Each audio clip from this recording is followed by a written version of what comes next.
Evil Angels, written by John Bryson, performed by Steve Marvel. So void was night. Phoenixville. 1. It was autumn. Roadside aspens and hickories were already lean and spiky. Leaves lay in the wagon ruts, and grass in the field was still damp late in the afternoon. This field was at Phoenixville, on the south bank of the Schuylkill. In 1844, the year this was, the river left the woods here to flow through the rich plains of middle Pennsylvania. The meadow was owned by Josiah Levitt. The Levitt family had invited friends to pass a day there in prayer, though it was not the Sabbath, but a Monday. Nearly 20 families arrived, most shortly before dusk. They were not late, because a day for these folk was measured from sundown to sundown. Some had come from Vermont, some from New Jersey. The wagons and the sulkies were drawn into a circle. Horses were unharnessed, the warm bits slipped from their mouths and, without halter or hobble, were turned out to graze, steaming by the stream. Some of these folk had not met before. Newcomers were welcomed with the words brother and sister, and with familiar phrases from the Bible. There was greater warmth here than was usual in people who valued solemnity. On this day, solemnity was an effort. Adults graced each other with their smiles. Shy children held hands. All were joyful for themselves and for one another. When they looked about, they saw only the glad faces of the servants of God. This was the 22nd day in October. Everyone was here to watch the second coming of Christ and to be drawn up into the heavenly throng. The evening was cold, and many had brought only their Sabbath clothing. Some had dressed in white muslin robes they thought suitable for an ascension. There was little food, for most believed they would be well provided for. Elder Joshua Himes had said, "Go not into your houses to take anything out. Leave everything upon the altar of God, and if he wants any part of it, he will take care of it." The skeptics among them brought fruit and water for the journey. Night passed with hymns and recitations from the Testaments. No one wanted to spend the last mortal night in sleep. Their singing swelled. Sarah Smollett, after consulting with her husband, asked if their voices might not drown out the approach of the heavenly choir, but it was generally thought more important to give than to receive, and the verses rolled on. The darkness was parted, not yet by angelic light, but by the advent of a pale sun rising behind the woods. Children stretched and crawled out from underneath the carriages. The sun found everybody bright and warm, a condition they all recognized as curious. Nathaniel Brett said this was a sign. The year had been full of signs. Most were warnings of destruction to a sinful world. The month of March had seen earthquakes close to the southern seaboard. Towns in the Caribbean splintered, and American ships were hurled up on the shores of Texas. A comet was bright in the New England skies. Beneath it, the northern weather had begun to change. It snowed in Philadelphia on the summer solstice. Boston was covered with frost on 21 July. Cold in Austenburg had killed an entire season of buckwheat. A God who would confiscate the summer would send his faithful a sign. So they sang. They arranged to face the east, since that was from where their sign had come. Mad Mary Chase, wife of Captain Chase, who now refused to be seen with her, sat next to her daughters. 4 of these she placed in a line of diminishing size, but held the 5th in her lap because it was 12 weeks old. Old Amos and Martha Gower, childless all their 70 years of marriage, chose to be surrounded by the children of others. Matthew Lockett, a fruit vendor, sat happily in his empty box cart. Matthew was a seller of toffeed apples until last August, when he set up his stall in a Washington park near an Advent meeting. By the time the preacher finished, Matthew had given all his apples away to the crowd. His cart had been empty since. Behind, Aidan Shortridge sat in company, though with a space on his left. he would allow no one to fill it. Aidan's brother William had died while awaiting this advent on a mistaken date. The Boston Liberator reported that William climbed a high tree and, mantled in his long white ascension robe, he made one aspiring effort, but was precipitated to the ground and instantly died from a broken neck. The space on Aidan's left was for the use of William Shortridge at the time appointed for the dead to rise. That time was brought closer by the passing of the sun overhead. It also brought sightseers from Phoenixville Township and from the Enquirer newspaper in Philadelphia. The townspeople leaned on the fence. A persistent wit loudly counted the dissipation of time. The reporter took a notebook from his pocket. He made across the grass just as the startlingly resolute voice of young Hannah Ballou began Psalm 23. He made, too, an effort to seriously compose his face, to better his chances of an interview with somebody. The friends in Levitt's green meadow were well accustomed to the presence of those that troubled them. Adventist meetings in the cities were often disrupted by volleys of detonating firecrackers. Howling youths pranced the aisles in white sheets. On windy days, smirking men loosened the pegs on the marquee in which Adventists prayed, so that the poles tottered and the canvas fell in. Their quiet children were jeered in the streets. Cartoonists lampooned their earnest faces in the press, and employers' doors were closed on them because they thought it wrong to work on the Sabbath. Threat of intrusion by the press retreated now with the sudden appearance, from somewhere behind a cartwheel, of the Ballou's mastiff. With no command from anyone, it set the man from the Enquirer over the fence. Hannah finished her verses, then wondered aloud what sort of man could so merrily count down the time to his own destruction as did the wag on the rails.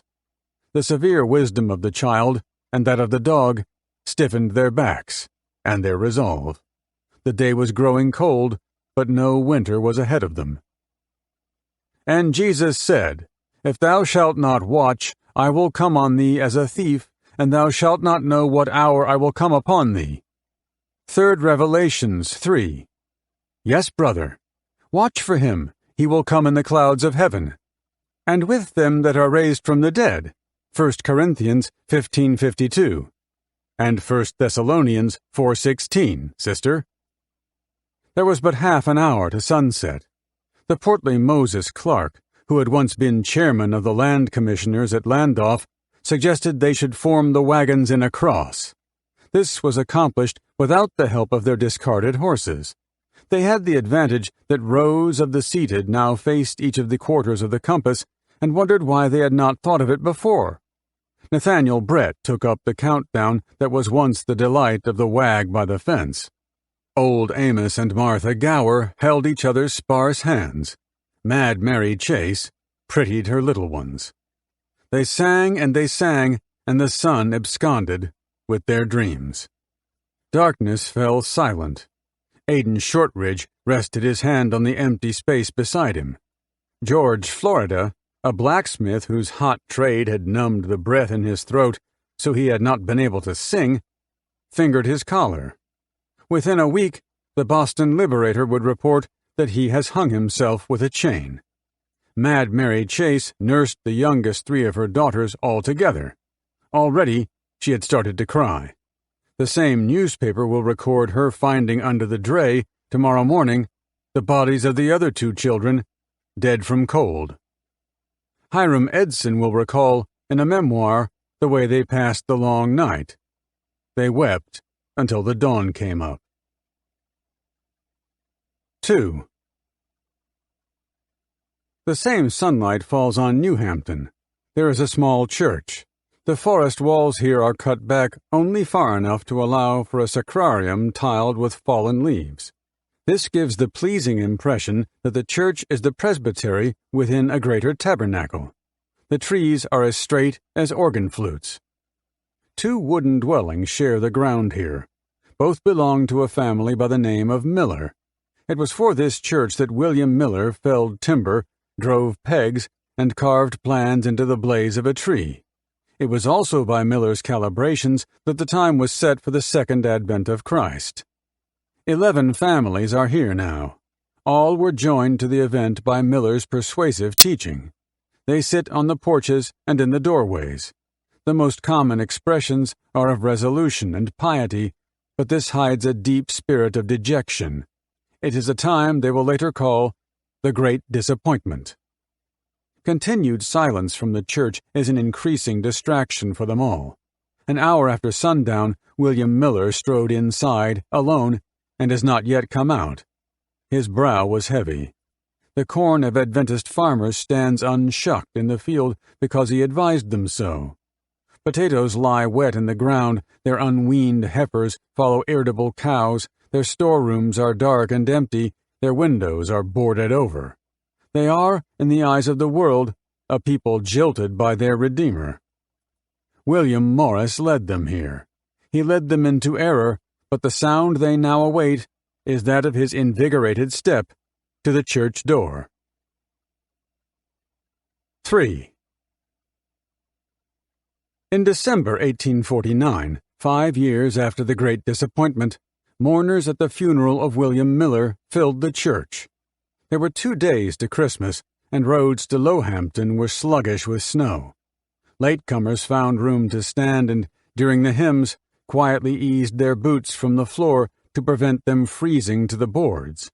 The voices of children were as many as the voices of adults, since schools were closed in West New York State by a winter so harsh that schoolhouses were not habitable.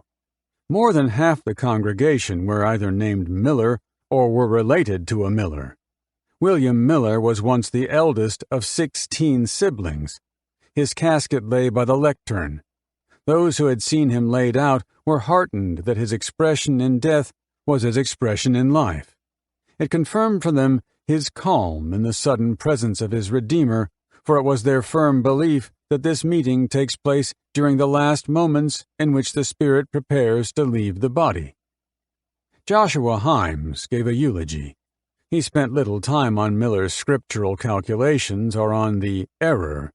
Such was the faith of Adventists that these issues were already well resolved. The year 1844 was not to have been that of Advent, but that of heavenly preparations for Advent. A time of Advent was itself certain, imminent, and incalculable. The words Joshua Himes gave were so familiar that most knew them by heart. This passage William Miller used near the end of his sermons, and by his own count, he had given 3,200 sermons in 10 years. At this dread moment, look, look, oh, look and see. What means that ray of light? The clouds have burst asunder, the heavens appear, the great white throne is in sight.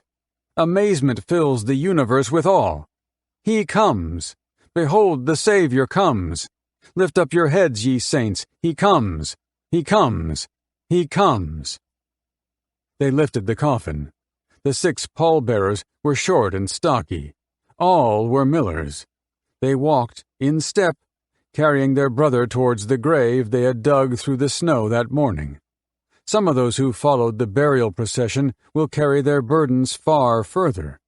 The Sabbath keepers among them would, in 1863, after bitter argument, inaugurate the Seventh-day Adventist Church according to secular law. The elders Hiram Edson and Joshua Himes will press the need for repentance throughout the northern states until they die. Joseph Bates will be remembered for using the message of Adventism as a force in the anti-slavery movement. The preacher Jones, yet to withdraw from the Baptist clergy, will prove so successful an evangelist that his Christian name will be forgotten and he will be known simply as Increase Jones. The first woman to fell soil into the pit was Miller's widow. Her pallor was not due to the cold. She had spent the past 4 years nursing William through illnesses. The path to their house had deepened with the passage of well-wishers, but now she was tired and will not live long. The second woman to cast soil was also to cast her presence so powerfully over the church that the work of William Miller would be obscured. This was Ellen Harmon White. With her husband James, she would move the center of Adventism to Michigan. The town they select for a sanitarium there has an auspicious name. It is called Battle Creek. Ellen White will then move for a time to Currambong to begin an Adventist colonization of New South Wales. Her voice was soon to carry the highest doctrinal authority, for Jesus will frequently choose to appear to her in person.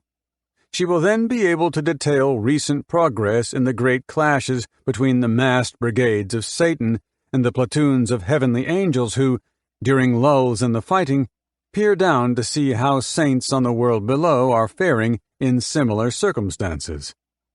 The crisis of credibility caused by her visions will split the church in 1905, beginning another cycle of public derision. But her stern path was to carry the message of Adventism through, as she described it in 1868, the exulting, sneering triumph of evil angels. The grave was filled. A stone had not yet been cut, so the head was marked with a cross. 2 harrowed Miller daughters drew their mother away. There were no words of leave-taking. They were all to travel from here to Fairhaven, where the Congregational Church was large enough for a public service. The men went directly to rig the carriages. Ice was shaken from the leathers so not to chafe the horses. Fairhaven lay over the mountains. Quiet snow continued to fall. By the time the last sulky cleared the gate, William Miller's white grave had already taken on the order of well-settled ground. Desert. 1. Most of us are pilgrims of one kind or another, although what we are truly in homage to might not come clear until our pilgrimages are done. There is a memorial near the Stewart Highway, 500 kilometers north of Alice Springs, standing to the left of the southbound lane. The roadway is sealed, but the face of the marker is often red with vagrant dust from the plains, for this is the edge of the Central Australian desert, and there are not many days in a year on which it rains. The memorial is to John Flynn. Flynn was a missionary from the south, concerned with the distribution of the gospel by squads of meandering padres.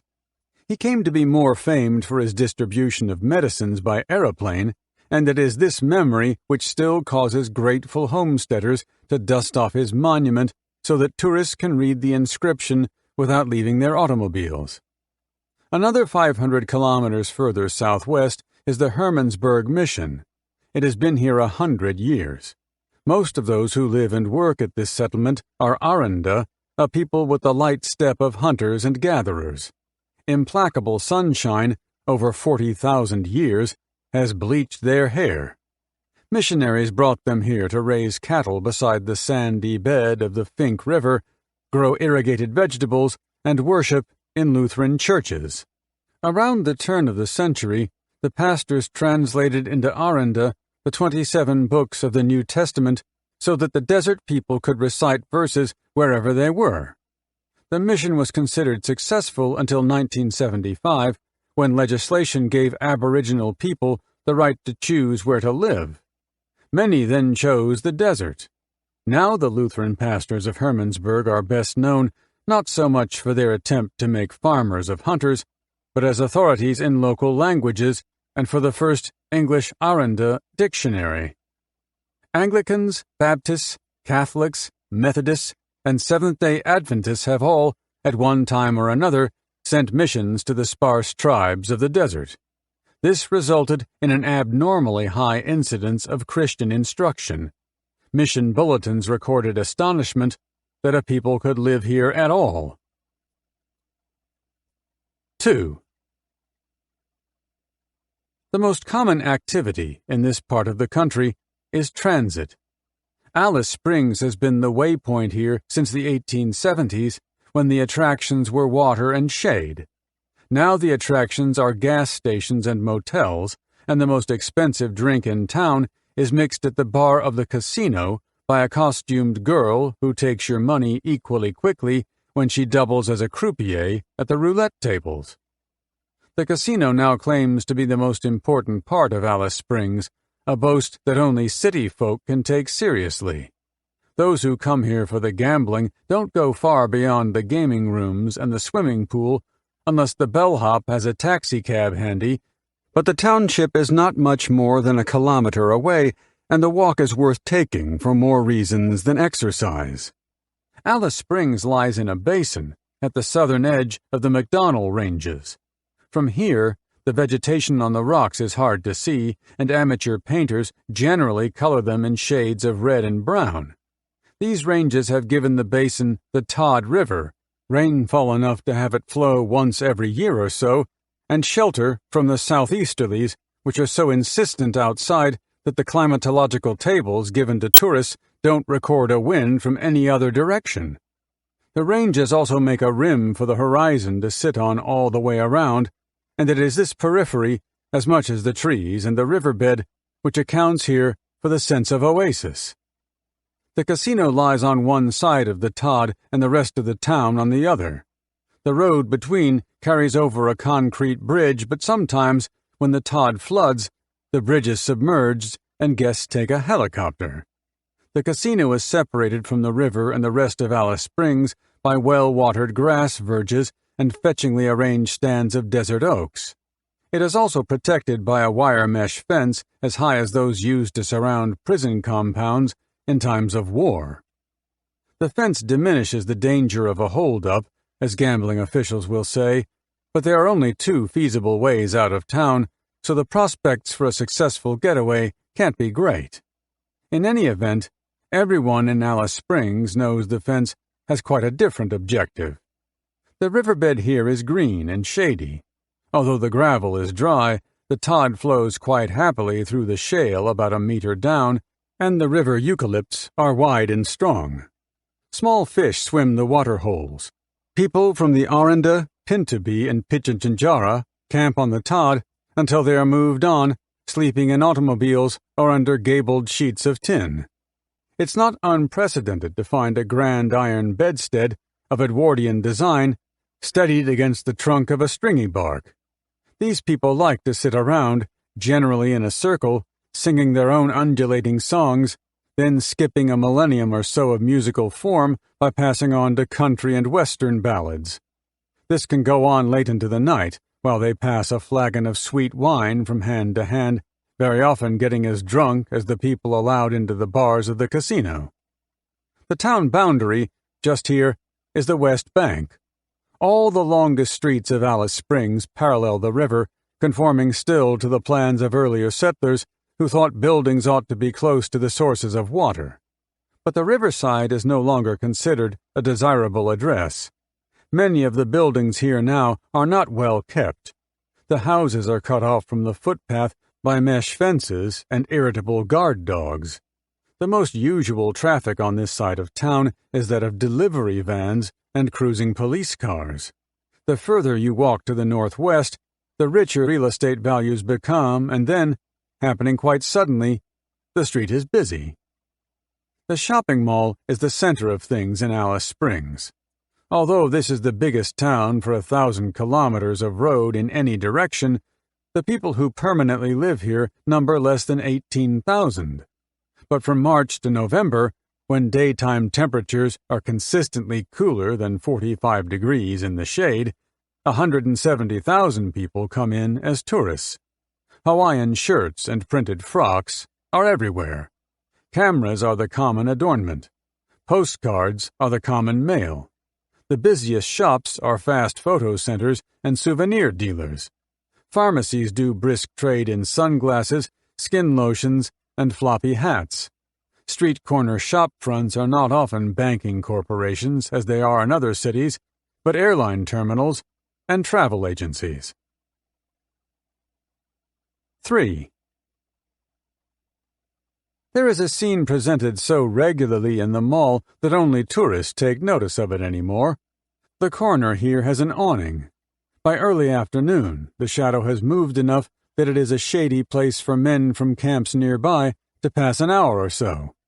The chances are high that they're in no hurry because the local rate of unemployment among Aborigines runs at 10 times the rate for others. Employers firmly believe that blacks have a deep and ineradicable need to wander. Many of these people wear shorts and colored shirts like everyone else, but for one quite elderly man, he is in riding gear. The heels to his boots were once higher, and his shoulders are now depleted, but his wide hat is well brushed, and there is pride enough under his shirt so that tourists know they have happened on the real thing. In the days when cattle were moved across country in dusty mobs, the man was a drover. The window pane behind him belongs to a travel office. This agency, like others along the mall, advertises passages to all the 7 continents. Its owners are sufficiently confident about white people's ineradicable need to wander to believe that the firm has a bright future. Much of their business is arranging flights and coach tours to destinations not so far away, and the window is hung with posters showing the red bluffs of the Escarpment, Ayers Rock, Mount Olga, Corroboree Rock, and the Stanley Chasm. Aborigines have been the custodians of these places, as they believe, since their time began. They call that time the dreaming because they have not found an adequate method of calculation to better convey how long ago that was. They were here, still with no thought of moving on, while Romans pushed through into Gaul, Saxons into Germany, and Hellenes into Asia. Posters of his dreamtime land make a fine backdrop for the old drover. He must have been photographed more times than he could count, standing right there. 4. In this part of the country, according to the best guesses of statisticians, the average drinker takes in around 49 grams of alcohol in one agreeable form or another for every day of the week. This compares courageously with a national standard, which is 28. It is simply a mean, as everyone understands, and if you charge someone who lives here with the figure, the riposte is likely to be this: someone else must be drinking an astonishing amount. The answer has a familiar ring, but you have only to watch the behavior of tourists in hotel bars and restaurants to feel some sympathy with it. Whoever is doing the drinking, the parking lot closest to an Alice Springs hotel is the place to stroll through if you want to find out, in quick time, what sort of town this is. Around 5 on any Friday afternoon, the lot will be full. A tourist bus stands in front at the curbside. The guide, a young woman dressed in the style of an air hostess, helps each of her passengers step gingerly down to the hot footpath. "Take care," she says, since many of them are elderly. They move slowly, as if recently woken from a deep reverie, for they have traveled more than 1,500 kilometers to get here, whether this bus has driven north out of Adelaide or south out of Darwin. Close to the back of the lot, you are likely to see a light van or two of the sort used in the cities to deliver small goods. They are now fitted with roof racks and gas bottles. The positions in which they are parked represent attempts at obscurity, but the panels are painted with scenes of a gaudy surf beach or of a garish sunset, and the kids who own them will be dismayed how quickly police suspect that these are being lived in. A few 4-door sedans here belong to local housewives who are now driving shopping trolleys speedily through the supermarkets not far away. Another driver nowhere near the hotel bar is the owner of an empty road train which, although it has been truncated by winching the second jinker onto the tray of the first, still occupies 8 parking spaces. The driver is asleep in the cabin. It is his first rest in 36 hours, although the entries in his logbook will deny it. Tomorrow, he will breakfast at an all-night roadhouse, load 150 wide-eyed bullocks at Yamba, and begin the 1,800-kilometer drive to Adelaide. The four-wheel drives, most of them Toyotas, fall into 2 classes. The battered belong to men who are younger than they seem and are looking for any work at any place, and the straight belong to departments concerned with wildlife conservation, municipal services, and law enforcement. Pickup trucks and utilities with implausibly large spanners and wrenches in the back are used by drill workers in town for the weekend. They are from mines with names like Santa Teresa, El Dorado, and Indiana. Old Model V8s, well down on their springs, were parked here by young blacks from the Papunya Reserve. It would be difficult to say who owns those cars, for people with many relatives and little money don't find sole ownership at all sensible. The mini-mokes, with hoods as gay as beach umbrellas, are parked here by rental companies waiting on another plane load of cut-fare holiday-makers. The rest of the lot should be taken up by estate wagons and family sedans fitted with camping racks, all interstate and washed as soon as they hit town, tourists now ready to take in Palm Valley, Mount Olga, and Ayers Rock. At around this time of day on 15 August 1980, which was also a Friday, there was an unusual number of Chevys, Broncos, and Renegades. They were painted snappy colors, fitted with bull bars, and with tow balls of the sort needed to pull oversized caravans or horse floats. Anyone here before, at this time of year, knew what it meant. The rodeo was in town. 5. The car in the lead, as their headlights broke through the gap, was a Ford pickup, but it was a close contest. By the time they swung for the driveway, the pickup had dropped back to fourth. A fanfare of engine noise pealed from the bluffs, and campers in Heavitree Park knew they were coming.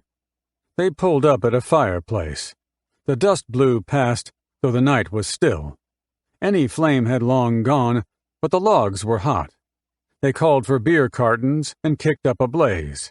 There were 5 cars, most with the doors now left open wide. Perhaps this was so not to further disturb anyone still asleep nearby, but that hadn't occurred to the driver of the GT Monaro, who loaded his tape deck and turned up the music. There were 8 or 9, in jeans and jackets, by the fire. All men except for a blonde girl who sat in the back of a blousy Dodge and who, in the lulls between numbers on the tape, sang on. Music rolled, and the fire grew with coals and with blackening beer cans. On the front of the Monaro, where the bonnet had stayed warm, lay a wiry young man of around 25, whose slim jeans showed patches sewn over the calves.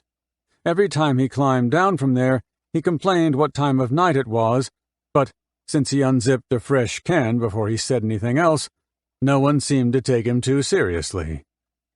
"Gotta get some sleep," he said. "Sure, Purdy. Better have a drink first. I got a ride in the morning. You never done any good sober. Don't risk it, pal." Nights here are cold at this time of year, and by 2 o'clock, when the fire was running low, the number standing around it was down to 5. The Rough Rider Purdy was not yet gone, but had made it as far as the fireside. The soft dew around the bonnet where he'd sat had turned hard and glossy. No one now bothered to reload the music. If there was a time at which the sleepless in caravans and under nylon further along might have thought the party had died, this was it. But from the cabin of the Ford pickup, a dog began to bark. The Ford was parked between the Monaro and the toilet block. The dog, a black-jawed Doberman, made a lot of noise. The man who owned it reached down for a bottle. He picked it up by the neck. There was no suggestion of hospitality in that gesture. "Darkies," he said. It was not a darky, but a pale boy who was walking past the front of the Ford. Most of him was under a blanket he held around his shoulders. The dog quietened. The dog owner put the bottle down. "What you doing there?" he said. "Nothing. Been at the toilet." "Didn't see you go in." "No." The boy cocked his head. "The other side." "Then don't bother the dog, kid." "No, it's just I'm a stranger." "My dog don't bark at strangers." The boy was around 15 at most. He had short sandy hair and freckles. He looked down at his feet, which were pale and cold. He was certainly not trouble, and seemed stuck for a more helpful answer. "No," he said. "I'm on holidays." That might put the dilemma at some sort of rest, so the boy moved on. But this was the first camper to appear since the cars pulled up here, and the occasion was not to pass without recognition by Purdy. "The dog knows more than you do, kid," he said. The boy kept going. "Gotta get some sleep," Purdy said. By morning, the pickup had gone. Daylight found the Rough Rider lying full length on the front seat of the Monaro. No one else was in sight. He was still there while tousled campers hung sleeping bags in the sun and made for the water tanks with toothbrushes. Campers are usually gregarious folk, even at breakfast time, but many from tents and vans nearby were choosing to cook somewhere else, although the only memorial to revelry now was a cairn of beer cans in the ashes. When Michael Chamberlain woke, the sun was up, but it was difficult to guess how high it was, for light was so diffuse inside the tent that day seemed to have dawned equally all over the sky. The tent was empty. By the time he got outside, he found the boys already into breakfast. His wife Lindy had changed the baby and fed her and was patting her on the back to unlock some gust or other of digestion. It was a matter of pleasant and recurring wonder to him how quickly after childbirth her figure became girlish again. After each of the boys was born, 6 years ago for Aidan and 4 for Regan, she was back playing tennis and squash inside a few weeks. She had borne Azaria at the hospital in Mount Isa, the mining town to which he had been assigned less than 10 weeks ago now, yet the only detectable residuum was a certain slowness at the bosom when she moved. Michael had no doubt that blessings like this were direct and well-considered gifts from Jesus. Michael was a pastor in the Seventh-day Adventist Church. He knew that, although some of God's works are mysterious, many are plainer than pikestaves. It was his wife's duty, and that of his children, to treat their bodies as proper agencies of the Lord, and the result to be expected from this was health and vigor. If Michael had been the priest of a denomination in the older European tradition, he might by now, at 38, have begun to spread and to allow himself tobacco and alcohol.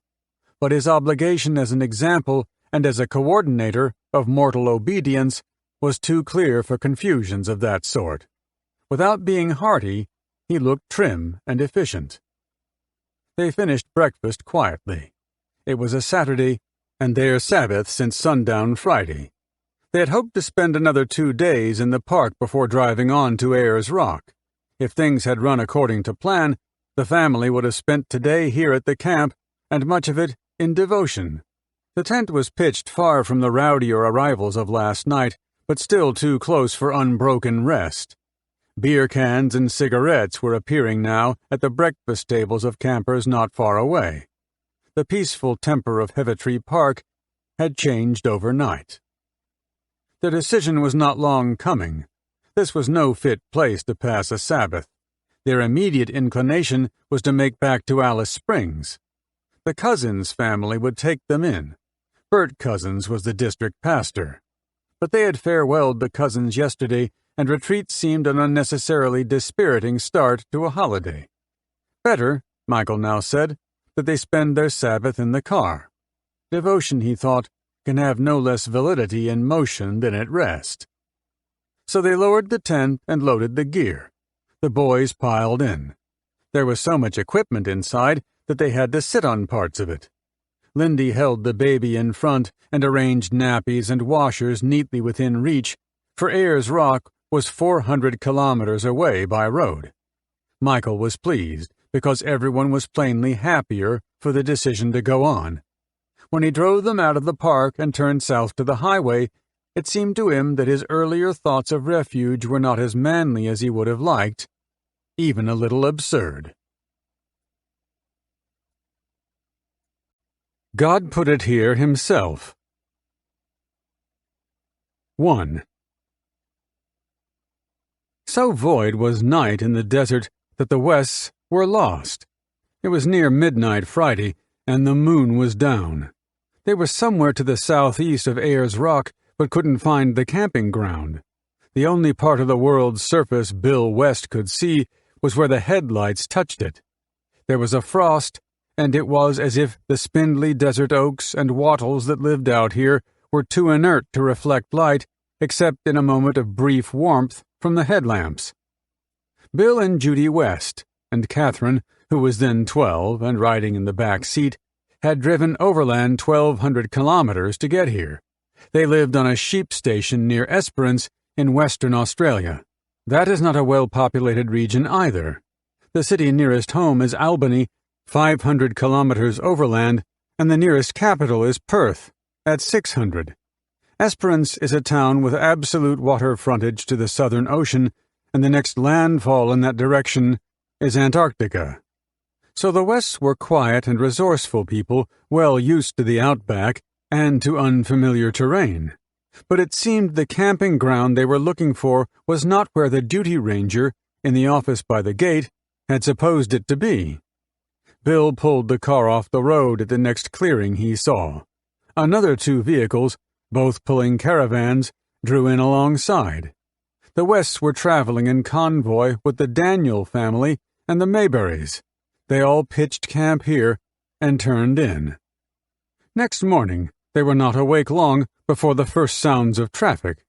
This was a square 4-wheel drive rolling high on sand tires and driven by an amused park ranger who paused long enough to point further down the road.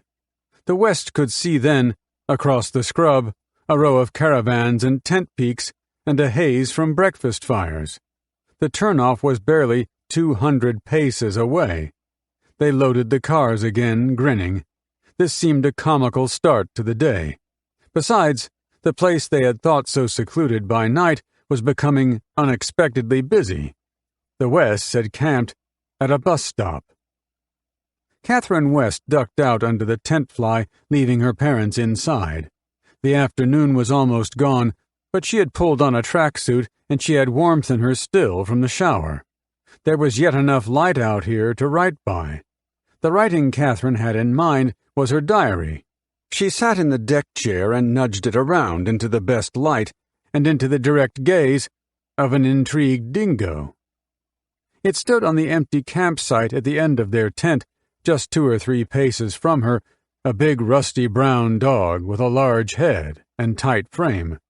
Most of its weight was held forward, whether from menace or habit she couldn't tell. This didn't seem to her like a tame animal, yet it wasn't behaving like those she had seen in the wild. Perhaps dingoes which roamed the lanes of camps were different, as were those kids who roamed the streets of cities. She hoped it would go away soon. "You're not even supposed to be here," she said. When it turned and padded off, it seemed to carry an air of exaggerated off-handedness. If it could, it might have been whistling. Catherine was a little weary. After setting up camp here this morning, the Wests had explored the caves and the rock falls around the base of the rock, and after lunch, they climbed it. That took up most of the afternoon, but was worth every minute.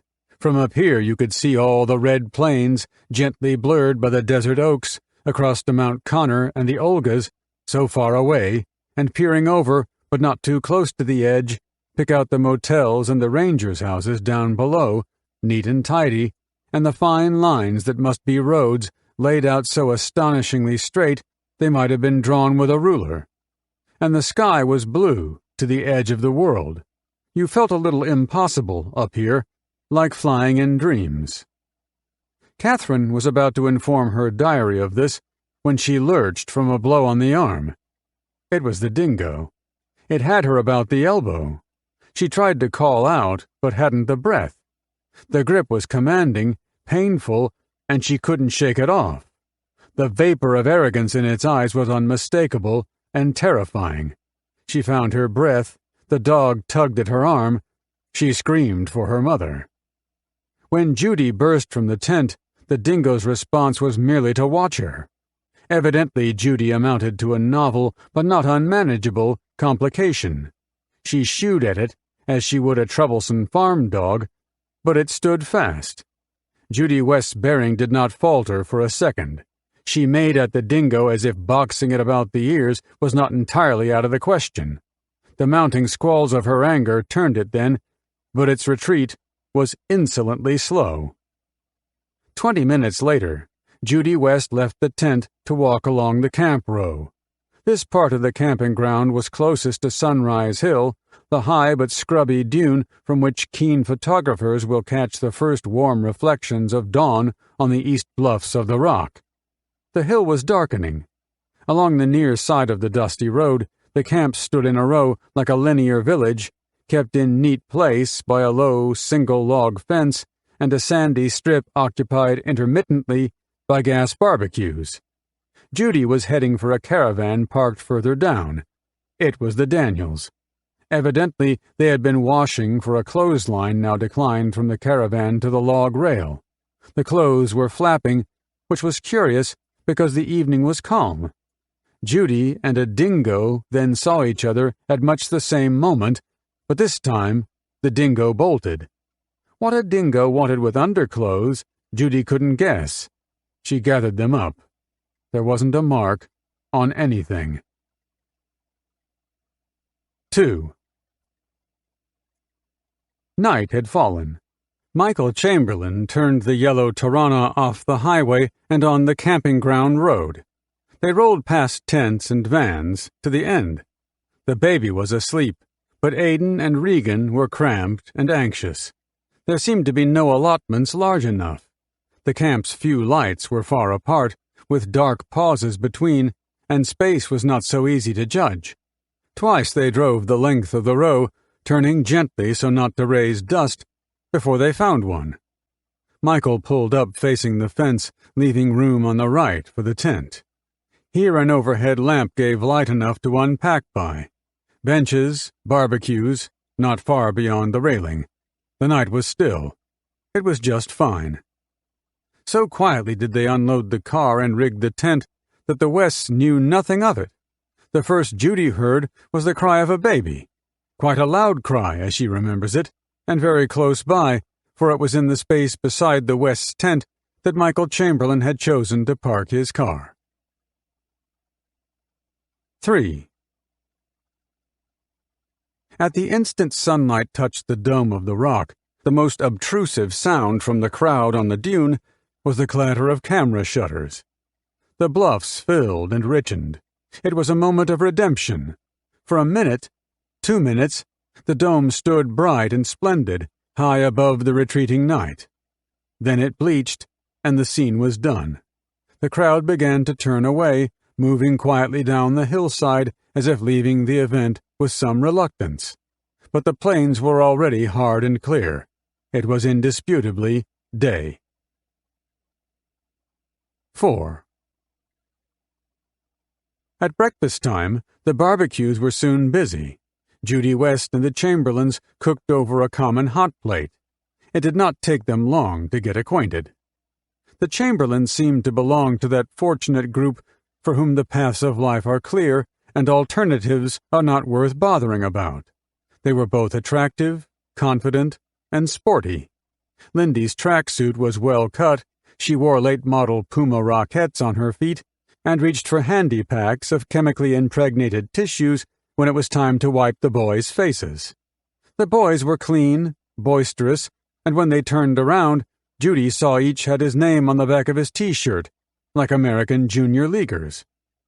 Michael, judging by the number of tricky accessories in his kit, was a photographer of unusual persistence and was quite proud of the over-intelligent watch he wore on his wrist.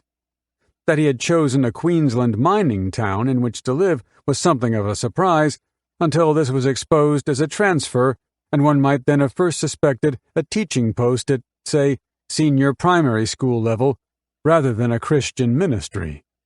After a few moments' quiet observation, all this seemed faintly predictable. So when Lindy had Judy guess in which denomination that ministry was, Judy chose well. "How did you know?" Lindy asked. The clue was in their sausages, which were indignantly vegetable. "Vegilinks, they're called," said Michael, "because they are links between people." Lindy was keen to show Judy the baby. "It's okay. Our time she woke up," she said. They walked to the fence where a bassinet lay. The baby was tiny, not yet double her birth weight, with a fine, soft nap of brown hair. "Bubby's name is Azaria." Lindy sounded the melody in it so that the musical rhyme was with aria. Azaria means blessed of God, you know. "I didn't know that," Judy confessed. "Don't worry, neither did my mother," Lindy said. "When I told her on the phone, you know, from the hospital, she thought it meant we'd had another boy." "2 boys already, so you'd prayed for a girl?" "Certainly did. Boys are such little monkeys. Fancy 3 of them." Lindy sat on the rail and dandled the baby on her knee. "And Bobby is just the girl we wanted." There was something in this which spoke of pride in the management of 2 boys and an infant of swaddling age on an excursion into a desert.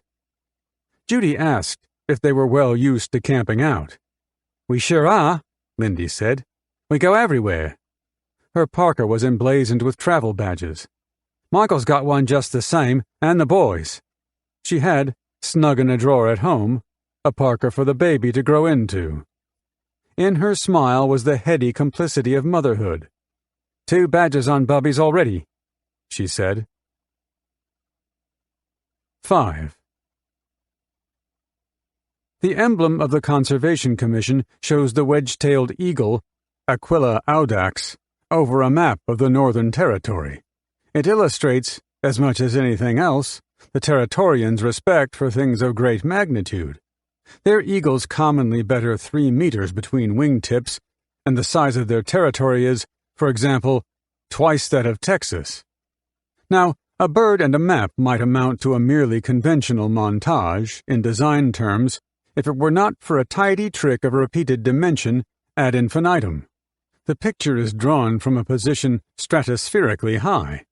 The eagle hangs, with upswept wings, in the motionless instant before a free fall that will take it away, sleek and diminishing, to the earth beneath, where, in a concurrent life, we also stand, and where it appears again on this next level of illusion down, on signboards everywhere, as an emblematic eagle with an identical earth far below.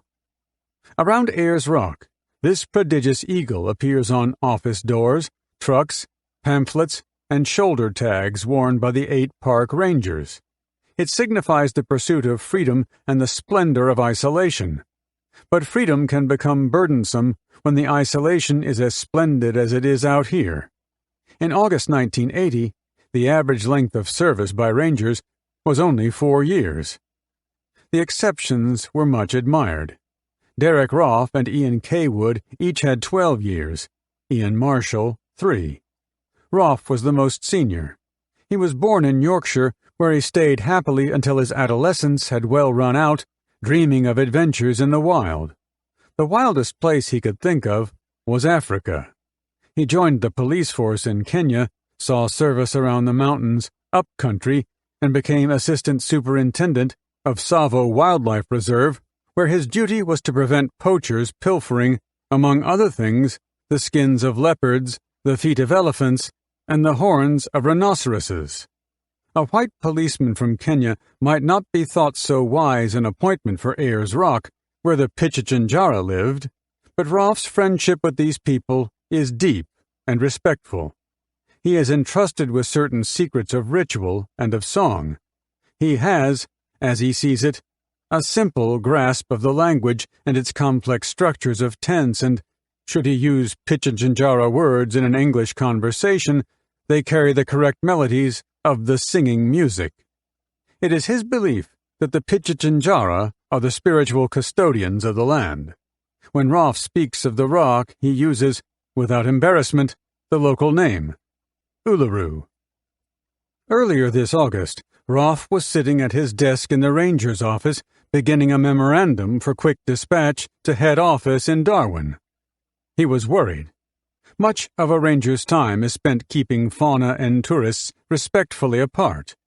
Under the conditions he was used to here, the threats to coexistence generally came from the tourists. But the behavior of dingoes was changing. About 40 lived around the rock, all from lairs in caves and diggings near the base. 12 or 15 of these, as near as he could judge, thought of the camping ground and buildings as within their legitimate influence and were causing unexpected trouble. Their forays were now frequent and fearless. "It is most probable," Roth wrote, "that conditioning by humans may be a contributing factor. By this I do not just mean feeding, but the inducement to permit patting, to further encourage animals to enter camps, and even houses." The houses Roth was referring to were occupied by staff. He knew of houses in which dingoes were fed on the back porch. In another, a dingo slept by the hearth on cold winter nights. Roth's memo took a didactic tone. "The dingo is an alert, extremely intelligent predator." To administrators in Darwin, whose decisions more commonly involve crocodiles and buffalo, mischievous dingoes might not seem a weighty problem. In fact, Roth's files now held several complaints of menace and 4 of attack. One was laid by Ian Kelly, the lessor of the Red Sands. Kelly's child was bitten on the back by a dingo, which was then prowling the motel rubbish bins. Late in July, a 3-year-old girl was dragged from the seat of a car. That family had arrived at the camp barely a half-hour earlier. Ian Kaywood had tended the injury. The girl had welts on her skin where the dingo had gripped her around the neck. Kaywood noted in the file that he had shot the animal he guessed was responsible.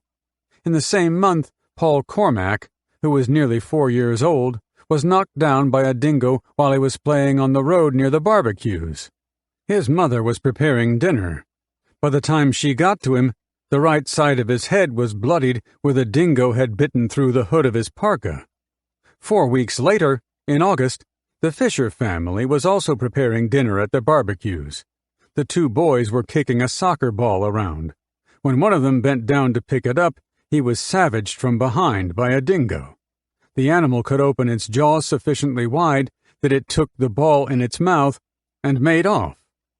"It is well able," Roth wrote, "to take advantage of any laxity on the part of prey species and, of course, children and babies can be considered possible prey." Other rangers had suggested a fence, but Roth foresaw difficulties with gates. The problems should be thought through carefully. Meantime, he asked for permission to nail up cautionary notices and to shoot the most troublesome animals. Roth had dealt with administrations long enough to know that building an enclosure did not begin with a pick and a shovel, but with a typewriter and a file reference. 6. A 4-wheel-drive Toyota pulled up outside the ranger's office.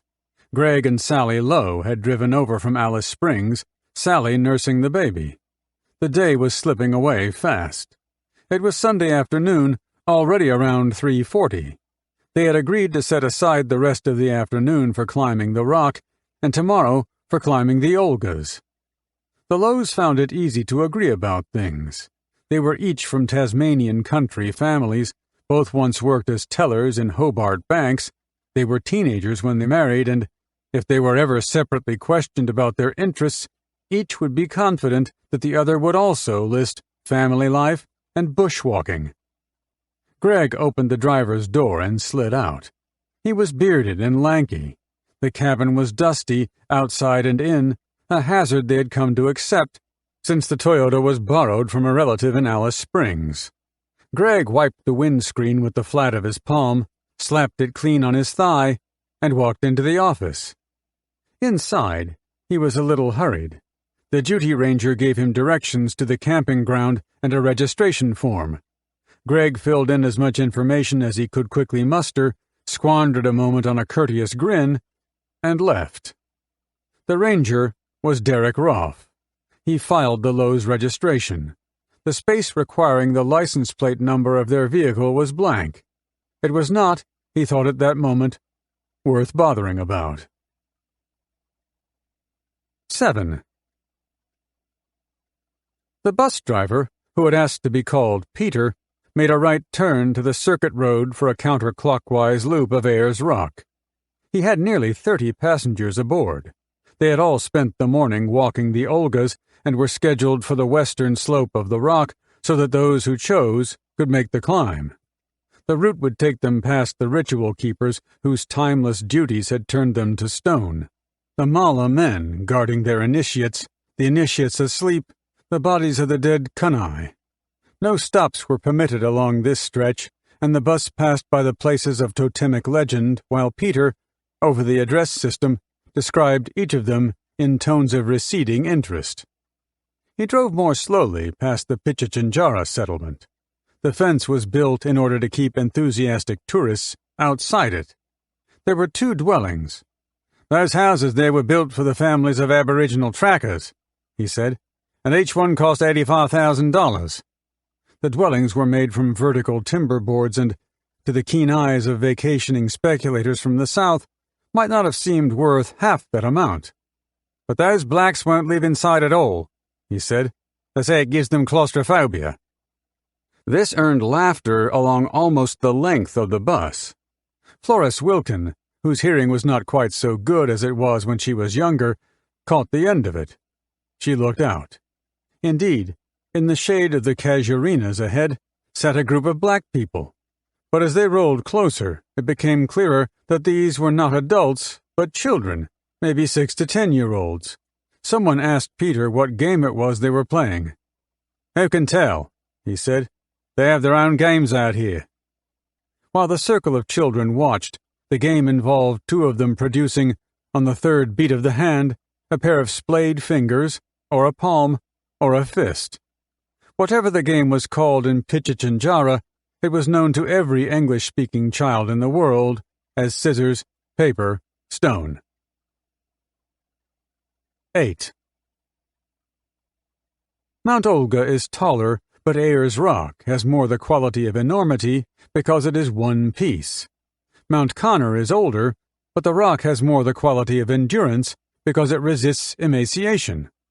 Although these 3 Inselbergs, as geologists call them, are within sight of one another, it is the rock which draws the eye. It runs silver in the rain, shines red in the sunlight, and gold at the beginning and at the end of auspicious days. Glitter is provided by silicate laid down when the sandstone was formed in Cambrian times. There was a sea here then. The sandstone hardened, was tilted on end, and the new peak became an island. Erosion has been slight and equitable, so the shape it is now is the shape it was always. The process took 500 million years. This was also time enough for the completion of 3 major earthly movements: the first journey of life from the seas, the passage of magnetic north from a point near the equator, and the emigration of all the continents from a single landmass. The present geological period, the Quaternary, has so far lasted 1 million years. For about half that time now, this land has been desert, but a colony of aquatic crustaceans still lives on the dome of the rock. These, and smears of lichen near the base, are the only living things the rock allows. The crustaceans are Triops australiensis, shrimps. Once, they were swimmers in the sea below. Up here, they swarm from the crannies to the puddles when it rains. Triops have been accustomed to living 350 meters high because this is now the altitude closest to water. 9. When Matty, for whom one of the dwellings at the Pichinjara camp was built, stood in the sun at the very edge of Uluru on the side the sun goes down. The afternoon was half spent. It was a busy day. The parking circle was 2/3 filled, and near the foothill which tourists call Chicken Rock stood 4 empty buses.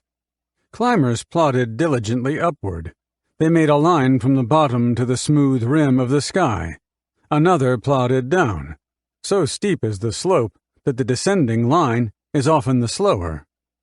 Should those climbers be suddenly rearranged, Win Matty could have reordered them in sequence with astounding accuracy.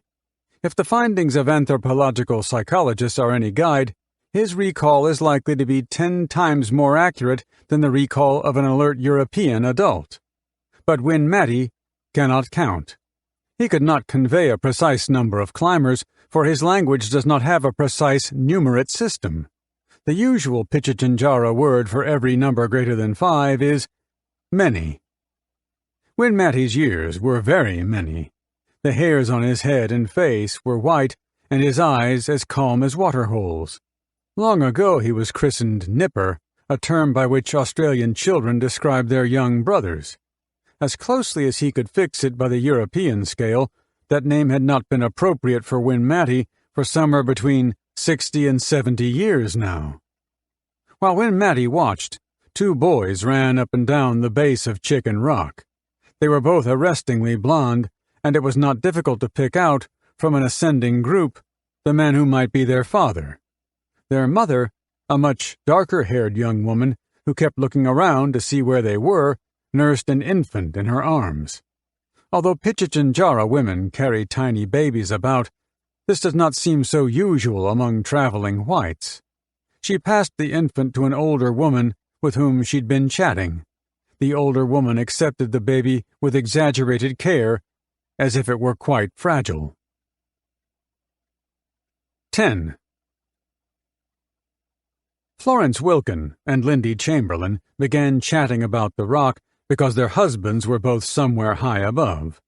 It was a calm, blue, sunny afternoon, no warmer than a pleasant summer's day in the south, and when the conversation drew on the weather, this was not to fill in time, but because heat and exertion are major hazards up there. Set into a vertical slope, not far to the east from where Lindy and Mrs. Wilkin stood, were plaques dedicated to the memory of climbers who died on the rock. Falls killed 4. 8 died of heart attacks. A better choice of time is the morning, since after midday, the Arcos surface gives off enough heat to be felt through the soles of boots. When the topic turned to children, Lindy Chamberlain looked around. "Oh my, where have they got to now?" she said, and offered the baby to Mrs. Wilkin. "Would you mind? I better go looking again."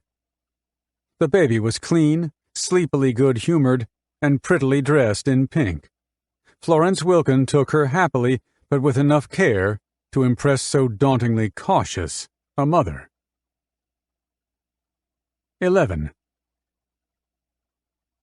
Aidan and Regan ran to the base of the climb. Michael was nearing the bottom. He was flushed and smiling. "Is it great?" Aidan asked. "It really is," he said. "Good," said Aidan. "I want to go up. Now." First, Michael needed to repair his toenails, which were giving him trouble. Then they started up the rock slope. Since it seemed Aidan was having no difficulty with the steep grade, Regan scrambled to catch them up. Michael turned to wait, but Aidan thought it important to maintain the impressive lead he had won by default. Michael and Lindy both called for him to stop, but Aidan evidently was having some trouble hearing them. He kept climbing, feet and hands, and slowed only when he tagged the tail of a group higher up. Lindy turned away to hide her smile. "Little monkey," she said. 12. Through the viewfinder, the tableau they made wasn't at all satisfactory. The boys in the foreground, whose idea it was to have a snap taken in the first place, would not now be still even for a moment, and their father standing behind, who had to climb down here first with Regan and then go back up to look for Aidan, seemed to have lost all sense of the vertical. Lindy heard the baby cry and lowered the camera. "Oh, hold it," she said. She had left Azaria with Gwen and Jack Eccles, themselves grandparents from Melbourne, whose intrepid Land Rover was parked at the bottom of Chicken Rock. By the time she got down there, Gwen Eccles had taken the baby to the passenger seat of the cabin and was rocking her gently. "Well, thanks anyway," Lindy said. She gathered up the baby and quieted her, but perhaps she had seemed too hurried, overly ready to intercede. "Never mind. I wanted to shot a bubby up there with us all anyhow," she said, for the kindly and patient Eccles were both a little crestfallen. 13. Come holiday time on the eastern seaboard, families from the temperate south head for the tropics and cross paths on the highways with northern families who need to see snow. In an isolated parody of this, for an instant around 4:30 in the afternoon, the Lows, who lived on an island of lakes and streams and now needed to see the desert from atop the rock, crossed with the Chamberlains, who lived in an overheated mining town and were now heading for cool sanctuary at Maggie Springs. Greg Lowe was a part-timer in geology enrolled with the University of Tasmania. For geologists, the processes of destruction are as intriguing as the processes of genesis. Ayers Rock had come through to the present remarkably intact despite the abrasion of waves, at one time, and sandblasting since. The most notable damage has resulted in parts of the surface splitting away. This is called spalling and has nothing to do with weathering. It is caused by a phenomenon of far greater drama. After the gritty constituents of the rock were laid down, it was covered by an overburden of sediment and, on the next layer up, by the sea. The immense weight of those burdens compressed it until the pressure inside the maturing rock was sufficient to support the weight above. The pressures were built in. Since that time, the rock has lifted to the surface, the sea has drawn off, wind is blowing the sand away, and the extravagant energies inside are not needed. It is the unloading of those forces which has split off the great slabs that the lows saw above them. The rock is expanding. Observations of this kind were taking up too much of the waning afternoon, so Greg parked the car and they carried the baby over to the slope beneath the climb. Sally elected to stay below, alone. She settled the baby snugly in Greg's rucksack for the journey, buckled the flaps to make an acceptable harness, and waved as they climbed away. On the way towards the pools at Maggie Springs, Michael Chamberlain stopped the yellow hatchback on the gravel verge and reached for his camera. The inexplicable interest that adults take in things of no real consequence was making the boys fidgety, and the ascending strokes of lichen here on the bluff were not worth much more than a passing comment. Michael crossed the road and backed off through the scrub, trying to fit much of the bluff into the frame. Depending on the shade of belief you chose, those marks were either a mossy growth on the damp side of the slope or smoke stains from the camp of the sleepy lizard. Of course, there was a convincing third. It was all part of the grand and intricate design of creation. The boys had put up with enough delays of one kind or another. "You must have taken 100 pictures of this old rock by now," they said. "What's so great about it?" "The Lord put it here for us himself." This mollified them for hardly a second. "Yeah, but apart from that—" They shouted to make echoes. Aidan could touch the roof of the cave with upstretched fingers. Regan had to jump. It was dim and narrow, and faint shapes daubed on the walls in ochre and mud seemed like gloomy messages from lost souls. The boys found a slim opening at the far end and were gone. Lindy Chamberlain took her time. Michael was, perhaps, now on his way from the car, although small difficulties in the changing of film in his camera caused delays the family knew well. She held the baby to her shoulder and picked a path between the forms now looming on the sandy floor. The rocks here were ovoid and smooth-skinned. It was as if she could dimple them with a firm hand. Undulations in the walls and the ceiling were damp and anatomical, in contraction where she stood and dilating all the way out to the light. The insistent association was with the fetid passage of human birth, decorated along the side with the fancies of passing hands. The connection was recognized long ago by the people whose sacred place this was. Its name is translated now as the Cave of Fertility. She found Aidan and Regan outside, exploring niches in a cluster of boulders a little way up the slope. James McComb and his family, campers from Geraldton on the far western seaboard, had already thought that an inviting idea. It was a place for a discovery of some kind, but all the nooks were bare, and the McCombs said they hadn't been able to find anything either. Shadows were lengthening. This wasn't easy terrain over which to carry a baby, and just when it seemed everyone was ready to leave for territories of brighter promise, Lindy saw they were under surveillance. She pointed up the slope. "Is that your dog?" she said. On top of a boulder, not 4 paces from them, stood a dingo. McComb was instantly too busy with serious matters of photography to suspect Lindy of making a joke.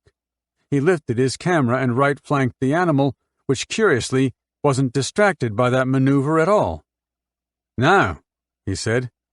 "That's a dingo." 14. Sunset.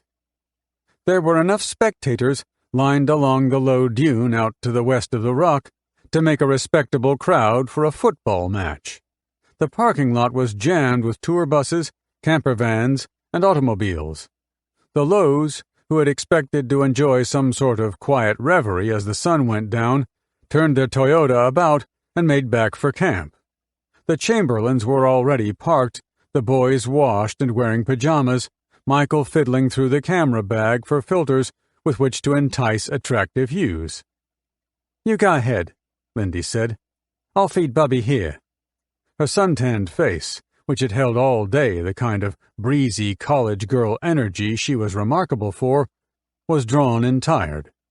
Close, maybe, to a short display of what some friends referred to as her fine little temper. Aidan had already wandered off, and Regan was close to sleep in the back. Michael gently closed the door. "Okay," he said. The sun turned bluer, and the western face of the rock moved through ochre into deep rose. But anyone hoping for walls of polished gold was disappointed. That phenomenon, although it appears often on postcards, happens only when there is sufficient cloud above the setting sun to somehow bounce the light. In a paradox of fortunes, the evening was just too fine. But Michael was irrepressible. He had taken enough snaps to be confident some must be vivid and neatly balanced. On the way back to the car, he found tiny anonymous tracks in the sand and followed them until they fled into a clump of spinifex. Every 2 or 3 paces he stepped over desert daisies and discovered a mauve bloom that attempted to replicate precisely a tropical orchid but couldn't make 1/10 the size. This time of day, Michael customarily composed a small prayer, and the list of gifts for which he could give thanks seemed immeasurably rich. Evensong. 1. The axis of busy activity moved, as soon as it was dark, from the line of tents and vans over to the row of barbecues and benches on the other side of the log rail. Fires were lit. Smoke lay across the air in faint watermarks, giving precise graduations of warmth. In the beams of solitary lamps, exuberant insects blazed through at heroic speeds. Voices in conversation far away sounded near and intimate. Laughter moved between groups like a delighted visitor of whom everybody was fond. A strong belief in some sort of momentum of abundance was abroad, and, although the day had closed, no one seemed to have any doubt that the next would turn out every bit as good as the last. The Lowes and the Chamberlains were pleased with each other's company. They had explored some of the same places in the afternoon, perhaps an hour or so apart, but statistical improbabilities did not stand in the way of a welcome feeling that they might have met earlier. The attraction, certainly, had nothing to do with likenesses. Standing beside the pert, chatty Lindy Chamberlain, Sally felt overly tall, and her words sounded lazy. Sally's hair hung to the waist in a muscular plait, and it was easy to imagine her washing and braiding it, barefoot in some gliding Tasmanian stream. While Michael made fussy preparations for cooking, Greg stood back, gripping a beer can, with tough and spiky fingers. Talk turned to matters of family. Regan was already bedded down, asleep somewhere behind them inside the tent. Aidan, scorning oblique suggestions that a bed was comfortably prepared for him, shuffled about, waiting for something more to eat. Lindy Chamberlain held the baby, who was sleepy from the last of a bottle fed to her with some seriousness by Michael, and who was now so snugly wrapped in a cot rug that only her eyes and nose were abandoned to the night air. Lindy loosed the folds, the better for Sally to see in.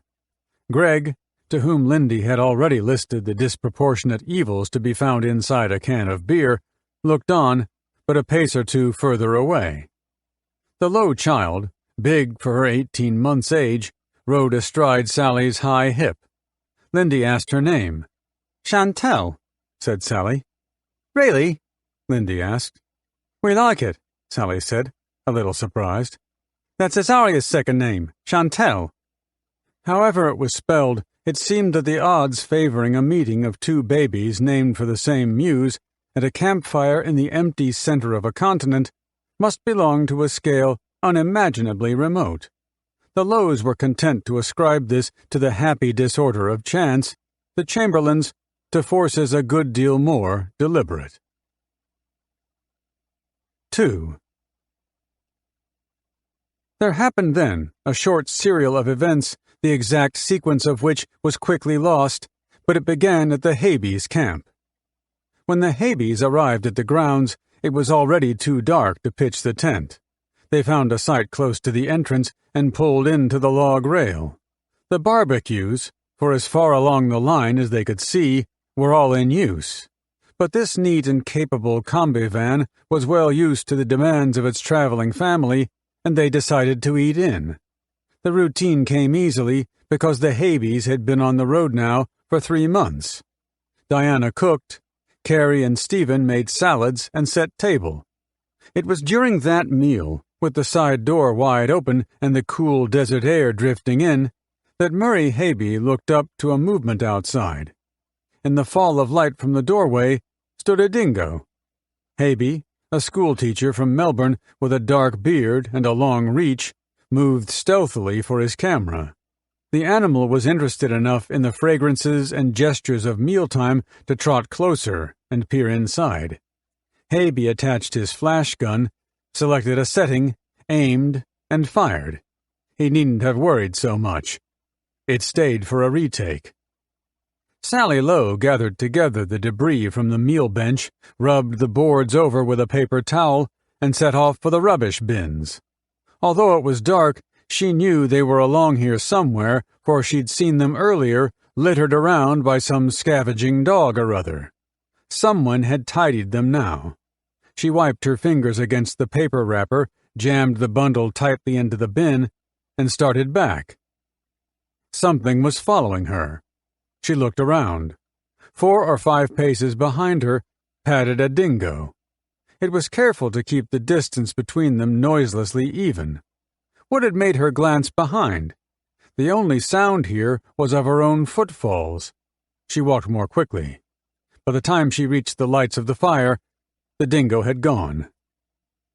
Awaiting the coming of 8 o'clock, Amy Whitaker and her daughter Rosalie stood over a camp table washing dishes in a steaming bowl. Max Whitaker was tidying things somewhere inside the tent. The hour was important to them because Sunday nights at this time united all those with a radio and a devotion to programs of hymn singing wherever they happened to be. The table over which Amy and Rosalie worked was lit by a gas lantern they had hung on a stake by the end of the tent. It cast light over a calm circumference and touched the log rail on one side and the roadway on the other. A form moving by the rail caught Rosalie's eye. She paused. "Oh," she said, "it's a dingo." It was a very attractive dingo. Light brown, almost orange in this light, she thought, with an inquisitively up-curled tail. Neat and handsome, rather like an Arctic husky if you shaved the fluff away. It rounded part of the lighted circle, scrutinizing them all the while, and turned off again in the direction of the barbecues. But something had not ridden well with its handsomeness. The way, perhaps, it had stepped out so exactly the compatriot boundary of darkness. It was altogether too clever. They bent again to the washing. The time was 7 minutes to 8. 3. Aidan plied the light of his torch about under the barbecue bench, but couldn't find the mouse. It could not have got far. It seems a mouse knows where you're going to look, and then it's not there. Aidan's concentration was dispirited enough by so unequal a contest to withdraw of its own accord, when his father said, "Look, here's a dingo." The dingo seemed shy of the light. Michael Chamberlain threw down a crust of bread to entice the animal closer. Lindy's reaction was instant. "That's really silly, Michael," she said. "You shouldn't encourage them." This was as sharp a tone as the Lowes had heard her use to her husband, and caused Greg, who was then lowering Chantel so she might pat the dingo, to straighten. As the dingo carried the bread off, evidently to assess it in privacy, Aidan turned back to a renewed pursuit of the mouse. The flashlight made a slim beam which tapped along, side to side, like the tip of a blind man's stick. Michael was the first to see something. "There," he said. But before Aidan had time to see where it was his father was pointing, the dingo was in there, pouncing and fiercely gone, mouse and all. 4. Azaria was asleep. It had taken Lindy 10 or 12 minutes of patiently mesmeric swaying to achieve this, and she stood up from the rail with relief. "It's time I put Bubby down," she said. Sally Lowe watched her walk away, with Aidan following close behind towards the tent. There was about Lindy Chamberlain, Sally thought, a sense of stoic virtue. It had something to do with judging her own merit, perhaps. Lindy was clearly tired, but was, just as clearly, pleased with maintaining a spotlessly swaddled infant, 2 enthusiastic youngsters, and a neat and well-humored husband. After a third child, one might have expected the off-handedness of a well-practiced matron. Instead, Lindy carried the consistent glow of the new mother. Aidan, now heading fast towards one side of the barbecue, and Lindy, to the other, were racing each other back. Aidan won. Lindy was hampered to some extent by the can of beans and the can opener she held in her hands, but Sally considered the more likely handicap was that of the good-natured parent. They had not been away 10 minutes. Lindy upended the beans into a pan to heat them for Aidan. It was then Sally Lowe realized that Lindy had not planned to eat until the rest of the family was contentedly fed. Quite typical, she thought. 5. To evade the descending cold, Judy West pulled her camp chair inside the flap and settled down again to read. The tent was divided. In the outer half, where she now sat, part of the floor was occupied by Catherine in a recumbent sleeping bag. Bill lay on a mattress on the other side of the fabric wall. The sounds of the night were clear, but not intrusive. Judy could hear voices around the nearest fireplace and might have ascribed the dialogue to the appropriate Lowe or the appropriate Chamberlain had she wanted to listen. But Judy was more absorbed by her reading. She was a long-standing member of the Wildflower Society, and the Australian Bird Atlas bore notes of her observations around Esperance, so the days here were as much excursion as holiday. The words she was most interested in, right now, were to be found in the pages of a wildlife book which lay on her lap. The sound which made her look up was the growl of a dog, a deep sound, guttural with menace, and it recalled something quite familiar. The farm dogs at home growled like that, in prowling circles, while Bill stripped the warm cavity of a suspended sheep slaughtered for the table and threw them coils of bloodied offal. They growled to keep the others off. Judy could see nothing from where she sat. The growl had come from the direction of the Chamberlain's tent. Since the voices she could hear indicated that the family was still at the fire, there seemed no reason not to go back to her book. 6. Sally Lowe heard the baby cry. Not loud, but sharp in the cold air, and somehow unfinished. It was this property of curtailment which moved her to look at Lindy. Lindy was not bothered, and given that a mother's ear for the sounds of her own is naturally more accurate, it seemed best to Sally Lowe that she hitch her Chantel higher on the hip and say nothing. Considerations of parental infallibility were lost on Aidan. "That was Bubby crying," he said fearlessly. Michael then agreed he'd heard it too, and Lindy turned for the path, through the low bush to the tent, with skeptical strides. "But she was fast asleep," she said. 7. From then on, it would seem to everyone that things happened in different dimensions of time for each of them. Lindy Chamberlain's quick legs, as she makes over the scrub, take on the jerky impulses of panic. She falters, but this is associated somehow with taking the last 8 or 10 paces to the tent at a run. Sally now realizes that Lindy has shouted something to them all, something terrifying and engulfing, but cannot yet arrange the meaning of it in her mind. An earlier thought is not yet displaced. The sports parka Lindy has on looks comical over a floral frock and bare knees. Lindy, who curiously seems to be the only one with the capacity for movement, drops to all fours and scrambles inside the tent. It is her reappearance, then, with unrewarded arms, that locates for them what it was she had said. Sally, sturdily akimbo, thinks she has heard the word Michael before anything else and makes an effort to look at him. Greg, leaning on the bench, misses the first words but is slowly getting the rest. Michael, holding over the flame his wife's tardy meal, seems to understand least of all. And Judy West, now bolt upright in the chair inside her tent, has heard the cry, my God, the dingo's got my baby!"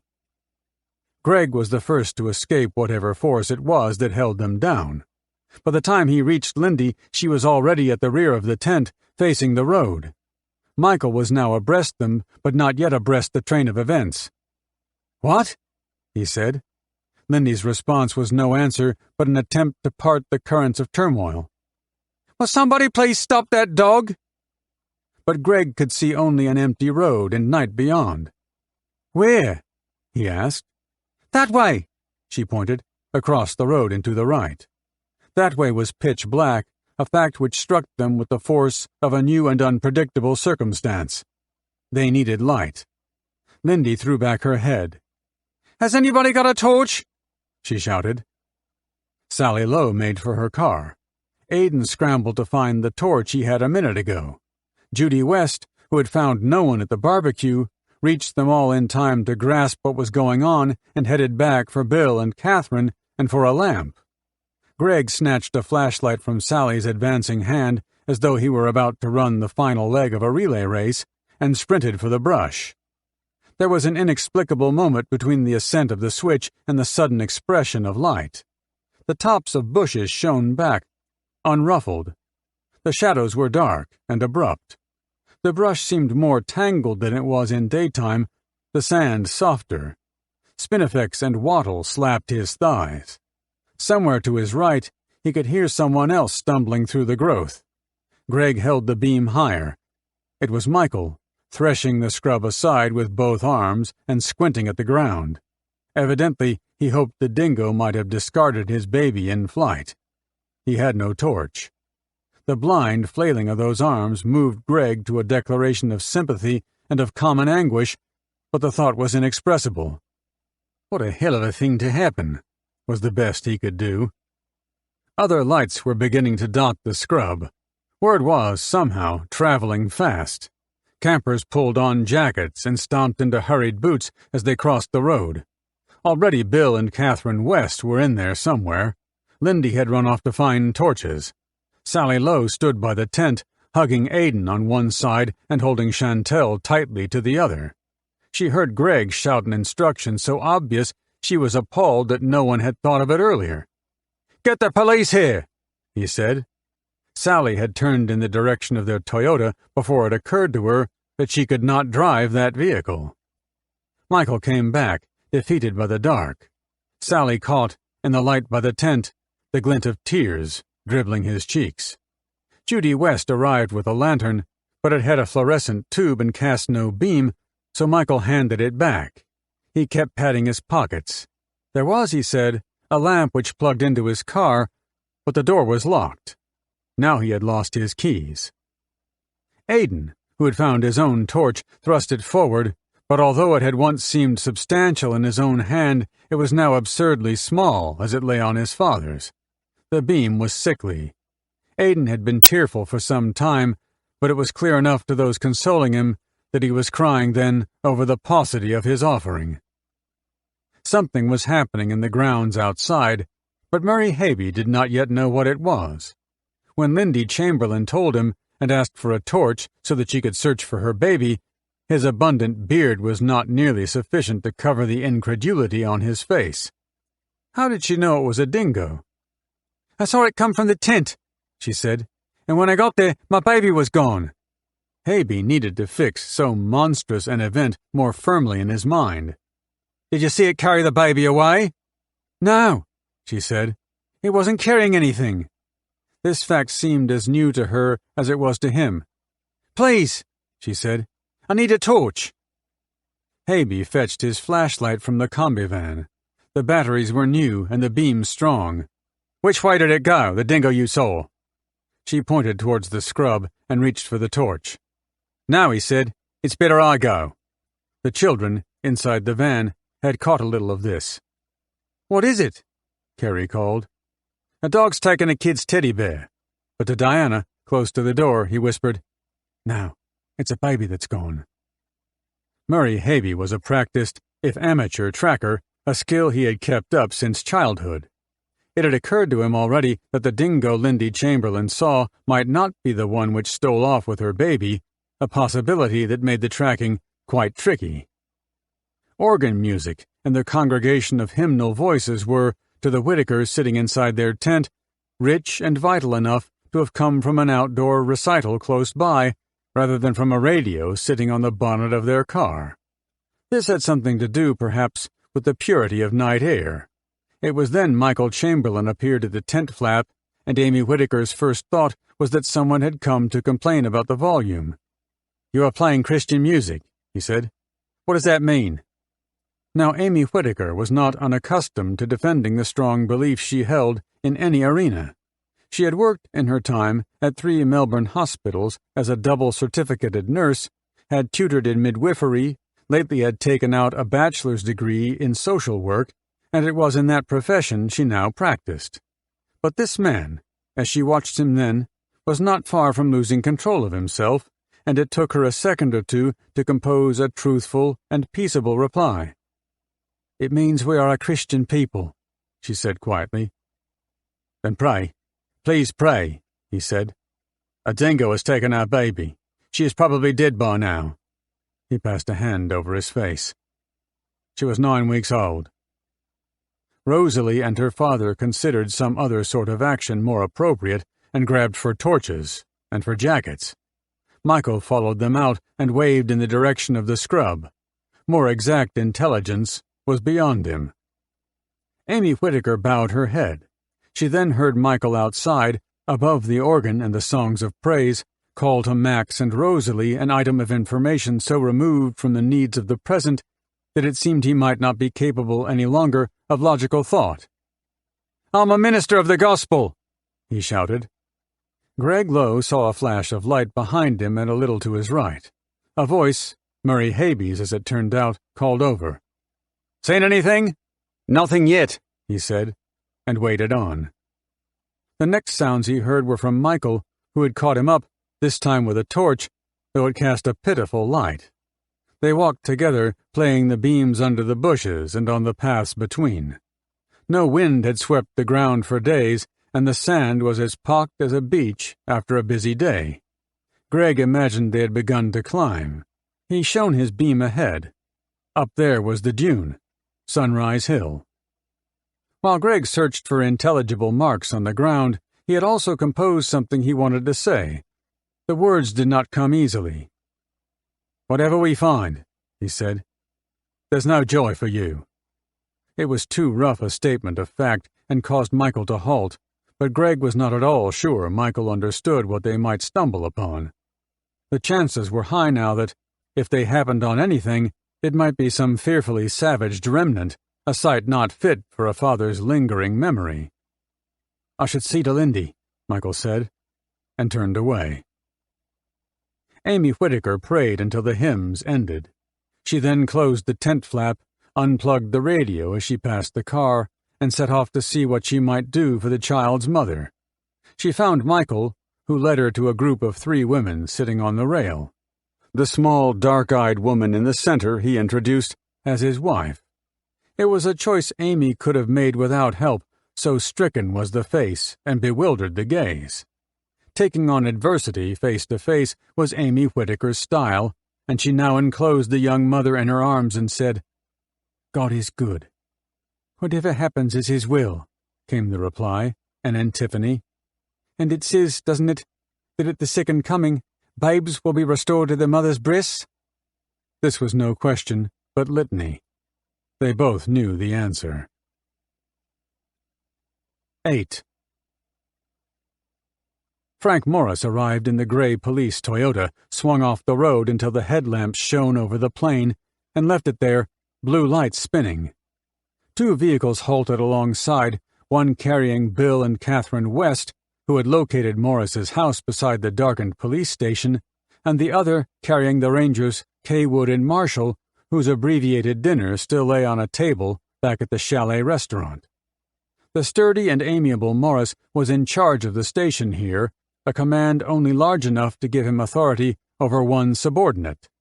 He was currently dressed as if he were a hastily summoned civilian, which spoke of the fact that 7 minutes ago he was in bed.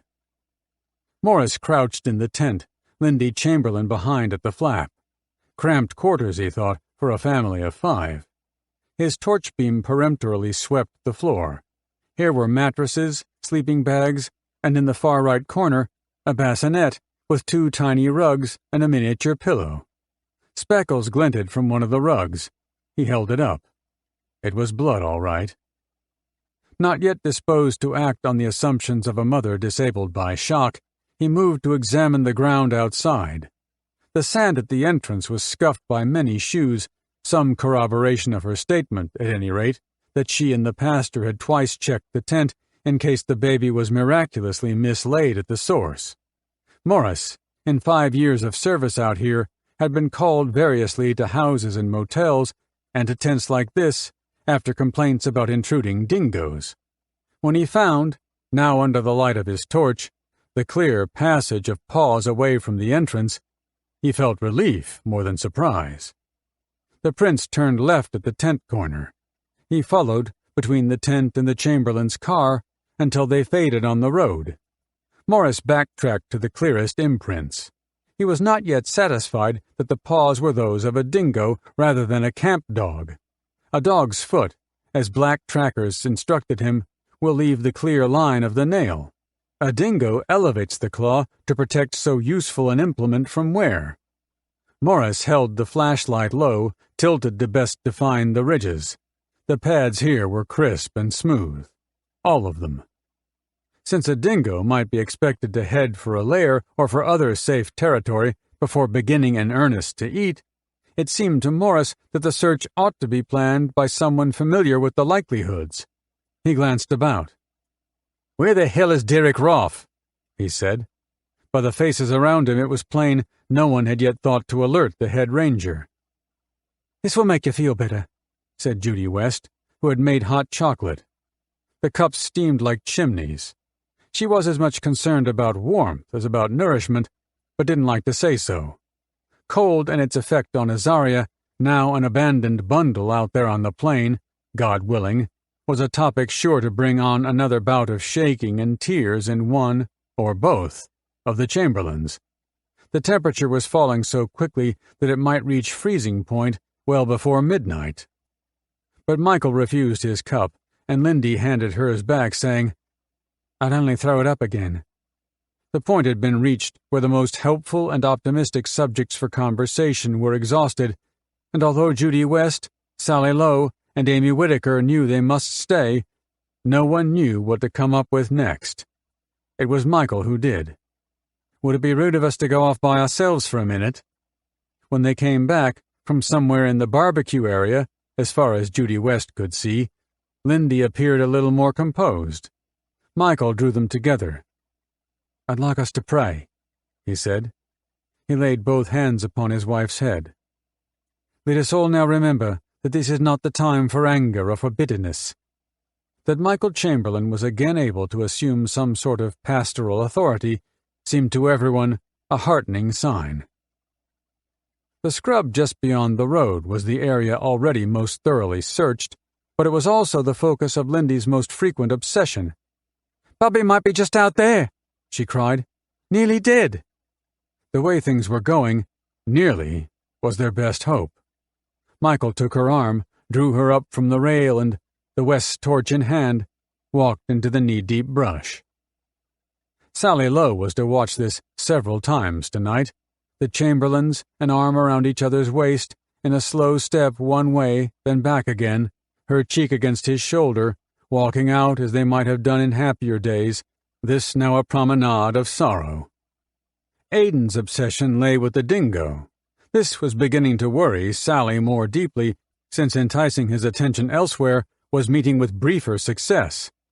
The events of the night were altogether too eloquent. The conversations, to which he listened with an avid horror, spoke endlessly of hope, when the faces of every adult around bore the marks of the most unanswerable defeat. "Don't let the dingo eat our baby," he wailed. Sally led him towards the tent. The hyperactive combination of fright and fatigue must be broken. She couldn't use his age as an argument for putting him down, since she still toted Chantel about on her hip. "Show me which is your bed, Aiden," she said. He climbed on his mattress eagerly enough. Regan, undisturbed by their entry, lay on the other side of the tent. Sally was about to cajole Aiden further into bed when a mark on a mattress caught her eye. It was a smear of blood, perhaps once a pool. Aiden had seen it too. "Regan's dead," he said. "Now, of course he's not." "Regan's dead! Regan's dead!" Sally reached across and shook Regan by the shoulder with pressure sufficient to draw an irritable twitch and a mumbled complaint. "There, see, he's fine." But the blood, the empty bassinet, the small pillow, and the disarranged baby rugs were no longer static. They were now the continuing properties of an event, vivid and irresistible, and Aiden covered his eyes and followed the event all the way to its unbearable conclusion. "The dingo has our bubby in its tummy," he cried. Derek Roff's thought, as he put down the phone, was, "So it's finally happened." He left home at a run, drove hard to the camp, and was there within 5 minutes of summons. He found the Chamberlains by the tent, a few people around them. Someone, in fact the thoughtful Catherine West, had rigged a gas lamp on a staff so the tent shone up orange and green and, with the Primrose car beside, looked not unlike a movie set, arranged to make the best use of color. Mrs. Chamberlain, wan and watchful, sat erect on the railing with her husband, the pastor, standing behind, his hands on her shoulders. Perhaps it was the formality of this tableau which caused Roff to introduce himself, though everyone seemed to know already who he was. "I am the chief ranger," he said. "What happened here?" "Our baby girl has been taken by a dingo, and we are fully reconciled to the fact that we will never see our baby again," Michael Chamberlain said. "The dingo would have killed the child immediately, would it not?" Roff was unprepared for a display of fatalism, however pious it was, or of composure, however humble it was. He suspected that Michael's emotional balance was now perilously atilt. "Look," he said. "Just tell me what happened." Lindy answered, to Roff's relief, lucidly and briefly. When she finished, he asked, "Did you see anything in its mouth?" "No, nothing." "Are you sure the baby is not in the tent somewhere?" "Of course he's not. How many times do you think I've looked there already?" He followed her to the tent flap while she crouched inside beside her sleeping son, lifting the rugs, the clothes, and letting them fall, crying, "Look, she's not here. She's not here." "I can see that," he said quietly. "It's all right. I'm sorry." Vigil 1. Searchers on the plain were called in for briefing. Joined by fresh volunteers from motels, staff quarters, and camps further away, they made a crowd of heartening sighs, Derek Roff thought. He waited for silence enough to speak. There must be close to 300 men and women here, and a few teenagers, serious and eager. Earlier, the owners of dogs had brought their animals with them, a pair of energetic young women with an Alsatian, and a man whose setter had been given some article of the baby's clothing to sniff, but then remained as confused as anyone else. But the dogs were ordered off, in case their tracks led the search astray. "First, thank you all for coming," Rolf said. "Sometime before 8:30, that is, maybe 3/4 of an hour ago, a small baby was taken from a tent there. We think it was taken by a dingo. The dingo headed southeast, so from the camp here, over the track and across the flat, in the direction of the hill. We're going to form into a human chain. I don't want anyone more than 2 paces away from the next." That ought to cover, as Roff then calculated, about half a mile across. Not at all bad.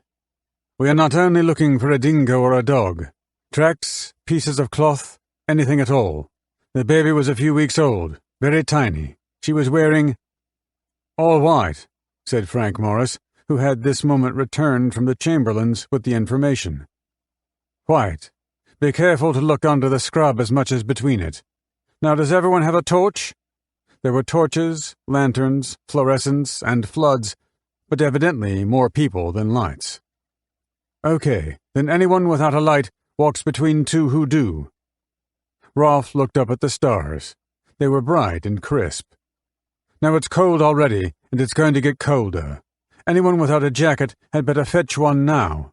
We are arranging a supply of batteries from the store, so when you need one, just call out. I think we're ready to get started. No, there's one other thing. Be alert for signs of digging. That is very important. Any digging." In fact, this was the sign Derek Rolf hoped for least. The sort of digging he had in mind would end any chance of finding the baby alive. 2. While the searchers filed across the road and into the brush, Frank Morris walked back to the Chamberlains. He thought to look again through the tent and to draw from the parents any item of information useful if something identifiable came of the search. He found them at the rail, Amy Whittaker and Sally Lowe standing by, and asked if Lindy Chamberlain wouldn't mind recounting again what it was she had seen. He interrupted midway. "The dingo had nothing in its mouth?" "Nothing so far as I could see." "I thought earlier you said it did." "No," she said. Morris was not confident enough of his own recollection, and it seemed an unimportant detail, considering the turmoil of things so far. He pursued it no further. "Tell me what clothes the baby was wearing," he said. Lindy Chamberlain counted them off. "Disposable nappy with a plastic cover, a singlet, a jumpsuit over everything. Yes, and booties underneath. White, everything white." She had begun to shake, perhaps to the chill passage of memory. "I told you white already," she said. It was not color in which Frank Morris was currently interested, but temperature. "You should understand," he said, "that if we don't find her quickly, she won't survive the cold." Although this was addressed to Lindy Chamberlain, it was her husband who responded. "The will of God," he said. "There is nothing anyone can do about the will of God." "Oh, look!" said Sally Lowe. She pointed over the dark plain where lamps and torches blinked and swung in preparation for the first long sweep. Sally saw in this a resurgence of hope, but Michael Chamberlain seemed to be affected by quite a different emotion. "Our daughter should be brought to us," he told Morris, "no matter what condition you find her in." The succession of lights reached far into the night, stately and processional. "We want her back," he said. 3. The nurse, Roberta Downs, was a slim woman with long sandy hair and a liking for oversized, round spectacles, which made her look so young that everyone in the settlement preferred to call her Bobby. She had been a nurse, by this time, for 5 years, enjoyed her posting to the Rock, and was engaged to marry a bush pilot who lived here. When she joined the Chamberlains and the vigil on the railing by the tent, the time was around 9:30. She found Michael Chamberlain quiet and remote, as if formality was the last preserve of strength. His wife was shaky, despite the tracksuit slacks she now wore under her frock and the blankets around her shoulders. Lindy Chamberlain had entered that talkative stage of sorrow which revisits every small memento of a happier past and anoints them all with sanctity. Bobby's concern, after a half-hour or so of this, was that neither of the Chamberlains was well enough prepared for the debilitating course of grief. When Lindy, from a rare silence, burst out suddenly with the words, "9 weeks of joy," and covered her eyes with a soaking kerchief, Bobby Downs decided they must stay here no longer. "Time we moved you away from here into a motel, okay?" she said. This suggestion met with approval from Sally Lowe, Amy Whittaker, and Judy West, but not from the Chamberlains. "We can't afford a motel," was Michael's slow reply. I'm sure no one will ask you to pay. The police won't know where we are. I'll tell the police and the rangers, right? Thank you, Michael said, but this is where we should wait. Across the plain, the chain of lights had begun to hang irregularly in the dark, the higher tinged with pink. So the search had reached the first slopes of the red sandhill and, presumably, without finding a trace so far. Bobby Downs wondered how long it would be before the Chamberlains were forced away from here by either despair or the merciless cold. But there were traces to be seen on the plain, rather too many, in fact. It was a surprise, even to the rangers, to discover how much of the ground here was crosshatched with dingo tracks, for never before had such an exercise been carried out. Only the aboriginal trackers seemed to find it a commonplace. The Pitjantjatjara group had arrived just as the search got underway, when Matty was not among them, for the night was already too cold for so old a man, but his wife Barbara was there, with her father, Nuva Minyantiri, and Daisy Walkabout, all trackers whom Derek Rolfe much admired. Rolfe thought it best to keep them separate from the chain and available when the search happened on prints. Each time, the tracker determined the size, the age, and the gender of the dingo, whether or not it had recently fed and, on more than one occasion, in which of the layers nearby it lived. When Frank Morris came back to the tent again, it was a little after 10. "Nothing yet, I'm afraid," he said. The group around the Chamberlains had dwindled. The Lows were gone. After Greg had stumbled out of the brush, tired and despairing, Sally decided it was time to take Chantel somewhere safe, and they made off for a motel. It seemed like the first obvious recognition of defeat, and, to take the edge off it, Morris now said, "We'll keep looking, of course." "Keep us informed," Michael Chamberlain asked. "No trouble. We'll send you progress reports." Morris found it hard to keep optimism uppermost in his voice. "There is another thing, Constable. We are very grateful for all you are doing. My wife and I would like to thank you." Frank Morris was used to many of the tasks an outback policeman is called on to perform, but the comforting of bereaved parents was not one of them. "Sure," he said, and walked away, back to the hopeless plain. 4. "Tablets to dry up the milk in your breasts," Bobby said. "What's that?" "Lasix. I've got it at the clinic." "Today what?" "Dry up the milk. I mean, just in case."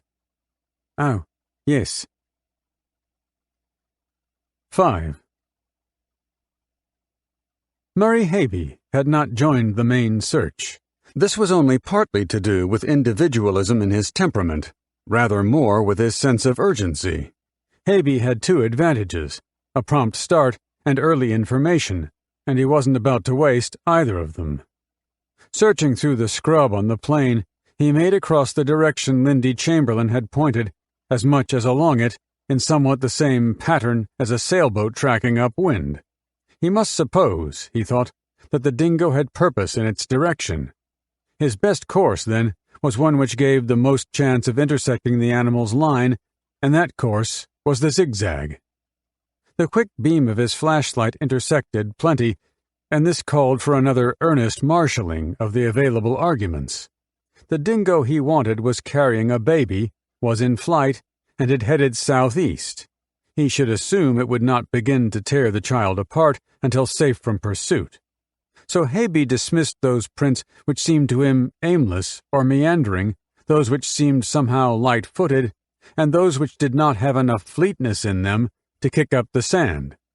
The trouble was that those criteria got him to the foot of the sandhill without happening on any prints which qualified. The sandhill gave him pause. It was a dune, really, though a dune substantial enough to have some structure or other at the top he remembered seeing in daylight. There was also a place for flag-raising ceremonies, on which days it was known as Anzac Hill rather than Sunrise. The slope presented Haby with a fresh set of possibilities altogether. This was a margin, a discrete piece of ground over which the dingo must pass if it was to hold direction. The bushes were sparse, and the incline was such that an animal might have more difficulty holding its load clear of the ground. Habe had climbed close to the brow and completed much of his planned first traverse under the ridge when his torch beam picked up the sign he was hoping to find. The prints were deep and plain. A larger animal. And here, dragging something. A furrow. Soft and pitifully compliant. 6. Word was around that fresh batteries had arrived, so Judy West drove Bill across the plain to join in the main search. When she got back, Lindy Chamberlain was well into another bout of overactivity. "Why are they all searching so far away?" she cried. "Bobby could be just out here somewhere." This was close, Judy thought, to frenzy. "Do take her again, Michael, so she can see for herself," said Amy Whittaker, and Judy added, "I'll be here if the children wake up." They were not long gone when one of the children cried. Judy crawled into the tent. It was the first time she had been in there. Light from the grounds, and more from the gas lantern, loomed through the fabric. She found the boy, who was struggling with some unidentifiable fear, in a sleeping bag close to the tent flap, and quietly hushed him to sleep. She could see blood on one of Azaria's small rugs. It seemed to have been caused by a blot and a fine spray, which gave it the appearance of an exclamation mark. But the real drama in here was provided by the empty bassinet. It held Judy still for a moment, while she considered how shocking a mere space can be. 7. The prints and the furrow led Murray Habe higher, and to a quite different mark in the sand. This dingo was carrying something all right. Here was a depression where it had laid the burden down. Habe was taking care now to walk well to one side of the track so not to distort it in case he lost the trail and had to begin again. The prince climbed to the top of the ridge, then over. The sand here was much more densely packed, the prints not so deep. In another 30 paces, he lost them. The night was so dark that without the flashlight he could not see his own feet. He plied the beam about, walking this time in widening circles. Nothing. The strange thing was that the sand here was level, and so firm he was making little mark himself. He shone the light further out, and discovered he was now standing in the center of an empty car park. 8. Derek Roff halts the chain of searchers at a water tank on the east slope of the ridge, turns them all about, ready to start back again. The older stragglers cough steam and cigarette smoke. Roff orders a minute's rest. At the campsite, the Chamberlains come in from the scrub. They are cold and silent. Bobby Downs drapes rugs over Lindy's shoulders and decides against reintroducing the subject of a motel just yet. The only cheerful topic Judy West can think of is that one of the boys woke but has gone back to sleep. Amy Whittaker holds Lindy's bleak hand. 9. Because he could find no record of the dingo's departure from the car park, Murray Habe decided to backtrack. His priority should be, so he thought, to establish the full validity of his find. At the depression in the sand, a little below the ridge, he squatted for as intense an inspection as the yellowing beam would allow, the shape of something soft, oval, and nearly the length of his hand. There was a moist drop alongside, blood perhaps, but not as red as he would have expected. Saliva, maybe. It was the pattern in the imprint he thought most startling. It reminded him of a soft-knitted fabric. Backtracking downhill to the plain was not difficult.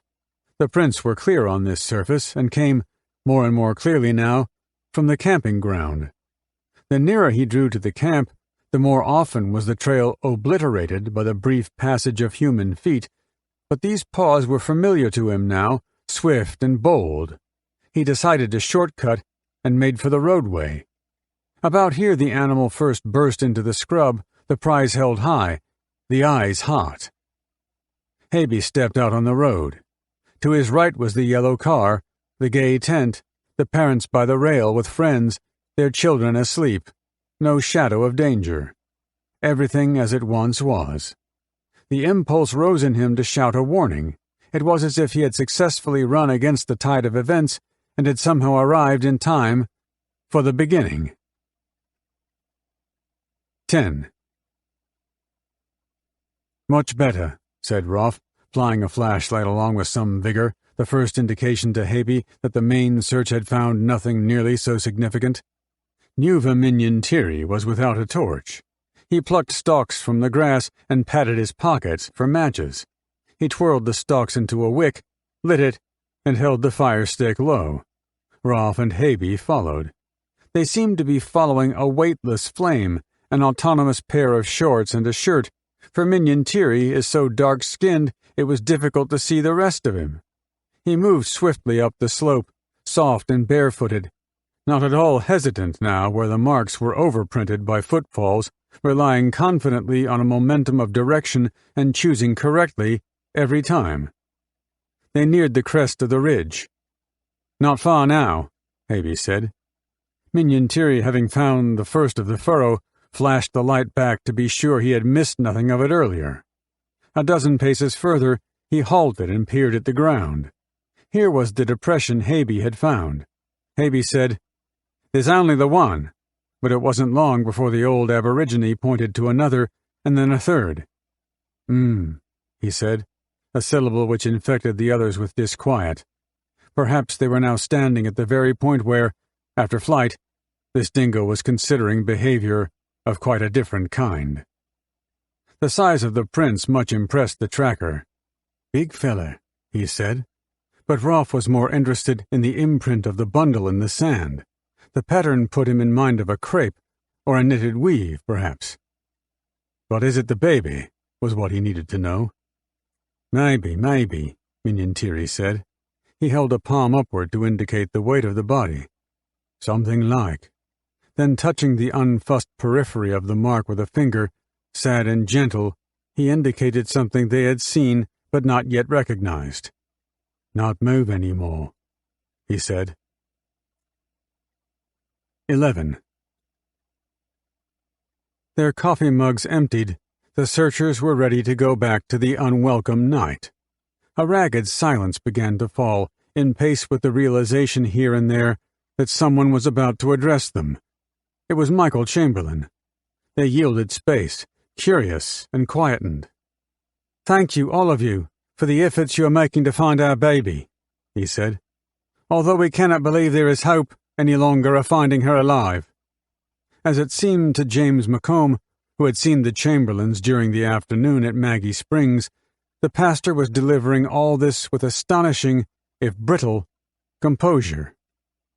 "I am a man of God, a minister of religion.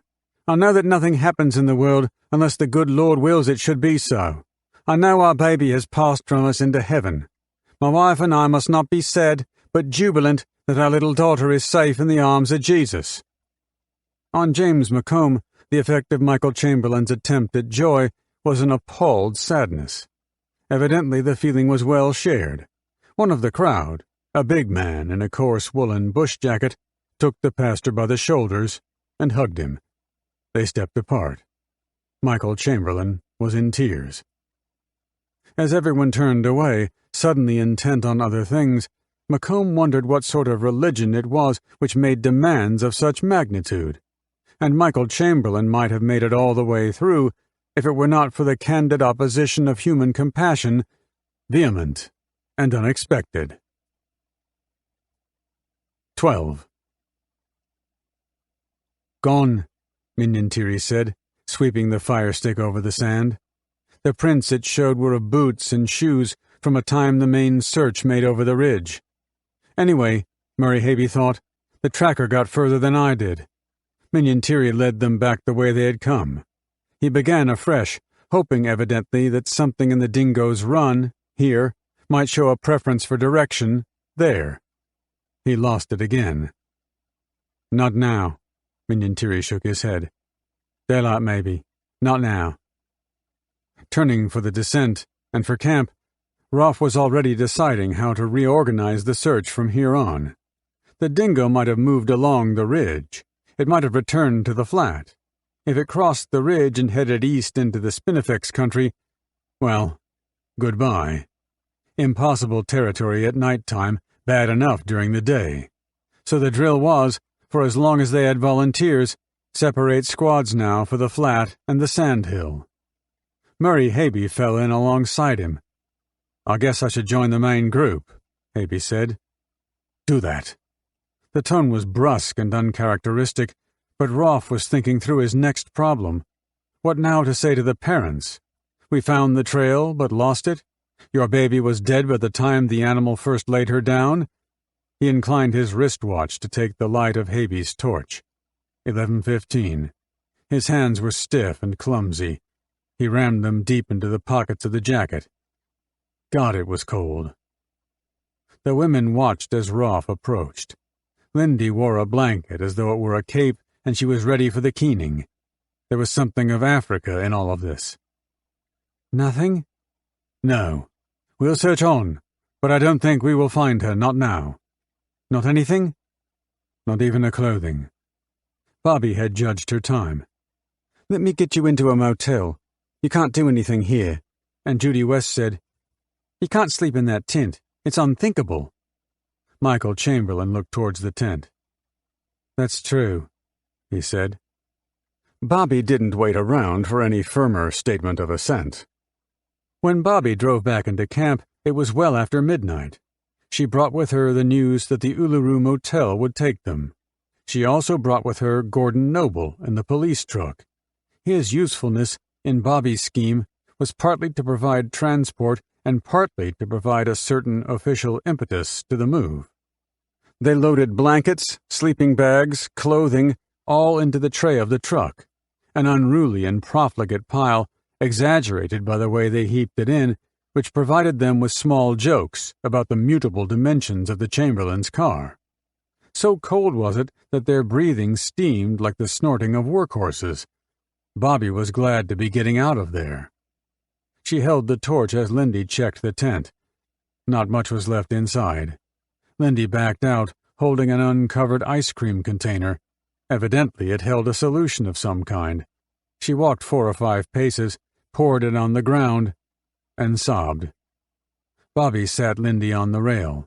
The container, which she took from Lindy's unresisting hand, was filled with baby's bottle teats.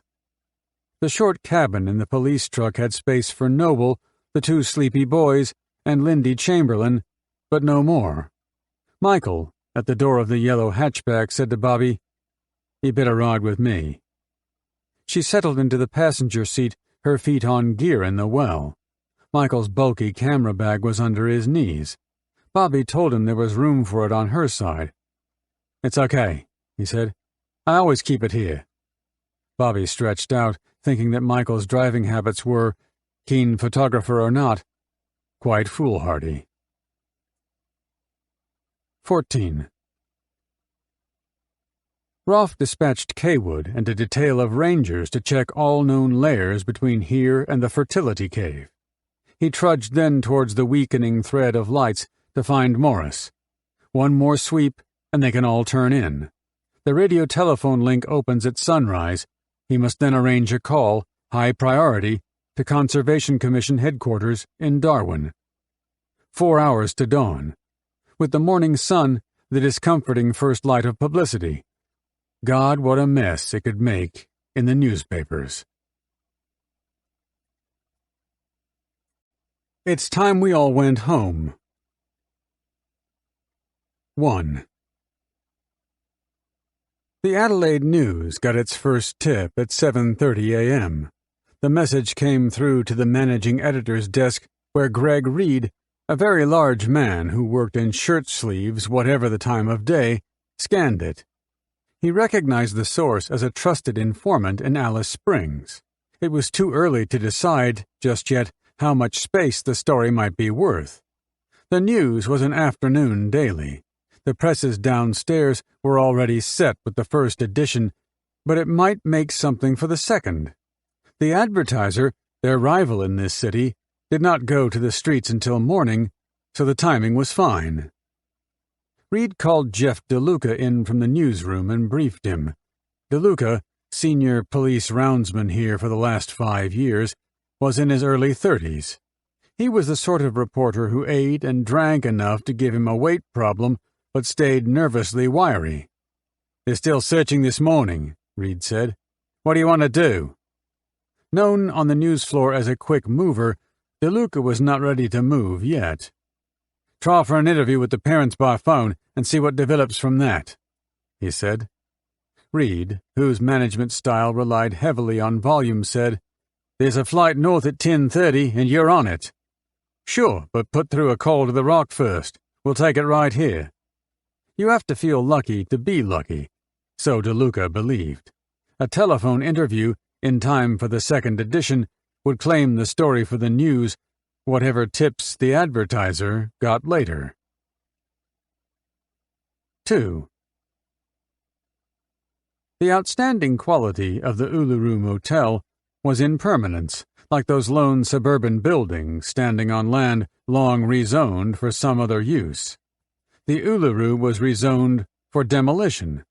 Aggressive grasses overran the paths. The garden belonged to other climatic zones. The tropical hibiscus and temperate rhododendrons were comfortable enough until an hour or so after daybreak, when the morning sun gave an indication of the temperatures to come.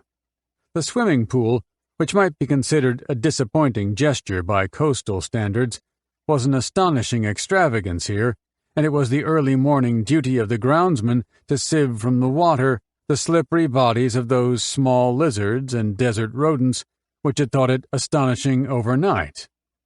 The eveless units were as narrow as boxcars. They carried flimsy and identical appointments, curtained robe, ensuite toilet, and resonantly dripping shower. Over the doorways, and from the one numbered 34, the Chamberlain couple now stepped, closing the door on the two irritable boys. Paint faintly dimmed the name of an earlier owner, Apex Hire. The path was warming, although it was barely 8 o'clock, and flies hummed around a corner of the bar-room where damp plumbing from the urinals came through the wall. A unit close to the bar accommodated the office. Here the manager, Alan Barber, booked calls on the radio telephone. In a thin voice, Lindy Chamberlain asked for a South Coast number at Nowra, where her mother lived, and Michael asked for 2, one north to his church headquarters in Townsville, the other to Wellington, New Zealand, the home of his parents. They waited for the connections. Michael was taking the call to his mother when Frank Morris walked in. Morris nodded to Barber and pointed to the phone, indicating that he wanted to be considered in the queue somewhere. Evidently, the New Zealand line was poor. Morris and Barber, wordlessly in concert, left the room for the path outside, absentia in form only, since Michael's voice was as plain outdoors as in. "They are doing everything possible, Mother," Michael said, "but we don't ever expect to find the body. Don't worry, we're both okay. It is the will of God, and we are bearing up to that, as He says we must." Morris and Barber caught each other's eye. The next was not a connection they waited on, but an incoming call. Alan Barber took it. "No," he said, "the parents are not available for comment." He palmed the mouthpiece and, in an aside, told Michael it was from the Melbourne Herald. "I'll take it," Michael said. "I want you to emphasize that people ought not to feed dingoes, here or anywhere else," he said. "There are notices prohibiting it, but people should be more aware of the dangers than they are." When he handed the telephone back to Barber, he asked, "Was that all right?" "Fine." Precisely how those warnings might countermand the will of God was a little difficult for Alan Barber to figure out just now, and the phone rang again. In his office at the Adelaide News, Reed's broad face lit up. "He's on." The movements which followed involved the telephone passing from Reed to the pictorial editor, Scadden, across the table to DeLuca, and back to Reed. Scadden was promised photographs of the camp and of the abducted baby. DeLuca's request for a meeting at the Rock was deflected, but not rebuffed. Reed hoped now to draw enough of the story from Michael Chamberlain to make the streets for the second edition. He signaled success with a huge and triumphantly erect thumb. When Michael put the phone down, he said to Morris, "The press want to interview me." "What are you going to do?" "I don't know how I ought to behave." But Morris was no expert either. "Just act natural, I guess." Room 34 was still in a mess when Bobby Downs got there around 9. The double bed was unmade, and where the boys had slept on the floor, blankets and clothing lay despondently over the carpet. Lindy wore dark glasses, although the room was dim. She was slow-moving and tired. Bobby saw the Valium pack, which she had delivered here last night, on the bedside table, unopened.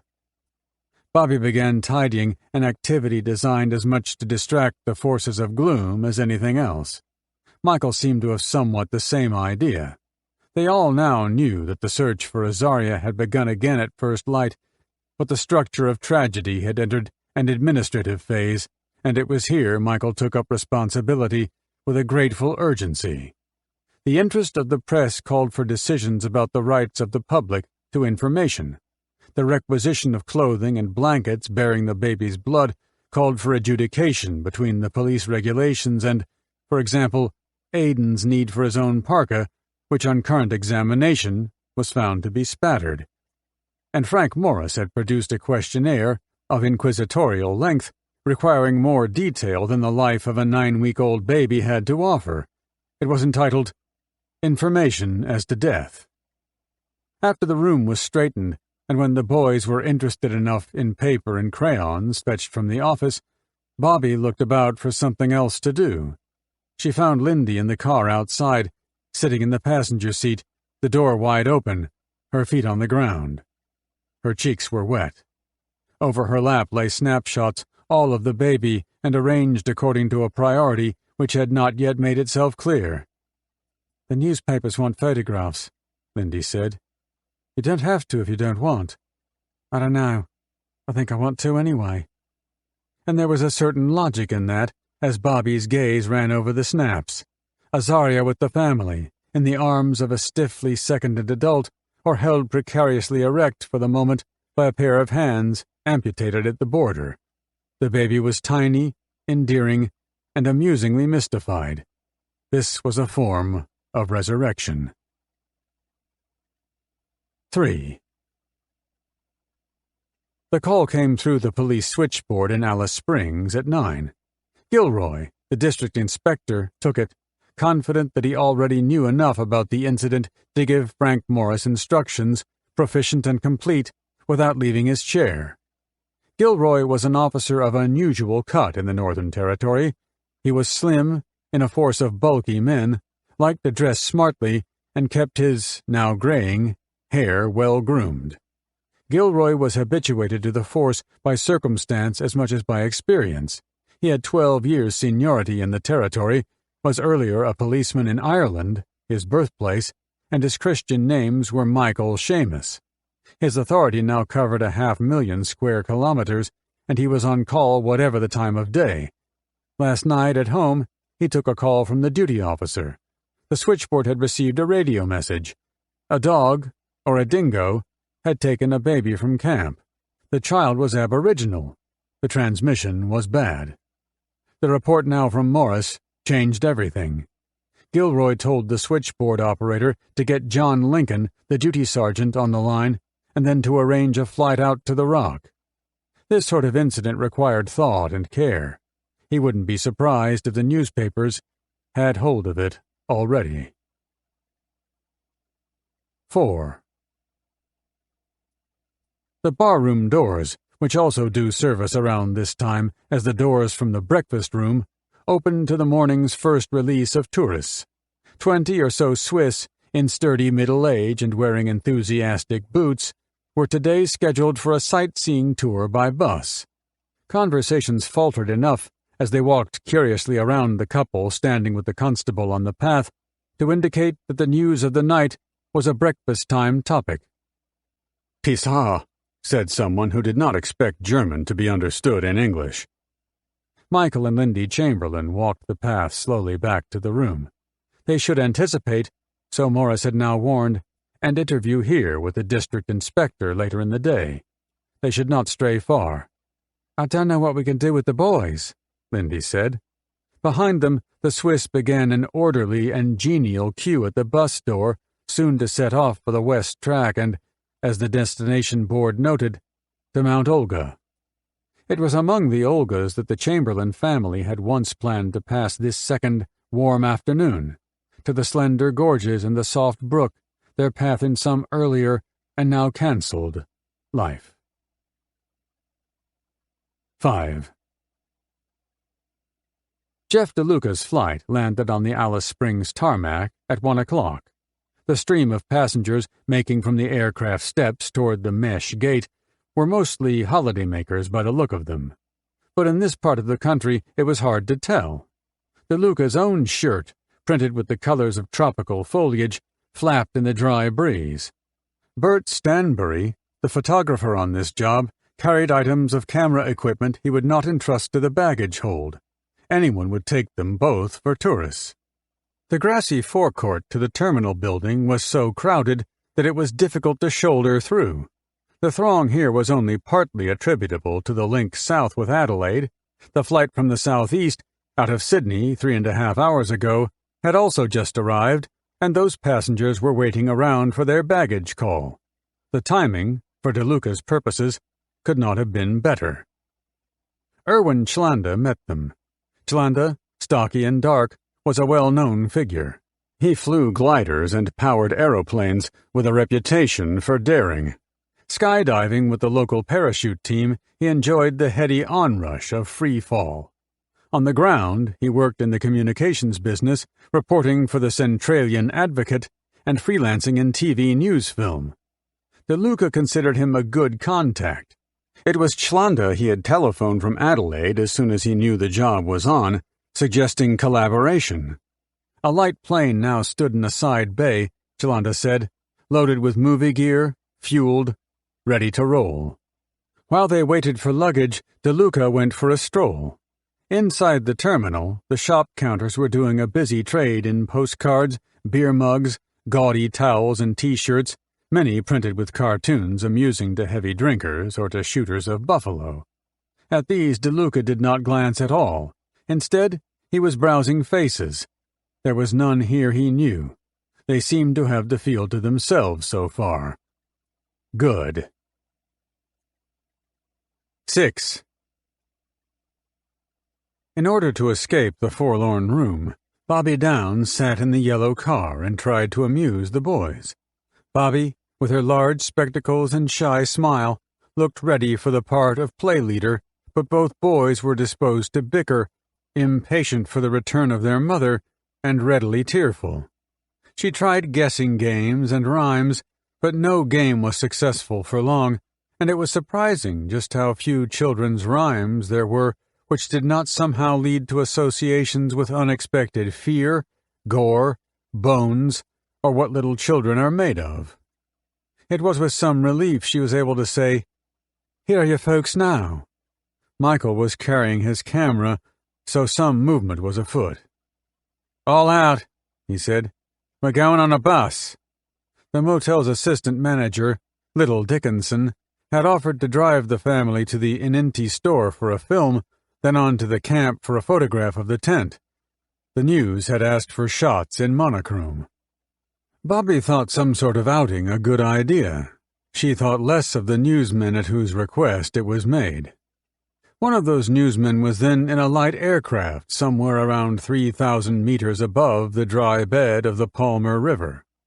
DeLuca, sitting to the right of the pilot, Chlanda, and Stanbury, heftily taking up a good deal of space behind, were finding the trip a little bumpy. This is a part of the country loved by people who set records in very lightweight sailplanes. These blue skies, hot ridges, and breathy currents, which make glider pilots smile happily, are not so good for small-powered aeroplanes. But the nervousness in DeLuca's hands, gripping his thighs, then the seat, then the scuttle, had nothing to do with the turbulence. DeLuca's hands also grip things in automobiles, in bars, in offices. It is a symptom, endemic and recessive, and has to do with the familiar onset of excitement. How do you interview a Bible preacher, for Christ's sake? Not like that, pal. This was the constant topic. There must be an angle. Journalists exist, as they firmly believe, only when they are onto a story. Jeff DeLuca had the feeling for some time now that the story for which he was heading was bigger than it looked from down south. The boys were not enthusiastic about posing in front of the tent. Aidan directed a blank gaze at the camera. Regan overplayed an interest in his finger. Michael lined them up with the tent and, as a backdrop, the rock. He took 5 shots. An afternoon breeze was about. The tent, alternately slack on one side and swollen on the other, tugged at the ropes, which gave it a curious air of restlessness. "That'll do," Michael said. "Let's go." Lytle Dickinson's bus took them to the old airfield, a sandy strip too close to the walls of the rock for the safety of large aircraft, and now relegated to lighter traffic. There they found a 6-seater painted with the words Opal Air, whose unfussed pilot agreed to deliver the film to Adelaide so long as it was after he'd had something to eat. A small plane came in low. Regan wanted to watch it land. It touched down on a precisely synchronized spurt of dust and taxied to the apron. The doors opened. The men who climbed out began to unload, and Lindy Chamberlain firmly ushered the protesting boys into the bus. On any other occasion, Lytle Dickinson would have offered the new arrivals a lift, but this time he started the bus without a word, and they drove away, leaving behind them the newcomers and their growing pile of film boxes, tripods, camera cases. Miss Chance was unmercifully abroad. Once back at the motel, Michael expected the arrival of Inspector Gilroy and of the Alice Springs pastor, Bert Cousins, any time now. The grass beside the swimming pool might be a good place to wait. It was shady and offered a view of the gate. He and Lindy found it unexpectedly popular. A lecture on local fauna was in progress, and the guide delivering it hesitated as they entered, but carried on. Someone moved aside enough so that they could sit, and Michael helped his wife gratefully down. She looked tired and still wore her dark glasses. It was a moment before they understood, at much the same interminable instant, that the topic under discussion was the desert dingo. They sat it out. 7. Frank Morris called Inspector Gilroy and Sergeant Lincoln from the airport and drove them, in the police truck, to the camping ground. On the way, Morris filled them in as best he could. It made a complicated story, and it seemed that the exact sequence of the reports Morris had come by was not yet clear. "You're keeping notes on all this?" the inspector asked. "We've had more urgent things to do than paperwork." Gilroy shook his head. An investigating magistrate might not think that a fine excuse. They drew up by the green and orange tent. The face of the rock was in shadow. Morris indicated a nearby barbecue stand and said, "The parents were there." He showed them the corner of the tent in which the baby had slept, and then pointed to the dune, sunny on the opposite side of the road. "That's where the dingo took her, the trackers say." Searching had begun again this morning, as Morris explained, the trackers losing the trail on the dune, then widening the search south to the plains. A party was still out there. "Nothing so far?" Lincoln asked. "Not a stitch. The rangers think we won't find anything now. If the baby hasn't been eaten entirely, they might find something buried." "And the parents? Talk about the ways of the Lord." "What a mess." Gilroy turned away. "Let's get started," he said. This, for Gilroy, involved walking about, taking in the feel of things, an impression of the space here, the distance from the barbecue, over the rail to the tent, the mother's quickening path, alarm, the vacant road. "It was dark here last night." "Very dark." Paw marks ran, as Morris showed them, along the right-hand side of the tent. At the far corner was an arresting print, heavy and without the appearance of movement. The nuzzle of the beast that made it must have been very close to the fabric. In this corner was the baby's sleeping place. Something else took Gilroy's eye. On the side wall was a stain, a handspan, no more, from the ground. So fine was the nylon that the mark seemed fleeting, illusory. He smoothed the fold to better catch the light. The shape of a spray. The color of blood. The trackers came back from the plains, making a further traverse of the dune. They had been out since dawn, so when Frank Morris called them down to talk with Gilroy and Lincoln, they were happy for the interruption. Because Gilroy plainly carried the authority for his group, when Matty thought it proper to address the information to him. The old Pichijinjara squatted, leveled the sand with a sweep of a palm, and drew in outline the ridge, the camp, the ring road, the rock. Displaying all the while a marvelous disarray of teeth, as awry as the surviving pickets in a loose fence, he began to recount the events of the morning. At daybreak the trackers gather here at the campsite, when Matty himself, Barbara, Daisy Walkabout, Kitty Collins, and Nuva Miniatiri. The morning is cold, cloudless. Beginning at the drag marks high on the dune, they inspect again the depression in the sand where that dingo had laid its burden. Clear the pattern of clothing, and clear the furrow made by an arm or a leg. The trail climbs, is lost and found many times on the way up. And it is at the top, beside the water tanks there, where the ground holds marks faithfully, that when Matty sees they have somewhere exchanged the tracks of one beast for those of another. They begin again at the tent, this time with a sharper picture of this dingo. He is big.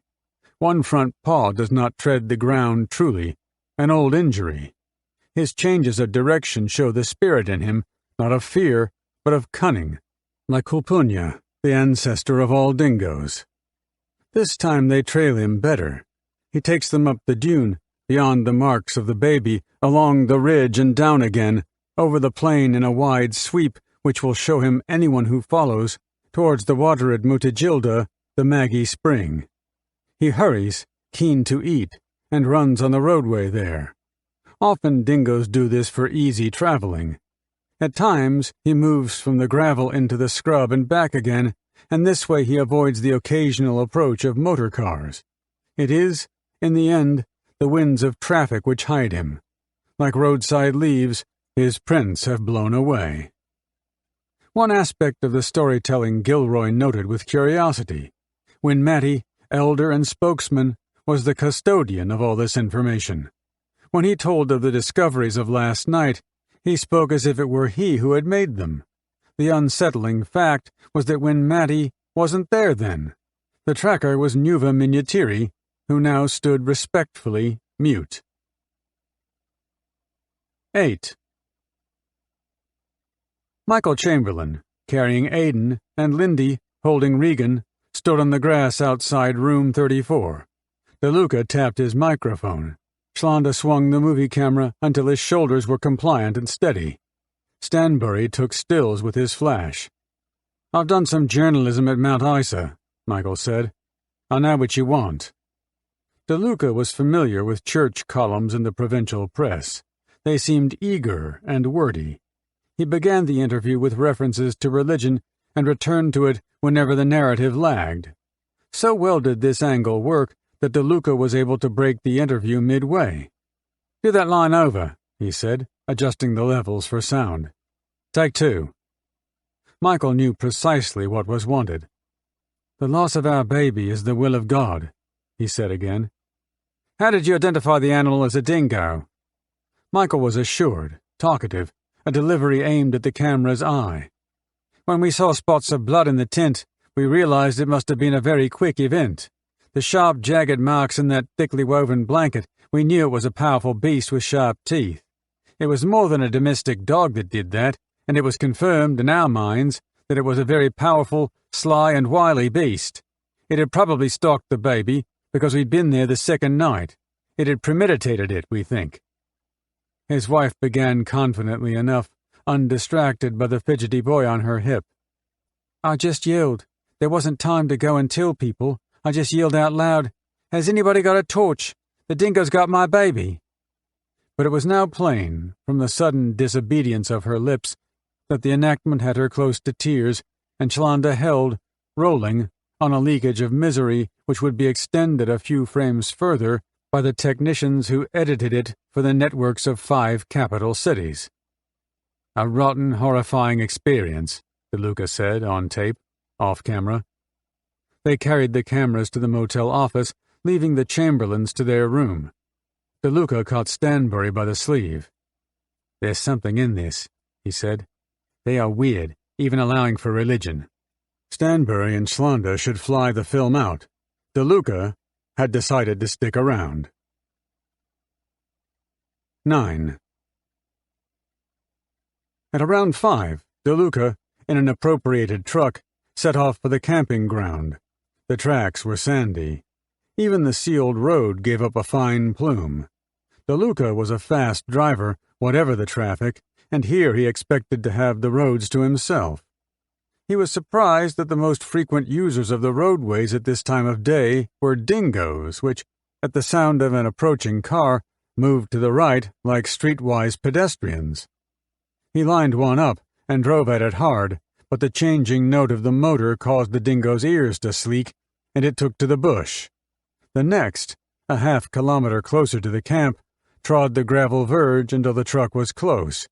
It moved then, a little irritably, off the roadside to the plain, and DeLuca swung the wheel. The cabin bounced, the scrub splintered, but the dingo had somehow evaded DeLuca's accelerating lunges and, with appalled leaps, made for less penetrable ground. Something of the same exercise was to take place at the campsite. When DeLuca got there, he found the constables Noble and Morris and the rangers, Rolfe and Kaywood, cooking at the barbecue. They were not off duty. Their loaded rifles lay on the table. Under orders now from the Conservation Commission, scavenging dogs and dingoes were to be shot. In the course of the meal, they bagged 1 dingo and 2 dogs.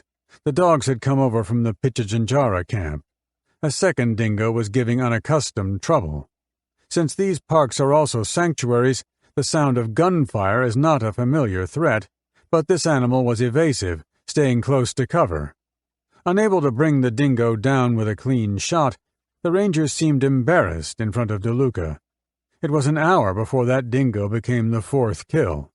Out here, there was no reason to keep their marksmanship so sharp, they said.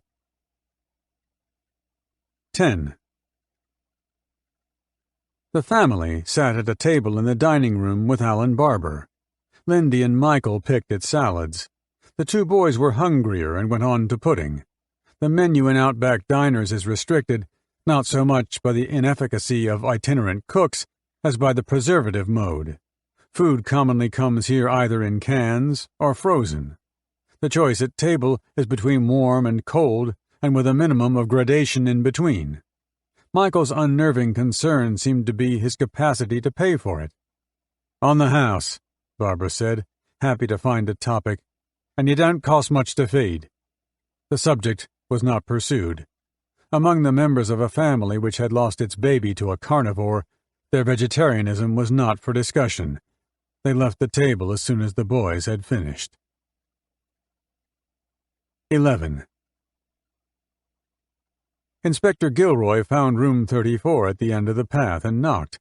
Lincoln carried the tape recorder.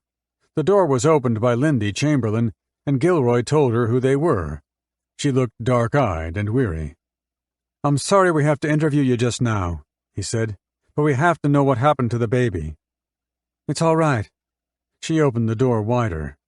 "It will probably help me to talk about it." She was alone, but for Regan, and said that her husband Michael would return soon with their other son. They were at the clinic with Sister Downs. John Lincoln set the recorder on the bed. He spoke into the microphone, adjusting the sound. When the level satisfied him, he spoke a line of identification, gave the date, and nodded to Gilroy. Gilroy turned to Lindy Chamberlain. "When did you leave Mount Isa?" Whether it was Tuesday night or Wednesday night. Wednesday morning, I think. Monday or Tuesday, she said, but her confidence in that was short-lived. "Or Tuesday or Wednesday. Could you tell me how you all left Mount Isa to come here?" "I beg your pardon?" "Did you come in your own vehicle?" "Yes," she said with some relief. "We came in our car, my husband and I and our 2 boys, and the baby." It was not a fluent beginning. She pulled at her wedding ring, and her eyes swam. It did not take long for Gilroy to decide on abandoning the usual form of police interview.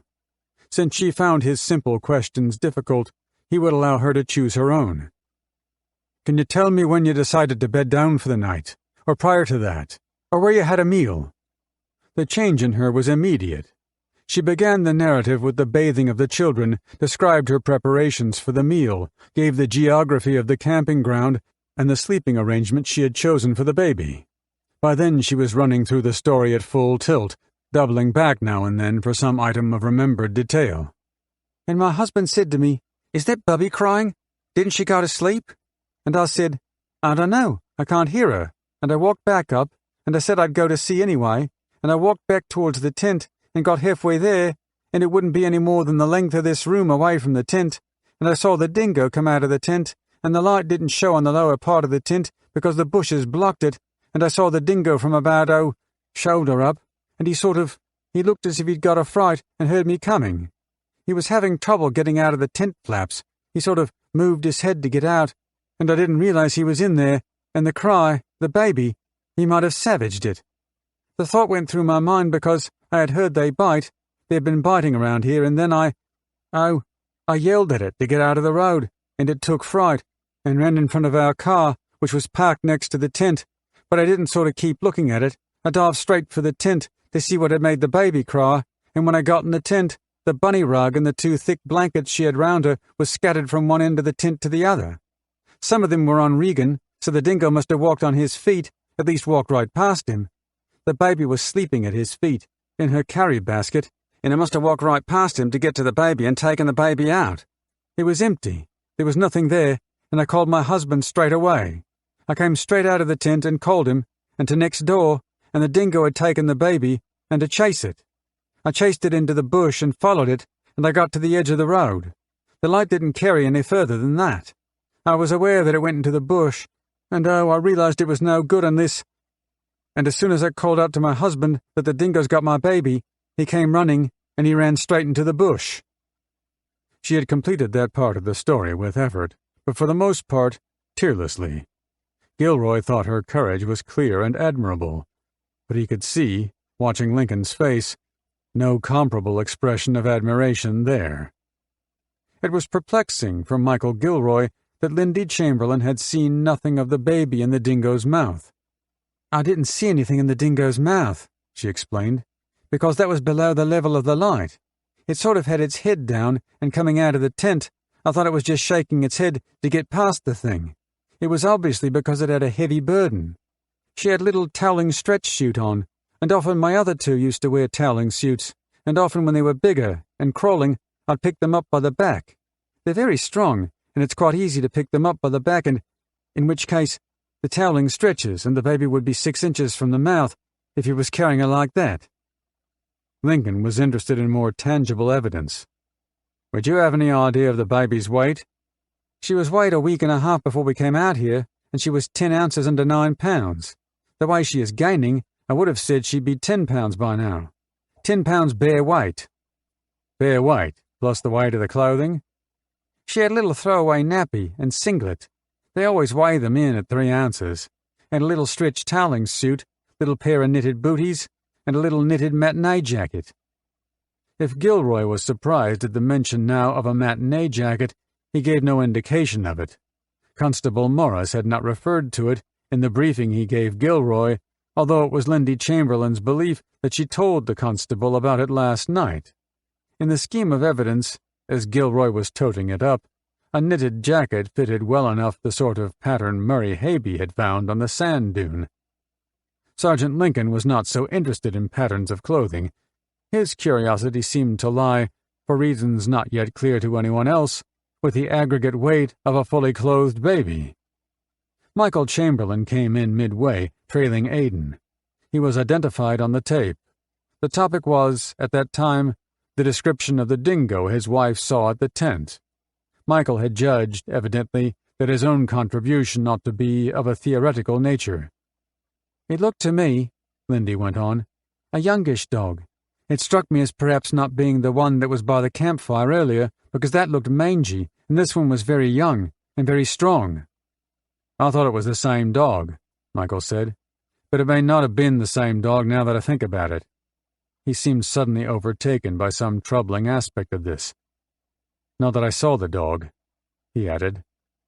When Lincoln asked how close to the tent Lindy was at the time the dingo made off, Michael said, "See, the thing is the process of elimination, okay? If anyone says it's not a dingo, what would it be that could do that? That's my question. I believe it was. I didn't see it, my wife did. But what other creature would do that? Can we conclude otherwise? As opposed to a camp dog? An aboriginal's dog? That's right." Lincoln left the next question hanging. Or, the alternative is too frightening, if there is an alternative. Bringing the conversation back to the corporeal, Lincoln asked Lindy Chamberlain if the baby was ever ill. No. She allowed more than a little pride to show. She's been fit and healthy. Tell me when the baby was fed prior to her going missing. She had fed while they were watching the sunset, Lindy recalled, at 6:30, and for most of the following hour. You were breastfeeding her? I breastfed her and complimentary fed her. She would have had about 200 to 250 milliliters. She would have been full of food. A knock at the door took Michael away. They heard Bobby Downs' voice outside. Michael carried a parcel which he set down on the dresser. A breast pump, he said, as if the police might expect disclosures of this nature. My wife is in some pain from the milk. The interview was coming to an end. Michael was accustomed to deliver, at the conclusion of any gathering, an encomium. I'd like to pay tribute to the people who went out quickly and so voluntarily, he said, as if the recording were somehow to be made public. He thanked Constable Morris. His wife thanked Sister Downs. Everybody has been terrific to us, she added. The return to formality drew Gilroy back to standard police practice. Is there anything else you would like to comment about to finish off our conversation? Yes, Michael said. This is an observation. I've listened very carefully to a lot of people about this incident. I wouldn't be so unkind as to say that some would try to defend the dingo and consider you are a bit daft for suggesting it. But I have noticed that some of the more authoritative people have been the ones who try to knock the idea. Not openly, through innuendo. Well, not innuendo, but questioning. Whereas, when you talk to people who live here and know the dingo, none of them have been at all surprised. On the path outside, Gilroy said, Well? Too easy, said Lincoln, and walked on. 12. The Lows, who were at this moment driving north on the Stewart Highway, would have been surprised that Lindy Chamberlain's interview contained no mention of them. In the morning, they had driven from the grounds of the Inland Motel, irritable after a sleepless night, and headed for the camping ground. Across the dune, squads of volunteers in shorts and T-shirts picked through the scrub. Says she's not yet been found, Greg said. The plain below looked desolate and hopeless. Greg saw Derek Roth, who was standing with a black tracker by the road, and pulled alongside. We got the tracks of the dingo that took her off, all right, Roth said, but nothing else. They drove to the gas station, fueled, and pulled out. On each side of the road, the brush was limp and dusty, the trees runted and birdless. Greg, in whom the need for escape was irrefutable, drove past the administration signpost without slowing. Hey, said Sally, we should leave our names and address. No, Greg kept driving. The baby is dead, he said at last. Nothing is going to change any of that. They drove for 420 kilometers, over 8 gritty hours, without breaking the silence more than a dozen times. On one of those occasions, Sally said, We can give a statement at Alice Springs. Greg said nothing. It had not occurred to Sally that the Chamberlains might give to the police an account unpopulated by witnesses, but she felt there was something unsafe and deficient now in so sudden a rush to seclusion. The cleavage of Heavitree Gap came up ahead. There was passing traffic. Sally shifted on the Toyota's severe seat, holding a plait of her hair in one hand, and with the other, Chantel, from whom she had not been parted for an instant in the last 24 hours. Dust from the desert road lay over the seats and over their clothes. It was like sitting in a room in which no one had spoken for a very long time, while the world outside went on with things, she didn't know about. 13.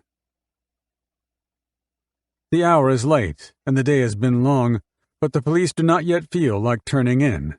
Neither does Jeff DeLuca. They drink on in the bar of the Red Sands Motel. The topic of conversation is, and has been for the past 2 hours, the propensity of a dingo for child abduction. Michael Gilroy sees no reason to doubt it. Frank Morris is quiet. DeLuca won't entertain the possibility for a moment. Lincoln is vehement. Not a chance, is the way Lincoln puts it.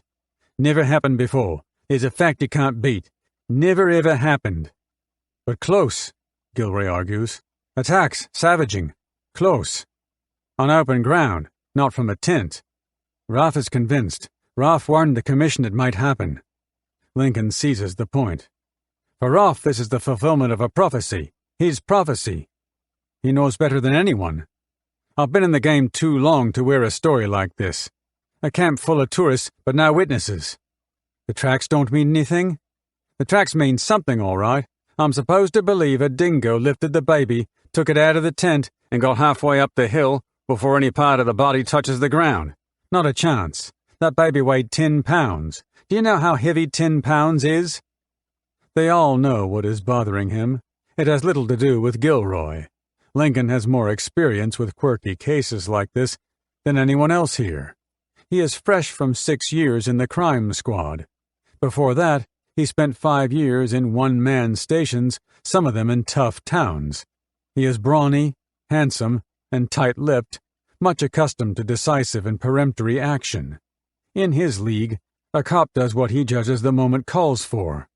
This moment, the way Lincoln judges it, calls for suspicion and surveillance, for surprise roadblocks, interrogation, and searches without too much deference to the effete requirements of police regulations.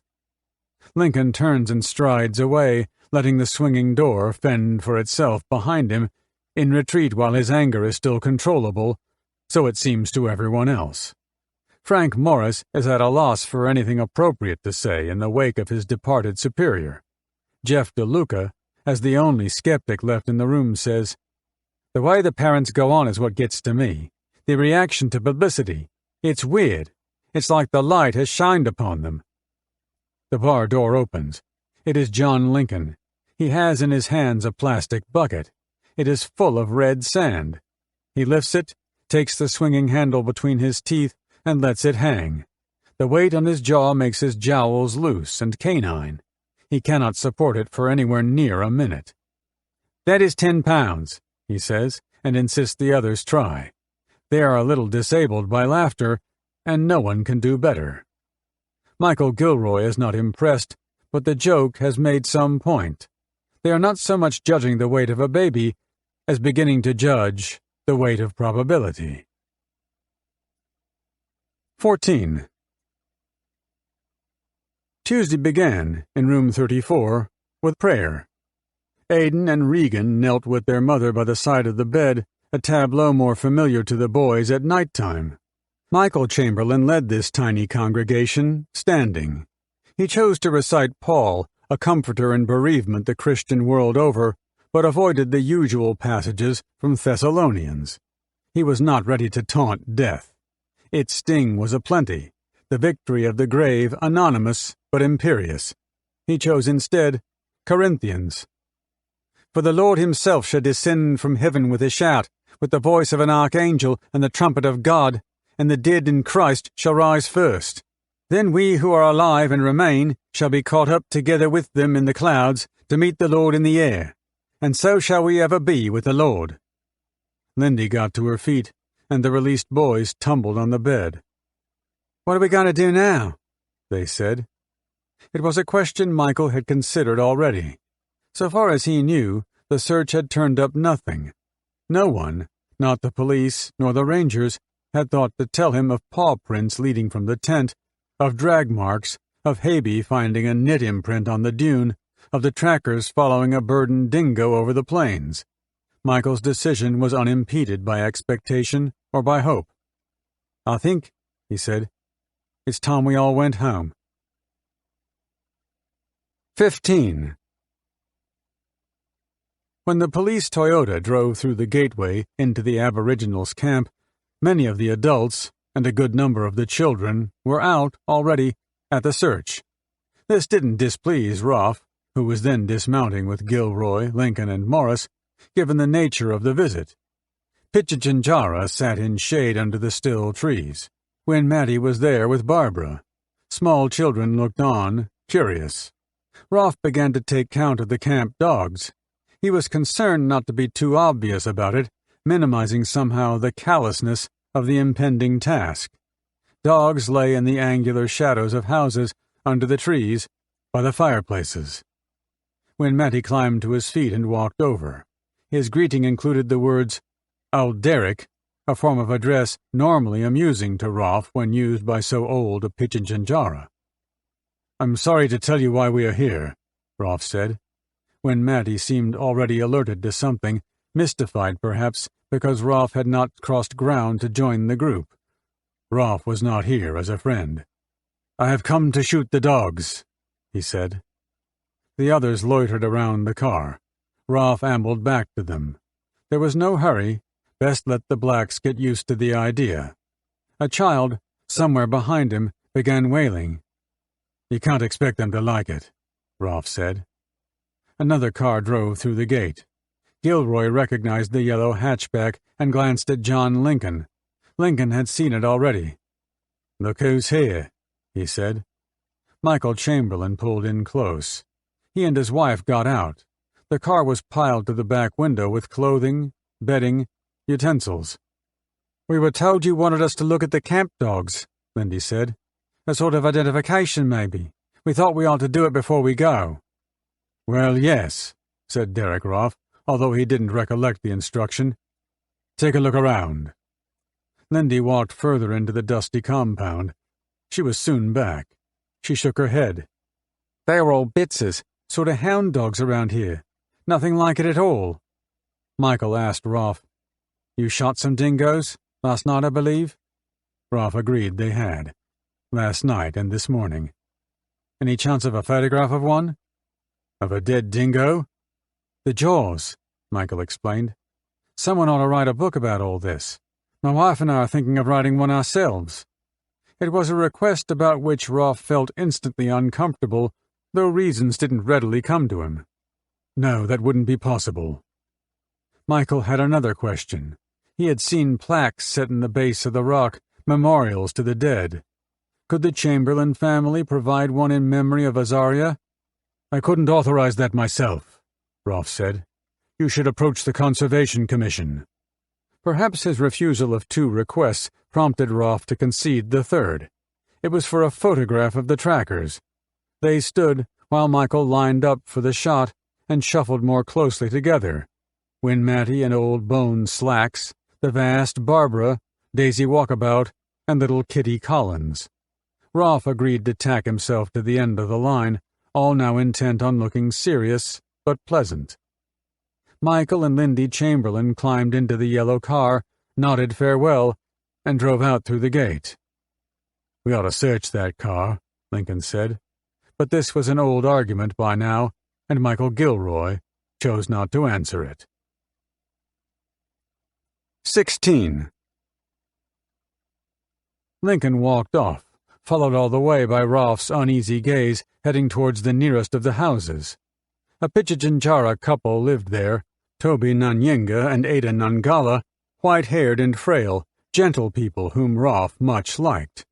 The police had no authority to enter any of the dwellings here, but nothing in Lincoln's dusty, resolute footfalls indicated he was about to wait for an invitation. When he pushed through the door, Roth and Gilroy began to move. They found him in the kitchen.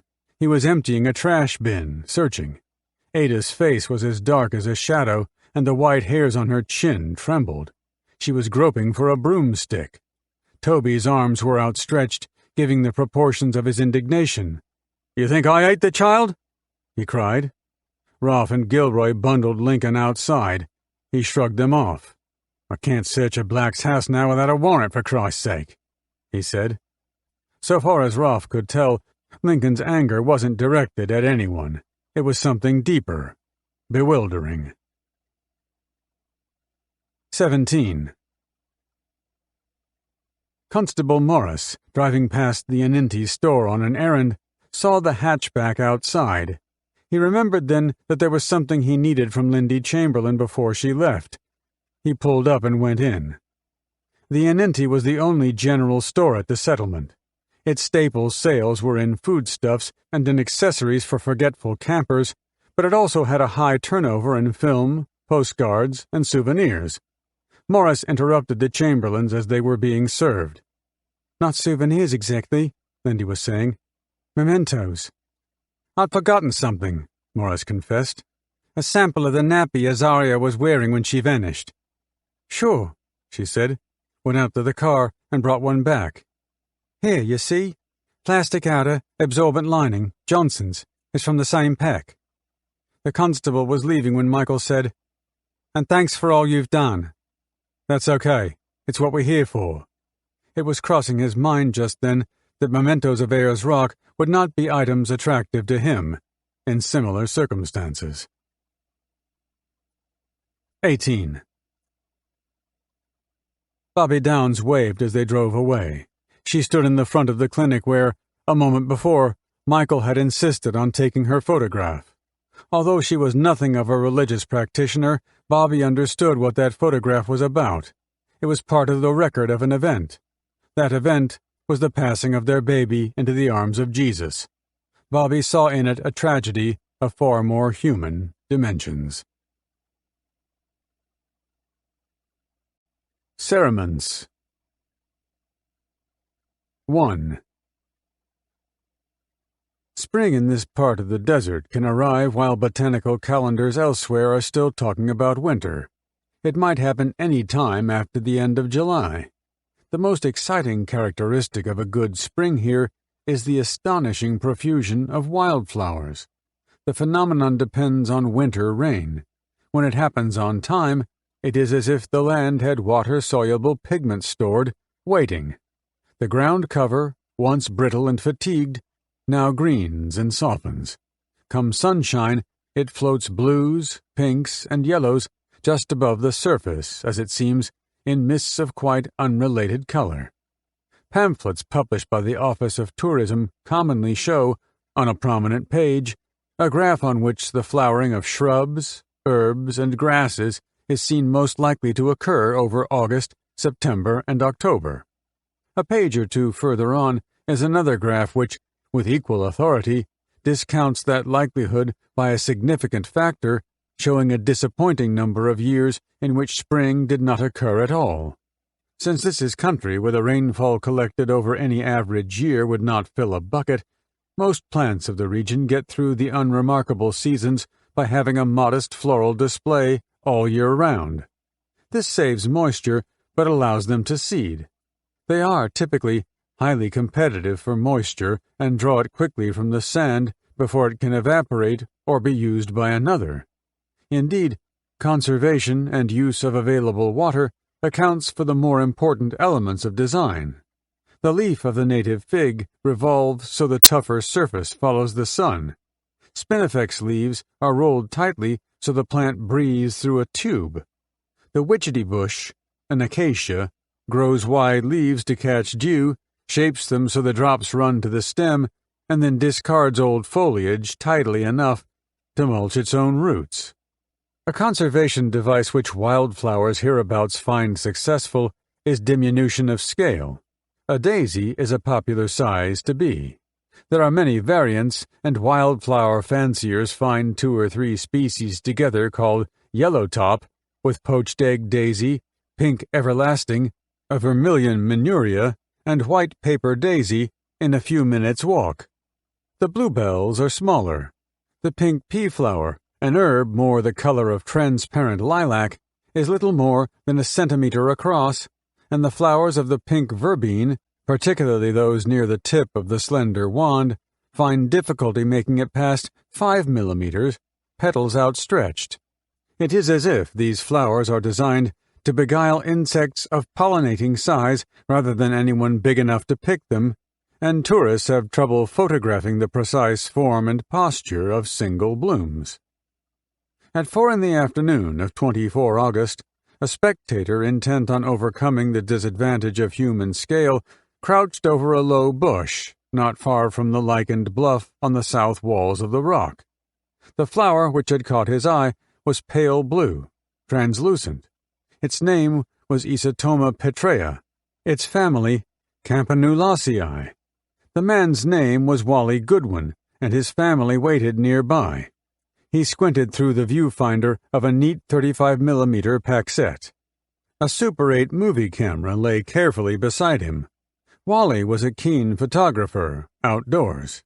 His solution to the problems of size and clarity involved a macro lens and steadiness of hand.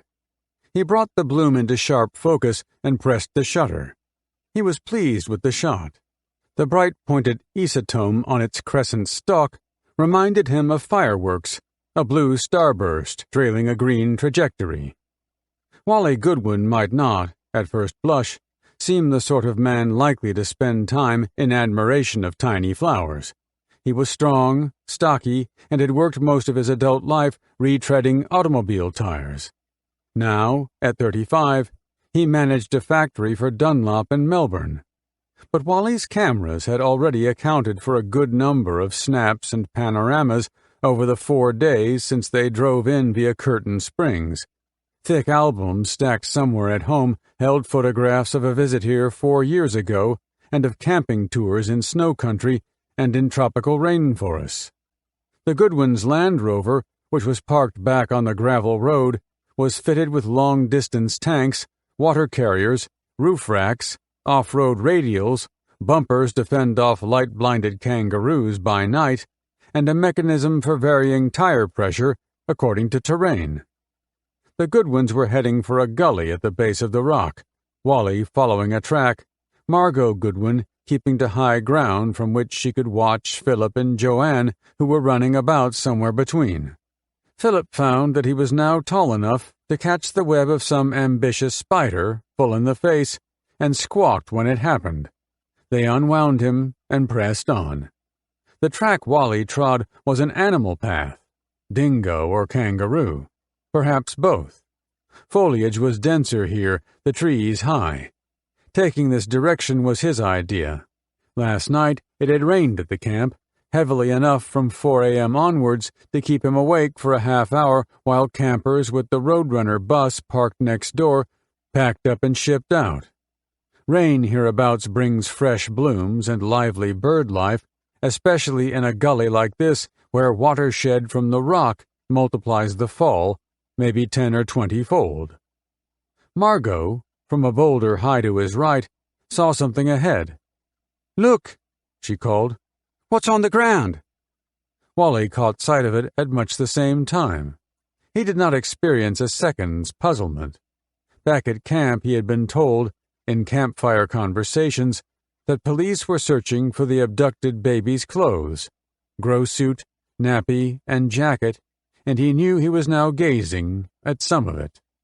The thought occurred to him that he might photograph this, but concluded then he ought not, in case some unreasonable rule of evidence required the confiscation of his film.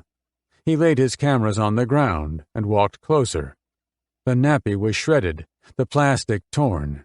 His immediate impression was that birds had pulled it apart.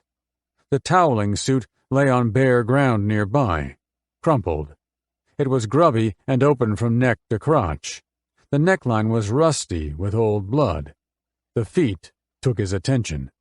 There was something terrible about them. They seemed stiff and substantial, as if some part of the baby was still in there. He had forgotten for a moment the rest of the family. They were walking up behind. He called for Margot to keep the children back. Too late. Joanne turned and ran off, crying. Wally halted the Land Rover outside a house which seemed to have been converted into a police station by the addition of a sign at the gate. He found an office at the back and walked in. The duty constable, Frank Morris, was talking on the radio to a superior in Alice Springs. Wally leaned on the counter. "We propose to call off any further search," Morris went on. "Evidence to hand is negative at this time." "Correct. Nothing found at all." Wally Goodwin's thought was private and laconic. Boy, have I got news for you." Morris, driving the police truck, followed the Goodwins back to the rock and pulled up well off the road. Wally Goodwin guessed they were now about 6 kilometers west of the camp from which the baby had disappeared. He climbed down from the Land Rover and caught Morris at the edge of the brush. He pointed towards the gully. "We go straight in." Morris scratched his head. "We've been looking in exactly the opposite direction," he said. They joined the animal track and followed it, in single file, Morris behind. The bush thickened, darkened, twigs picked at their shirts. The sky was still overcast and the air a little humid. The great boulder from which Margot had first seen the clothing came up on the right. "There's a dingo lair under that," Morris said. Standing so not to cramp Morris's first view of the clothing, Wally Goodwin looked about for anything he might have missed earlier.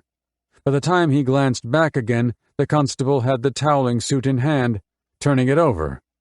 This small event caused Wally some surprise. It seemed to him an unprofessional thing to do in these circumstances, perhaps a laxity in investigative practice. At that instant, Wally regretted not taking a photo of all this when he had the chance. In Morris's grasp, the body of the suit lay slack and inert.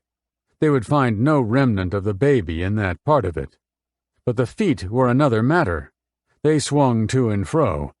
Wally watched Frank Morris's trembling fingers. The first item Morris drew from the suit was a singlet, lank and smeared, which he draped over his forearm. His hand pushed deeper, filling out the leg, but the object with which it returned was no more than a tiny white bootie with yellow ties. He found a second in the other leg. His round face relaxed. He asked Wally Goodwin to fetch Gordon Noble from the station and then to set up a roadblock to keep tourists away from the area until official photographs were taken. "I'll arrange the clothing just as we found it," Morris said. "You're real good if you can do that," Wally thought, and walked away. Driving the Ranger's emblazoned truck back from an afternoon at Mount Olga, Derek Roth opted in favor of the south route around the rock and made a right turn at the ring road. This took him past the climb. An endless belt of climbing and descending pilgrims hung from the summit to the plain. The car park was crowded, but everything here seemed orderly enough, and he drove past. A kilometer or so further on, he saw a Land Rover disabled on the roadway. No, it was parked there as a barrier for some reason. The man beside it flagged him down. Roth pulled up and said, "What's going on?" "I found the baby's clothes. The police are in there now." "Good man. Which way?" "Straight ahead. The end of the gully." Roth strode through grass and low brush, joined the track, and followed it in. There were several dingo lairs close by, he knew. In one of them, a recent litter. He reached the end. Morris, who had heard his approach, stood beside the torn nappy and the grimy jumpsuit. Morris had been looking about for anything else of interest. "This seems to be all there is," he said. Roth crouched on his haunches. The crust about the neckline was gore, without doubt, and the violent smears below. A vivid painting, poor child, the brushstrokes of her own death. The nappy was pulled about, the pieces lying at random and speckled with red sand. The baby might have been buried meantime, as dingoes will to a kill. But something about the demeanor of the jumpsuit was not satisfying as he looked down at it. An animal might be expected to bundle it more. Was that what was wrong? Or, on the contrary, pull it further open? The sense of a garment discarded, abandoned, was not as strong as it should be if the last paws to touch it were those of a dingo. Wally Goodwin climbed in behind the wheel. He rested his fingers on the ignition key. The children were quiet. Margot waited to be told what was unsettling him. "It's really no business of mine," he said, concluding some argument with himself, and started the motor. 2. Evening had fallen. The offices and corridors of the police building in Alice Springs were brightly lit but calm, for this is a time junior officers are on mobile duty or on the drunks patrol, and administrators turn to paperwork. Inspector Gilroy sat at his desk. A neat entry in the book of memoranda, which then lay open in front of him, contained his précis of the directions given to Frank Morris by radio telephone. This included instructions to search about Maggie Springs with rangers and black trackers and remit to headquarters the baby's clothes and anything else of interest they found. Apart now from notifying the forensic division of more work on the way, the file was abreast of the action. The telephone rang. The operator had an incoming call from Mount Isa. The caller was Pastor Chamberlain. "Put him through," Gilroy said. "We heard that the clothes were found," Michael Chamberlain said. "It was on the news." "Yes, around 4 this afternoon, I was told." "Are you sure they are Azaria's?" "As sure as we can be at present. The jumpsuit, a singlet, nappy, and little boots." "Is that all?" "Nothing else was found." "Where was it?" "Not far from Maggie Springs, I believe." In the pause which followed, Gilroy assumed the pastor was making the connection between this location and the fertility cave where his wife had seen a dingo. "Yes," Gilroy said. "There's another thing. One of the children's jackets has blood on it. It's here now." "Send it to me. The people in forensic will want to look it over, if you wouldn't mind."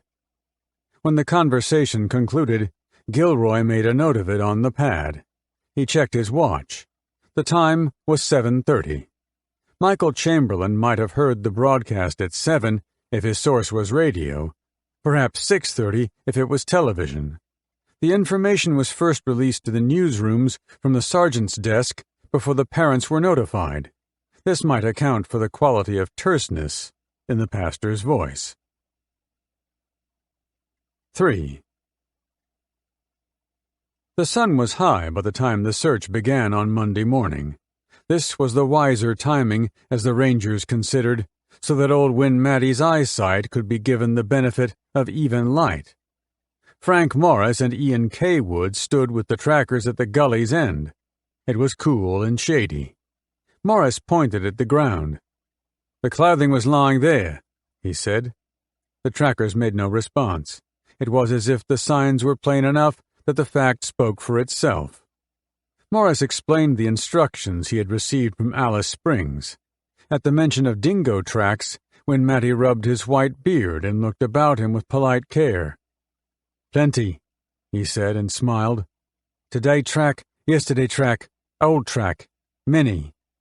Behind him, Barbara Win Mattie and Daisy Walkabout stood stiff-legged and amused. They searched west of the climb and back again, covering the verdant, afforested rises close under the rock and the dry, tussocked flat, without a discovery of any interest. Morris directed them east then, towards the Maggie Spring. On the way, Win Mattie picked up some fragments of bone and handed them to Morris. "Wallaby, maybe something else," Win Mattie said.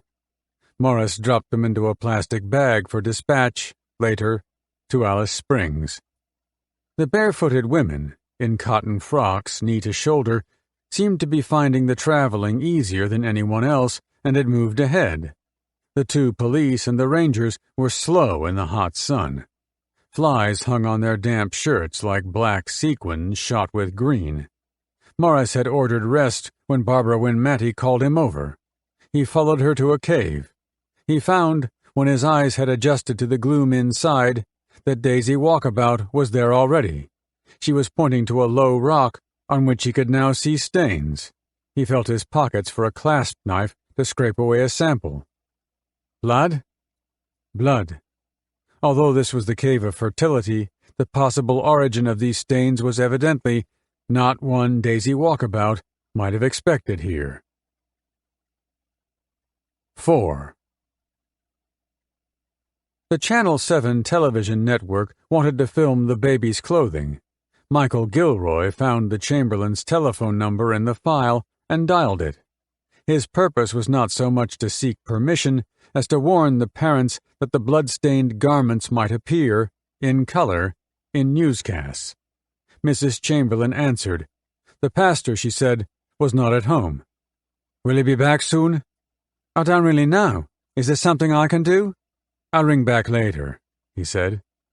Gilroy's unaccountable disquiet was confirmed by her abrupt response. What are you holding out on me, Mr. Gilroy? His denial did not mollify her for a moment. You shouldn't do this. You've made me angry, she said, and rang off. Gilroy put the telephone down slowly. He made a careful note for the file. He preferred to speak with her husband, and her irritation about that was a surprise. Television bulletins carried, over succeeding evenings nationwide, slowly panned footage of the reassembled nappy, the tattered and encrusted jumpsuit, the streaked singlet, and the empty booties side by side, laid out on a bench and attended by a policeman in a laboratory coat. The soundtrack carried the voices of the parents. This was, in fact, a rerun of the recording made by DeLuca and Schlanda at the Uluru Motel a week earlier. When we saw spots of blood in the tint, we realized it must have been a very quick event. The sharp, jagged marks in that thickly woven blanket, we knew it was a powerful beast with sharp teeth, Michael Chamberlain said, and the effect was that of a new commentary. 5. When the Melbourne transmission of this bulletin ended, it took Les Harris a moment to identify what there was about it that puzzled him. He then located a contagious aftertaste of skepticism. It was as if the news-gatherers were now careful not to attribute the baby's death to a dingo, except by the parents' own unsubstantiated claim. This sudden onset of editorial caution worried him. It suggested that some other, yet unexplained, supposition was afoot. He was himself a methodical thinker, more used to proceeding towards a secondary hypothesis only after the primary hypothesis was disposed of. Harris was an aeronautical engineer. The walls of his living room and his study were hung with pictures of imprudently delicate aeroplanes caught in attitudes astonishingly at odds with gravity, because one of his two passions was the design and performance of ultralight aircraft. But beside these hung photographs of dingoes, caught in alert poses, because the physiology and behavior of these animals was his other passion. His interest in the disappearance of the Chamberlain baby began with first reports a week ago. So far, the view he had of it was from his home in Kew, a muffled and leafy suburb of Melbourne, 2,000 kilometers from the event. But his vantage point was elevated to some extent by a solid understanding of dingoes. Harris was president of the Dingo Foundation. He observed and documented their habits in the wild. Others he tended in captivity. And when this television bulletin ended and Harris reached to turn off the set, he moved with care enough not to disturb the two dingoes dozing on his living room floor. At 6 the next morning, the animals were waiting by the door of the cage in which they spent nights. A few minutes earlier, they had heard Les Harris climb out of bed. He came through the gate carrying a pan and a whisk. He refreshed the water bowl and was rewarded by a gurgling growl from the female, which he understood to convey something like appreciation. 2 clean rolls of scat lay on the concrete floor. He made a quick diagnostic inspection and flipped them into the pan. Although the fences outside stood higher than 2 meters, Harris was careful not to release the cage gate until he had snapped the female to her long chain. The male had a malformed foreleg, an old injury which denied him any useful leap, but the female could have made it over the top with a standing jump. When the gate opened, the male trotted peaceably out. The female took off as if she was unbridled. She accelerated right, turned this into a fast arc left, and came to rest at the bottom of the yard. The quadrant she had covered, in not much more than a second and a half, represented 9/10 the perimeter of the yard. It was all accomplished without quite straightening her chain. This was a daily phenomenon designed, so it seems, to exhibit speed and exuberance and to show that she knew the length of that chain to the millimeter. The animals were well settled by the time Harris was ready to leave for work. He walked, briefcase in hand, out of the front door and towards his car, pausing at the mesh gate. They were waiting there already for his passing. Nothing in the behavior of dingoes is random and, as far as Harris could judge, they did not expect randomness in anyone else. It grieves Harris that the dingo is so misunderstood in its own country. In an effort to set this to rights, he addresses around 5 meetings a month. He is a lean, energetic, and voluble man whose beard shows ruddy lights when he speaks. His voice has been scorched by many cheroots. He describes himself as moderately aggressive and is not then thinking of the rough peaks of his personality so much as a fair descriptive average. In conversation, the circumstance most likely to release a bellow from Les Harris is any suggestion that the dingo is a dog. The dingo, he says, is a wolf. Its ranking on the canine chart appears on the 3rd pedestal down, below the major mountain, forest, and tundra wolves of northern latitudes, but on the level of the Indian wolf, Canis lupus pelipus, and the American coyote, Canis latrans. So closely does the dingo resemble the Indian wolf that zoologists have difficulty distinguishing between them by eye. Harris likes to refer to the group as natural canids to set them apart from animals more properly described as dogs. The conformation and behavior of dogs have been influenced by human judgment. Natural canids have maintained strength and intelligence of an entirely different order and according to far more utilitarian forces. The most significant of those forces is, as Harris sees it, the animal's need to make a kill every day of its life. Harris calls this the primary imperative. He caught the 7:30 newscast in the car. A terse report noted that Azaria Chamberlain's clothing was found in scrub close to a dingo cave. Dingoes from that lair were to be shot and stomach contents examined by forensic analysts. By the time he swung through the Commonwealth Airport Corporation gateway, his mood was grim. Harris worked at the northern end of the airfield. The broad runways here have been silent for many years, for parts of Melbourne now lie under each approach and aerial activity is restricted to helicopters. But the amount of flying which takes place at the altitude of drawing boards, testing rigs, and the quiet chambers of the mind is prodigious. The vast factories and workshops are still in use. Here aircraft are designed, manufactured, repaired. Harris parked his car and walked to a building labeled Aircraft Factory 1. It was a hangar with a narrow mezzanine of offices suspended like a gallery at first-floor level. The desk in Harris's office was little tidier than his desk at home. He was engaged, at this time, in writing operation manuals for the pilots and flight engineers of certain defensive reconnaissance aircraft. Most days, he found the task absorbing. This morning there was, on his desk, a newspaper clipping which competed insistently for his attention. The item, one he had cut from the Melbourne Age the Friday before, was headed, "Man Turns on the Dingo." The last paragraph read, "Unless evidence is found to prove otherwise, the dingo will carry the blame. Dingoes will be shot on sight until they realize it is no longer safe to scavenge for food." Harris's duty to the operation manual held out until the coffee break. He then reached for his phone and booked a call to the Alice Springs Police Headquarters. He was put through to Inspector Gilroy. Gilroy seemed pleased enough to be talking to someone of authority on dingo behavior. "There aren't many around," he said, but it was not in Harris's nature to wait on pleasantries. He started right in. "Shooting those dingoes is an act of stupidity," he said. "These chaps don't know what they're doing." "The scientific branch wants the stomach contents," Gilroy answered. "If there's human tissue in there, they'll find it." "They'll find nothing. In less than 24 hours, everything has passed through. After that, they ought to be examining droppings. A dingo might still be feeding on the remains." "Forget remains. There won't be any remains. Dingoes don't live like that.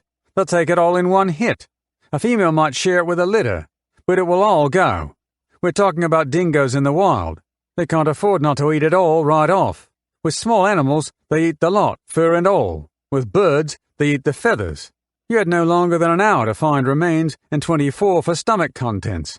After that, shooting the dingoes is destroying the most important observable evidence." "How's that?" "It would have taken maybe 4 days. Observers and cameras. Dingoes are territorial. You could have plotted the territories, recorded the habits of all the dingoes in the area, and narrowed the possibilities down to perhaps 4 animals. Now you've got nothing." "We have the clothing. That is the thing we are interested in right now. Would you have expected a dingo to have eaten the clothing?" "We're not talking about goats. Dingoes will unwrap meat pilfered from a box. They will eat a chocolate bar and discard the foil. They eat what they perceive as food." "They perceive a baby as food?" "Sure they do. Any small mammal is food. Wolves have eaten babies throughout recorded history." "This baby weighed 10 pounds. Our people here say that is too heavy for a dog to carry off without dragging. There isn't enough sign of dragging." "Look, Inspector, you're getting it all wrong. Stop thinking dog, think wolf. Dingoes carry wallabies off, for God's sake. They drag kangaroos, they can carry 25 pounds a wallaby. 10 pounds is nothing. A dingo will run with 10 pounds. Gilroy concluded the conversation with a promise to send photographs of the baby's clothing, but without a promise to call off the shooting of dingoes. Harris checked his wristwatch. The call had taken a half hour, but there was nothing about it to suggest that the police might now abandon, as an evidentiary benchmark, the familiar behavior of dogs. 6. It is the disposition of policemen to be attentive to rumor, and anyone spending time around the common room or the water cooler at Alice Springs headquarters would have heard, within 4 days of the clothing discovery, that the Azaria Chamberlain case might soon pass from Michael Gilroy to Graham Charlwood. Charlwood held detective sergeant's rank in criminal investigation. He was known as an especially vigorous young man. His gaze was habitually insistent. A dark crescent mustache, of the cut popular among Australian tennis stars and cricketers, marked an interest in demonstrable success. An effortless and deceptive air of the laconic marked him as a tactician. Charlwood had recently returned, after a few days away somewhere. There was yet no official comment about that. The betting was police headquarters, Darwin. On Saturday morning, 30 August, a terminal in the telex room at Alice Springs headquarters began the transmission of messages directed to motor registration departments in every state. The messages requested the names and addresses of motor vehicle owners, and the registrations listed here numbered in the hundreds. All were vehicles recorded at the Ayers Rock camping ground overnight on 17 August. The telexes were authorized by Graham Charlwood. Charlwood's assignment to the case began on Thursday, 28 August, although he had, with not untypical impatience, sent a subordinate to Ayers Rock for these registrations 2 days earlier than that. He should soon stop by at Gilroy's office to assume possession, officially, of the investigation, but that could await a proper time. Inspector Gilroy was in his office. He had chosen Saturday to write up the file. It was a difficult task. He had been growing uneasy for some time now, and his notes reflected it plainly. Suspicion had engaged him more slowly than it had engaged anyone else, but this was the sort of case in which opinions could be changed by every new item of information. There was plenty now, and he wrote, Azaria Chamberlain was born at 1:16 p.m. on Wednesday, the 11th of June, 1980, at Mount Isa Hospital, at a weight of 2,880 grams, 6 pounds 5½ ounces. The mother was reported to have repeatedly complained about the child being sick, stated that she was suffering from pyloric stenosis, an ailment which closes the sphinctum and causes vomiting. She would not heed hospital staff when they told her the baby was completely normal. She allegedly told the staff that her other children suffered from the same complaint and that she had cured it herself when she had fallen down a hole carrying them as young babies. It is reported that she appeared not to have cared for the baby and at one stage did not feed it for over 8 hours. Registration of the baby was never completed. When bringing the baby in for a checkup, she astounded the sisters by having the baby dressed completely in black. A doctor who treated the baby said that she did not react like a normal mother. The same doctor said that he looked up the name Azaria in a dictionary of names and meanings and found that it means Sacrifice in the Wilderness. On visiting the library on Saturday morning, I found that this book is in stock, but has been mislaid. It is believed it should be available on Monday. The parents appeared on the TV show This Day Tonight on Channel 7 on Friday evening, 29 August 1980. Mrs. Chamberlain allegedly made the comment that the blanket which covered Azaria was a strong one and difficult to cut with a knife. The blanket which we took possession of at Ayers Rock had numerous small cuts in it which, even to the layman, looked more like cuts from a sharp instrument than punctures one would expect from a dog's teeth. Gilroy had intended finishing the memorandum there, but carried on, instead, with an addendum designed to give some direction to the investigation. To date, we have actually not one witness who can say they saw the baby at Ayers Rock, but people who have assumed she was holding a baby when they have seen her holding a white bundle to her breast. The impression given in her statement to me was that the two boys climbed the rock with their father, and she was left at the bottom with the baby in the car. Later on in her statement, she states when she was at the fertility caves with the baby, when the dingo cased it. The two boys were with her, but the husband was not. They would appear to have descended by themselves. Where the clothes were found was not more than 400 meters from there. Constable Morris was instructed to check out the floor of the caves for patches of soft earth, etc. Many tourists have visited them since, and he has no doubt contacted them. He is also re-interviewing the ranger who saw Mrs. Chamberlain at the bottom of the climb that Sunday afternoon, who saw her holding the apparel of a baby. 7. The small administrative ceremony was done. Gilroy sat at his desk until the retreating door had closed. The file had gone with Charlwood. The building was quiet. The sergeant had chosen Sunday upon which to displace the authority of the inspector, a decision certain to reflect well his capacity for tactfulness. 8. Come Monday, Gilroy was ready to complete unfinished business. He made through the main doors, down the steps, and out to the wide footpath.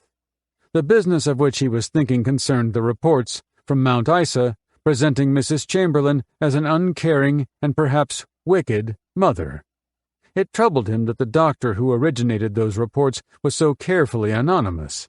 In response to medical ethics, so he'd said. Michael Gilroy was now bent on checking that doctor's one verifiable claim, that Azaria was a cipher for sacrifice. He turned south on Todd Mall, keeping to the curbside, wide of shoppers and souvenir hunters, and on to the library. The dictionary of names and meanings was waiting for him at the desk. He carried it to a reading table and thumbed through the pages. There was no entry at all for Azaria, but a masculine form, Azaria, covered 25 separate biblical entries.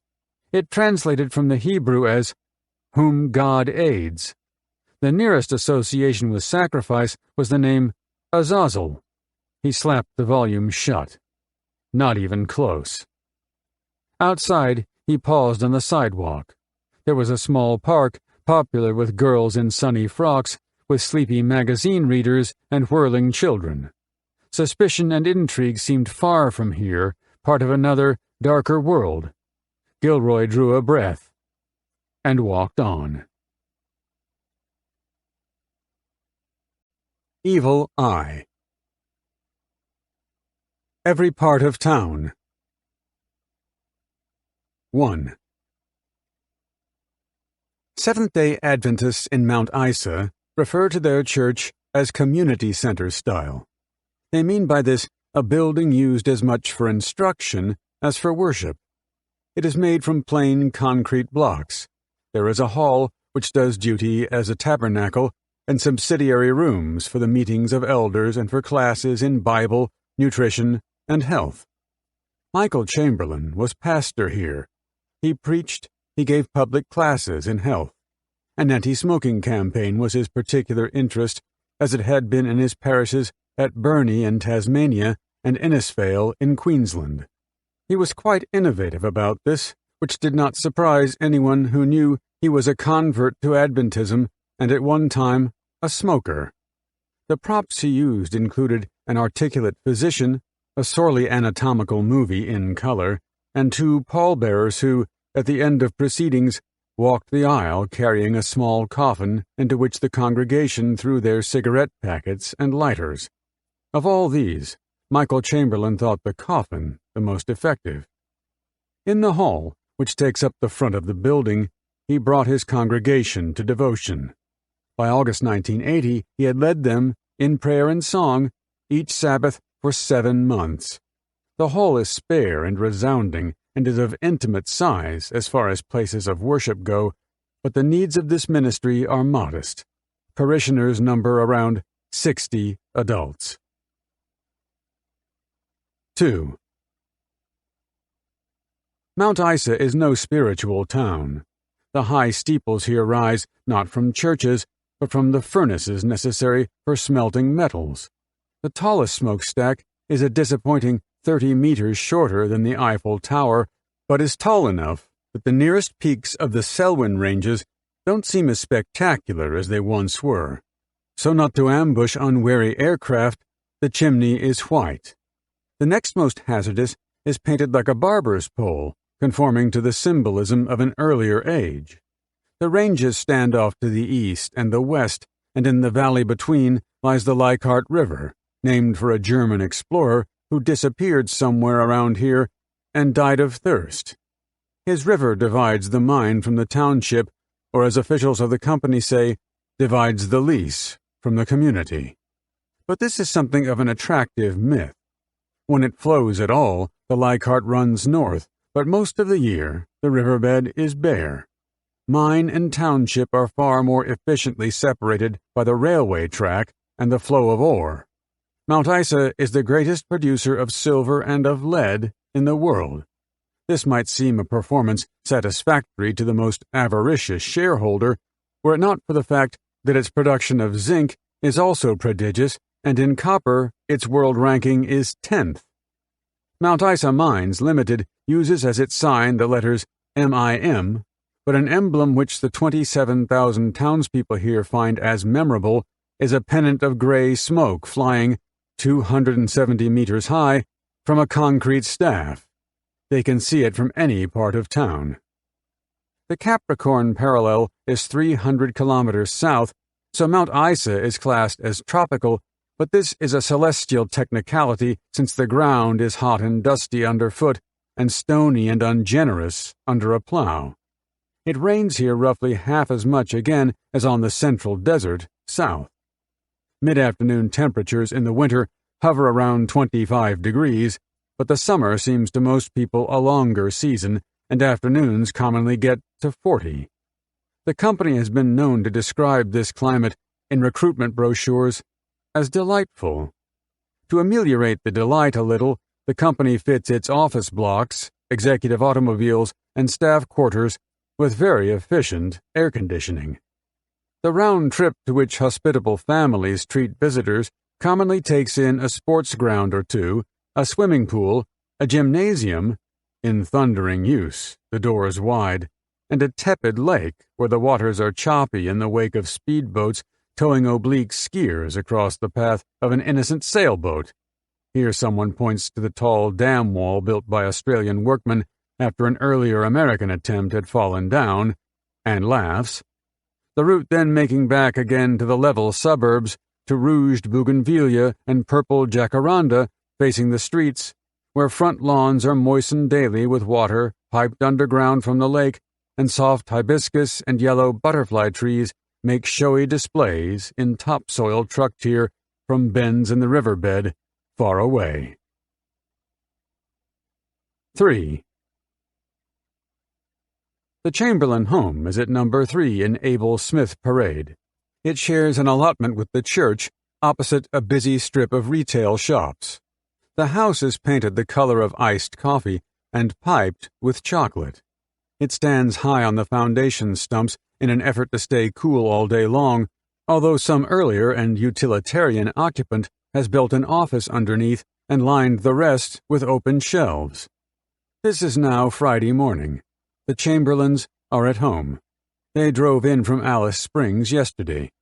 Lindy Chamberlain's parents, the Murchisons, are here from Nowra, and plan to stay for as long as they are needed. Cliff Murchison, gray-browed and bespectacled, is a long-standing pastor of the church.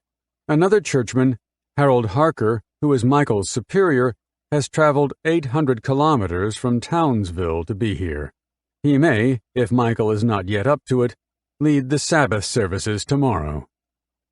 Sympathetic friends have been calling in all morning, and now a journalist and a photographer from the Sydney magazine Woman's Day wait in the lounge room, hoping for an interview. The unpacking has fallen way behind. Gear and clothing is spread about the rooms, some still by the car under the house. Avis Murchison has taken charge of washing and storing the baby clothes in order to disfranchise her daughter, who ought not be exposed to that chore.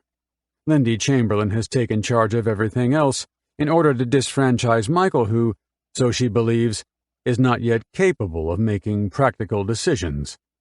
Nevertheless, Michael trails through the rooms, tidying, but achieving little more than the random rearrangement of things. Jennifer Richards, Lindy's close friend, dropped by earlier and stayed on. Although she thought of herself as in a bit of a dither in the face of this family's tragedy, it seemed that Lindy liked having her around. Yesterday, the best she could do was leave some food by the doorstep and retreat. Last night, she rang Lindy before midnight, and they talked until 2 a.m. Jennifer is long and lithe, in her 30s. In more normal circumstances, she would call in, wearing a short white frock and runners, and take Lindy to tennis or squash. Now she stands in the space underneath the house where gear has been unloaded from the car, while Lindy sorts through clothing in need of cleaning. A parka belonging to one of the boys is grubby and crumpled. "It's Regan's," says Lindy. "There's blood on it." The stain has made the shape of a U. Michael, who seems to have caught something of this from outside, walks in and takes the parka from them. His reasoning is not apparent until he says, "The police were interested in that," and leaves to put through a call to the Alice Springs police station. His wife takes an exasperated breath.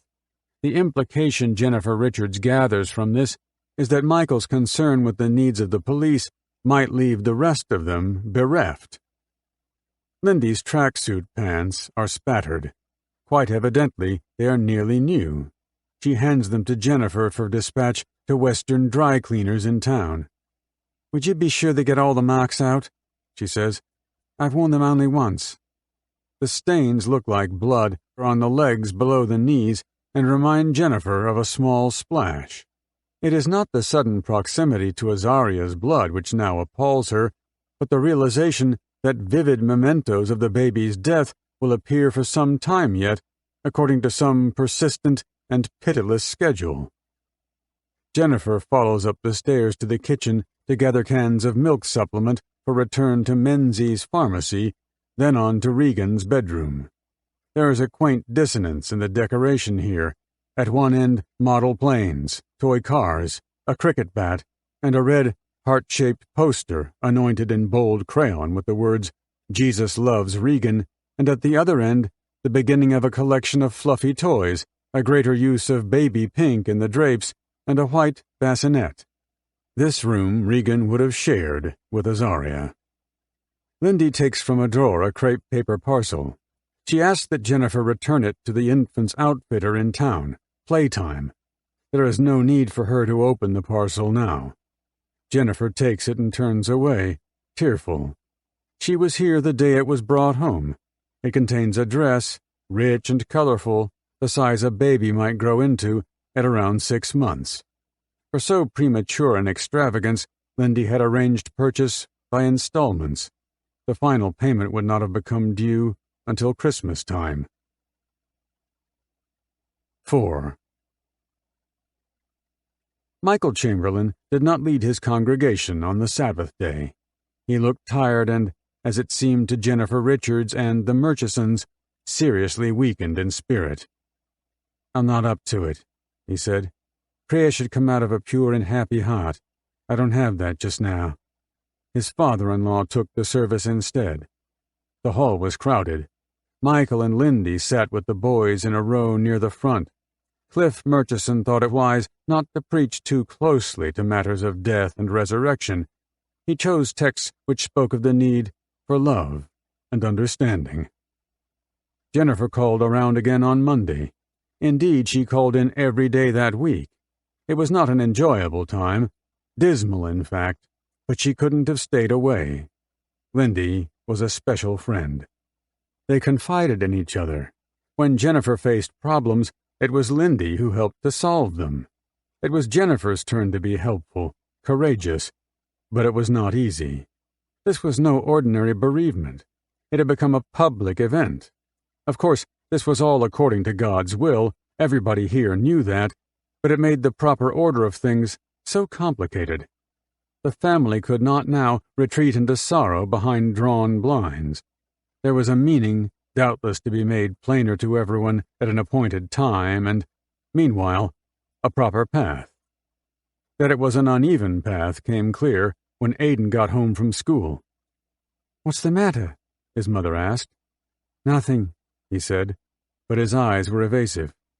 "Was school okay?" "I guess so." "Something happened that you didn't like," said Lindy.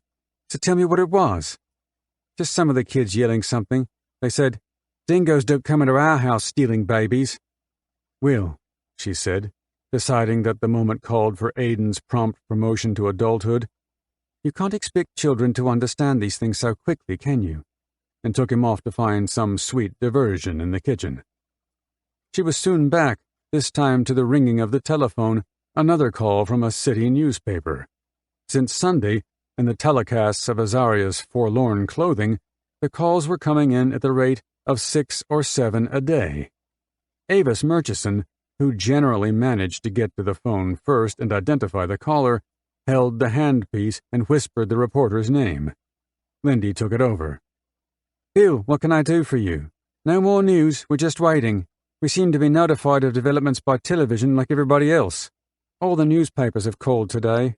I don't think there's anything I can tell you that I haven't told them. My parents are staying a while. We're doing the best we can, like any close family. We put our faith in Jesus. And Aidan went to school again today." "Fine. Just fine." "Yes, you could say that. Most people are very sympathetic." This was truthful, but a stony and literal truth. Certainly, mail was coming through in volume enough that the mailman carried it in a separate box. Much of it was from friends or from slight acquaintances of long ago who now remembered the Chamberlains from press photographs. Some came from people moved to write by simple and direct compassion. Of any beginning, "You don't know me, but—" It was not necessary to read much further before the writer's own bereavement made its sad appearance. But today, Lindy had picked out a sheet she had laid aside from the morning mail and handed it to Jennifer. It was very brief, a line or two, but Jennifer read it twice before she began to understand. The writer seemed to accept that a dingo had killed Azaria. It was the twist in the last sentence which was confusing. "A two-legged dingo. Like you." "Sick," Jennifer said. "Normal people don't behave like this." Jennifer was not then referring only to the letter. Michael Chamberlain had taken a telephone call from a woman who did not give her name, but said she had lost her 6-year-old son in an accident. She found the Chamberlain's composure affronting. "We have an inner serenity, I suppose, because Azaria is in the arms of Jesus," Michael said, but when the caller accused him of being a liar, he hung up. Suddenly regretful, he picked up the telephone again, but she had gone. Lindy had taken a call from someone who thought the Chamberlains were treating their baby's death as if it were a big joke. None of those conversations was as unsettling as the frequent phantom at the end of an empty line. The caller's silent voice resounded long in the mind. 5. From the bedroom, Avis Murchison could hear the girls chatting in the lounge. They were Lindy's friends come to take her jogging. She was now in the adjoining bedroom, changing. Avis was pleased it was happening. The door opened, and Lindy came in holding her running shoes. She was crying. "Even my runners have blood on them," she said. Avis took them from her. Some of the blotches were blood, although the rest she thought looked more like black currant juice. Avis was a tiny and energetic woman, not often defeated by a stain of any kind. "I'll scrub these," she said. "Wear something else." Lindy headed for the bathroom. "I'd better wash my face," she said. "Anyone would think I'm a child." 6. The Alice Springs police station rang through. While Lindy Chamberlain spoke, Michael and the Murchisons came from other parts of the house expecting news of a further find, but it was nothing like that, she said. Somehow the police had let witnesses leave the rock without making a record of names and addresses. "They don't have any?" "Not a one. Or rather, they got too many. Everyone is registered with the Rangers, but they don't know who is who or anything." "There must be hundreds." "The people from Esperance, the Wiss, they wrote," Lindy said. "I can give the police the letter. The little woman from the caravan further along, with the Christian family. What was her name?" "Amy something? From somewhere down south. Yes, Whitaker. And the Tasmanian couple. She had a little daughter she held on her hip. He ran into the scrub, searching. They saw a dingo while we were cooking. Oh, I can't remember." Better, it seemed, to write down the information they could summon. It did not make an impressive list.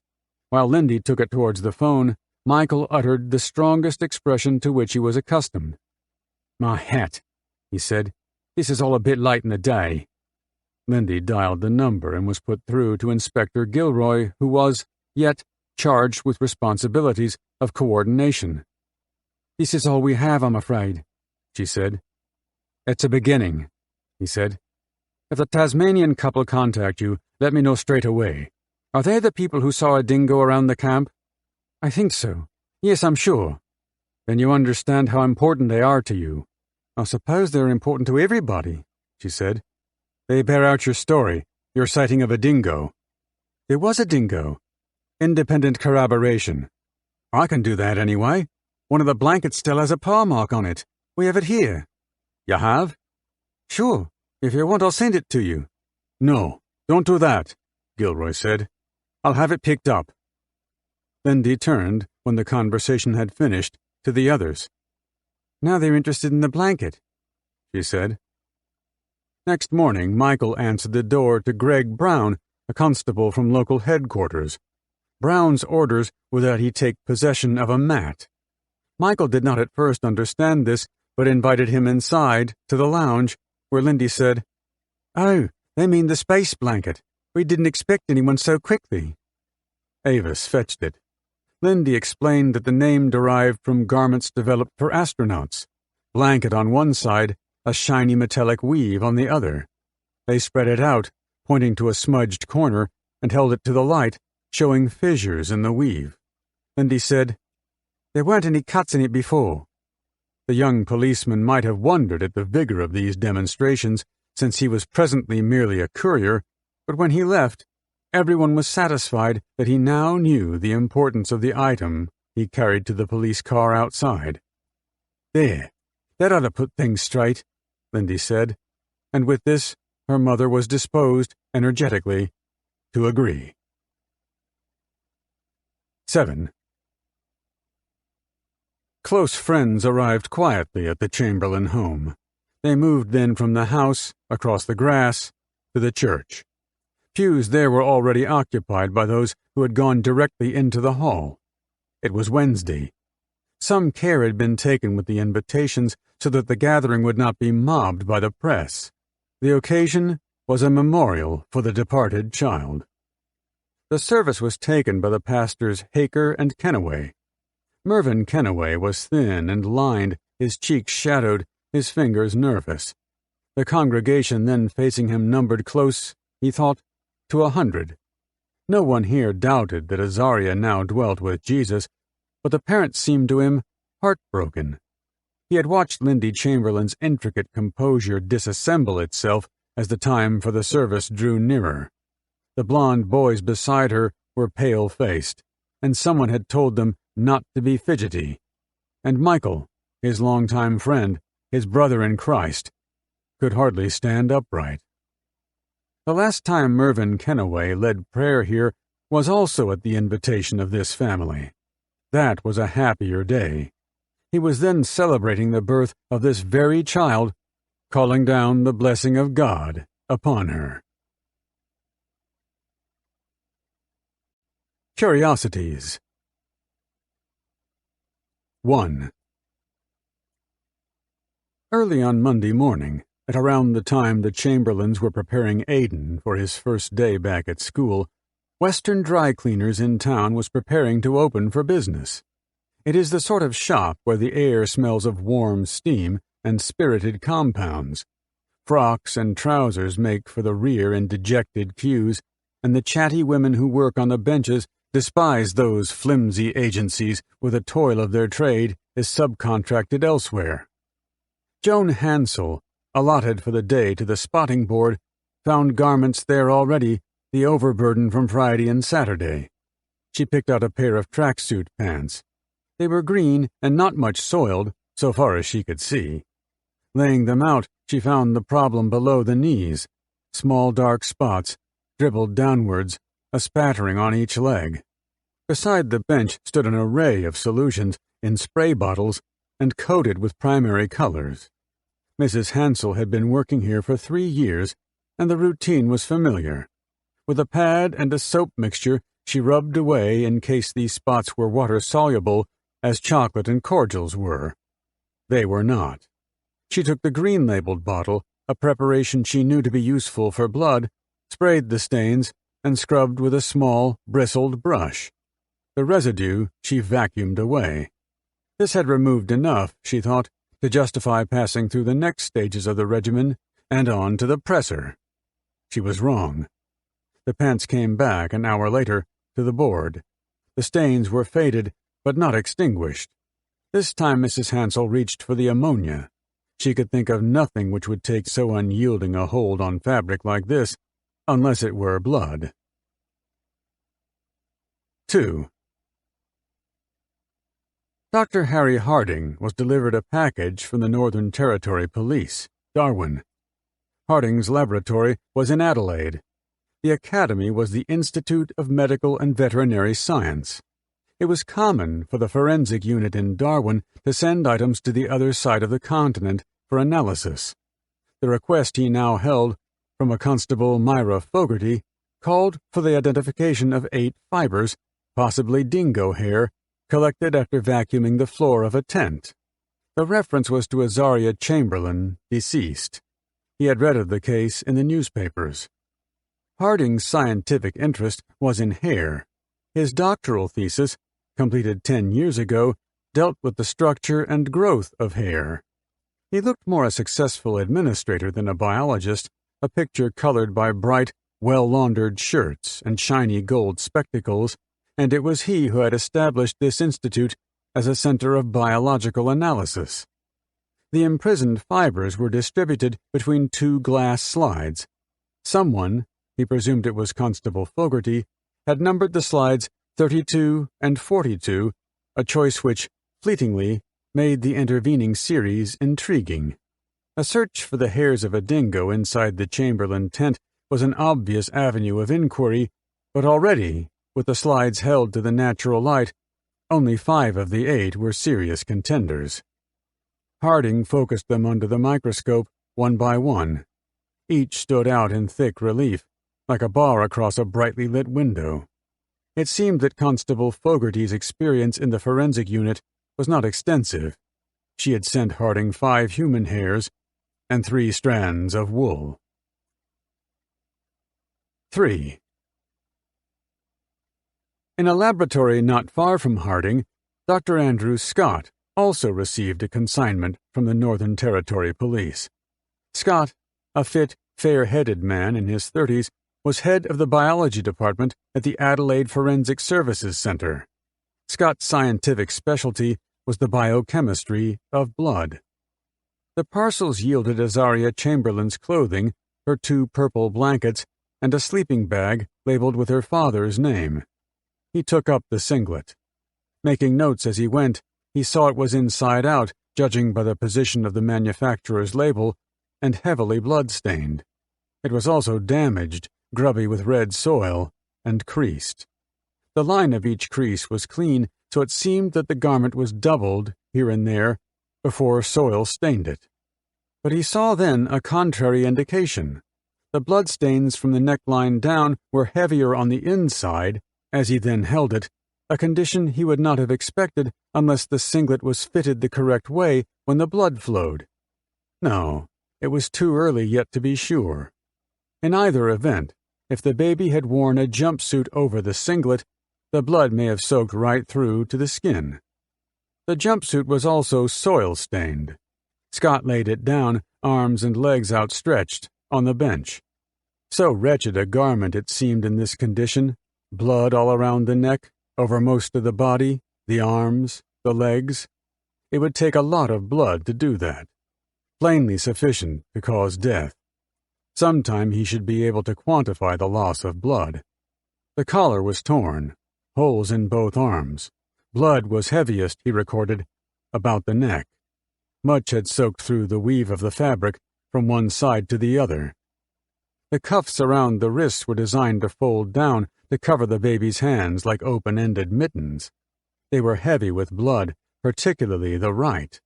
The cuffs might have lain for a time in a pool, or some small gesture might have caused it, infant hands fumbling for the place of agony.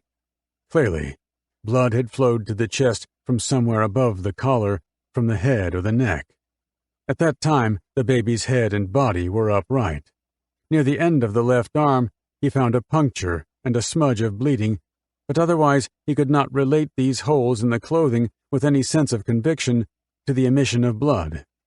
Evidently damage to the head and damage to the suit were caused by separate events. Scott then picked over each garment, searching for animal hairs. He could find none. He turned to the remains of the nappy.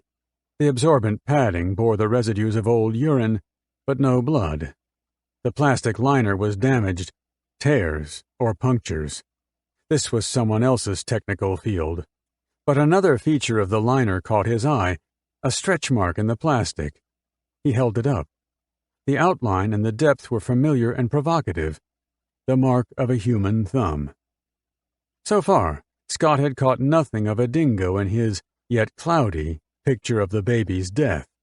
He had no experience of dingoes, but it seemed fair to expect signs of slavering over the clothing if the animal had carried the infant off as food. The difficulty was that no biologist in the world yet knew how to detect it. There were ready methods for showing the presence of human saliva, methods familiar to every forensic biologist because they were particularly useful in rape cases. But the matter they detected were enzymes, and this was a problem. Humans begin the chemistry of digestion at the moment food enters the mouth. Digestion is a function of the saliva enzyme ptyalin, and ptyalin is detectable. But dogs do not have it. Chemical digestion occurs in dogs below the level of the gulp. If dingo slavering is identifiable on this tiny garment, it must be through the presence of another component. A conclusion Scott would soon reach was this: since no method of detection presently existed, he must invent one. 4. Tony Jones was trying to invent an animal. The fragments of bone he was rearranging on the bench made no familiar mammal, however much he shuffled them. They certainly made no part of a human baby. This laboratory was in Darwin, at the Casuarina Hospital, where Dr. Jones was the pathologist. He had worked there 8 months, the sole pathologist, after 2 years with the Adelaide Institute of Medical and Veterinary Science as a colleague of Harding. His duties now included forensic examinations at the request of government agencies. This one was made by the police department, and the pieces of bone were those picked from the dust by Winmatty, not far from the Cave of Fertility, after the baby's clothing was found. Jones had fulfilled his part already by determining that this could not be any remnant of Azaria Chamberlain. The reason his chubby fingers kept fiddling with them now had more to do with curiosity, and perhaps with some sort of scientific patrimony from his physicist father, than anything else. It had become an intellectual game, a puzzle, and the solution began, quite suddenly, to fill in. This was part of a skull. A small marsupial, an adolescent wallaby perhaps. And here was something else for his brief report. Not only was the morphology all wrong for human form, but these splintery pieces were profoundly dry. Traces of membrane or tissue were long gone. The surfaces were gray. This was the condition of bone after many months' weathering, perhaps years, not 11 days. 5. Cold storage bins at the Arid Zone Research Station at Alice Springs held the bodies of troublesome dingoes shot at Ayers Rock. Veterinarians in white smocks laid out the carcasses, slit the bellies, excised stomach and bowel, and drained the slurry. They were searching, on Sergeant Charlwood's instructions, for human bone and human protein. As Les Harris had predicted, they found nothing of the sort. 6. Dogs' teeth, other than the molars, produce tears in clothing rather than cuts. The plates of the molars can sever fibers by the action called shearing, but even this causes some crushing at the fiber ends. How cuts may differ from shearing makes for fine problems of definition, complicated by the tricky behavior of dissimilar yarns and fibers. Nobody in the country was much skilled in the field, and Kenneth Brown, to whom Andrew Scott had delivered the Chamberlain infant's clothing, was doing the best he could. His resources included papers from odontological centers overseas and his 8 years' experience as a forensic consultant here in Adelaide. He specialized in tooth marks, until now those from the biting of human teeth. He turned first to the singlet. Like Scott, Brown judged from the manufacturer's label that it was now inside out. Some small rectangles had been cut out already for testing in other laboratories. But here, about 2 centimeters below the front neckline, was an indentation, a deformity of the fabric, as he noted it, as if something had been pushed into the weave from the outside with enough force to leave a permanent dent in the material.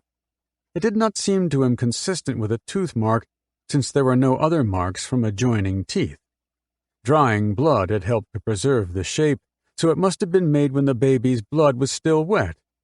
Whatever instrument caused this, it occurred to Brown that the baby's body might not have been in it then. The dent seemed too deep. On the back of the singlet, he found 2 small perforations, neither larger than 3 millimeters across. Had this been the bite of a dog, he would have expected other marks close by. There was none. These holes exhibited a curious feature.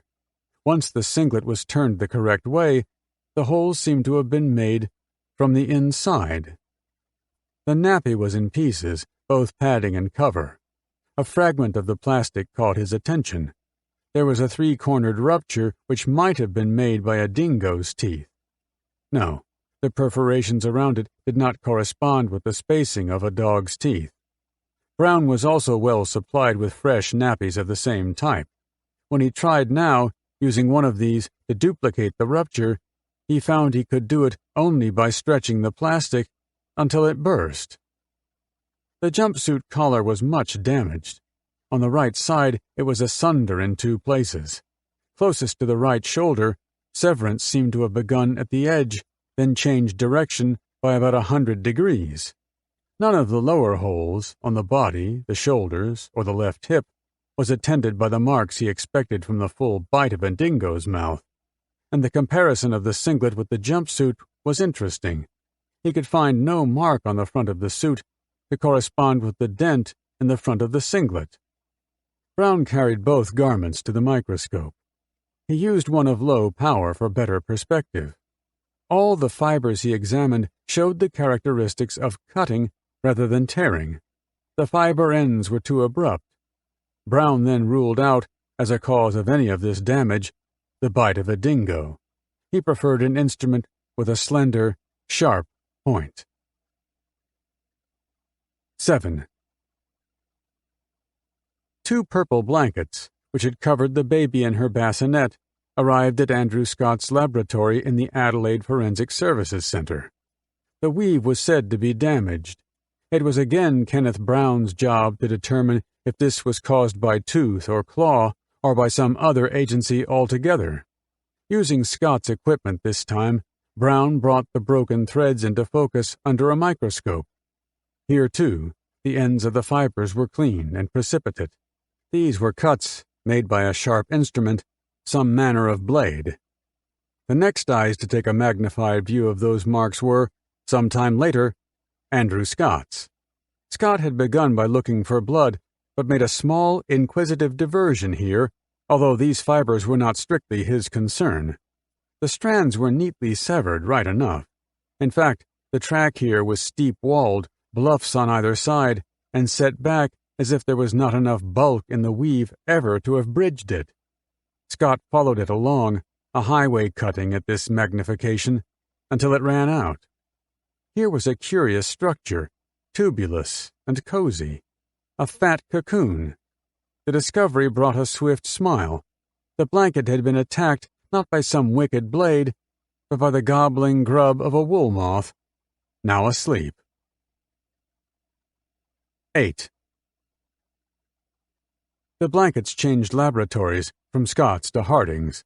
The two biologists picked them over, searching for hairs. Some were plain enough to be removed with tweezers, others were lifted off with adhesive tape. Harding made a quick inspection and discarded those of human origin. He was left with 55. For the next exercise, he used a comparison microscope which allowed him to put a hair from the blanket next to a dingo hair and control precisely the conditions of magnification and of lighting. Magnification for comparing size, lighting for comparing color. He selected dingo hairs from pelts flown down from Alice Springs to provide a useful array of sizes, hues, and body locations. Hairs from the blankets ranged in color from white to brown. Some were banded. In shape, they were characteristic of cat or of dog. Between these and the hairs from the dingo pelts, there were some differences in structure, but minor in any fair judgment, too subtle to be relied on. Harding could not match any for color, but the range was broadly acceptable. One could not, he decided, rule out the possibility that these were the hairs of a dingo, although, if he were asked, he guessed cat. But many of these hairs were old and fractured, and nearly a quarter were, when Harding detected them, embedded in the fibers of the wool. This finding seemed to him far more persuasive than dissimilarities of shape and color. It put the hairs in the blanket well before 17 August. 9. For some days now, names and addresses had been coming through, list on list, to police headquarters at Alice Springs from vehicle registration centers interstate, identifying the owners of vehicles at Ayers Rock on the 17th. The telex machine rattled off the last and went on with other business. Sergeant Charlwood counted them off. 131. How many of these might be of any use at all in an investigation like this? 6 or 8, maybe. And he could spend weeks getting around the country, interrogating them all one by one, finding owners who had not registered changes of address or people who had borrowed the vehicle for the trip. There was no lead here, for example, to the people whom the Chamberlains called the couple from Tasmania, assuming they ever existed. So Charlwood began to draft a questionnaire. All these people could be interviewed at local police stations as long as the questions he drew were, at the one time, wide enough and specific enough. Trouble was, he might still miss something important. It was not easy. Interrogation by proxy. The baby was a little more than 3 weeks dead. A less wily investigator might, by now, have confronted the parents, demanding explanations of the anomalies in their quite imperfect story, watching all the while for the cunning strategies of conspiracy and for the conceits of invention. Charlwood had other plans, and they were running, near enough, the schedule. He had booked a flight to Ayers Rock for 10 September, there to arrange 2 scale charts of the topography, one of the rock and the road system, another of the camping ground, correct to the smallest desert oak. The Adelaide biologist, Harding, should join him there on the 13th after Charlwood had again questioned the local constable and the rangers and was on familiar terms with the location. Then he and Harding would search for blood. 10. Charlwood chose Harding alone for this journey because both Andrew Scott and Kenneth Brown were about to begin novel experiments. The day before he left, Charlwood consigned to the freight hold of Ansett Flight 253 2 canisters marked for urgent delivery to the Forensic Services Center, Adelaide. The temperature in the canisters was -100 degrees Celsius, and the weight was almost entirely made up by the solid burden of frozen carbon dioxide inside. The objects at the center of all this heavy packaging were themselves as light as the lading docket pasted on the side. These were sterilized cotton tufts used to swab saliva from the mouths of dingoes at Ayers Rock, now bound for Andrew Scott. The materials Brown chose for his experiment were more easily come by. 3 Johnson & Johnson disposable panty nappies. The experimental site, Cleland Park. Cleland Park is a wildlife reserve rather than a zoo, and here the dingoes live in landscaped enclosures, grassed and treed. Brown proposed to feed these animals, in place of their more usual evening meal, meat wrapped in nappies. This should simulate the marks made on the plastic liner more reliably than did the dried dingo skull now mounted on his laboratory bench when a hungry dingo stripped a nappy from an infant's buttocks. Nothing at all like trust. 1. Of course it was sunny, and sunny weather makes for gay frocks and shirts and for a medley of bright voices in the street, even though the street was in Mount Isa and the weather was no surprise. Michael Chamberlain felt better than he had for some while. He was used to people thinking of him as a keen and lively young churchman, and now it was time he was seen out and about. Stories were abroad of his arrest. Here he was, shopping. His little car was parked at the curbside, as clean as a buttercup. He was heading for Western Dry Cleaners. This was the one errand of the day which could fracture his mood, but he shouldn't be in there for more than a minute. The bundle he carried inside and laid on the counter was Lindy's sleeping bag. It was blood-spotted. The police had no interest in it. Lindy was right. He couldn't throw everything away. He folded the docket into his wallet and walked outside, having forgotten already the date on which he should go back again. He had a couple of other calls to make. The footpath was busy. There was a time not so long ago when walking a busy street was not a complicated thing to do. Now it called for a series of judgments. He chose an earnest gait. After all, he was not browsing. He caused no distraction among the faces advancing, as far as he could see, but did he leave a wake of backward glances? A month past, say, he might have expected the occasional pleasantry, but his memory of the way he lived a month ago now seemed disjunctive and invalid. He had gathered from Lindy that he was becoming vague. The route took him beyond a newsstand. Tatty placards, propped against the hoarding, hawked the headlines of the day. Banners from the morning presses held nothing to slow his pace. The weekly, Truth, headlined a story entitled, "We Didn't Kill Our Baby."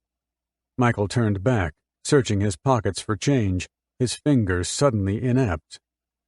He found Lindy in the kitchen. She recalled the interview clearly enough. The reporter, who telephoned her from Melbourne, had a list of stories he said were doing the rounds down there. Some she had heard already from the faithful Jennifer Richards, some she had not heard about at all. Michael opened the pages across the table. The mother of dingo death baby Azaria Chamberlain has attacked rumor-mongers who have accused her and her husband of murdering their child. She bitterly denied gossip that baby Azaria had been taken to the top of Ayers Rock and slain as a human sacrifice.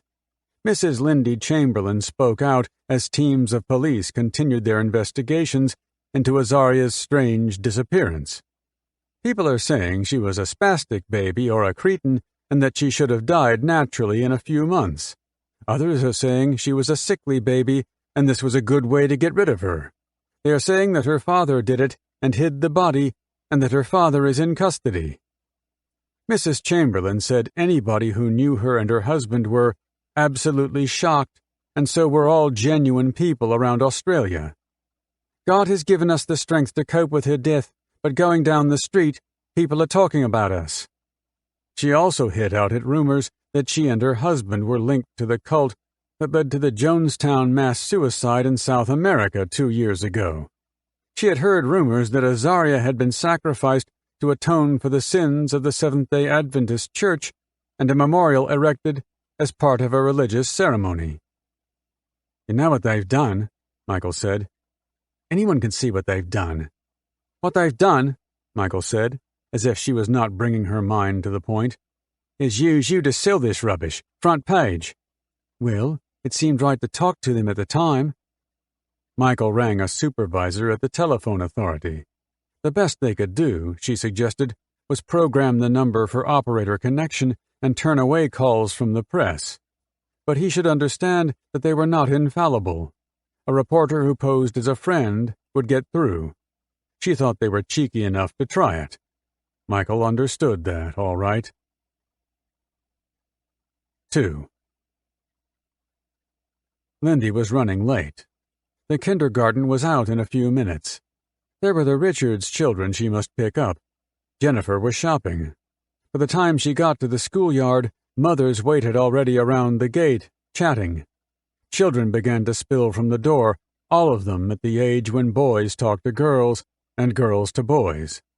They came on the adults like a merging flock, pushing between and talking still at the level of hips and shopping baskets, drawn to their mother's flanks by some method of perception, not much to do with sight. The Richards children hadn't come out yet. She caught, from a woman's voice not far ahead, the words, "If a dingo had taken my baby." "Everyone's different," someone said. "She's got a lot of courage. She shows no regret. I saw her on TV." "Well, everyone's different." Not for a moment did Lindy Chamberlain consider concealment. She pushed through. "That's me you're talking about," she said. "You shouldn't go on like this."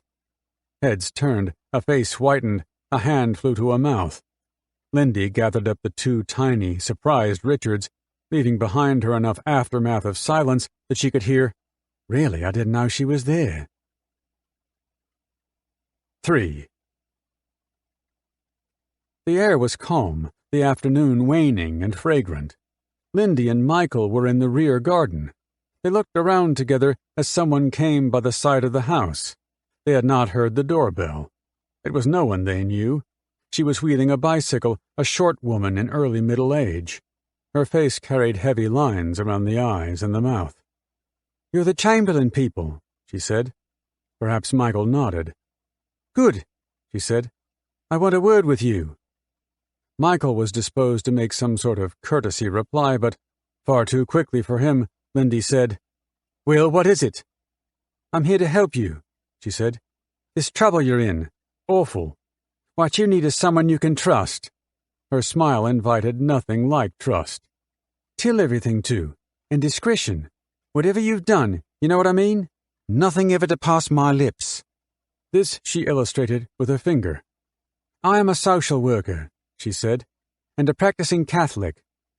Michael was more interested in the behavior of the bicycle which, under her hand, had taken up a nauseating motion of its own. It took a little time to turn her away.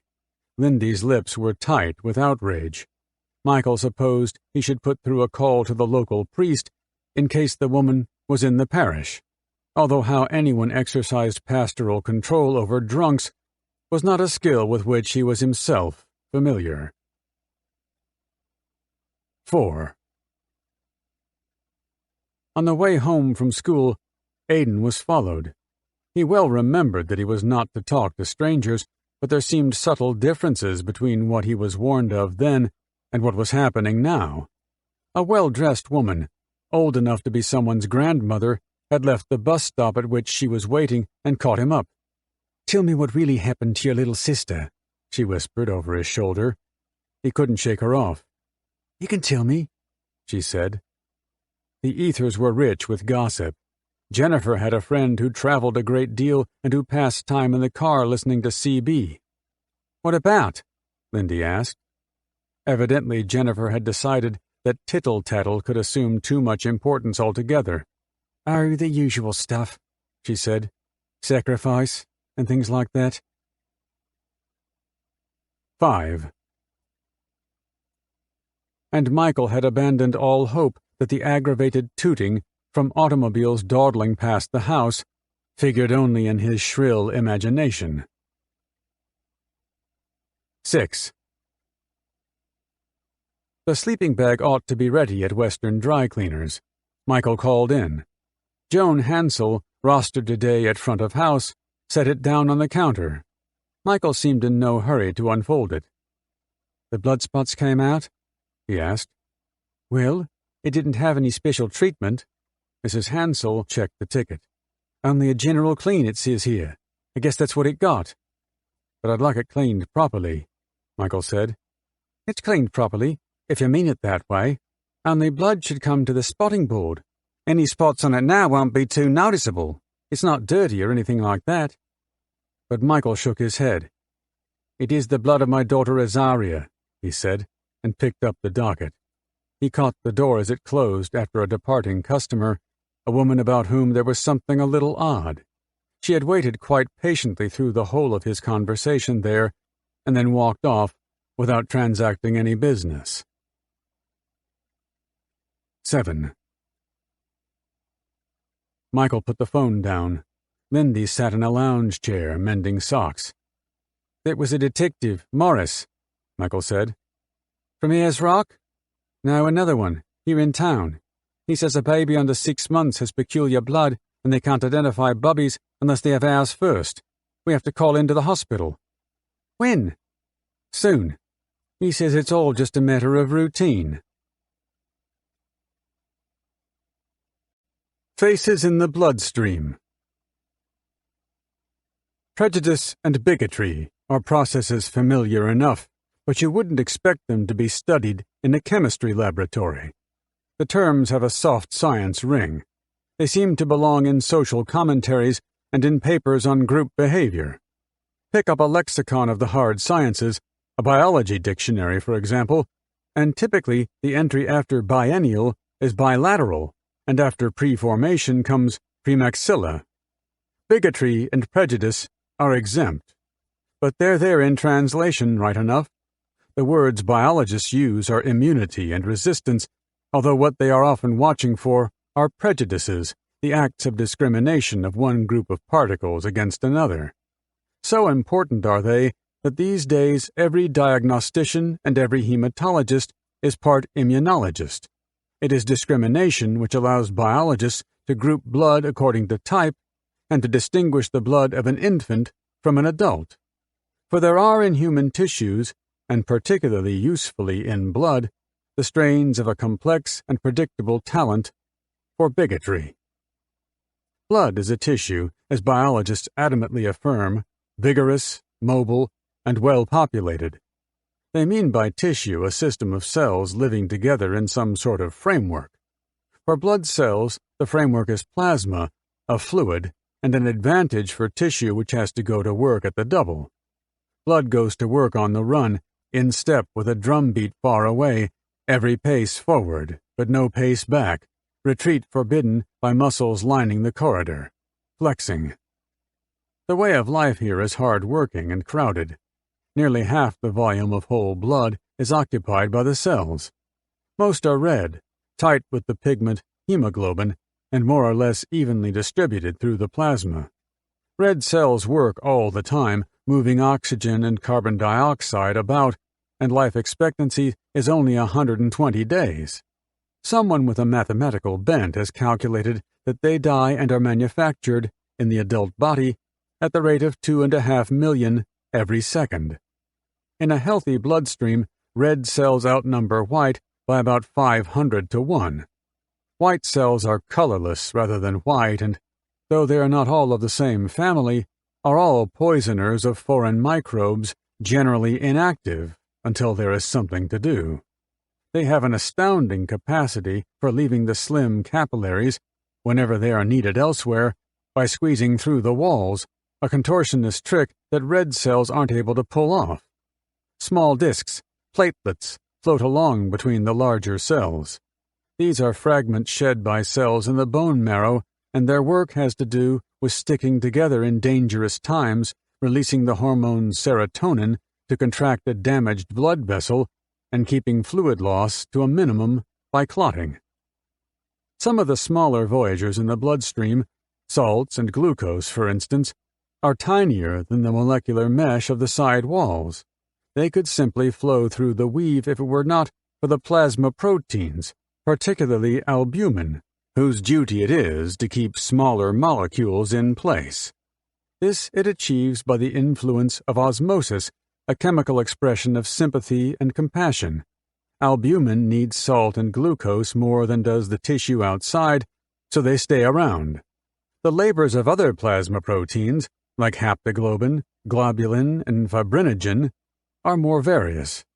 Haptoglobin sweeps up free hemoglobin from around leaky red cells before it becomes toxic. Globulins transport antibodies with which to fight disease, but are prone to overenthusiasm and often create allergies as well. Fibrinogens stay in solution in the plasma until summoned by platelets nearby. Injured platelets give out thromboplastin, an enzyme which fibrinogens interpret as a scream of distress.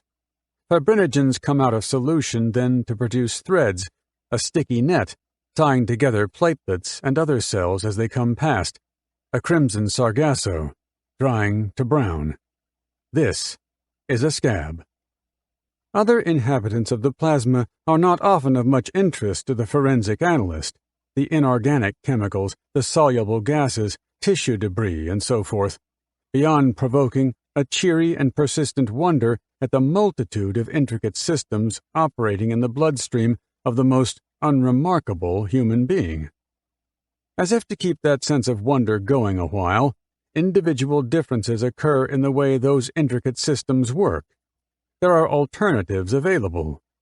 Charles Darwin joyously attributed all tendencies toward variousness to the nature of the organism, and so redirected inwards the search for the meaning of life. Gregor Mendel found rules of heredity growing in his garden and bred a first generation of pondering geneticists. Somewhat as an attenuated byproduct of all this, the forensic biologist now chooses from an array of 14 blood classification methods and can predict the range of groups available to a yet unconceived child. The texture of the casing around red blood cells is not the same in all of us. Neither is the molecular recipe for the hemoglobin they carry, nor the structure of proteins floating through the plasma. The variations are many and the possible combinations many more, but the particles are all tiny, and the molecular variations tinier still. They are detectable in the laboratory only because the particles themselves recognize their differences. Proteins appear to believe deeply in the rejection of foreigners, however well-meaning the newcomers might be. At times this borders on the irrational and makes a transplant, say a transplant of a donated heart, something of a risky exercise in persuasion. Blood is not a gregarious tissue. Brought to close quarters, protein from one blood group will react against certain protein from another with antagonism, vehement and predictable. A laboratory analyst with a sample of blood for grouping will normally head for Landsteiner's ABO method, an old technique and still the most popular. In its simplest form, it distinguishes 4 blood types, A and B and AB and O. It relies on the reaction of some proteins, the antibodies and blood plasma, against the red cells of another. In place of plasma as a test pond, the method calls for serum, a clear yellow fluid, which is plasma after fibrinogens and other agents are cleared away. These days, ready-made serum is sold off the shelf, certified to contain vigorous antibodies and called antisera to emphasize its undeviating ill humor. The analyst takes antisera with antibodies single-mindedly hostile to any A cells and antisera hostile to B cells and anoints a laboratory plate, or a glass slide maybe, with a glistening bead of each. From the blood sample to be tested, the analyst draws off red cells, separated by now from its own plasma through a handy centrifuge, most likely, depositing a tincture of red in each bead of antisera, and carries the slide to a microscope. A red cell is shaped like a life raft, roundly inflated and with a membranous floor, the same whichever side is up. This is the best possible geometry for a carrier of hemoglobin, which needs, at the one time, surface area and volume to move oxygen and carbon dioxide about. On the surface are the trademarks of genetic manufacture, the molecular patterns. The configurations here are recognized by antibodies in the pons of antisera. Antibody hostility causes clotting of the red cells. They seem to draw together into a defensive formation, plain under the microscope. The number of reactions available is 4. Clotting in the anti-A pond, but not in the anti-B, indicates that the visiting cells are of group A, since the antibodies there will be agitated by nothing other than the appearance of A cells, specificity, as it is called. Clarity in the anti-A pond, with clotting in the anti-B, indicates group B in the red cells, plainly enough. Clotting in both ponds shows that the red cells are stamped with the patterns of A and B together, indicating the grouping called AB, the one permissible amalgamation. The remaining possibility now, clarity in both ponds, demonstrates that the visiting cells show neither A nor B patterns, purely or intertwined. It is an unruffled blank for the purposes of this method, the cells unrecognizable as foe by the antagonists either of A or B, and called by Landsteiner O. There might be, in the molecular deep of the blood, unique matter identifying the tissue with an individual rather than a class. Some biologists think so, but science has not yet got there. Landsteiner's ABO system provides a coarse grid intended, first of all, to save from death patients in need of transfusion, and not so much to give law courts proof of furtive paternities or blood-spattered felony. Although only 3 or 4% of people in this country can claim the blood group AB, about 10% have B, 40% A, and 46 O. The best science can do right now is narrow the field by submitting one blood sample to several methods of classification. It is not considered of much use to choose more than one red cell grouping system. Using the same sort of reasoning as a navigator fixing position by reference points as dissimilar as possible, a biologist will usually make now for another mark in the bloodstream, an enzyme or a protein. Haptoglobin, perhaps. Haptoglobin, the street sweeper, takes up crimson hemoglobin leaked from ruptured red cells and holds it harmless until recycled in the liver. Haptoglobin is a protein, the amino acids of which proteins are made carry an electric charge, and the convenient thing is that they are charged differently. If pushed in the same direction by an independent current, some will travel faster and further than others, a process of separation called electrophoresis. This is not unlike certain races in which everyone starts from the barrier at the same time, and results are determined by the placings along the track when the race is called off. A few drops of serum, containing the proteins to be separated, are drawn from the sample blood and squeezed into a hole, a well, made in a plate of gel. These plates are often no larger than a cigarette paper. Because only some proteins are positively charged, and the test requires all negative charges, the gel is chemically arranged to move all values as a block toward the negative without distorting the relationship between them. All proteins will then start down the track in the same direction as the test begins. When the current is disconnected and the plate taken up, each protein has traveled in the direction of the anode with varying efficiencies. The stained plate now shows each protein as a bar across the track, successive brush strokes like a cartoonist's impression of a shutter.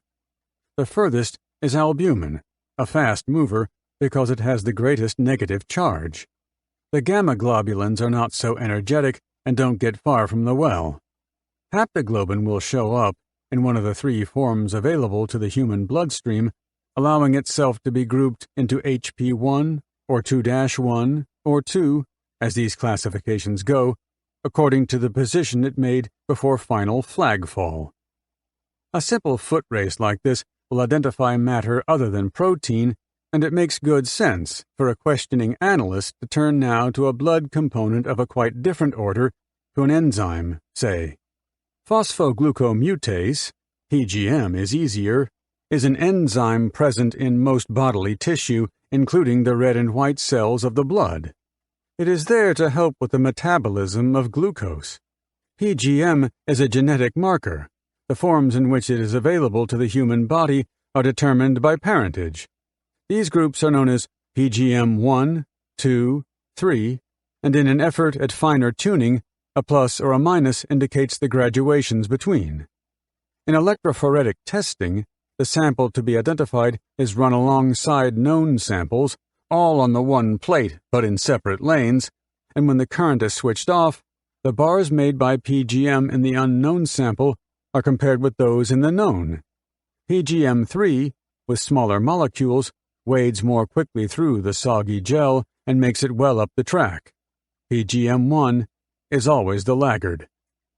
A biologist might use the same sort of test to separate various forms of the pigment hemoglobin, just as Andrew Scott now does on a day in mid-September, drawing off red blood cells from a sample, brutally, bursting red cells to free enough hemoglobin into the serum. Hemoglobin moves well under electrophoresis and shows clearly any unusual forms. A plate Scott disconnects from the current shows 2 bars where hemoglobin has come to rest. This sample he had soaked earlier from Azaria Chamberlain's jumpsuit. The 2 bars here are adjacent. They constitute, more accurately, an overlap. The first is in the position Scott would expect of hemoglobin A, the normal adult form. The second lies slightly behind and is less vivid a band. This is undeniably hemoglobin F, the form dominant in the blood of a fetus, a vivacious charmer of oxygen from a mother's bloodstream, but short-lived. It normally drops to 1% or so by the age of 6 months. The vividness of this stain works here as an indicator of its volume. To Scott's eye, around 25% of the hemoglobin here is fetal, the remainder adult. This is a pleasing, but not unexpected, finding. The blood of a 10-week-old baby ought to contain the 2 hemoglobins in about this proportion. Files standing in a rack on Scott's laboratory bench on 15 September 1980 hold extracts of bloodstains taken from 2 blankets, a sleeping bag, Regan's jacket, and the baby's clothing, each classified according to the HBO system and by phosphoglucomutase and by haptoglobin. Scott has today carried out the same tests on 2 later arrivals. The first, a blood sample from Michael Chamberlain, he classes PGM1, HP1, and Group O. The second, from Lindy Chamberlain, PGM1, HP2, and Group A. Any child of these parents, as Scott concludes, must inherit PGM1, HP2-1, and either Group A or Group O. Blood he has extracted from Azaria's clothes shows PGM1, HP2-1, and Group O. Blood on Regan's jacket and on the bedding gives the same answer. This does more than simply identify the blood of the missing baby. It should also put to rest a piece of new gossip current around Sydney and Melbourne. The child killed at Ayers Rock was not a child of the Chamberlain couple, but the result of a stealthy and adulterous union, so this rumor runs, a story retold at dinner parties, taking on convincing and incremental detail as it moves along. Partisans. 1. Jennifer Richards was showing her grit. Other visitors to number 3 Abel Smith Parade were now not so numerous, and this seemed reason enough for Jennifer to call by more often. She didn't feel the need to display an excuse, but suggestions of tennis or squash came conveniently to hand whenever easy chatter began to run out, or Lindy had to be diverted from some thought that had arrested her in mid-conversation. It was the unusual duality of Jennifer's role which made her uneasy. Steadfastness in a friendship held no problems for her, although she would not have thought herself more resolute than she judged every Christian ought to be. It was as a gatherer of tidings she felt increasingly uncomfortable. The tidings were so malevolent. People Jennifer spoke to were surprised that Michael Chamberlain was at a meeting in Townsville and not in jail, as they'd heard tell. She knew from her traveling friend that the CB wave bands were still considered the established conduits for information, and to the popular inventory of rumor had been added another, now, that Azaria was injured in a fall from a supermarket trolley and denied medical treatment, often described as a blood transfusion or as essential surgery, by fanatical parents. This version exhibited some confusion between Seventh-day Adventism and some other group, Jehovah's Witnesses very probably, but this didn't make the rumor any easier to subdue. Was the world so ignorant of Adventist surgeons and nurses and hospitals as this? Indeed, the kernel of the story was true. Azaria had fallen from the trolley. Lindy had taken her to the hospital, although nothing appeared amiss. The doctors pronounced the baby unharmed. Gossip pronounced her irreparably damaged, retarded, and later dispatched by her father because of it. It seemed to Jennifer that the mere recounting, even to Lindy Chamberlain, of whispers like these gave to them a certain shameful credibility. Her solution was to keep such things more and more to herself until the winds of scandal blew themselves out. Meanwhile, she should stay fast by Lindy, especially on evenings when Michael was not there. But what sorts of times were these when the happy conversation of gentle friends is suspended by the siren of a police car far away? 2. More mail came in than Lindy could possibly answer. Close to 500 letters by now. She read every one, sorting them then into neat bundles. The genuinely sympathetic outnumbered the cranks overwhelmingly. The cranks she filed separately, since they deserved no reply. Not all were so easy to classify. There was a middle ground. Some, quite heart-torn writers, were plainly silly about it. Take, for example, one late in September. It was prompted evidently by a report in a Southern newspaper captioned, "Mother Murders Baby." This had so upset the couple, it was signed by a husband and wife, that they spent the first vivid paragraph describing their sense of affront. "We trust you are able to ignore those slanderous statements," they wrote, for which sentiment Lindy Chamberlain was grateful, but they went on to a suggestion of public support and a donation towards the cost of a memorial. Endearing though it was, the offer of a public statement by two people unconnected with the events seemed to pitifully misjudge the way the world worked. On rereading, perhaps it was stimulated by no more noble a motive than publicity-seeking, and best not encouraged by an answer. Lindy Chamberlain noticed nothing familiar in the Hobart address at the top of the page, nor in the names Greg and Sally Lowe, and made no connection with the couple she had described to Inspector Gilroy a fortnight ago as the people from Tasmania, so she filed the letter away with the cranks. 3. The meeting, for which Michael Chamberlain was then in Townsville, was of ordained ministers. During registration and induction, pastors who had known him in earlier days offered sympathy, tactfully brief, and the sessions got under way. It was something of a relief to be given over to the familiar demands of proposal and argument, and of compromise and consensus, while the concerns of a less ordered world went on elsewhere. The conference was scheduled to run for 3 days.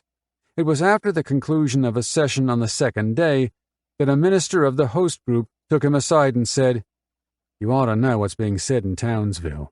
The word is strong here that you are about to be arrested for the murder of your daughter." Michael conceded that he had heard something of the sort himself. The rumor was remarkable, not so much because it had traveled to a seaboard city 700 kilometers from home, but because it seemed to have carried with it a curious measure of authenticity. The rarest species around. 1. The way things were going, the investigation was currently occupying more laboratory time in Adelaide than anywhere else.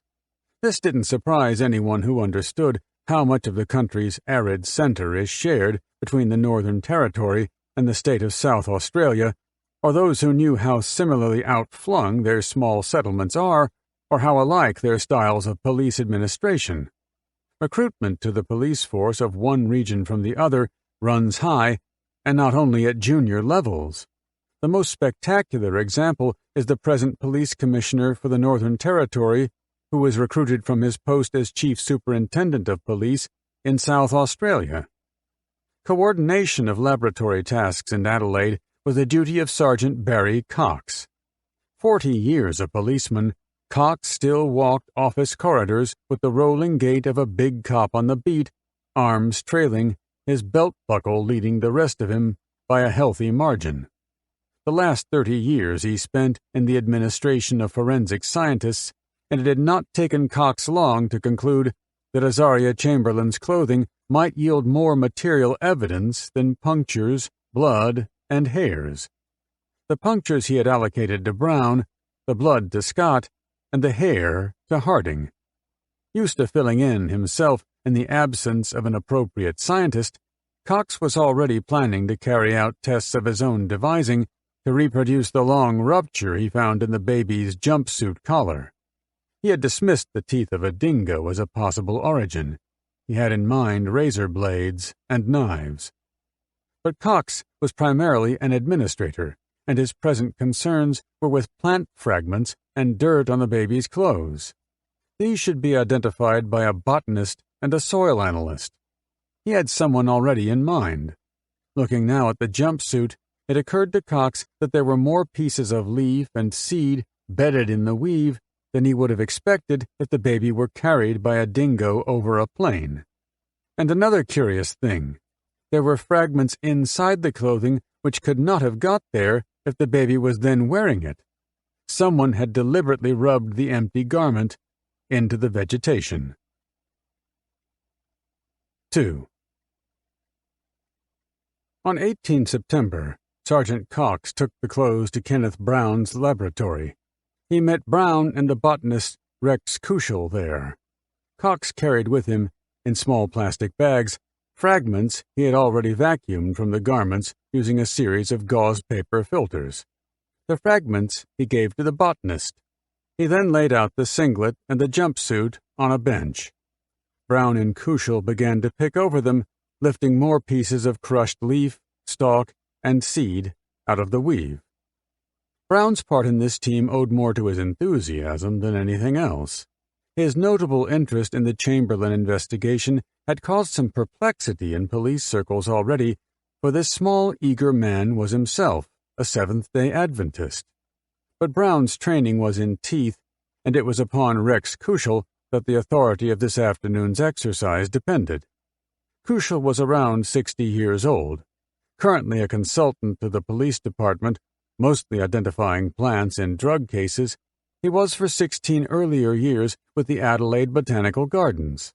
He had become assistant director there by the time he retired. His demeanor was now reflective rather than vigorous, although, looking at his wide, tanned face, it was still easy to imagine him leading a field party of botanists through remote territories with compass and map. Kuschel held up the jumpsuit and shook it over a sheaf of brown paper. The soil he collected this way would be sent to an analyst for identification. He turned to the plant fragments and separated the seeds from the pieces of leaf, using shallow petri dishes to hold them. He discarded stalk along the way. Stalk is not so distinctive. After several stages of subdivision then, each increasingly fastidious, he was left with 4 dishes of seed and 3 of crushed and desiccated leaf. Already Kuschel was able to see that the seeds were not kindred to the leaves, so there were now representatives of 7 species of plant. Here were seeds of Brachyschemy ciliaris, a daisy, typical of the arid plains, sometimes around the bases of sand dunes, more rarely close to the rock, and pieces of leaf from the hollyhock hibiscus, a butylin, devoted to watercourses on the plains and closer to the rock, suited to the sort of micro-region where the clothing was found. A saltbush of the Chenopodiaceae, here only the seeds, Kuschel thinks of as quite common all over. The family Boraginaceae was present too in seeds, locally called a potato weed, he remembers, common close to the rock, but he has seen it growing out on the plains. Here were seeds of a speargrass belonging to the Aristida, or perhaps Stipa. It was difficult to tell, but in any event, one of the grasses hardy enough that it can be found in most places during wet years, as is this next specimen, Caliotis hispidula, a small daisy, and Parietaria debilis, a nettle which grows only in moist shaded soil, a green annual he would expect to find close to the rock rather than anywhere else, sprouting whenever there is added runoff after rain. There was a nice coincidence about Kuschel's ready identification of this last specimen. It is listed as a rarity in the desert, but he had recently worked for a South Australian publisher on its field guide to the Flinders Ranges and had illustrated for it Parietaria debilis. Of these 7 plants, only 2 were not widespread. The potato weed Boraginaceae was recorded as an inhabitant of the plains and the flats close to Ayers Rock, never in the dunes, and the uncommon moisture-seeking Parietaria, not unlike a deep green ground creeper, grew only in the sort of nook where the clothing came to rest. So the garments had taken up fragments of plant from 3 regions through which the baby was dragged, if it was dragged by a dingo, over dune, across plain, to the rock. Kuschel had performed something like a manhunt in reverse. Instead of traversing the terrain, picking up pieces of the clothing, he had traversed the clothing, picking up pieces of the terrain. The strange thing is, he said, Parietaria debilis, the rarest species, outnumbers everything else by about 50 to 1. 3. The design of a saliva test was complete. Andrew Scott had spent time looking about for a model, his fancy lighted in an unlikely corner of laboratory endeavor on a test used for the identification of species of fish. The swindling of housekeepers and restaurateurs by sly fishmongers, notably in the substitution of plausible imported fillets for the native barramundi, was long in odium around the fish markets of the South, and national outrage had given the scientific identification of fishy tissue a boost. Now scientists could compare those delicious proteins with one another by setting the genuine against the suspected along electrophoretic paths on laboratory gel plates. This development was called isoelectric focusing. It had occurred to Scott that he could isolate proteins in dingo saliva and compare the known with the expected in just the same way. Like anything borrowed, the technique had certain shortcomings in its new context, which Scott recognized right away. The concentrations of saliva must be high. He could meet this requirement by soaking fragments of the Chamberlain clothing and heightening the intensity of whatever came away by sieving the solution through a membrane. The more serious difficulty was locality. There was no screening test, as there is for blood, to show him where best to search for saliva. Testing the whole suit was out of the question. If the correct proteins were not found in lodgings around the holes in the garments, where next should he look? Spells. 1. Michael suspected something was amiss as soon as the shop girl at Western Dry Cleaners called for the manager. Lindy said once again, "We've come for my sleeping bag," and added this time, "Has anything gone wrong?" "Not wrong exactly," the manager said. "It's not here any longer." Michael produced the tab. "But here's the docket." "I'm sorry to be the one to tell you this. The police took it away." "How can they do that?" They had a warrant.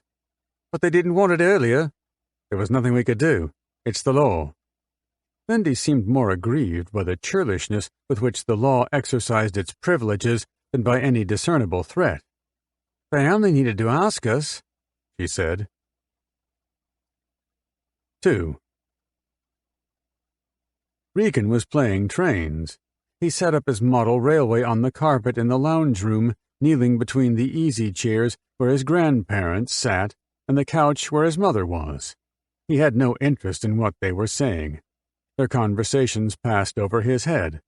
The game he devised called for a locomotive and one carriage, which was all the rolling stock he had. He pushed them around in a circle, announcing in a stern voice the places of importance passing by. It had begun with too complicated a form, but the words became simpler and simpler, taking on rhythms of their own, repetitious and insistent, like the clackety-clack of the railway track. Around and around. There's your blood, there's your blood, there's your blood and the big black dark. So bewitched was he by the power of the chant that for some time he did not know the adults had fallen silent, watching.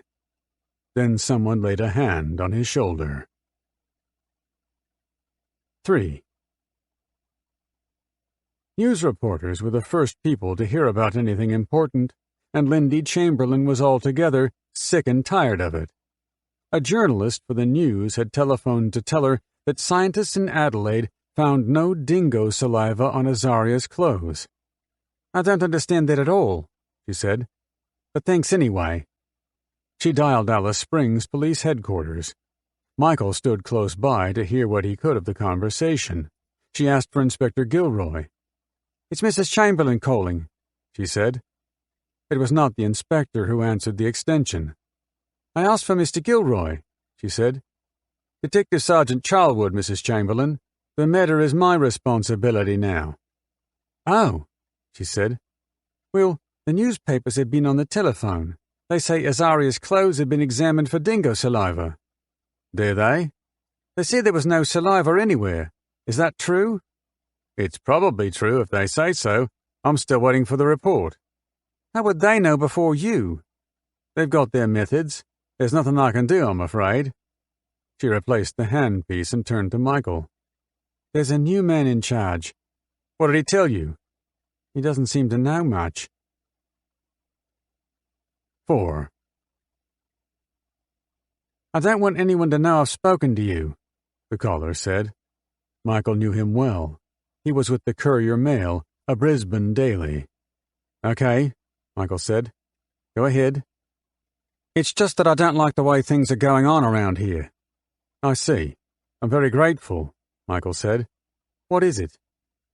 One of our editorial people was at a dinner, sitting near a police chap, an inspector, and he got the tip-off that we should be ready to open up on the story again. You were the story, Mike. You're going to be arrested. I've heard that before, Michael said, and I'm still here. I'm telling you, we've scrambled a team and they are ready to go. This time it's really on. When? That's the point. It's any day now. 5.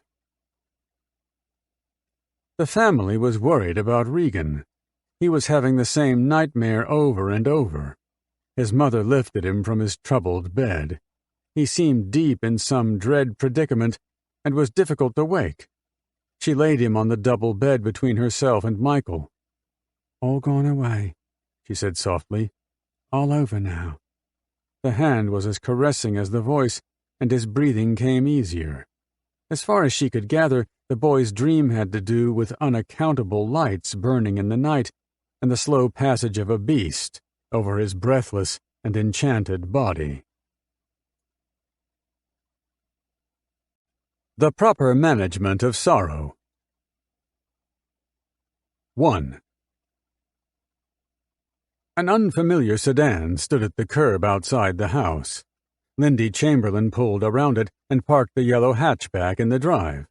This was 30 September, a sunny morning around 10 o'clock. A faint breeze. Walking across the lawn to the front staircase, she shook her hair so that it floated free at the nape. It was a Tuesday, and she was just back from the hairdresser. Jennifer Richards met her at the door, uncertain and uneasy, as if Lindy were a visitor calling at an inconvenient moment. "Oh," Jennifer said, "the police are here." They walked into the lounge. The policemen were standing politely in front of recently abandoned chairs. "Hi, I'm Lindy Chamberlain," she said in the manner of a general broadcast, since it was not immediately plain who she was expected to address. It came clearer with the manner of introduction. The sergeant who identified himself as Doolin of Mount Isa headquarters and Constable Graham beside him were evidently subsidiary to the slim detective with a neat horseshoe mustache presented to her now as Graham Charlwood, a sergeant from Alice Springs. The suggestion of trimness, of dressiness about him was not at all out of place here. In the part of the world she knew best, young men were proud to look clean-cut and smart. "I spoke to you on the phone," she said. "Yes. Now I can put a face to the voice." They sat. Charlwood crossed his legs and leaned back. The mood was unexpectedly relaxed. "It's my job to gather information for the inquest," he said. He appeared to be both confident and easygoing, an attractive combination. She liked his smile. This was a moment for which Charlwood had prepared with some care.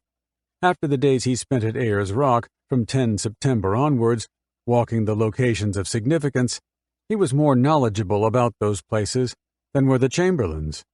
He was now familiar with their clothes, their bedding, and the camping gear. He had picked over the statements they made to the press, spoken to journalists who met them face to face, replayed the tape of their conversation with Lincoln and Gilroy at the Uluru Motel.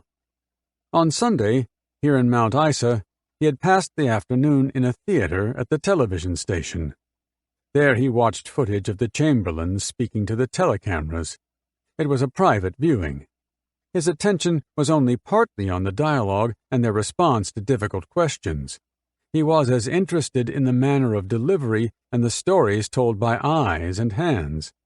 He ran the tape several times. This pert little brunette and her harmonious husband were, at the one time, bold and implausible. Charlwood didn't believe in that religious fatalism for a moment. Their unquenchable talkativeness he saw as a welcome sign of overconfidence and a failing he would now do much to encourage. Familiarity had become Charlwood's competitive advantage. He had known Lindy Chamberlain longer than she had known him. "What else do you need?" Lindy asked. "I thought you'd got everything, one way or another." She was still piqued by the peremptory seizure of her sleeping bag from the dry cleaner. Charlwood asked for anything inside the tent at the time the baby disappeared. "The cot," he said. "Are the bedding?" There were indeed mattresses and blankets she could give him, and yes, Bubby's tiny pillow. He had the grace to pause, she noticed, for her agreement to each item before he went on to the next. These were not demands. He seemed to be asking her, and she felt disposed to consent. Charm was his long suit, as the saying runs. She was without her husband, a good enough reason to move the topic on to the events at the barbecue. It was Charlwood's belief that this investigation would have been much advantaged if Gilroy had excluded each of the Chamberlains while the other was questioned. An early mistake, now to be rectified. She wrinkled her nose. "I went through all that with the inspector at Ayers Rock," she said. He knew of that interview, he explained, but it was less detailed than he needed and was on tape rather than a written record. "What I'd like is a more formal interview at the office in town, maybe later this afternoon." "Any time you like," she said. Meantime, while he was here, if she wouldn't mind running through something of what she remembered so he was more familiar with it all? The account she began followed broadly the substance of the Gilroy tapes. The sequence of happenings was, if anything, a little more credibly ordered. Was this because she had more time to rehearse, or because she was free of her husband's influence? At that moment, Michael Chamberlain walked into the lounge room. The event called for a fresh round of introductions. The pastor's handshake was firm and brief. It was striking how truly the press photographs represented him. His face was tanned, boyish, and symmetrical, the blonde hair groomed. He was fit, but there was some capacity for indulgence here. Without exercise, he could run to fat in a month. Throughout the conversation now, his eyes held an appropriate measure of intelligent concern. Pastor Chamberlain was what you expected of him. Indeed, that quality, the fulfillment of expectations, was disturbing, unconvincing. It was as though he had always a clear picture of himself, full face. Lindy Chamberlain brought in the baby's cot and bedding. She held the cot by the hoops. It was white, basket-woven, and creaky. Evidently, it had seen earlier duty when the boys were infants. "Is this all you want just now?" she asked. "The mattress, the pillow. They're all here."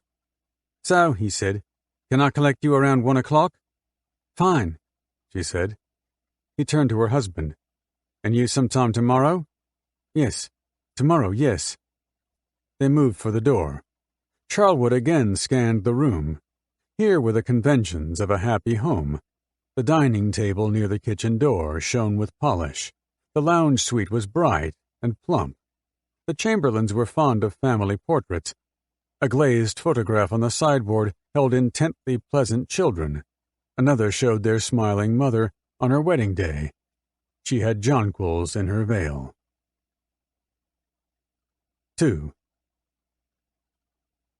Behind the window, Lindy Chamberlain watched them load the police car. They swung open the doors and climbed inside, Doolin the front passenger, Charlwood in the rear, talking already. It was a movie without sound. The constable swung the wheel, Doolin turned askew in his seat, so better to speak over his shoulder. Charlwood reached into his pocket as if for a cigarette, and they drove out of her view. Charlwood's fingers were not at that moment probing for anything like a cigarette. The object he withdrew from his pocket was a slim tape recorder. At the house, it had been running all the while. He rewound and pressed playback. 3. The police building was in Isa Street. Charlwood held open for her the door into the foyer. This was the standard of gallantry she expected, made pleasantly less extravagant because her arms were occupied by a doll, some of Azaria's clothing, and rugs. The doll she had plucked from the children's room as she left. Charlwood carried her running shoes. "Which way?" she asked. "Up the steps." Leaving her in an upper-level corridor, he disappeared through an office door for a moment, then called her in. With Charlwood was a Sergeant Morris, whom she knew was stationed at Mount Isa, a Queensland policeman, and John Scott, a detective from Alice Springs. She looked about. Here were filing cabinets, desks, chairs. Azaria's cot lay on the floor. Still seated at the time she walked in were 2 other local policemen. They looked at her with some interest, but evidently were not to stay. One said to another, "Want to come for a walk?" And together they made to leave. Charlwood called, "Close the door," over their departing footsteps. Morris took a chair and motioned Lindy Chamberlain to another. Charlwood sat on the other side of the desk. He arranged his file. He closed a drawer. She drew a breath and waited. Charlwood was careful not to close the desk drawer too far. The tape recorder was running in there. It was preferable that she did not think this conversation important. He chose a casual beginning. "What I'll do first, I'll just get you to go through what happened from here to the incident." And here he sounded almost confused. "So that From the time we left here?" she queried. "Well, just very briefly." "Fine. Okay. So we can work out, leading up to Ayers Rock, and in some depth there, just so that I can get a clear picture of what happened, and then we can get another statement." "Yes," she said. "All right." But the lack of conviction in her tone was worrying. If Inspector Gilroy's file note was correct, that not one witness had seen the baby alive at Ayers Rock, then the child might have been killed any time, even days beforehand. It was part of the investigator's task now to have her account for that time, and preferably while she did not suspect their interest in it. "We could start on the statement first," he said, "but then things could get out of sequence, I guess." He made a point of arranging pencil and notepaper. "During this, I'll just make some notes so my memory's clearer." She seemed satisfied with that. "So, you left on what day?" "I was just trying to work it out," she said, twisting her fingers as if they should be limber for the counting of days. "We left Wednesday morning. We would have left Tuesday, but the dry cleaners had the blankets and we had to wait till the following morning. So we left here, I suppose it would have been about 9, and we headed more or less straight through. Stopped at Tinnet Creek for a while, had a look around. Camped at the Devil's Marbles that night." She clearly assumed Charlwood knew the Devil's Marbles, clusters of rough granite, huge and precarious, near the Stewart Highway. "We actually camped out that night." Her quiet gaze was on Azaria's cot and the rugs. She slipped in the car. "And the following day on to Alice Springs, stayed at Heavertree Gap and our other tent. Looked around town that day, and we had a petrol pump fault which we had to get fixed. Fixed it up on Friday," she said, still counting. "Stayed there that night. We were going to stay the following night, but the radio was on and it was rowdy, so we decided to take off. We left probably about lunchtime Saturday. We got there just after sunset. We tried to beat the sunset to get to the sunset on the rock, but we missed out that night. We pulled in at the ranger station. I suppose it was 3/4 of an hour after the actual sunset by the time we got there, at a guess. It was dark anyway. You know, the glow had gone. The camping ground was crowded out. There were, I don't know how many, bus tours. It could have been anything up to 11 of them there, I guess." They had driven around, circling 2 or 3 times, before finding a space suitably far from the buses. "The next day, my husband got up with the sunrise, and then we took off around the rock at about, I guess, 10 by the time we started. Maybe it was a little bit later than that. We went around, had a look at the brain." Charlwood knew the brain, a cellular cavity on the north face. "That side around," she said, tracing their path anti-clockwise with an airborne finger. "We came back. No, we stayed, went up the climb. My husband went up the climb, and I waited down with the kiddies. Then he took Aidan and Regan up. Then we took some photographs.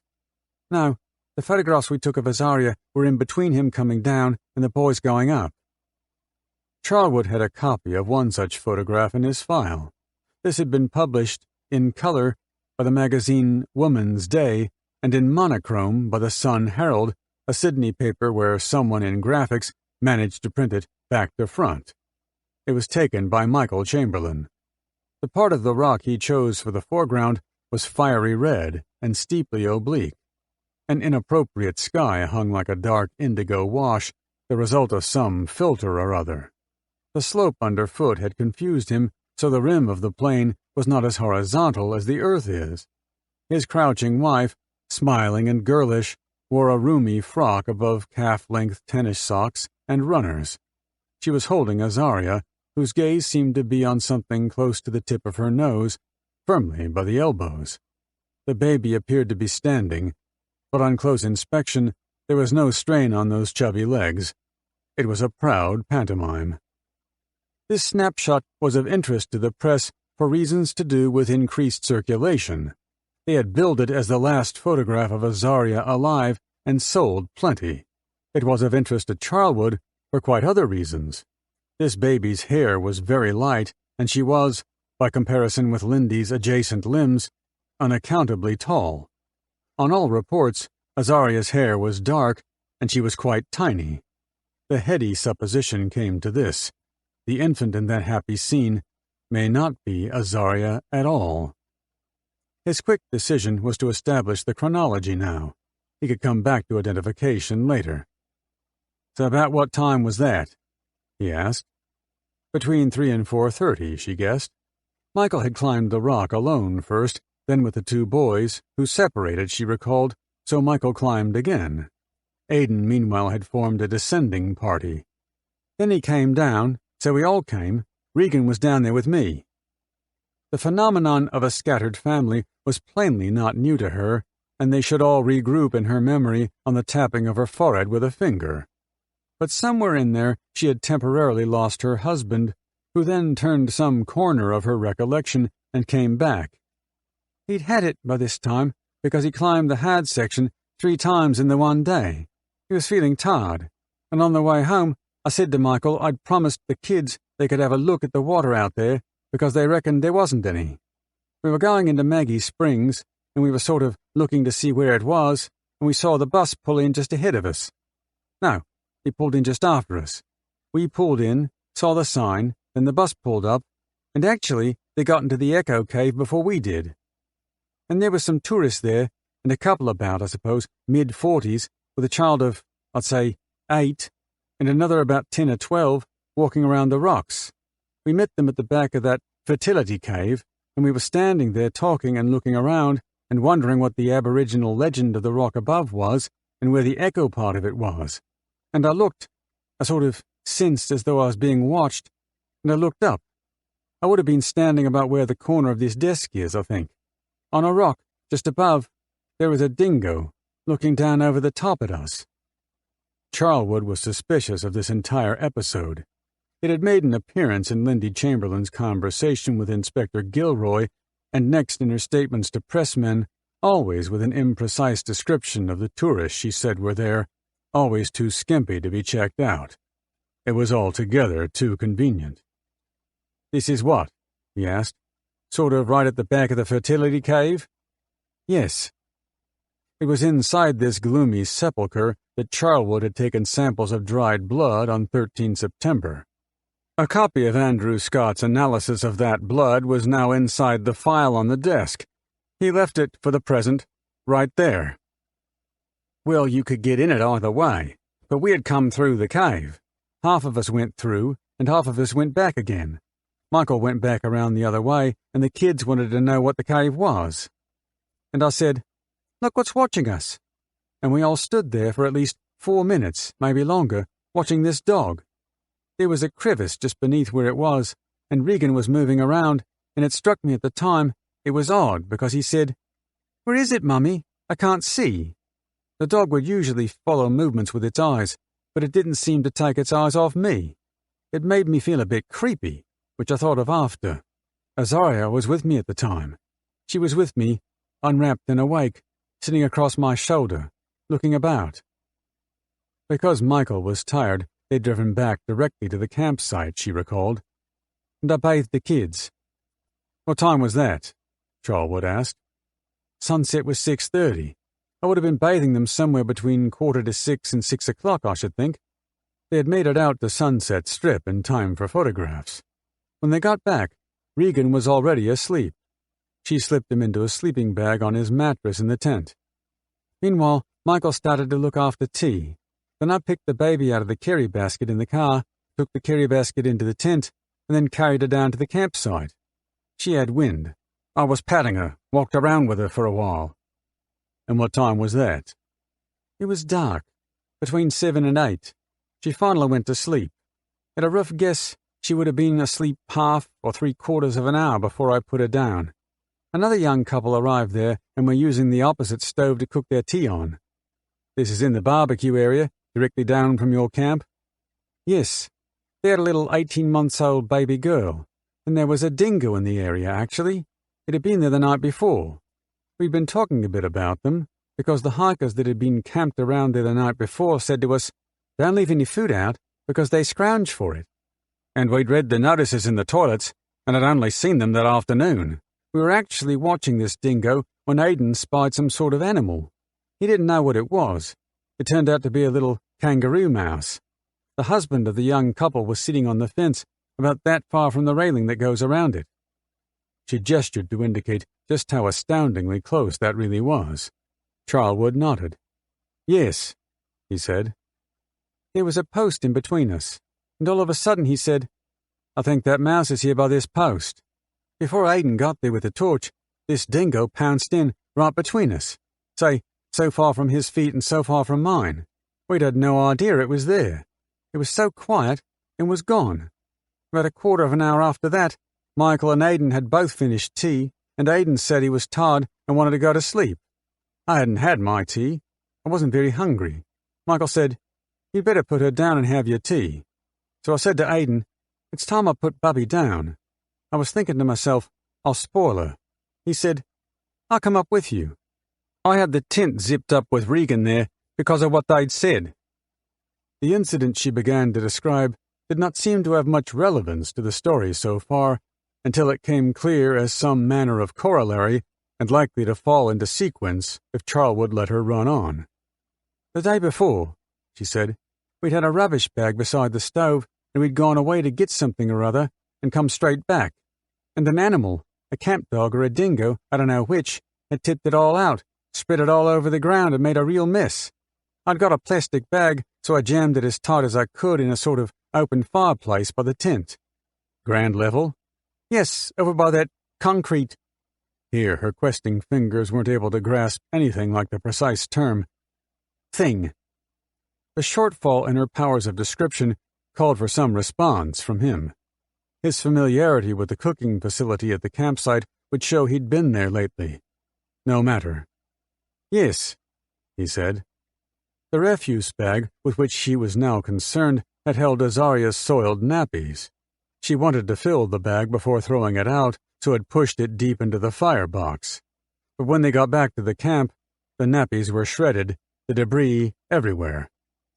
Michael said he'd seen a dingo the day before doing the same thing to others. We picked all that up and put it back.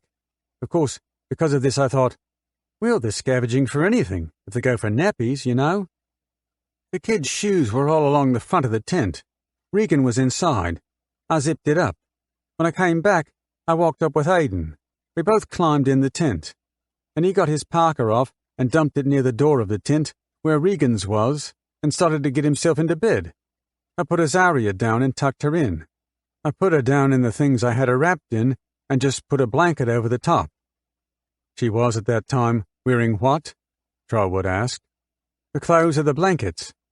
Clothes.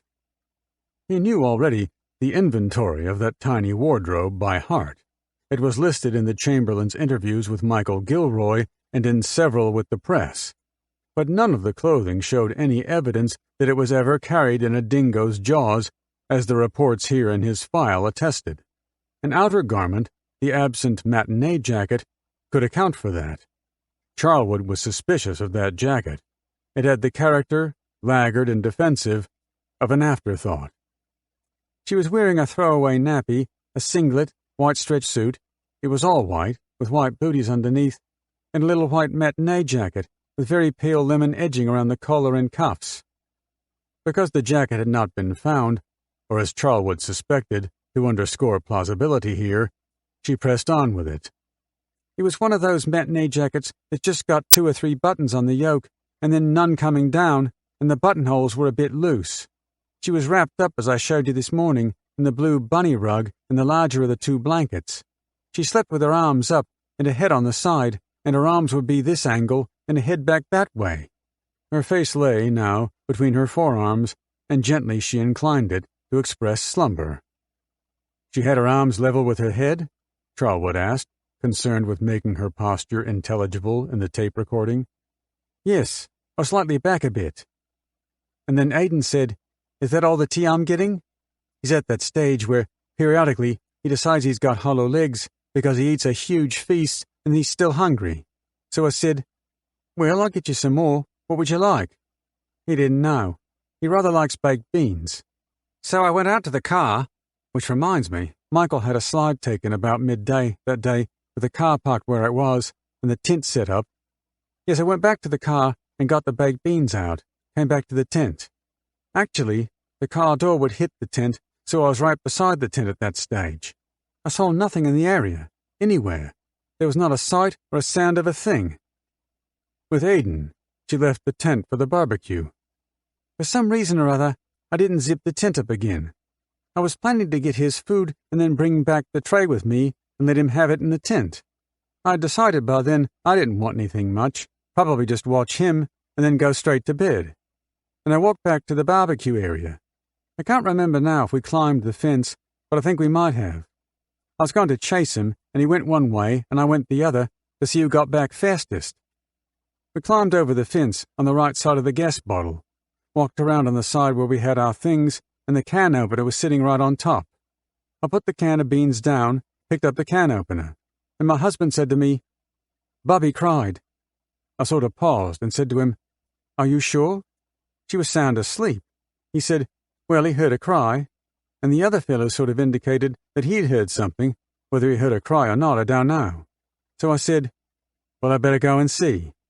I put the can up and down, walked back across the gas bottles, climbed the fence, and I was halfway between the fence and the post, and on the way to the tent, and I saw the dingo coming out of the tent, and it had its head down, and it was in the light from about there up. She indicated half-face, with impenetrable fingers, because the tent was being... But the amount of light shining on the tent, about which Inspector Gilroy had questioned her closely, was not evidently best described the way she had begun. She looked about for some sort of assistance, and found it on the desk where Charlwood had a sketch of the camp. "You've probably got all the measurements, but say the tent was about that far back from the post and rail fence, and the bushes came right up to the fence, and standing back further, you could see into the tent. When you got close up, the shadow was shining right down to the front of the tent, from this post and rail. It was sort of obscuring the view just where I was standing then, because there was this biggish bush in front of me, and when I saw it, it was going like this to get out." Her head now shook from side to side, irritable and determined. And I thought, it's got Michael's shoes, because his shoes were right beside the door. It was a young dingo, and my first thought was either it was a young one or still a puppy. She waved a hand about, level with her seated thigh. It would have been so high at the shoulder. Gold. Its coat was in beautiful condition. It wasn't one of the mangy ones around there. The light was blinking on it, so it must have been a shiny coat, and it wasn't dusty or anything like that. Around its neck it was, I'd say, like a rust. It put its head down. In the account she had given to Michael Gilroy, the dingo was already on its way out of the tent, pushing between the flaps, when she caught sight of it. Here now was an opportunity to test the point again. Charlwood said, "When you first saw the dingo, it was still inside the tent?" "It was still inside the tent. Its head was out, and it was trying to get something through the doorway and swinging its head around, now with its head down. That's what made me think it was a shoe, and I thought, he's got it by the shoelace, and it'd be swinging, and he can't get it through the door. The dog wanted to get out. It was unzipped, not only down the middle, but at both sides across the bottom. And I yelled at it because I thought it would drop the shoe. And as soon as I saw it, I started to run. And I yelled. I can't remember what I said, but I think I said, 'Get out,' or 'Go.' I think I said 'Go on' to it. Sort of yelled, 'Go on, get out.' Then I realized, I thought to myself, the kids, there's no food in there. The shoes. And I thought, well, she cried, so he must have disturbed her. And then it sort of flashed through my mind that they're wild. When she first went to sleep, she would sleep very heavily, and he would have to actually touch her to disturb her. I thought, well, a wild dog. He could have bitten her. The only thing visible is her head. She'll need first aid. As soon as I reached the front of the tent, I could see the blankets scattered. Instinct told me that she wasn't there, the dog had her, but my head told me it wasn't possible. Dingoes don't do such things, and this was, just beyond the realms of reason. And I dived into the tent just to make sure. I could see from the door that she wasn't there, but my mind wouldn't accept it. And I dived in, actually felt in the cradle for her, to make sure she wasn't there. And as I backed out of the tent, I felt with my hands, in the blankets that were scattered, and the sleeping bag just in case I frightened it off, and he dropped her, and one of the blankets was completely covering her. Being so tiny, she didn't make much of a bundle. And if he dropped her? Anyway, and I briefly glanced at Regan on the way out, and he had his sleeping bag hood up. No damage to the sleeping bag. There was no skin showing anywhere on him, and I remember it flashing through my mind, well, he's all right, because the dog couldn't see anything of him.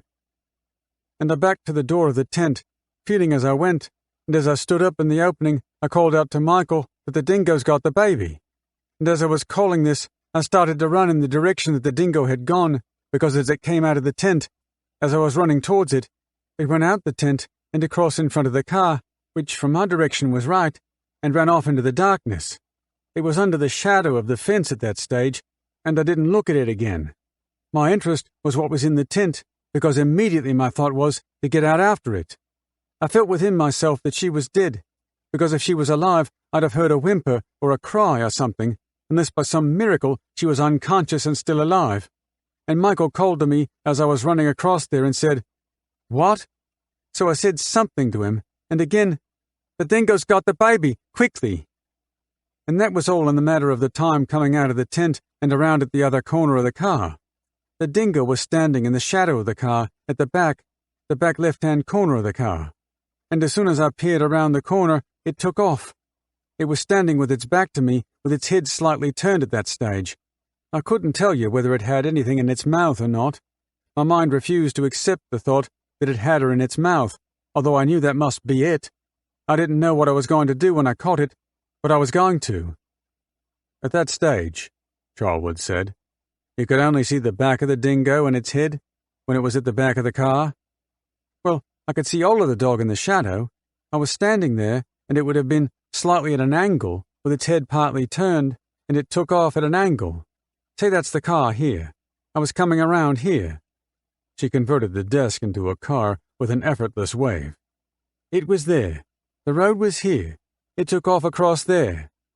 The dingo disappeared somewhere behind Charlwood.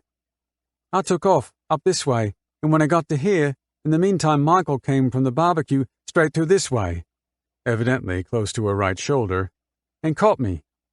Where? And I said, that way. And he went up in the dark, and he ran out without his torch.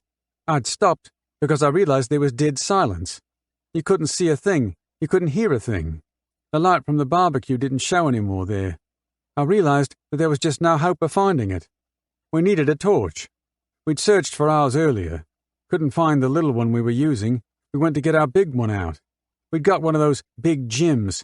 Something had been packed on the button and flattened the battery, and the one we had was just about flat. That's why we were looking, because I realized that our torch was useless, and it sort of went through my mind. Nobody's going to believe me. They'll all think I'm either drunk, or I'm joking if I go to the tents and tell them to come. It's just going to take too long. I needed help now. So I just stood there and yelled as loud as I could. Has anybody got a torch? Because the dingo had the baby. Has anybody got a torch? It was almost as if people had them in their laps. There were 3 torches that came almost immediately. They must have been sitting beside their torches, came out and called to me as they sort of ran towards me. Which way? And I said, it's gone in there, and pointed to the direction as they went in. Michael realized he couldn't see and rushed back to the car. By this time, the lady in the tent beside us called out, have you gone for the police? And I said to her, no, it's only just happened, and we need a torch. We've got to look for her if someone could go. And she said, well, would you like my husband to go? And I said, yes. And she ran back for her torch and for her husband, and she came back and she said, he's gone straight around for the police and ranger. Michael was back by this time, and we offered him the torch. It was one of those fluorescent ones, and the only thing that did penetrate into his mind at the time was that they don't give enough beam. They shoot around, but it's not a beam. And we went to our car and looked for a torch and asked people if they had torches, could they go and look. Michael, she recalled, ran to the other tents while the Tasmanian man found a torch in his truck. About that time, Michael went back out with a torch. They would have spent, I don't know, quite a few minutes out there, say 10-15 minutes. Then the police arrived and the ranger was there within 2 or 3 minutes after him. By this time, there would have been anything from 30 to 50 people out with torches looking. Then the police went around and got more, and they just kept coming from the bus tours. Within the hour, there would have been about 200 or more out in different directions. And Michael said, did you check to make sure she's not there? And I said, yes, she's not there, but do you want to come back and look with me, just to make doubly sure that there's nothing I've missed? And we checked the tent again. And as we were crawling out of the tent the second time, he had the torch this time, and he was using it everywhere just to make sure that there was nothing. He shone the torch on the end of his sleeping bag, and I saw the drops of blood, which I hadn't seen before. Since Lindy's sleeping bag, the one Charlwood had requisitioned from Western dry cleaners, no longer showed anything in the way of bloodstains, these new drops were of some interest. They may be disprovable. This was on the one that he was sleeping in? He asked. His sleeping bag? His sleeping bag, she agreed. This answer could not have been better. It was worth nailing down. On Michael's. There were only half a dozen of them or so. We didn't see anything else at that stage, and he said to me, look, honey, she's bleeding, so I don't think there will be any hope. She also had a very tail end of a cold. She was just sniffling, and it had been very, very cold when I changed the nappy earlier on. Because of the cold she had and the temperature, which had frozen the water around, we had a saucepan half full of water the night before, and it had frozen ice on the top of it.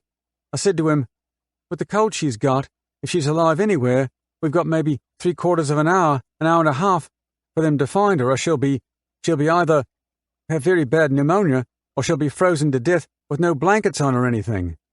After about 2 hours, we just hoped that we would never. We initially said to the police if they found anything of her, it didn't matter what it was, we wanted to see her. Then we decided that, if they found her, we'd like to see something of her clothes, but we didn't particularly want to see her in a morbid state at all. As the night wore on, the ranger said he felt that they wouldn't find anything. He said we'd be very lucky to find clothes. It had probably taken it back to its den. Very occasionally, it would savage without killing.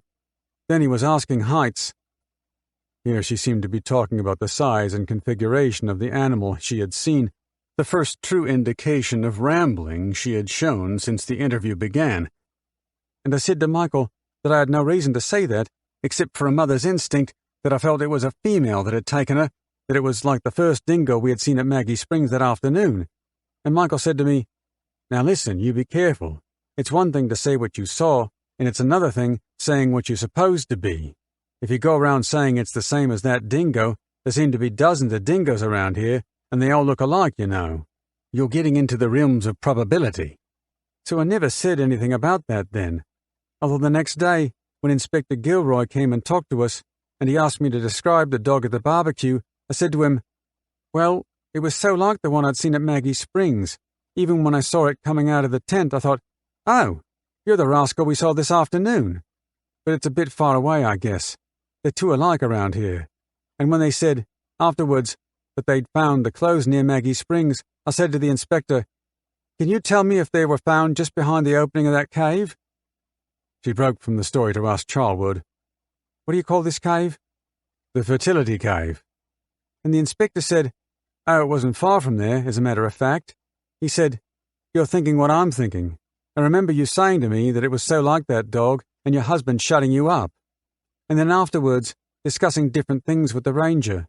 He was talking about that, the different habits, the different heights, etc. To my mind, it was a female. Of course, you know, it's supposition. The long narrative was beginning to take its toll. She dropped her gaze. "Of course, you probably know more about that than me by now." This was a point Charlwood was happy to lose. "No, I don't know a great deal about the dingo." He searched for a topic which might give the lead back to her. "What, then, was the baby wearing when it was taken from the tent?" "I already explained to you before," she said. "The booties, stretch suit, the singlet, a throwaway nappy, and the matinee jacket." The matinee jacket. In the tactical scheme of things, it might be useful if she now suspected that he didn't necessarily believe in the matinee jacket. "They've got them all back," she said, "except that matinee jacket, and it wasn't a tight one. It had light elastic around the wrists, and the buttons were loosish. So there is as much chance of it being off on a bush on the way from the rock somewhere as there would be down a den and left away from the other clothes, I should think."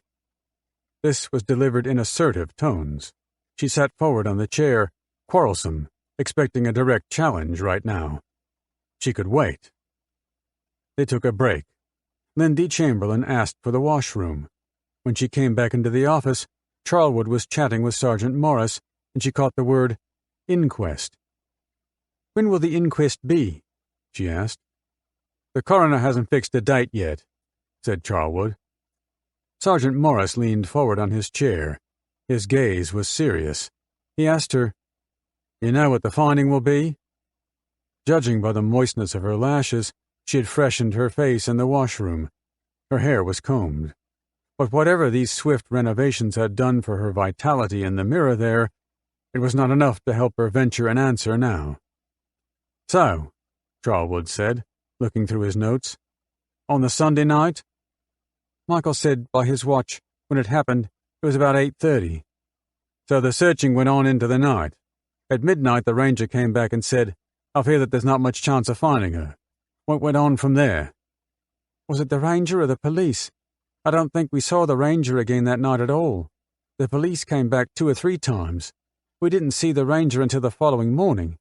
We'd seen both police, off and on, and they said that by the habits of the dingoes in that area, there wasn't much hope of finding her at all, and it's cold. Now Aidan, which I missed out before, Aidan, as I came back to the tent, I hadn't realized that he was following her, following me. But as I saw the dog, I glanced back to the others as I told them.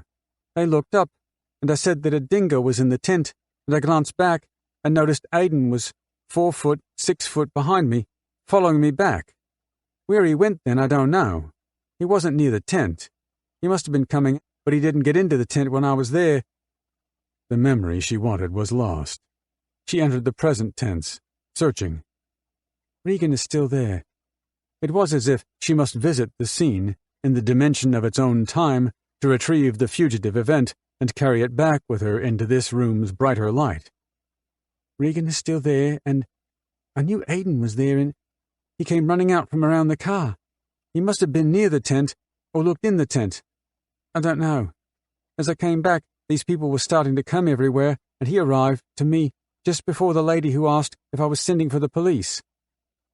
Aidan is actually the type of child that if he cuts his foot, he goes hysterical, and he didn't that night.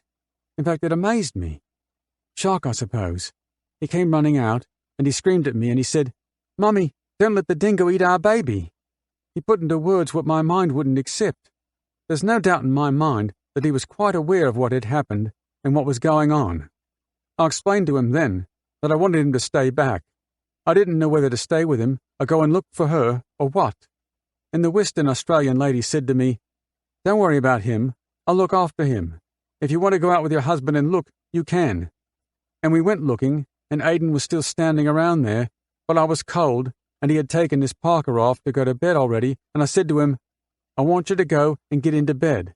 And I told him what was happening, and I said, "There is nothing we can do. The policeman's coming soon. Get into bed." Because if Regan woke up, he would be frightened. Regan slipped through the lot, and I said, "I want you to be there so Regan's all right, because he knows you." Aidan didn't want me to go away, so I said, "I'll be just out there, where I can see what's happening. If I go away, the other lady is going to stay right there on the fence, where you can see." Someone had set up a comforting light outside, but Aidan stayed awake. Well, he was still awake around the 12 o'clock mark, I should think. I thought he was asleep a couple of times when I nicked in to get tissues and all, popped back and checked him each time. I went out with Michael. We both went together, looking, and we came back about every half hour to check if the police had come back or if anybody had found anything. And we stayed close then in case they wanted us, back and forth. We could hear them. People were doing other things. We were out by ourselves. The Ayers Rock head ranger was, as Charlwood remembered, surprised by the way Lindy Chamberlain and her husband had spent time waiting by their tent while the search was on. Rolf's was an observation made more striking by an odd paradox, because Rolf believed the baby was taken by a dingo. But back on 26 August he had said, "I must admit to feeling that the parents in this case were so over-calm, and that really confused my thinking altogether. Obviously, the way shock takes people are different. But this is the thing, the conduct of the parents in this case was quite amazing." Charlwood agreed. Prayer and contemplation, the proper management of sorrow, the divine purpose, it was all far too orderly. Nothing here spoke of anger, desperation, of explicable human emotions. If the child were his, he would have been somewhere in the thick of the search, no risk. "How long were you out looking on the Sunday night?" he asked. "We stayed out ourselves until somewhere between 11 and 11:30, if not longer. But we didn't want to look any more after that. Michael said, 'I'll quieten down, someone else might, but I don't want to.' I think perhaps, too, the initial shock was wearing off, and he sort of realized just what he might find, and didn't want to, so he stayed and sat on the fence. Then Bobby, the nurse, went around to find a motel room for us." "When did she arrive?" "When?" "Yes."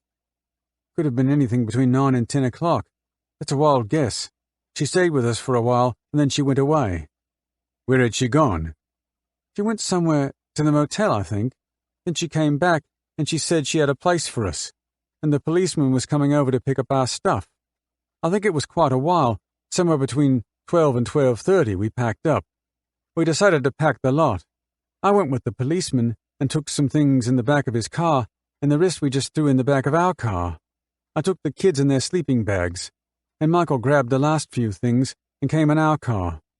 The Western Australian lady and the other lady said they would tidy up our dishes at the barbecue for us and send them over in the morning. They sent everything back except the tin of baked beans, which I thought was rather diplomatic of them, and I think we finally settled, by the time we were all ready, at about 1:30 or just before. I was the last one. It was 1:30 when I looked at my watch, just before we climbed into bed. So you went to the motel, and the following day, on the Monday, what did you do? But she was not done yet with her account of the night. We decided that we would need to ring my parents and Michael's parents and Michael's boss as soon as possible, and we'd ring before 8. Motel staff had told them that radio phone transmission was poor until then. So I went back to the kitchen that night and asked if we could use their phone and went to bed after that. The next morning, with the sunrise again, I was cold. We got out and got dressed. We thought, hopefully, we'd be out and back before Regan woke up, which we didn't manage to do. Aidan woke up. He could hear the taps running in the bathroom, and we told him what we were going to do. Right, he'd woken up, put his clothes on. Regan was asleep. If he woke up, I said, "Tell him it's all right. Mummy and Daddy are ringing up, and we'll be back in a minute." Michael went to have a shave. I told him if he had a shave it might help him to feel better. Regan woke up in the meantime. We informed our parents, and Michael's president, before 8 a.m. We had our meals in our room and spent most of the morning on the phone talking to the press, as the police had advised us would be better to talk to them rather than avoid them. We drove to the airport and back around the campsite to take photos of the site. The area was nearly deserted. There were only 2 tents.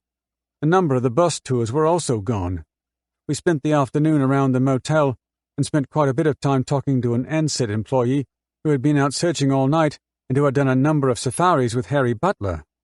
Our minister came out from Alice Springs, and then we more or less spent the rest of the day, in between phone calls, talking with these men. We had tea there that night. We went up to the dining room with the motel owner. We'd invited him to come up and have tea with us. Or was that the next day? Perhaps the Monday, Charlwood volunteered. Yes, I'm just trying to work out the date in my mind. We spent Wednesday night in Tennant Creek, and the night before that in Alice Springs. So, Monday night, we had tea in the dining room together, and then we more or less spent the morning with them until we packed up and we left around lunchtime. Was that on the Tuesday? That was on the Tuesday. Yes, before we left, we went and saw the ranger. Frank Morris or the ranger? The ranger. Derek Roff? Derek Roff. Because we wanted to ask him, before we left, about a memorial to put up by the rock. He was in the Aboriginal camp, and we knew the trackers had been out, and we thought we'd like to thank the trackers before we left. So we went across there, and both policemen were there, and the ranger, and I presume it was another ranger. There were about 4 or 5 of them. Yes? The ranger took us all around the Aboriginal camp, and we had a look at all the native dogs to see if I could identify any of them. But they were all different sizes and shapes, and complete bitses. Sort of hound dogs, black, like brindle mostly. Long trunks, odd-shaped, everything. There was no resemblance to the dog you saw? No. And he asked me again, could we describe it to him exactly? The height, was it so high or so high? The shape of its face, the shape of its ears? He asked me if I saw his feet, of all things, and whether I'd noticed if it was a male or a female. If I was a better drawer, I could draw it. What's that? The dog. So vivid a picture of that dog did Lindy Chamberlain claim to have now that Charlwood might not have shown much surprise had she attempted a sketch then and there. It had seemed, in the telling, a damning example of recent invention. But the person who unexpectedly weakened this suspicion was Rolfe, since she was persuaded by him to recall those details so exactly that Rolfe would recognize the dingo himself. Her current claim might betray no more than an obliging and impetuous imagination. And just before we left, we wanted to pick up some T-shirts, and I wanted to get some cups with Ayers Rock on them for my young nephews, and we called at the store, and just before we left, Frank Morris came around again, and then I asked him if he wanted any of the clothes, like those she had around her, and he said, "Will we have one of the nappies?" And I got a nappy out of the car and showed him the same type of thing that Azaria had on. Ready, now, to take her to a topic of rather greater importance, Charlwood sat more closely over the desk. "When did you first notice the blood on the clothing?" "That was—" she began, and broke off as Morris, the sergeant here at Mount Isa, came through the door. This was a minor distraction, for he had been in and out often. She waited until the sergeant had lowered himself on a chair and everyone was again ready. She clearly assumed that there was no purpose in talking unless someone was taking it down. Charlwood smiled at her courtesy. "Right," he said. "Well, I noticed it on the Parker, which reminds me, did you find out whether there's a Parker in Alice Springs as well as here?" "Adelaide. They've got two?" He nodded. "Right, well, the second one has some blood on the sleeves here," she said, patting her own cuffs. "And when Aidan went to put it on the next morning, I noticed it and showed Michael. And then Frank Morris came to get the blankets, and we showed him. We'd found it with the blankets, a couple of spots of blood on it, and a couple of other tooth marks, rips, that hadn't been there before. I showed him the Parker, and he said he wanted everything, and I said, 'Do you have to take their clothes?' And he said to me, 'If we could have the sleeping bag and the blankets, that would be enough.' But Aidan wore it all the way home, and it was a little bit wet on the sleeve, just a couple of little splashes. When Mum came on Friday— was it Friday? My mum is a bit like me. It's the things I don't know that worry me. But if I know what I'm doing, I can cope with it. It's just the unknown that's rather more hard to cope with. And I said, 'We have got some things here. You want to see them or not?' The girls grabbed everything that morning. 'We'll wash this, we'll wash that, we'll wash something else.' And one of the Parkers I'd put away, as it wasn't dirty. We more or less glanced at it. I grabbed everything else for dry cleaning, including my tracksuit. Wasn't that washed that day? My dress— I only had one dress with me that's suitable for colder weather, and I'd washed it, wore it, washed it, wore it all the way home, but—" This was too much for Sergeant Morris. The path of her recollection was about to meander beyond the tracksuit, as though it were a curiosity of only passing interest, and ramble on elsewhere. It was Morris's local squad to whom news of the spattered garment had first come, and who then arranged the warrant of seizure for her sleeping bag from Western dry cleaners. "What about the tracksuit?" Morris said. "Right. That night it was cold, so I stuck the tracksuit on underneath the dress, and then the jacket, and then my Parker over the top, progressively, and had those shoes on that I gave you." "Running shoes," said Charlwood, by way of clarification for someone or other, although the shoes were there in the room. Although she might stray about between the ramshackle details in her memory, she seldom quit for long the neighborhood of the general topic. She seemed intent on recounting meticulously each new discovery of bloodstains once she got home to Mount Isa. Her running shoes, she said, were smeared with what looked just like black currant, but when friends came by to take her running, she had looked at the shoes more closely. "There was blood. I must have crawled through a pool of it somewhere," she said, turning her mind now to her path through the disordered tent. Both boys' parkas, which had been spread-eagled right near the door of the tent, now showed stains, Aidan's more than she'd at first thought, and Regan's with blood all up one arm, on the hood, and over the other sleeve. On her own sleeping bag, taken from a wardrobe one cold night when the boys were to watch a late television program, she found 2 or 3 spots of blood across the flap, and milk stains where she thought the baby must have vomited a little bit as the dingo took her. "The drops were this shape with a splashed tail," she said, outlining in the air a fat tadpole. When she told local police the sleeping bag was stained, they said they didn't want it, a fact she remembered because she had delayed, until then, sending it off for cleaning. The early reluctance of police to accept offers like this was now an emerging refrain. She shrugged away her irritation for the moment and made an effort to smile, but she had not done yet with her complaint. "We were actually looking, my sister and I, for blood on the space blanket because we remembered it had been over Regan," she said. Her mind was evidently following the possible path of a dingo. "He must have sort of walked over his head and walked around. We turned it the opposite way to the light, and you could see all the rip marks through it. But you could see a dusty pad print on the thing once you realized what it was. That seemed to complete the inventory of items she could recall pressing on indifferent policemen. And I'd more or less gone through everything then, although I kept wondering why they didn't ask. No one here was about to justify omissions of that sort. If there was one premise these detectives shared with Lindy Chamberlain, it was this. It seemed that all shortcomings so far lay with Gilroy, rather than his successor, in this investigation. Charlwood was here to straighten things out. I had a good look at the cot. Yes? I think it was last Thursday I looked at it. It occurred to me when I was sitting in bed the other night, and I thought, well, there was nothing on that track down there when I was coming out. Her mind, it seemed, was back in the tent. Without there being two lots of paw marks, it either walked in over the mattress and out over Regan, or walked in over Regan and out over the mattress. So I had a look, and I found those. She gestured toward the stained mattress, which lay humped over a wicker side of the disordered cot. They were big-looking marks. Whether the kids had spilt their milk in the car or not, now it would have had to happen in the tent, come to think of it. But I don't recall seeing it on the mattress before anyway, and as far as I know, there was nothing else. Her voice trailed away. She had reached the end of her story, the end of her effort. The detectives exchanged glances. Charlwood checked his watch. She had been talking now for more than 2 hours. Counting their time at the house, more than 3. So, said Charlwood, we're ready to begin the interview. Tactical decisions were necessary now. It is a peculiar irony of police investigation that the closer you get to a solution, the less advantage you have. The way police see it, the fault lies with the rules of interrogation. The moment Charlwood concluded that this woman was guilty of a crime, he was required to caution her, to advise her that she was not required to answer questions. She might then do just that. So there is a time in every conversation with a suspect at which the interrogating officer has to examine the fiber of his own belief, and that time had arrived.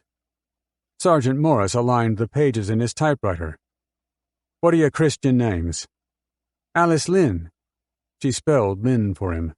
Charlwood pulled back his chair so that he could read the lines as they came up on Morris's page. Morris typed the heading, beginning with the words, Record of Interview, and noting the time as 3:20 p.m. It was his practice to number each question for easy reference in court. He typed Q1. Charlwood looked across the desk at Lindy Chamberlain and said, I am going to ask you a series of questions about an incident that occurred at Ayers Rock in the Northern Territory on Sunday, 17 August, 1980. He held up his hand to indicate that they should wait while Morris's fingers were busy. There was, in this opening, nothing to show they had ever discussed the topic before, but Lindy Chamberlain gave no sign of perplexity. She recited again her full name, gave her address, the dates and places of her own birth and of her daughter Azaria. Morris returned the carriage for a fresh paragraph and typed Q8. He paused. If Charlwood had decided to administer the caution, he should do it now. Can you tell me the date on which you and your family departed Mount Isa to travel to Ayers Rock? Charlwood said. The moment held no significance for Lindy Chamberlain.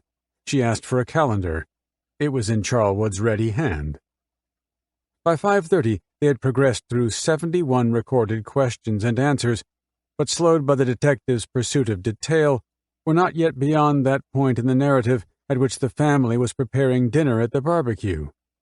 Charlwood halted the interview there for the day.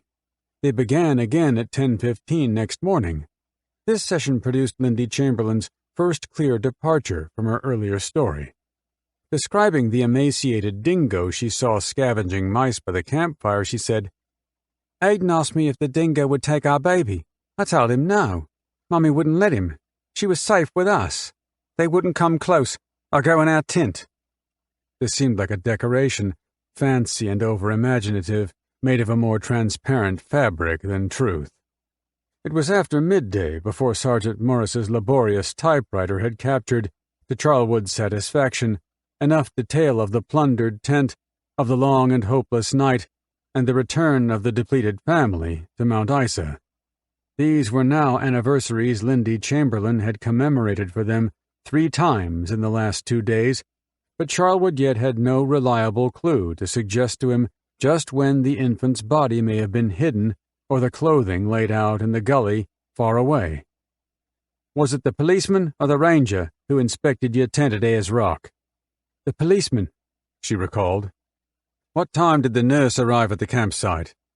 I can't remember. Somewhere between 10 and 11. I don't really know. Was there anyone with you and Michael when you were out searching? There were others in the area, but not with us. On the Monday, how did you travel to the airport and around the area? We went in the motel bus. The bus driver had a funny name, too. But she could not recall it. The strength of the bond between mother and child is an intangible of a sort from which detectives like to keep well away, but there was a sentence in Inspector Gilroy's memorandum which called it, in this case, unavoidably into question.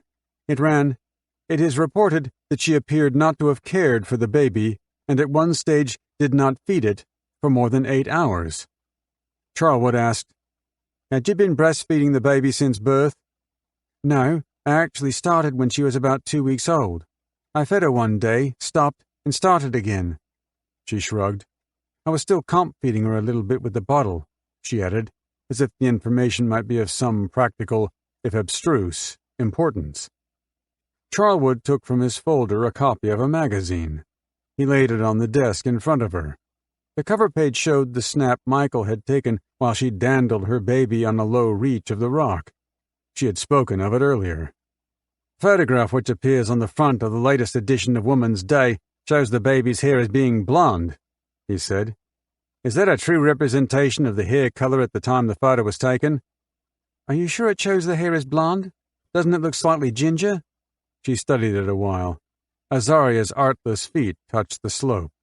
The air was warm and still. The baby's round head was bright with sunshine. "I suppose you could say that it's blonde," she said eventually. "I would say it had a gingery color in it. Her hair was actually medium to dark brown, but was beginning to lighten and had almost a ginger sheen in the sun. The picture actually looks lighter than it really was.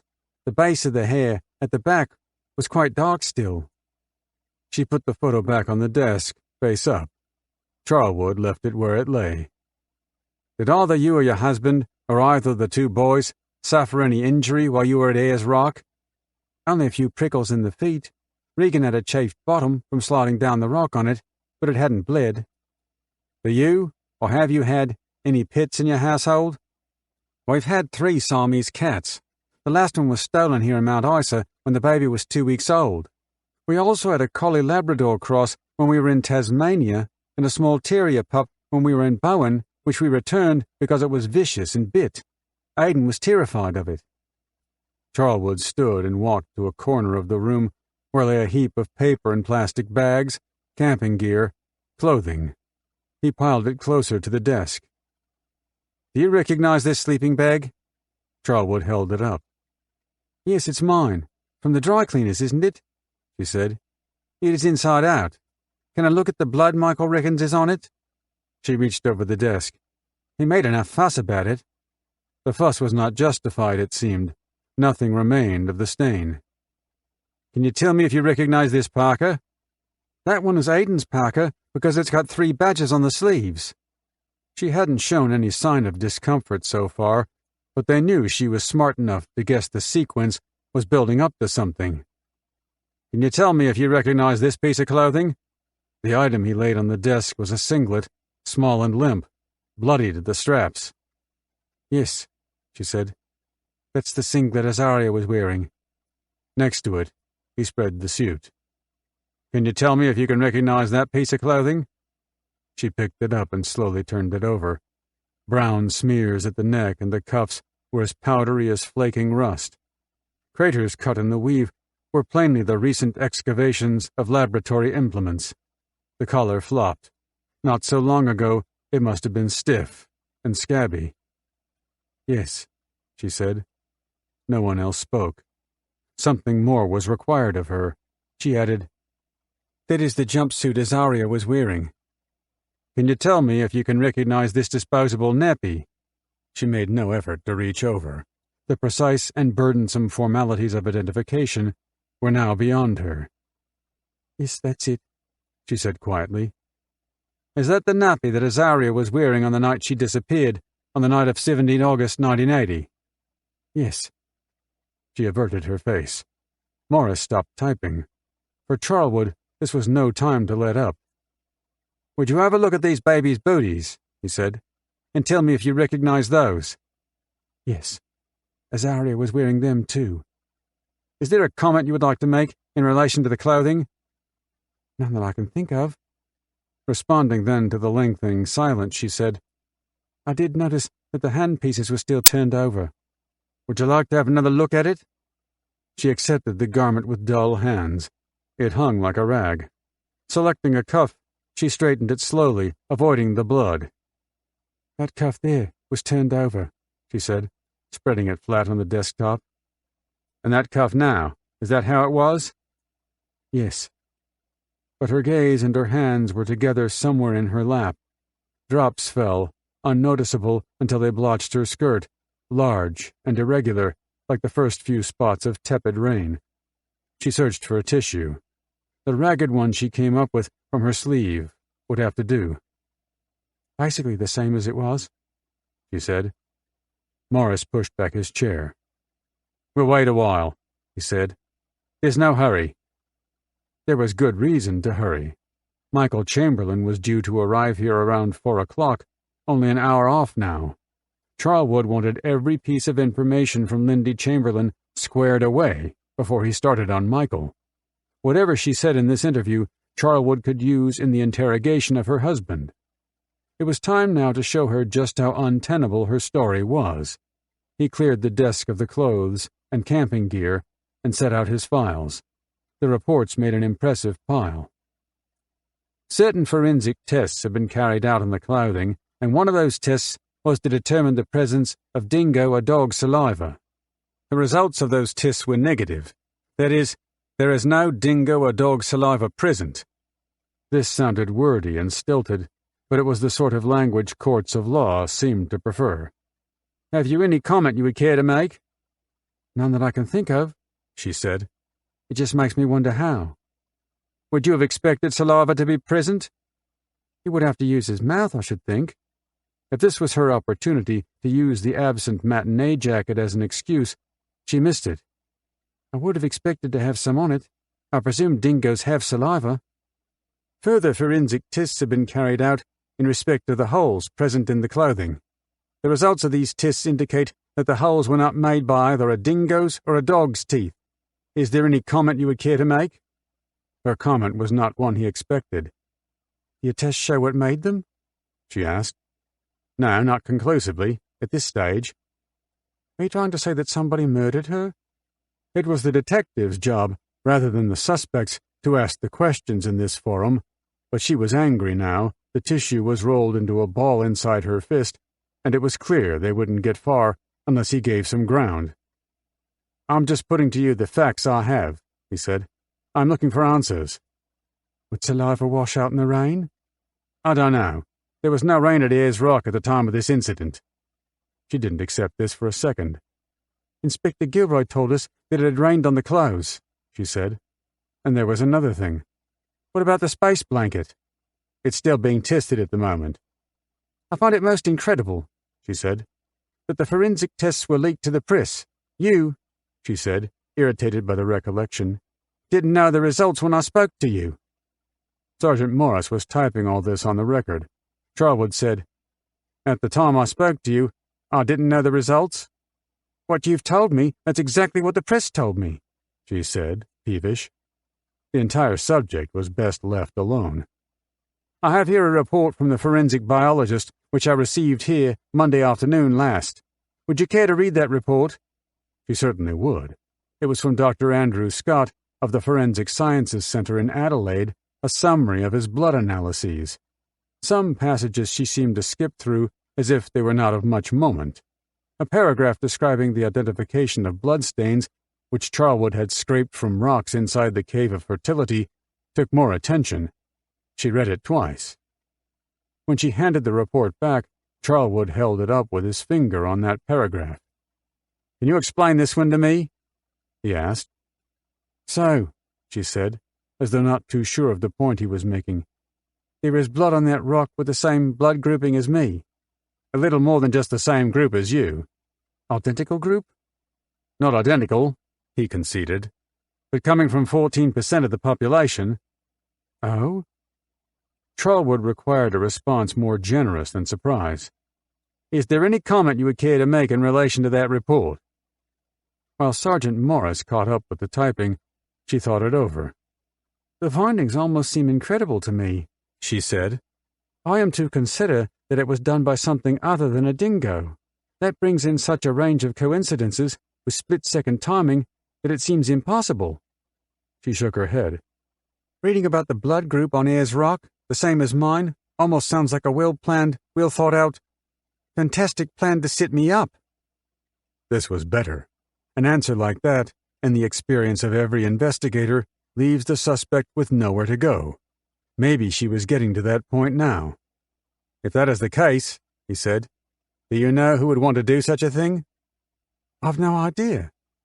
"I've got a further forensic report here in relation to the hair examination. Would you care to read that report?"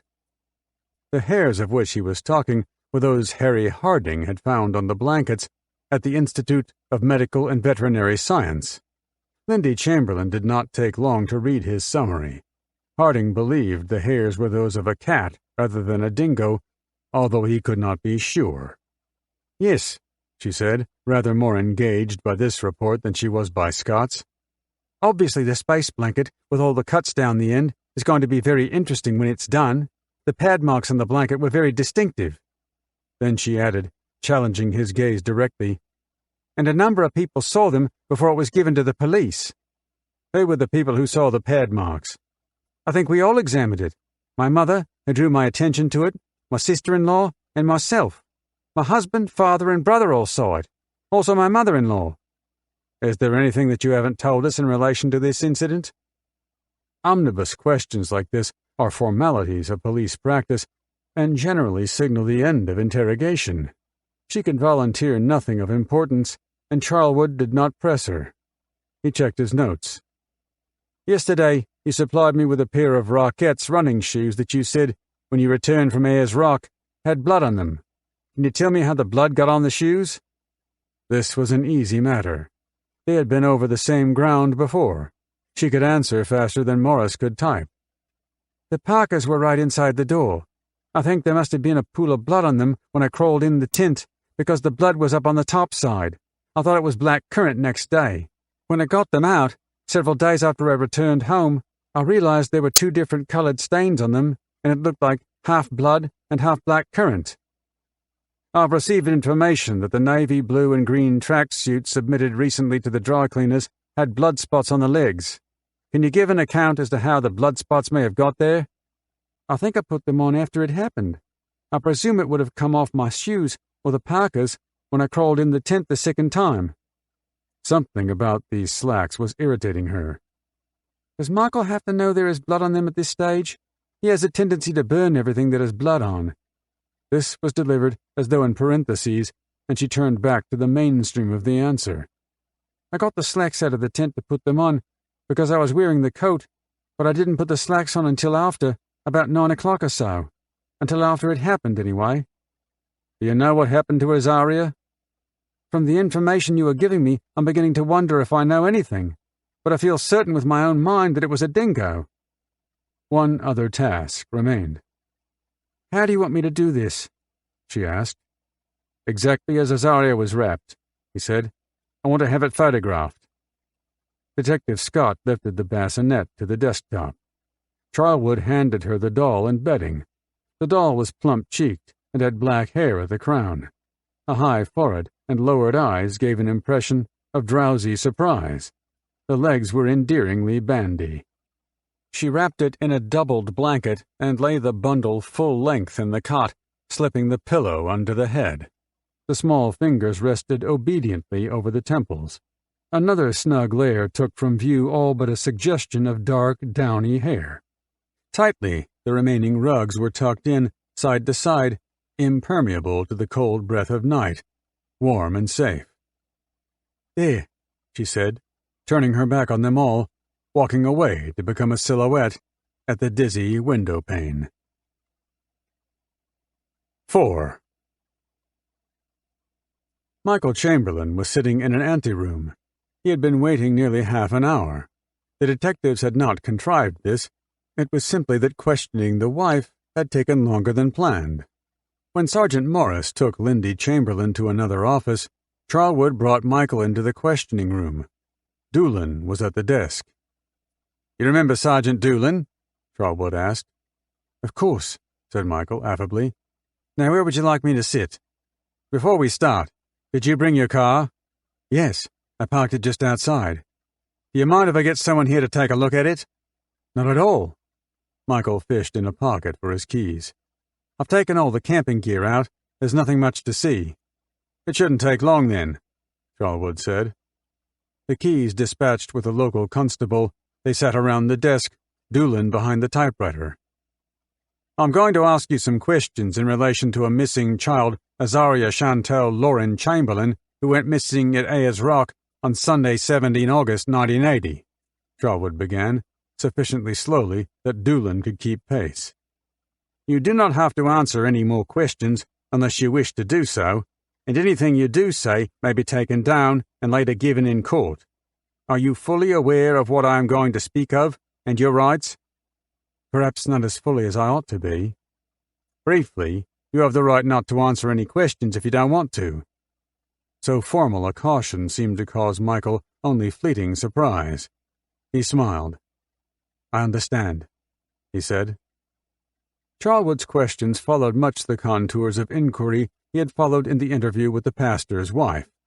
When those answers are set side by side, a task due for some time later, irregularities ought to come into clear relief. This was the correct interrogatory principle in the absence of an accomplice's confession, tried and true. The trouble was, this natty and well-modulated clergyman rambled so. His attention was diverted equally by specious detail and considerations of moral sensibility. He was both tirelessly indirect and dauntlessly eager, like a young preacher not often exposed to an unsympathetic audience. His first attempt now to account for the day on which his daughter disappeared was this. "I awoke the following morning, perhaps later than I should have, according to my wife, who said that I had missed the best part of the sunrise, and as a result moved hurriedly with my camera equipment to the sandhill to the east of the tent, where I believed a good view could be obtained. I spent perhaps half an hour or more shooting 35mm film, then after everyone else had gone, decided there was little reason to stay, and moved directly back to the tent where my wife and children were still getting up. We had breakfast. After we got washed, I walked around the southeastern area, via the road, to see if I could get any other worthwhile pictures at that time of the rock. After cleaning up, we then proceeded by vehicle, later in the morning. I cannot remember whether we had had lunch or not, as I was very keen to get as much of the scenery on film as possible. Stopped. We took pictures of the brain. We went out to the airstrip, returned, and moved slowly around to the main, official, Ayers Rock walkway. After gathering camera equipment—" He paused here and raised a finger, as if calling attention to an aside. "Excuse me, do you wish for me to relate primarily what I did, or what the family did in general here?" "You can relate anything to me that is in your specific knowledge," Charlwood said. "The reason for my question, I believe, is because you asked me to relate briefly. You can certainly go into as much detail as you want to." The pastor coughed, frowned, and folded his arms. "I was amazed at the beauty and stark contrast of the color of the rock, especially through the filters I was using, and firstly took a wide-angled shot of the cars, tourist buses, and the rock together. Lindy and the children scrambled up Chicken Rock. I then lifted them and moved quickly to the top of the rock. I took several pictures using various filters and lenses, had another tourist take a picture of myself leaning against the monument, I suppose. I'm not sure what it is at the top. It had a book in it which I signed. Then I proceeded, even more quickly, back down to the children and my wife. Aidan and Regan wished to climb part of the rock also, and this we did. On returning, we then travelled by our vehicle around to what is known as the Maggie Springs area, where my wife and children, with a coachload of young people, surveyed the area. It was getting reasonably late, about 4:30 or 5 o'clock, I would imagine, and we then, after I had taken some photographs of the paintings, proceeded by car back to the camping area.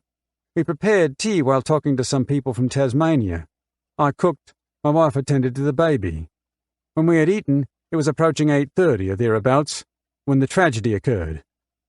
This was not as cogent or detailed an explanation of the baby's disappearance as the detectives had in mind. Charlwood took the story back to the happenings at Maggie Springs, and they started again from there. "When you were in the area of Maggie Springs, did you sight any dingoes?" "No." "Do you know if your wife or any of the other parties that were there did?" "Could you repeat that question?" Sergeant Doolan stopped typing and read the question out again. "Do you know if your wife or any of the other parties that were there did?" "Yes." "Was that sighting related to you?" Charlwood asked. "Yes." "Could you tell me who told you, or what they told you?" "My wife sighted what she considered a beautiful-looking dog, possibly a female, and it was close enough to cause some apprehensiveness. I considered that she may have been unreasonably frightened, as I had not thought of dingoes particularly a creature to be feared." "When did she relate this sighting to you?" "At the time, as I recall, at Maggie Springs, but I cannot be sure." This incident still lacked any independent tone of authenticity. There were no verifiable bystanders about, an absence more striking in Michael's version than in his wife's. This was true, too, of the busy scene later at the barbecue. When Charlwood took him again through the preparations for the evening meal, it was clear there was no one close by whom Michael could now identify. At about 8:15 or 8:20, we all saw what we considered a rather mangy, forlorn specimen of a dingo lurking just outside the barbecue enclosure. It appeared to be looking for food. It went into the shadows, and then, without any warning, came back into the light of the barbecue area next to the gas bottles and pounced with frightening agility on a small, I guess you'd call it, a field mouse, which we had sighted a few minutes earlier. This had been seen by the Tasmanian people as well as ourselves. My wife, who had been nursing Bubby, then took her to the tent to lay her down to rest. I prepared some food for her while she was putting Bubby down, as she had not eaten much prior to this. She returned to have something to eat, and as she was eating, I thought I heard a faint cry from the tent. I think my words were, "Is that Azaria crying?" My wife said she would check it out, and as she was proceeding back and into the tent, her voice startled me when she cried out in horror, "The dingo's got my baby!" I was stunned and raced with the other man madly towards and into the tent to see if this was so, that is, if the baby was missing. The sequence of events following this for some minutes is a little unclear. I was in a severe state of trauma. I felt useless. I raced for my torch, I think, and it would not go. I think that I ran into the bush, madly hoping that in the darkness I might find either the dog or Azaria. I remember feeling very angry and frustrated because normally I pride myself with having very effective lighting, and also, because my keys were not in my pocket, I could not switch the ignition of my car on in order to use the 100-watt searchlight that was in my glove box. My Tasmanian friend, who had somewhere got hold of a torch, had raced out into the bush in front of me and searched feverishly. I cannot remember much at the time, for a few moments, except that I came back to the tent in the hope that our eyes were playing tricks on us. In other words, that the dog might have left Azaria somewhere in an unlit corner, under a rug or bag perhaps. But not so. The moment of truth, that she really was gone, hit me, and realizing now that I could do nothing alone, cried out, "Oh God, help me!" It was probably a silent cry, and raced along the southerly section of the road to alert any other campers that I could see to, if they had a torch, get out and start searching. I was led towards a tent on the end of the road where I heard Christian music. I raced unceremoniously to the tent door and said two things. "A dingo has got our baby. If you have a torch, please come out and search. If you haven't, please pray." After another hour and a half, which took the interrogation to 7:30, Michael became visibly weary. They took 5 minutes' rest. Nothing of their conversation during the break was typed into the record. "You know Azaria's clothing was found folded?" Charlwood asked, by way of conversation rather than serious inquiry. "No." "And wedged between rocks?" "Yes, I did hear that." "See, it's evidence like this we have to look at." He watched Michael closely. There were no dingo hairs on any of the clothing, and none on the camping gear. When do dingoes molt? Michael asked. August and September. They were molting when Azaria disappeared. Since there was no response, he said, there was no saliva on the jumpsuit either. I'd have thought desert creatures might not salivate much at all. They're just dogs, Charlwood said. By around 8:30, Charlwood had enough detail of the long Sunday night's events to compare the husband's account with that of the wife and with those he had from the rangers and the local police. It took another hour before the Monday was sufficiently accounted for, and the journey home to Mount Isa was complete. Have you seen a copy of this week's Woman's Day? Yes, I read it cursorily. Does the photograph on the front cover of that issue, dated 1 October 1980, show your wife and daughter Azaria? Yes. Is that one of the photographs taken by you of the child? Yes.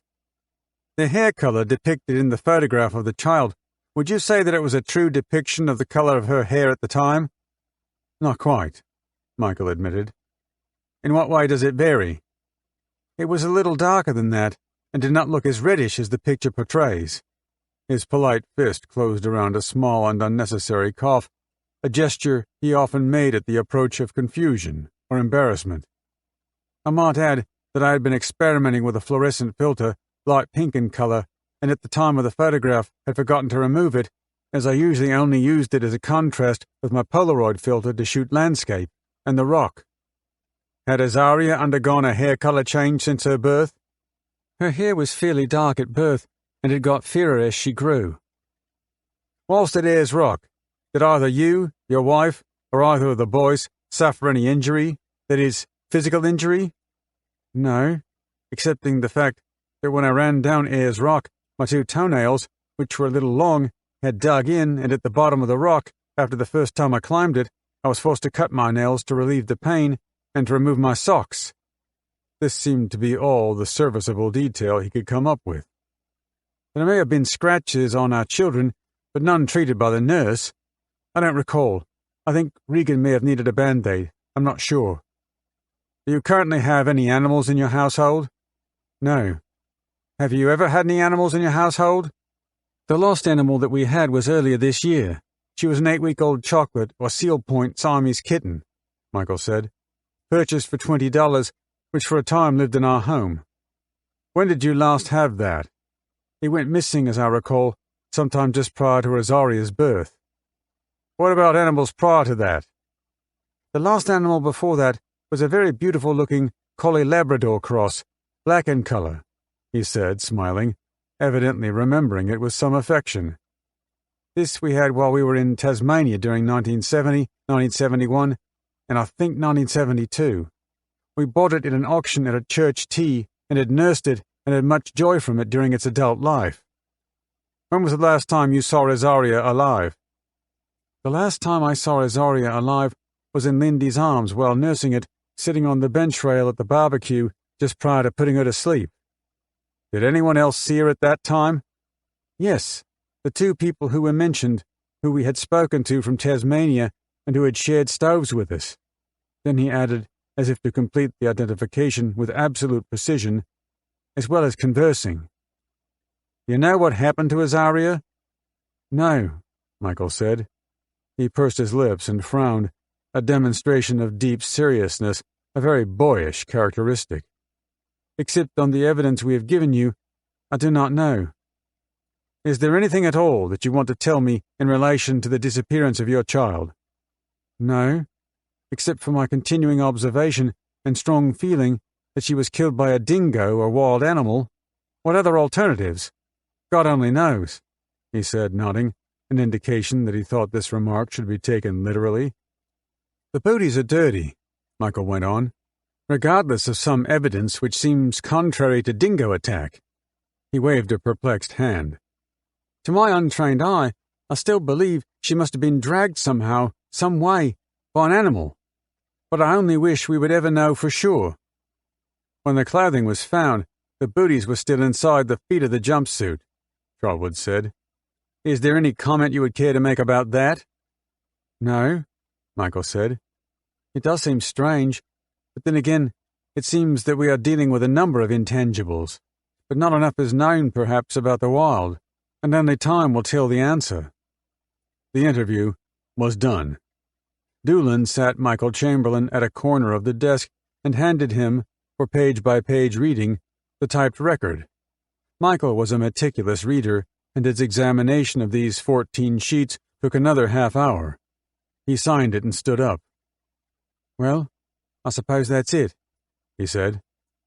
"I'm not sure about that," Charlwood said. "It's still scientific work to be done. We can't yet be sure it was a dingo that took your baby. If you or your wife remember anything you haven't told us, or think of any other possibilities, you should call me straight away." He smiled. "It would be helpful." "We certainly shall," Michael said. He handed Michael the keys to the yellow hatchback. The 2 local police who inspected it had found nothing. There was no purpose in making a comment about that at the moment. "And thank you for your cooperation," Charlwood said instead. 5. Reviewing the day's work, a certain amount of shortfall had to be faced now. The goal of every interrogator, in the questioning of a suspect, is a confession. Charlwood knew he was no closer to a confession from either of the Chamberlains than he was when he began. He had formed no firm view yet about when the baby was killed, or where her body was now hidden, or when the parents had disposed of her clothing. And until the details of Lindy Chamberlain's 165 answers were matched with her husband's 133, it was too early to judge the volume of opportunity. The scientific investigation, once considered to be his fallback position, was as important now as ever it was. But there was enough in the work of these 2 days to prove, for Charlwood, one essential. The behavior of the parents was not consistent with innocence. The highlight, as it happened, had come at the very end of his interview with Lindy Chamberlain. It was not recorded. When she was ready to leave, he said, "Those few seconds there, when you saw the dingo at the tent, are very important, you understand?" "I know that," she said. "But some details you can't recall." "I didn't see my baby in its mouth, if that's what you mean." She then repeated the explanation she had given earlier. "My mind refused to accept what was happening. Perhaps I've just blanked it out." This was precisely where the detective was leading. "Maybe we can do something about that," he said, "if you were willing to undergo hypnosis for an—" "No. It's not as unusual as it sounds. Not so long ago, in a case in South Australia, the police there used it, and with some success." "No," she said. "Giving up one mind to the control of another, it's forbidden. The power of the devil. Under no circumstances would I even consider such a thing. The church wouldn't allow it, and I wouldn't do it. God slew Saul for that. Do you know Saul and the Witch of Endor?" Sergeant Charlwood didn't know Saul or the Witch of Endor, and so vehement was her repudiation that he could not press the question any further. But one way or another, he'd get a useful answer, one which failed the demands of credulity, part of a richening fund. A graveyard, floodlit. 1. The people who run newspapers like to print news gathered by their own reporters. When an item reaches the news desk from a staff journalist and, at much the same time, from an agency like Reuters or AAP, the staff report stands the better chance, however less informed it may be. Editors very much dislike taking or picking up, as they say, items already published in rival newspapers, although nearly everyone keeps some part of the day free in which to do nothing else. On 3 October, metropolitan dailies picked up from the Adelaide Press news of the laboratory tests carried out on Azaria's clothing. Some then combined this item with material of greater age and produced a pastiche which read as if it were substantial and contemporary. The Melbourne Sun ran it this way: "Report on clothes in dingo baby case. Police are studying a forensic report which will be vital evidence at the inquest into the death of Azaria Chamberlain. Police at Alice Springs would not comment on the contents of the report. Reports from Adelaide yesterday said it was understood the report said there was no evidence of dog or dingo saliva on the baby's clothes. Animals had apparently been near the clothes, but this could have happened after the baby was killed. Inspector Gilroy, who was handling the police investigation, said the report was confidential. Inspector Gilroy said he had never known a case which had attracted so many rumors and assumptions and conjecture. 90% of the stories I have heard are completely without foundation, he said. Last night, 3 Alice Springs detectives returned from Mount Isa after interviewing Michael and Lindy Chamberlain. The disturbing aspect of all this, so the Chamberlains considered, was the speed with which the press had found out about their interrogation. It looked as if the reporters in Adelaide had been told last night before Michael had yet left police headquarters. 2. So occupied was the press with what was happening to the Chamberlains at Mount Isa that it missed what was happening further south. While detectives questioned Michael Chamberlain, the odontologist Kenneth Brown and biologist Andrew Scott were just arriving at the Adelaide Zoo. It was dusk. The zoo was closing for the night, but Brown and Scott were expected. They walked with a small party of zookeepers to an enclosure, bushy and high-walled. It held a lone dingo, beige-coated and in fine condition, which sniffed the air, ran the boundary, lay down, and stood up again. The reason for its agitation was the approach of food. It had not been permitted to eat anything in the past 5 days. The scent came from the gamey carcass of a small beheaded goat, which was being costumed, as Brown and Scott watched, in an infant's singlet, a Johnson's disposable nappy, and a Bond's toweling jumpsuit. The outside studs, from the knee to the throat, were snapped shut, and the completed mimic was held aloft for the inquisitive spotlight of a video camera, which was there to record the experiment faithfully for the coroner's inquiry. But when the bundle hit the ground inside the enclosure, the dingo stayed where it was, prowling behind the bushes. Somebody called for the cameraman to swing the spotlight away for a moment, but not much of that moment was needed, and the beam swept back again just in time to catch the dingo's diminishing shadow. The small white figure was gone. This was the 3rd field trial Kenneth Brown had arranged. The first, a fortnight ago now, was at the Cleveland Wildlife Park. There he watched 3 dingoes tear apart babies' nappies he had stuffed with food. By the time he retrieved them, the nappies were in shreds, the plastic covers nipped and tattered, a magnitude of damage incomparable with the marks on the nappy from Ayers Rock. Then he laid out a nappy baited for crows, since it had been suggested in the press that Azaria Chamberlain's looked as though it had been attacked by birds, but no crows were obliging enough to come near. So now the experiment here at the zoo was designed to provide 3 discrete categories of physiological evidence at the one time: tooth marks for Brown, saliva for Andrew Scott, and hair for Harry Harding. They came back to the zoo early next morning, before opening time, and lined the coop wall. The dingo lay in plain view, fluffy and contented. When it arose and trotted closer, this was plainly out of inquisitiveness and not in the expectation of another gift. From where Brown and Scott stood, there was nothing to be seen of the night's meal. The keepers entered the pen, scanning the ground, but keeping the restless dingo fairly in sight. A dusty piece of the goat's viscera was easily found, and another. A keeper noticed a patch of fresh digging. He soon exhumed the singlet. Then the jumpsuit, the nappy, and a hunk of uneaten carcass were found, all from separate graves. This nappy was still whole, but when Brown turned it over in his hands, it showed some of the same small perforations which he now associated with nipping by the front incisors. The singlet was dirty and seemed to have been chewed with the molars.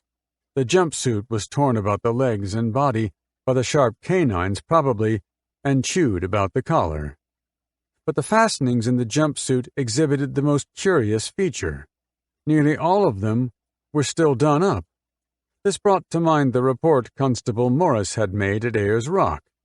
To Morris's recollection, only 4 press studs at the top of Azaria Chamberlain's jumpsuit were open when he first saw it, so everyone thought it implausible that a dingo could have stripped the child. Here, the dingo in this pen had done far better than that. The garment Brown held was still fastened, except for 2 studs, close to the throat. 3. Aiden wore school shorts and an open-necked shirt for his interview with Detective Scott. His mother introduced him and then stood a few paces off, as if she were presenting her 6-year-old son for an entrance examination at a reputable private school, and he must be seen to succeed here on his own merits. John Scott sat at the typewriter, an impartial examiner, not expecting too much of this white-haired, quizzical child. The boy was, for the most part, unhesitant as he dictated his simple piece, looking to his mother only once or twice for reassurance. The one novelty he had to offer, beyond his mother's account, was a recollection that the foot of the tent pole was found knocked out of its cup when his sister had gone. After 2 pages and very little of a third, his memory was exhausted, but the detective said he had done just fine. The boy printed the word Aiden in serious and tidy letters at the bottom. In the style of essays which children are asked to compose when they come back to class after a happy vacation, it began, "In the August school holidays, I went to Ayers Rock with my mummy, daddy, and Regan, and Bubby Azaria." 4. The search interstate for campsite witnesses had begun to pay off. Sergeant Charlwood's circulars and questionnaires, dispatched through local police stations to vehicle owners registered with the Ayers Rock Ranger's office, had 2 functions: to find who the campers were and identify those who were closest to the events. After a slow start, they were now beginning to make contact with people in the second category. Murray Haby, who had read press reports of the investigation with some disquiet, came home from a day teaching school determined that it was high time he put in a long-distance telephone call to the Alice Springs police. Haby lived in Box Hill, a quiet residential suburb near Melbourne. It was he who had found paw prints, drag marks, and the imprint of a knitted garment on the side of the dune during the search. Puzzled because no one from the police department was yet in touch with him, he wondered if those discoveries held any significance at all for the investigators. While he was talking this over with his wife Diana, the phone rang. It was the Box Hill police. Not 10 kilometers from the Habys was the suburb in which the Whitakers lived. At Ayers Rock, their camping site was separated from the Habys by less than 50 paces, but the 2 families had never met. Amy Whitaker had spent more time than anyone else with the Chamberlains during the night of 17 August, while Max Whitaker and their daughter Rosalie tramped the plain and the side of the dune with other searchers. Because the family had registered at the camping control office, and because Amy had sent a consoling letter to Lindy Chamberlain, they thought that if they were needed, someone would let them know. It happened one afternoon. Amy was not long home from her work as an almoner when a constable knocked at the door. He asked if she could attend the police depot to give a statement. She had rather expected him earlier. On their farm, not far inland from the remote southern coastline of Western Australia, Judy West took a phone call from Sergeant Sparks. Sparks ran the small police station at Esperance. Judy thought the sergeant a good, humorous man, and knew him as Ron. "I'll drop by in the next couple of days," he said, as if the detour over 50 dusty kilometers of swaying wheat and barley country and hard cattle range might be accomplished routinely on the way to somewhere else. In fact, he drove through the gate to the homestead next afternoon and helped Judy and Bill piece together something of a coherent statement. Ron Sparks seemed to have instructions to question the family particularly about Azaria Chamberlain's appearance, about the way she was when they looked at her, as he put it. She was the image of her father, was all Judy could think of, which caused the sergeant to laugh. "But that's not admissible in court," he said. The following week, the Wests made the journey into Esperance for another interview with a detective from Criminal Investigation, but the afternoon ran out before the interview finished. Sergeant Sparks and the detective drove to the farm again a day or so later. They were then on their way to Perth, and short of time, so Judith agreed to sign along the bottom of a blank sheet of typing paper on which the detective would copy her earlier statement. Lying in bed that night, Judith rolled over and asked her husband if she ought to have put her name to an empty form. "I think it's okay the way the police are around here," Bill said, "but in the city, you wouldn't risk it." West Moona, where Greg and Sally Lowe lived, was a popular suburb in days when Main Road, which still runs through it, was the principal route north out of Hobart. It is no longer. A multi-laned highway now passes it by, so West Moona has its share of old roadside shop fronts and fiber sheet bungalows, but from houses high on the hill, you can still see the gray broads of the Derwent River. People here like to spend Saturday afternoons in wintertime at a football game and the evenings watching televised replays of league matches on the mainland, sometimes drinking a beer or two whenever the action is a little slow. Greg Lowe was preparing to pass the first Saturday in October just this way when he answered the doorbell to an excited reporter from ABC television. The reporter was after an interview. Greg refused, but the reporter was civic-minded enough to tell him about a nationwide appeal made by the Northern Territory Police Department for witnesses to Azaria Chamberlain's disappearance. He had located the Lowes by following up an interview with Sally published in the Hobart Mercury a week before. Greg and Sally drove then to the police station at Glenorchy. There they were told to come back in a few days, by which time Glenorchy's communications should have bridged the 2,500 kilometers which separated them from Alice Springs. It didn't take nearly that long. 3 hours later, a constable arrived at their doorstep. "You're the ones they want, all right," he said.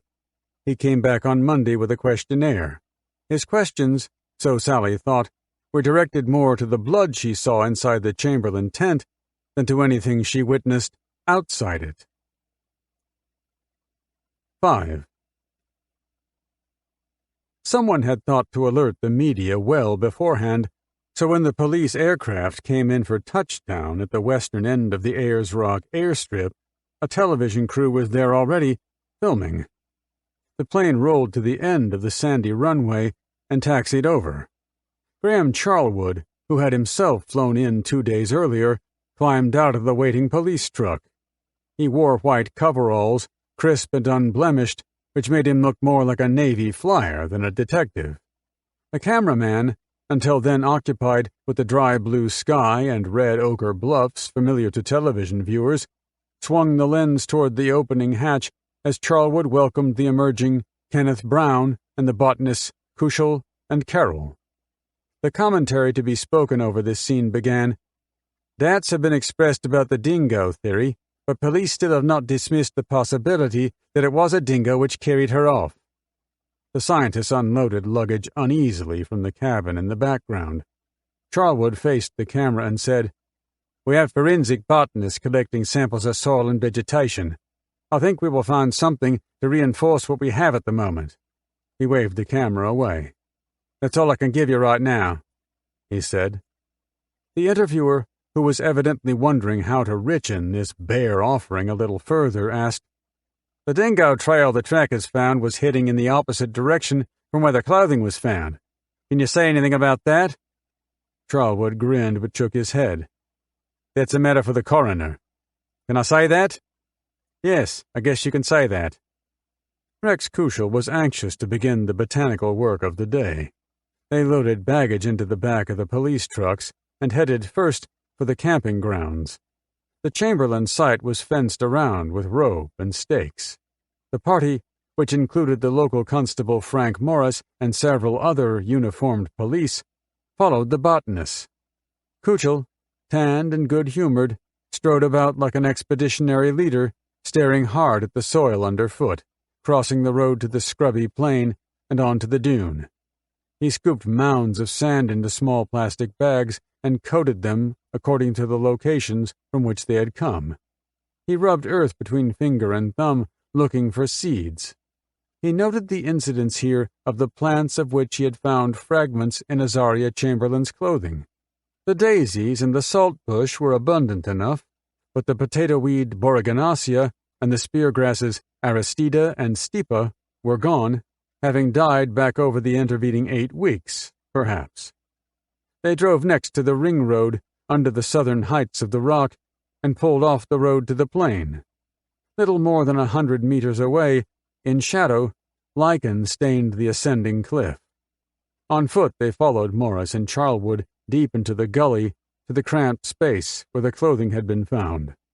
Morris pointed to a lair underneath a boulder to their right. "A dingo bitch with a litter lives under that," he said. No one seemed interested in the information, and he did not press it further. Kushel was occupied with the vegetation. Here were some specimens of the daisy Caliotis and the saltbush Chenopodiaceae and the spear grasses, all of them plants he would expect to find on plains, near dunes, and close to the rock.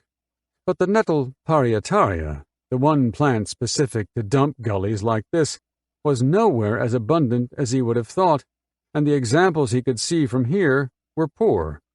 The lifespan of this small annual must, in this habitat, be as short as 3 months.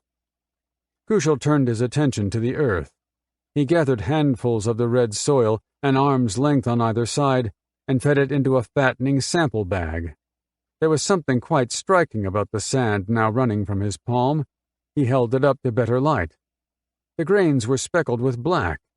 These were particles of charcoal, the residue of a bushfire in this gully sometime. He looked about. There was no sign of charring anywhere above ground. The trees were smooth-barked and clean. Carbon had mixed with the soil here a good while back, but the sand he had shaken from the Chamberlain jumpsuit in the laboratory showed nothing of it.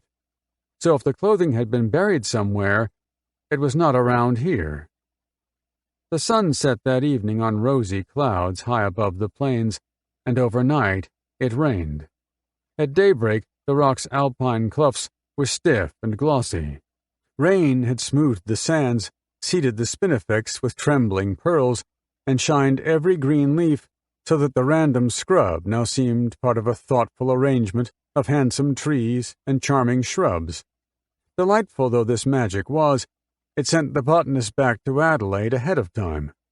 Kushel and Brown had planned a further exercise, but the one circumstance which could invalidate it was rain, and there was no purpose in staying around now. The ground and the foliage took some days to dry.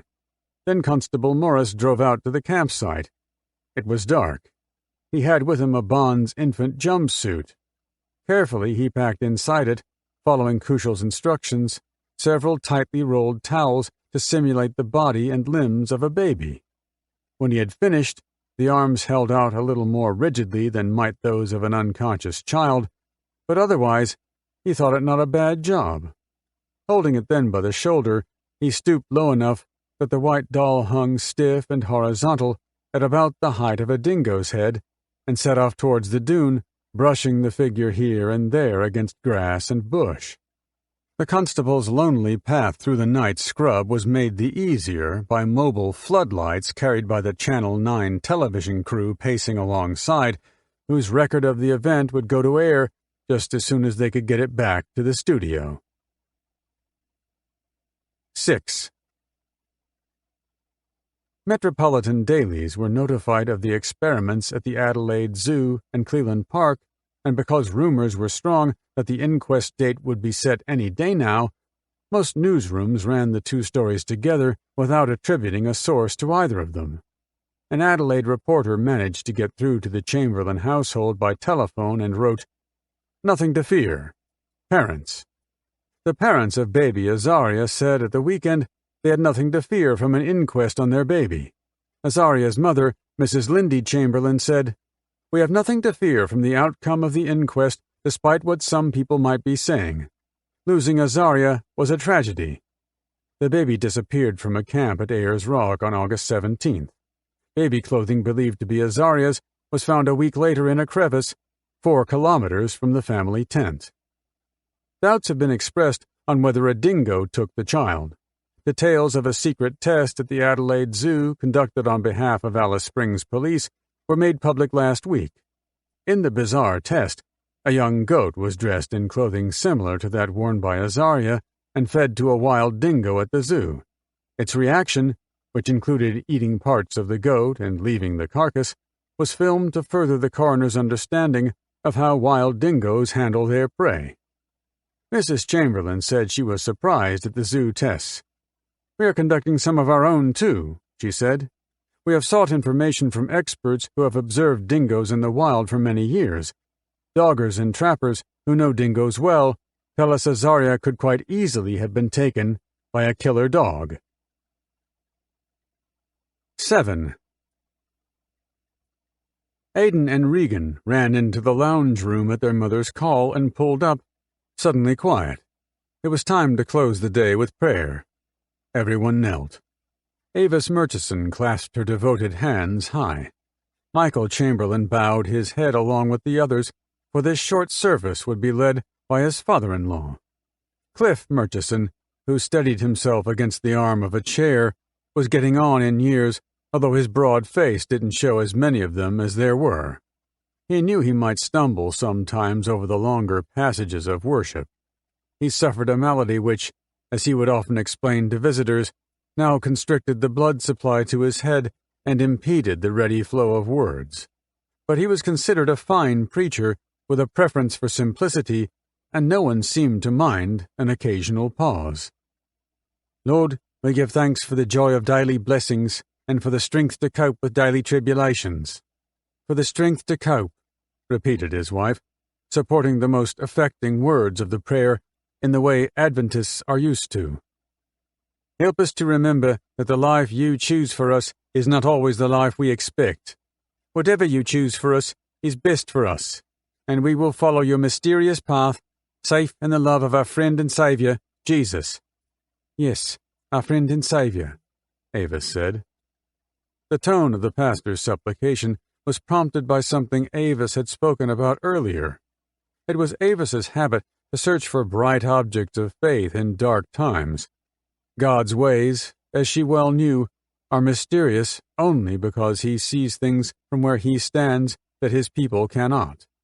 The world is full of unexpected terrors. You only have to read the newspapers, and like other questing Christians, the family believed their problems were best solved by closer scrutiny of the design behind the event. It had occurred to Avis that the Lord might permit the early death of a tiny child to prevent some greater evil. Suppose, just for the moment, that God foresaw in Azaria's destiny some awful predicament, in her teens, say, rape or torture and a horrifyingly slow death. Such things happen. No family could bear a tragedy of that magnitude. Might not the Lord, displeased with that future, dispatch a beast to preempt the triumph of evil? This way, Azaria is sent to Jesus in a state of innocence. No one has sinned, and you couldn't blame the animal, since it is the agent of God. Avis would not have been at all surprised if the truth turned out to be something just like this, clever and compassionate. It was a comfort. Use the word merciful. 1. 3 wise monkeys sat askew on a carved log next to a pencil stand on Dennis Barrett's desk. Altogether, there were 9 sets of figurine monkeys around the room. As a popular comment ran, this was the heaviest concentration of wisdom for 1,300 kilometers in all directions. The collection began when Sheila Barrett gave her husband the first set at the time he was appointed to the bench here 3 years ago. Now, when any one of the family happens on a set in a bric-a-brac shop anywhere in the country, it is parceled off to the magistrate's chambers at Alice Springs. For Barrett, these are less comic conversation pieces than some sort of jurisprudential motif. The monkeys repudiate evil. Because they are sages, their exposure to it is daily. Their plaintive and nervous fingers cover the eyes, the ears, the mouth. It is as though evil is an infection, contagious and debilitating. The magistracy was Barrett's fourth career. In his teens, he joined the Air Force as an apprentice and made instruments. He was a Catholic boy from a large family, and built into boys like this is a deep need to get on in the world. When he discovered that technicians in the defense forces don't often get very far, he transferred to a job where Catholic boys had been known to make it all the way up, and became a cop. But he found that increments in seniority came slowly and had more to do with the passage of time than the expenditure of effort, so he took to law school part-time, and after 17 years, in the job, as Melbourne cops say, he turned in his sergeant's badge to try advocacy in the criminal courts. There he avoided taking on the carriage and inflections of young barristers who aspire to careers in the higher jurisdictions. He was older than his new contemporaries by 10 years, but it didn't bother him. He had a truer vision of the possibilities of life than they did. When, at round 9:30 in the mornings, young counsel in dark suits spilled from the foyer heading for junior cases in company law or probate in the grand brownstone courthouse just across the street, Dennis Barrett set off for the Melbourne police courts in blunt shoes, carrying his books in a heavy satchel, which may also have held his lunch. The administration of the Northern Territory appointed him in 1977, and at the time it was a good deal for both parties. The Territory got a tough-minded lawyer who, by then, was experienced in summary courts and injury trials, who knew how the police worked and how the defense lawyers worked. For Barrett's part, it was an opportunity not open to him elsewhere. Melbourne magistrates were chosen, in those days, from among officers in the state's law department. Although Barrett may have been offered an appointment to a superior court if he remained an advocate, his prospects were not as bright as were those of his peers who had taken to law earlier, so waiting it out was risky.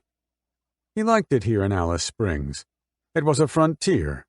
Of his 5 children, the 2 oldest boys were independent enough to choose for themselves where they wanted to live. In the event, both chose Darwin, which was considered not far away by local standards.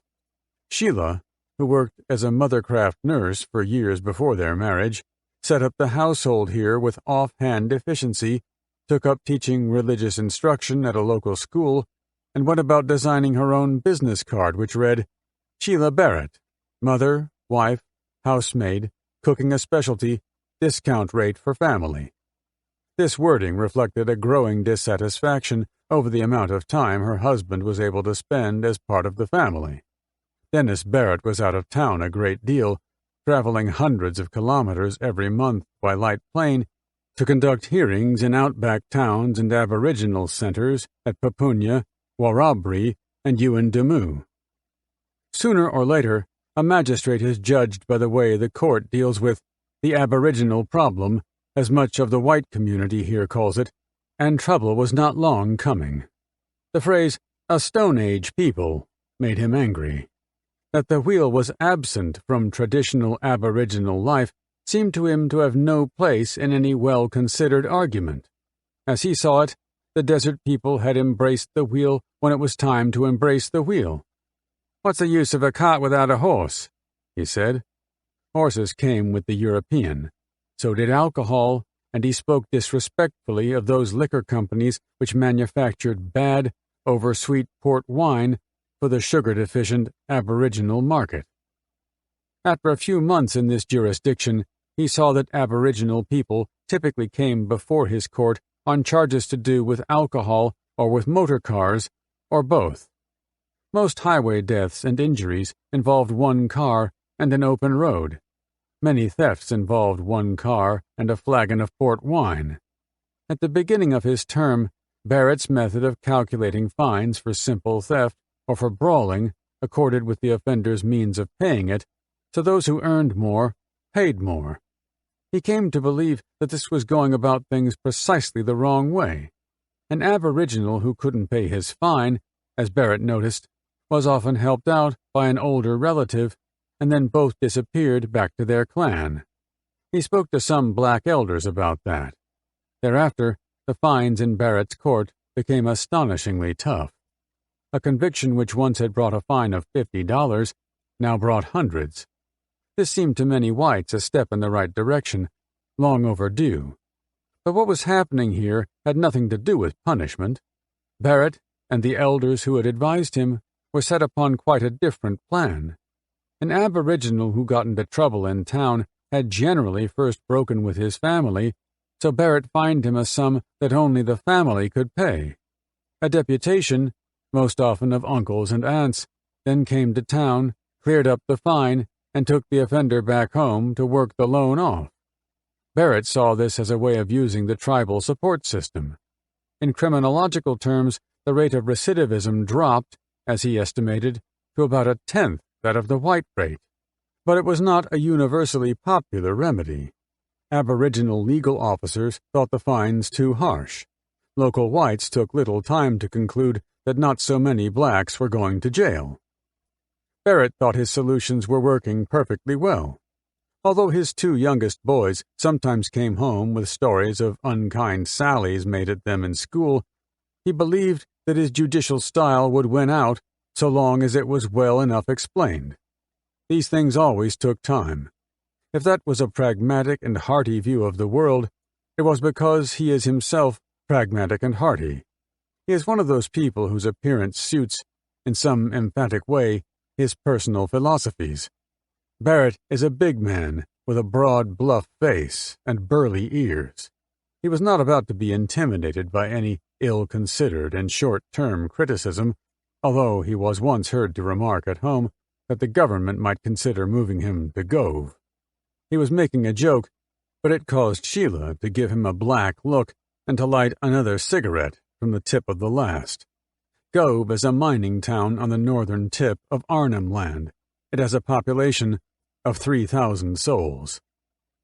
The second magistrate was on leave in December, so Barrett had to fulfill the demands of both rosters himself.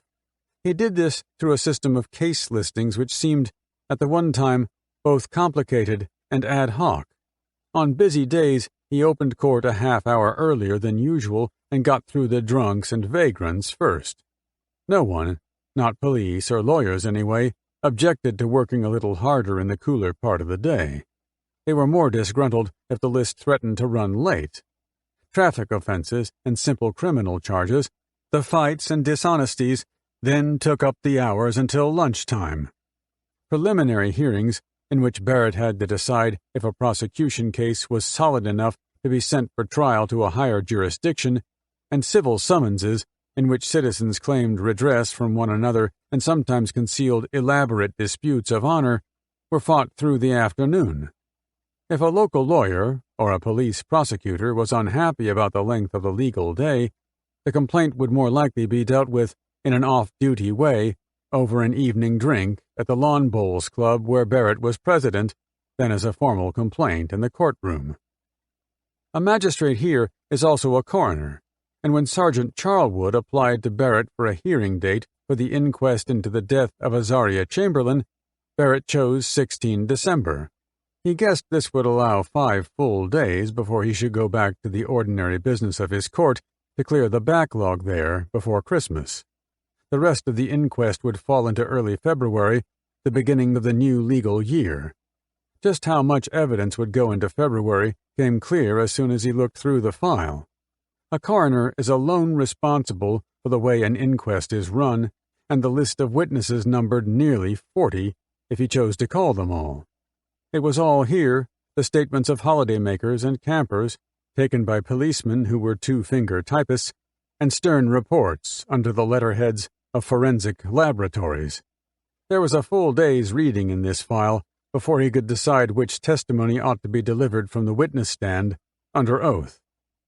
The law department chose Ashley McNay to assist the coroner, as such a brief is entitled, which means, in this jurisdiction, that it would be his responsibility to present the evidence and an array of justifiable conclusions. McNay was a barrister from the South who now lived in Alice Springs, a careful man with a neatly clipped beard and a well-mannered courtroom style. Barrett, who had no hand in the selection, thought him a good choice. In a delicate case like this, the last thing they needed was some sort of glorious hothead. They sat together in Barrett's office. It was air-conditioned and comfortable, although the afternoon temperature on the street outside was nearly 40 degrees. Barrett wanted to talk about the order of witnesses. Coroners are empowered to arrange the witness list as they like, but the sequence is more important than it sounds. A coroner concerned with a fair hearing will not compel to the stand any witness who may be charged with the homicide before the inquest is over. So it was Barrett's duty, the way he saw it, to exempt the Chamberlains from testifying if there was enough material already to hand which may justify sending them to trial. He took 2 cans of beer from a small refrigerator, set into the bookcase behind the desk, and passed one to McNay. Then he put the question straight. "Are you proposing to call the parents?" "Yes," said McNay, "and I think they should be called first." Barrett nodded. Both of them knew that Barrett might just as well have asked McNay his opinion of the police case. 2. News teams and TV crews began arriving on flights inbound from the south and the east 3 days early. Camera operators walked the footpaths filming bright crowds, desert oaks, aboriginals on street corners, the police headquarters, and unidentifiable officials entering and leaving the doors of the court building so that the city networks had something with which to fill television screens when the early bulletins began. Accommodation was booked out all over town. So newsworthy an event reunites old friends in the press business, and as some sort of rowdy byproduct of national communications, each of the hotels favored by journalists had already taken on the clubby air of a convention center. At the airline counters, so it was said, some clerks had been given a few dollars and a chance for more if they promised to alert the press the minute a passenger list came through with the Chamberlain name on it. But they must have taken the money and run, because only those reporters who staked out every flight got the pictures they wanted of a serious and abbreviated wave from the pastor and a defiant smile from his pretty wife. On Monday morning, at 9:30, before the inquest began, such was the crush of journalists at the courthouse doors that the photographers had trouble keeping enough clear distance between their gawking lenses and the striding Chamberlains for full-length shots. The coroner had prohibited the taking of photographs inside, so the best they got was of Lindy Chamberlain during the morning break, talking to her lawyer, Peter Dean. They were arguing about something. Lindy had her hands planted on her hips. Her handbag swung from a shrugged shoulder. She looked attractive and bossy, three-quarter face with upturned nose and pert mouth, a young woman who was well used to calling the shots even to her lawyer, and editors ran it front page all over the country. 3. The compromise between majesty and utility accounts for a good deal of public expenditure in law buildings anywhere, and in Alice Springs much of it was accounted for by high ceilings, polished furniture timbers, landscape paintings, soft carpeting, and electronic recording and loudspeaking devices. Inside number 2 courtroom, where Barrett had listed the Chamberlain inquest, the judicial bench took up the greater width of the southern wall, elevated by a meter of timber panels. The bar table and witness stand were separated from the pews in the public gallery by a refractory railing beyond which access depended on the judgment of an official stationed at the gateway. The gallery seated around 60 onlookers. Dennis Barrett walked to his seat on the bench from a door in the wings at 10 a.m. on the dot and determined to begin on time. The gallery was full. Everyone stood until the court crier completed the salutation to the Queen and then sat again. Barrett could see that the constable guarding the doorway held off a queue of spectators which stretched well back into the foyer. The first 2 pews, reserved now for the press, were jammed tight. 2 pews were not nearly enough. He may have to do something about that later. The jury box was empty, and it occurred to Barrett that he might have to use it as a press box. On a seat by a side wall sat a gentle and elderly man, fit and well-tanned, fiddling with a shiny microphone he had set up on the rail close to the witness box. This was Bert Cousins, pastor of the Seventh-day Adventist Church here in Alice Springs. Barrett had given him permission to tape the evidence as long as it didn't cause any distraction. The Chamberlains sat on chairs drawn up behind Peter Dean. Police officers, among them Charlwood, sat behind McNay. Both McNay and his assistant were bearded, a coincidence which was worth a comment or two in the press pews. Beards were always more popular in the territory than down south. This was not a matter of fashion here so much as a mute association with the outback as a frontier, even among desk-bound professionals. The law department officer Mick O'Loughlin, who sat opposite McNay, wore both a beard and long hair, and tattoos on his forearms evidenced an earlier career as an overland truck driver. When the crier declared the inquest open, Dean got to his feet and said, "May it please your worship, I seek leave to appear on behalf of Mr. and Mrs. Chamberlain." Dean put it this way, seeking Barrett's permission, because no one has the right to representation by a lawyer at an inquest until the coroner grants it. Coroners generally allow representation to those who have a legal interest in the hearing. This includes the relatives of the deceased who have an interest in bringing to light the true cause of death. It also includes anyone implicated in the death whose interest may be served best by hiding their light under a bushel of objections. The Chamberlains might have qualified in both categories, the way the police brief presently stood. Barrett was glad he didn't have to make that distinction right now. Dean's choice of words was happily ambiguous. McNay wanted first to lay claim to jurisdiction. An inquest, he said, is an inquiry into a death, and the coroner ought first determine that Azaria Chamberlain was dead and her remains have been destroyed or in a place from which they cannot be recovered. Barrett could see, from the shuffling in the front rows of the gallery, that the reporters thought this was leading towards the arcane and of no use to readers of lively newspapers. But he knew what was coming and knew the uninterested journalist to be quite wrong. "The deceased lost approximately 20% of her blood volume," McNay was saying, "that being a minimum figure based on calculations of blood consistent with coming from the deceased, which was found on the deceased's clothing." He summarized the scientific reports and drew conclusions which, he said, he drew now only to establish jurisdiction. Firstly, the deceased was removed from her clothing by a person rather than by a dog or a dingo. Secondly, the damage to the clothing was more consistent with having been caused by a person rather than a dingo. Thirdly, the state of the clothes suggests that the clothes were put in the place in which they were found by a person rather than being dragged there by a dog or a dingo. Barrett knew he could have decided the argument then and there.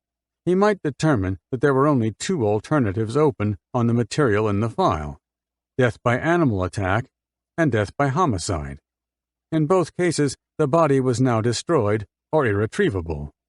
For the purpose of his claim to jurisdiction, that was all he had to decide at the moment. But he was not a man for whom the easy course was the most attractive. The reports from Scott, Harding, and Kuschel, which he had read several times sitting alone in his office, had impressed him. When the time came to decide just how the baby had died, he would need to see those scientists in the witness box, delivering their findings under examination, but for the present he was empowered to rely on the material as it was. If he thought the opinions of those scientists useful, shouldn't he say so? Disposing of the argument on some other, limited ground which disguised the way his reasoning had begun to run did not seem to him a fair exercise of his authority. "I find on the question of jurisdiction," he said, listing in parentheses the points McNay had made, "that death has occurred." Then he leaned forward on the bench, reading from notes he had taken as the argument went along. "I agree that because of the nature of the damage to the clothing and the manner in which the clothing was found, it would indicate that there has, at some stage, been human intervention in the disposal of the body, and that the body cannot now be found. I find that the body is in a place from which it presently cannot be recovered. On those grounds, I find that I do have jurisdiction." There was movement in the public gallery. The words "human intervention" had caused radio news reporters to head for the telephones outside, while the press journalists scribbled into their notebooks. Barrett waited for the courtroom to quieten. He wondered how many of them had got it down right. Within 2 days, it was clear that the honors were about evenly divided between those reporters who had understood the finding and those who thought the whole matter inexplicable and not worth mentioning at all. As one newspaper managed to report it, the coroner had decided already that Azaria Chamberlain was murdered in the tent. McNay called Lindy Chamberlain to the witness box. Spectators, most of whom were dressed appropriately for a day at the seaside, craned for a better view. They had not expected the highlight of proceedings to be scheduled so early. The journalists, whose links with the police were friendly and symbiotic, were not at all surprised. She stepped up into the stand and took the oath in a small but deliberate voice. When she was asked by McNay to recite her address, she gave it as Avondale College, Currenbong, which confirmed rumors around town that the Chamberlains had fled Mount Isa because their house there had become a tourist attraction. The hand she now laid on the rail was trembling. She wore dark glasses through which it was impossible to judge the expression in her eyes. McNay took her through her account of the disappearance of her baby, an account made the slower the closer she came to the end of it, as her words were lost in tears. When she then removed her sunglasses, her eyes were dark and lined. Barrett was as interested in her demeanor as was anyone in the courtroom. It was part of his evaluative task. She was described by the press as emotionless, and now seemed oddly unsettled by these tears, as though they represented some sort of inconsistency. It struck Barrett that, guilty or guiltless, she was in danger of being constrained by her own notoriety. While she listened from the witness stand, McNay read through the scientific reports. All suggested the damage to the baby's clothing was not caused by a dingo. Then he got to the dentist, Brown, and a description of holes in the singlet. These, so Brown thought, were made when the singlet was inside out.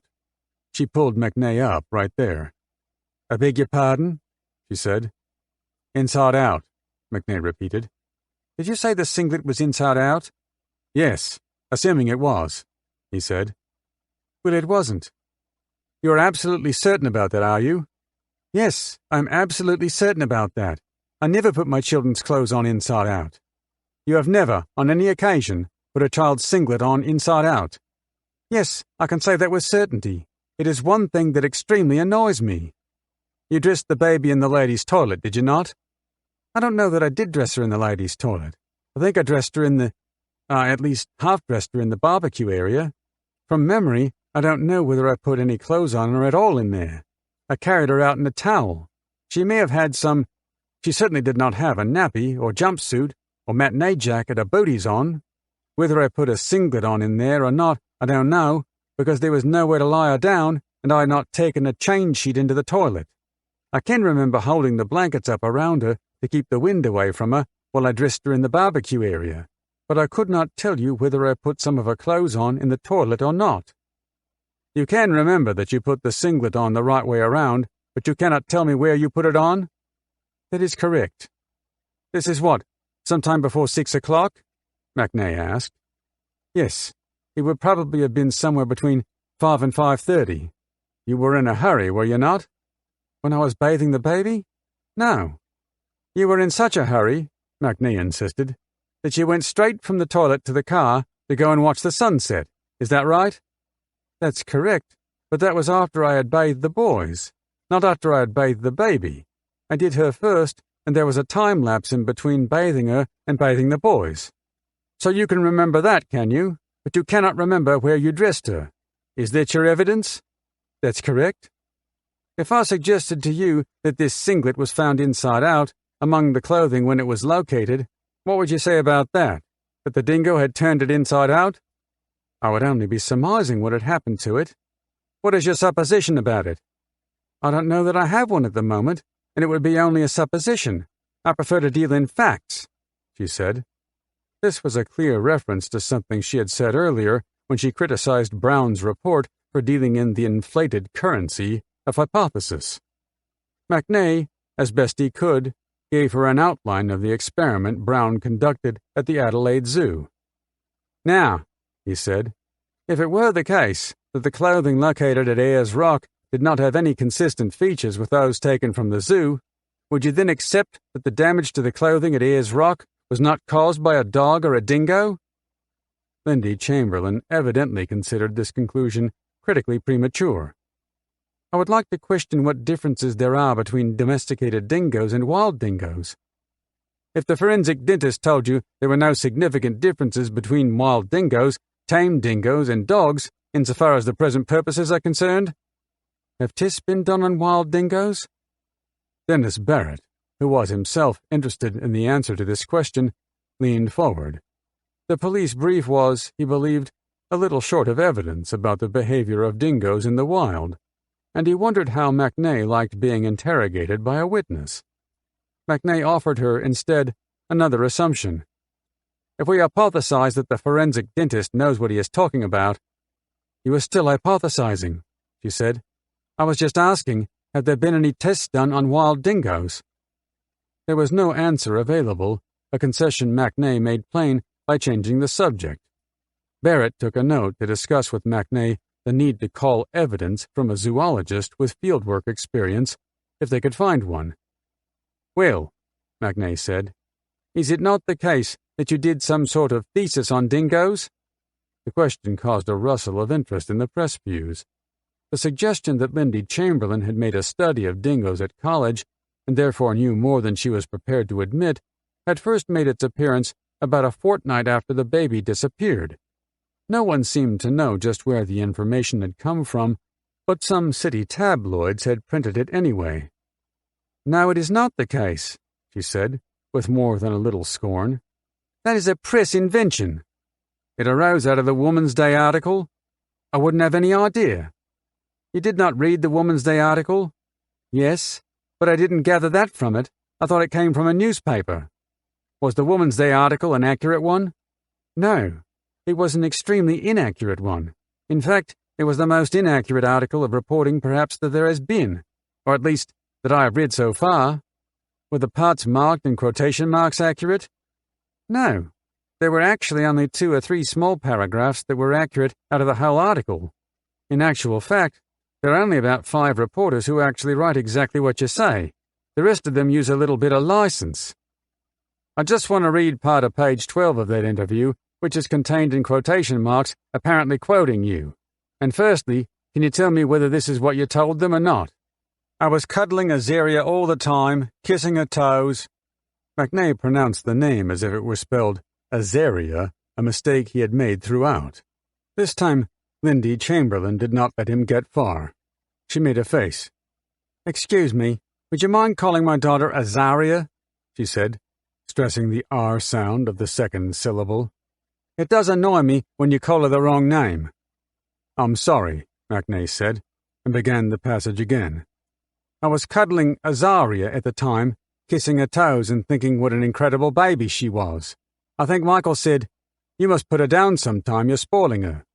Did you tell that to the reporter?" "Pure invention. If you stop to think about it," she said, as if it were high time MacNay did just that. "Cuddling a baby and kissing bare toes in those temperatures is absolutely ridiculous. But it does sound good for the audience that the paper is specifically written for, and I think that the Liz, whatever her name was, who wrote that particular piece, wrote in a way that she thought would be as kind as possible and get the message over to her readers without necessarily being correct." MacNay brought his line of examination back to Kenneth Brown's reports of damage to the baby's blanket. It was Brown's opinion, at the time he wrote the report, that the blanket was damaged by some manner of sharp implement. "Perhaps I could just read something out and see if you are prepared to accept the accuracy of what I read in relation to those blankets," MacNay said. "There were several small cuts in the blankets, but there was no evidence of tooth marks." "Well," she said, "teeth cut, don't they? Teeth cut, knives cut, scissors cut, several things cut. The fact that the forensic dentist has concluded that there was no evidence of tooth marks on that blanket does not cause you any concern at all?" "It does cause me concern. The fact is, they cannot tell what it was done by. And if they can be so accurate in one thing, why can they not be so accurate in stating what it is?" "I see," So you are not prepared to accept the fact that he may be able to exclude some cause but not necessarily pinpoint a particular cause? The distinction was not lost on her. Indeed, this was clearly the argument she was pressing. I'm prepared to accept that he knows, in a certain field, what has happened, yes. You are not prepared to accept his expertise in saying that there were no tooth marks? I'm not saying that at all. I'm saying that I would like a full answer, not a partial answer, he said. I would like to know more, perhaps than anyone else, what happened to my daughter. When Lindy Chamberlain stood down from the witness box, she looked tired. Her examination had run into the second day. In Dennis Barrett's estimation, McNay had got no further with her than had Sergeant Charlwood, judging by the record of interview now in the file. McNay had not shown her to be a mother with the inclination or the propensity to murder her own child. He had shown her to be capable of sorrow, bewilderment, humor, anger, and scorn, and perhaps more clearly than anything else, a surprisingly tenacious fighter. Michael Chamberlain revealed nowhere near his wife's array of emotions. He sat in the witness stand, handsome and serious, one of the few men in court to wear a tie. He sat as erect as he might in church. He folded his hands in his lap. His answers were deliberate and composed, as though his task as a witness had as much to do with the accuracy of sentence construction as with the accuracy of memory. This was a mannerism Barrett had seen before in preachers, and its importance for Michael Chamberlain suddenly came plain.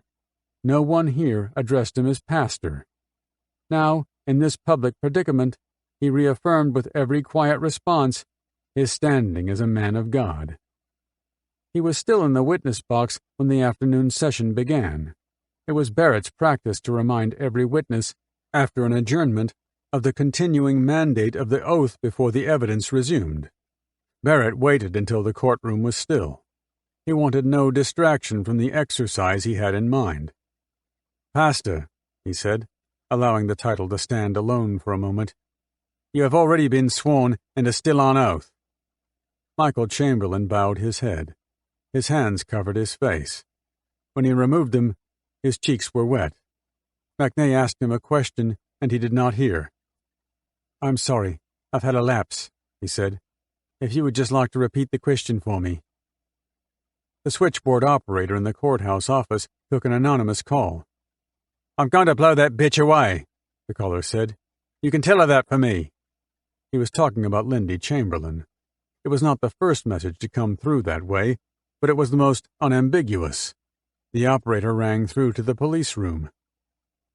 In the courtroom, proceedings had slowed while McNay listed, for the court record, a series of photographs. A policeman walked quietly to the bar table where Peter Dean was seated and delivered a note. Dean paled as he read it. He passed it across to McNay, who paused for long enough to scan it and then halted altogether as if he were not sure what to do next. Dean got to his feet and asked Barrett to grant a short adjournment. "I support this application," McNay said. Both counsel were now on their feet at the one time, a breach of court etiquette of which each seemed oblivious, so Barrett gathered something serious was in train. He adjourned for 5 minutes. As he walked from the court, he saw Dean turning towards the Chamberlains. McNay waved away the mystified journalist. Dean and McNay headed upstairs for the magistrate's chambers. By the time they got there, Barrett had the news already. "I've ordered the police guard doubled," he said, pacing the room. "But what else can I do?" "My clients need protection while they are away from the court," Peter Dean said. "Yes," Barrett said. "What do you think, Ash?" Ashley McNay suggested Barrett might make some sort of statement from the bench to dampen passions. "What worries me is the way the press could handle this," he said. "We'll have trouble with every crank in town." Barrett had more news for them. "The way the caller spoke, the switchboard girl thinks he's been sitting somewhere in court." "Christ," McNay said. "You'd better make an application to me in open court," Barrett told Peter Dean as they left. When court resumed and everyone else sat, Dean stayed on his feet. "If your worship pleases," he said, "the reason I sought that short adjournment is that it's come to my attention that there have been a number of phone calls made to the government switchboard here, and they've been, certainly just recently, of a somewhat threatening nature towards my clients. I've now discussed the matter with my learned friend, and I understand that they may be able to seek some assistance. I ask your worship to do what can be done to protect my clients." The reporters in the front rows, who by now knew precisely what was afoot, were intently poised. Barrett cleared his throat. "Yes," he said. "I understand steps have already been taken to ensure that the situation will be kept under control. The nature of the phone calls has been brought to my notice, and I think it is appropriate that I ought to point out that an inquiry such as this is a judicial inquiry.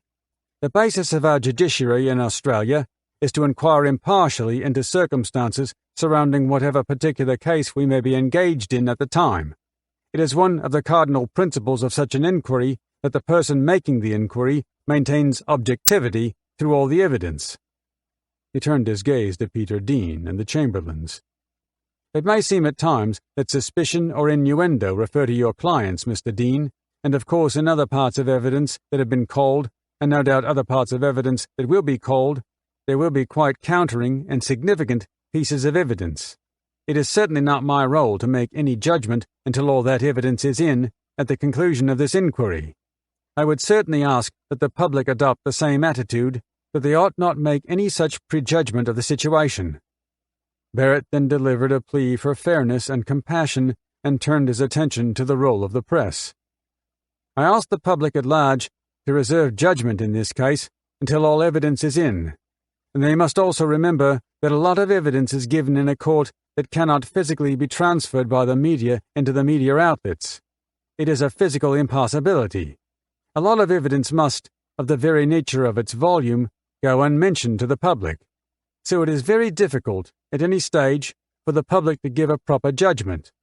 I will say this, that at the conclusion of this inquisition, I will give as detailed a judgment on all the evidence as I can, and I would at this stage ask the media to give as much publicity to that as possible, so that the public at large, who no doubt are concerned, and some of them irrationally concerned apparently, might have the opportunity of appreciating all the facts of the case." He surveyed the faces in the public gallery. Who could tell what was deep in any human heart? Set into the paneling under the bench, next to his right knee, was an alarm button. It was said to be connected directly to a siren in the police room. Any time he had accidentally pressed it in the past, nothing seemed to have happened. 4. The head waiter looked around for a spare table. Wally Goodwin caught sight of Greg and Sally Lowe sitting with the Chamberlains and headed over there instead. The Chamberlains he recognized from press photographs. The Lowes he had met on the plane coming up from the south late this afternoon. They expected, as he did, to be called to the witness stand sometime tomorrow. They made room, and Sally Lowe introduced him around. "What are you a witness to?" Michael Chamberlain asked. "I found your daughter's clothing," Wally said. The waiter gave him a menu. Lindy Chamberlain told him, "We've ordered already. You go ahead." Wally saw that the Chamberlains were drinking fruit juice, but Greg Lowe had a beer, so Wally ordered a beer for himself. "Something I've wondered about," Michael Chamberlain said. "We were told the clothes were found jammed between rocks. Is that true?" "Nowhere near rocks. They were lying on the ground. The nearest rocks were yards away." "You can't believe everything you hear," Sally Lowe said. "I can't wait to read the newspapers after I give evidence to see what I'm supposed to have said." Lindy Chamberlain shook her head. "I don't think Graham Charlwood would tell us a deliberate lie. He thought they were found in a crevice." "Well, he'll know soon enough if he doesn't know already," Wally said. Greg Lowe rubbed his stumpy beard and then drained his beer, as if he had suddenly decided against saying anything. 5. The order in which McNay and Barrett chose to call the witnesses now reflected, as conveniently as airline schedules would allow, the chronology of events as they happened at Ayers Rock. It reflected also a growing concern with the presentation of the evidence to an attentive but readily confused nation. The clearer the evidence was for reporters, the clearer it might be for readers. Barrett had sketched 4 broad categories of events: Azaria's disappearance from camp, the search, the police investigation, the scientific investigation. It was a format he was keen to preserve. If he ran his court to schedule, he might have taken evidence from the campsite witnesses and from those involved with the search, all by the time he should adjourn the hearing for the Christmas break. This would leave the police and the scientists to February. Now, sitting in his chambers at the end of the 3rd day, he felt satisfied with the progress so far. He was working through transcripts of the testimony, noting important points on a running sheet, a procedure which made things easier when the time came to make a finding. He had taken testimony from Judy and Bill West and from the Lows, all of whom were close to the action when the cry went up, from the gentle Florence Wilkin, who had nursed the baby for a moment at the base of the rock while the Chamberlains went higher, and from Wally Goodwin, who had found the clothes a week later. This completed the appearances of those campers Barrett considered should give their evidence on oath. So well did the proceedings run that McNay finished with Bobby Downs, the bush nurse, during the afternoon, and was dealing with the head ranger Derek Roff when the day ended. It was already clear to Barrett that the early police reports were cruelly misguided. Lindy Chamberlain did not take to the rock merely a white bundle she held to her breast. The baby whom Florence Wilkin held was alive and wailing. The photograph Michael Chamberlain took while his wife dandled the child in front of the camera was not of a borrowed baby, but their own, a tiny infant whom the Lows later saw. Azaria was not already slain when her mother laid her down for the night. Sally Lowe heard her cry from the tent. Lindy Chamberlain was not a harsh and uncaring mother, but tender and loving enough to be admired for it by everyone who saw her there with the child. There was no ritual killing. If the baby was murdered, the felony was of a different quality altogether. So disturbed was Barrett by imperishable rumor that he had interrupted the hearing today to read out a report sent to him by a researcher in Hebrew studies from Sydney. The name Azaria, the report read, had nothing to do with sacrifice. That was a confusion with the name Azala. Azaria translated, "with the help of God." Barrett had read it out in a loud and measured voice directed at the public gallery and the press benches. He wondered if it would make any difference. Now, sitting at his desk, he made a note to repeat the definition in his finding. He tidied his papers and decided to go home. Outside, the air was soft and blue. Street lamps were switching on. A newspaper photographer sat on the steps. He was waiting, most likely, for his reporter to finish phoning copy through to a city newsroom somewhere on the seaboard. Others were doing the same thing from motel foyers and hotel rooms about town. At the curbside, young men in jeans and T-shirts loaded television cameras and coils of cable into a van. This was what worried Barrett about the case more than anything else: the disproportions, the distortions of publicity. Everything was larger than life the moment it hit front page. He was conducting an inquest, but the nation was watching a public trial. When Mattie spoke through an interpreter, he stood proudly in open-necked shirt and pale shorts. Barrett took it as a mark of respect that the old man was wearing sandals. The language Win Mattie shared with Mrs. Harmer, who stood by his side, was Lurija. He had also a little English, and sometimes he began to answer McNay's questions before Mrs. Harmer had finished translating it. In spurts, which were seldom more than a sentence long, the tracker took them from the first dingo prints beside the Chamberlain tent, east to climb the dune, past the smudges of a small bundle on the sand where he could see him put it down, up to the ridge where the tracks were obliterated because too many have gone there at night time. He picked up a track which went away over to the east into flat Spinifex country before he decided it was the wrong one, backtracked, and picked up the more familiar trail, an animal hungry and thirsty with the same like it, the paw, near the Maggie Spring. Along the way, The detours were as much semantic as geographic. No one in court was sure where the search had taken them. Barrett's interest in the chase waned. He was now more concerned with the Aborigines' belief in the propensity of a dingo to steal away a child. He knew of no black baby taken from camp, at least there was none on record, but the Aborigines had their own method of recording events long past. Often they made an appearance in mythology and the legends of the dream time. He asked, "Using lurid dreaming, could you tell the court the lurid dreaming of dingoes and children?" Mrs. Harmer was unhappy about the question. "This would be hard to say in lurid, but I know for myself." "See if he can recall the lurid dreaming of dingoes and children," Barrett insisted. She translated the old man's answer uneasily and with downcast eyes. "For an Aborigine to have twins who both die, that is taboo. So they keep one baby, the strongest one. And the Dreamtime story is that children who leave the camp, the dingo spirit will get them. So they leave the weaker twin out bush. For the dingoes." During court recess, Pamela Harmer ran upstairs to Barrett's chambers. She stormed inside. He should not have asked Win Matty the questions he did, she told him. The dingo spirit dreaming was a forbidden subject. He had now shamed the old man and his clan.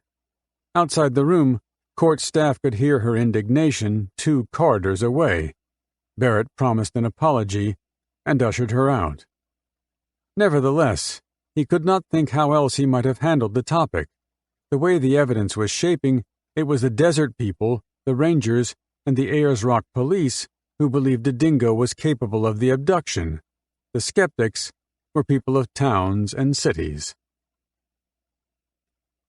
6. Les Harris was thinking along similar lines. His appreciation of the way the inquest was shaping was drawn from the Melbourne Daily, The Age, and from television bulletins. Mornings, he snipped the reports from the pages of the newspaper during his coffee break at the aircraft factory, underlined and annotated them. Evenings, he caught the television bulletins as he sat in the lounge room at home taking notes, very often while his own 2 dingoes lay at his feet. Daily, he heard city people say that no dingo would carry off a child. It made him angry every time. Before the inquest had opened, Harris wrote to the Alice Springs coroner. That was in December. He had addressed it to the wrong magistrate, as it turned out, so he rang the courthouse to make sure that the letter was redirected. The information in it took him some effort to compile. It took more effort to convince the members of the Dingo Foundation that it should go under its official letterhead. Some thought it should not be involved at all. Harris was, at the time, president. If it was not the Foundation's duty to offer accurate information about dingoes, Harris wanted to know what it was here for, so that was that. He wrote, 1. Search for remains.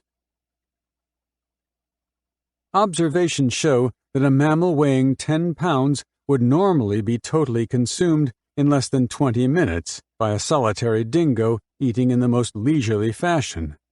A mated pair would probably consume the same mammal in less than 10 minutes, there being a finite hierarchical order of food sharing with mated pairs. 2 or more immature dingoes, less than 2 years old, would consume it in 4 minutes or less, there being vigorous competition for food unhampered by considerations of adult hierarchy or mated pair behavior. Mammals are usually consumed entirely. Nothing is left. It is difficult to identify a spot where a mammal has been consumed for this reason.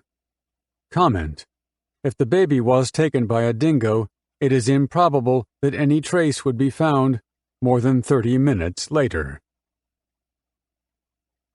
2. Stomach analysis.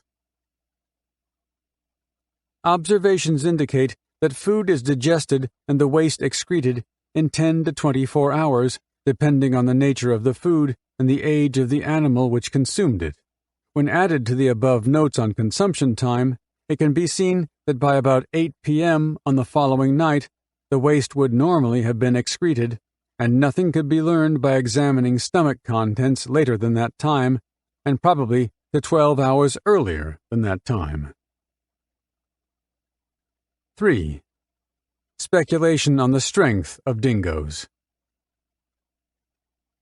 There has been much speculation as to whether a dingo could carry a weight of 10 pounds and, if so, how far it could be carried. Observations show that mammals of about 20 pounds can be carried over long distances with considerable ease, e.g., an adult female dingo was observed carrying a wallaby of approximately 20 pounds. It was carried by the middle of the back with only the tail touching the ground. The distance over which she was observed was about half a mile, for which distance she moved at a trot with no indication that the load impaired her in any way. An adult male was observed carrying a very large hare up a slope of some 30 degrees, over a distance of about 600 yards.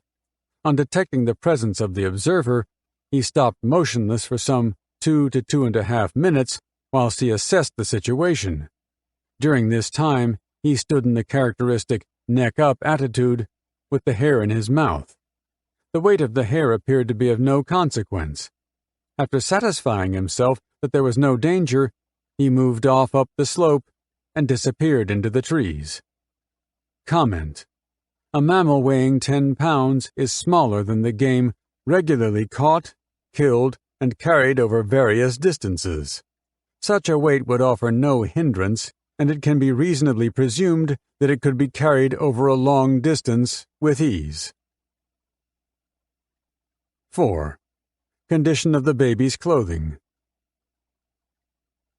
There has been considerable speculation as to whether a dingo could have removed the baby's clothing and, if so, how it would be done.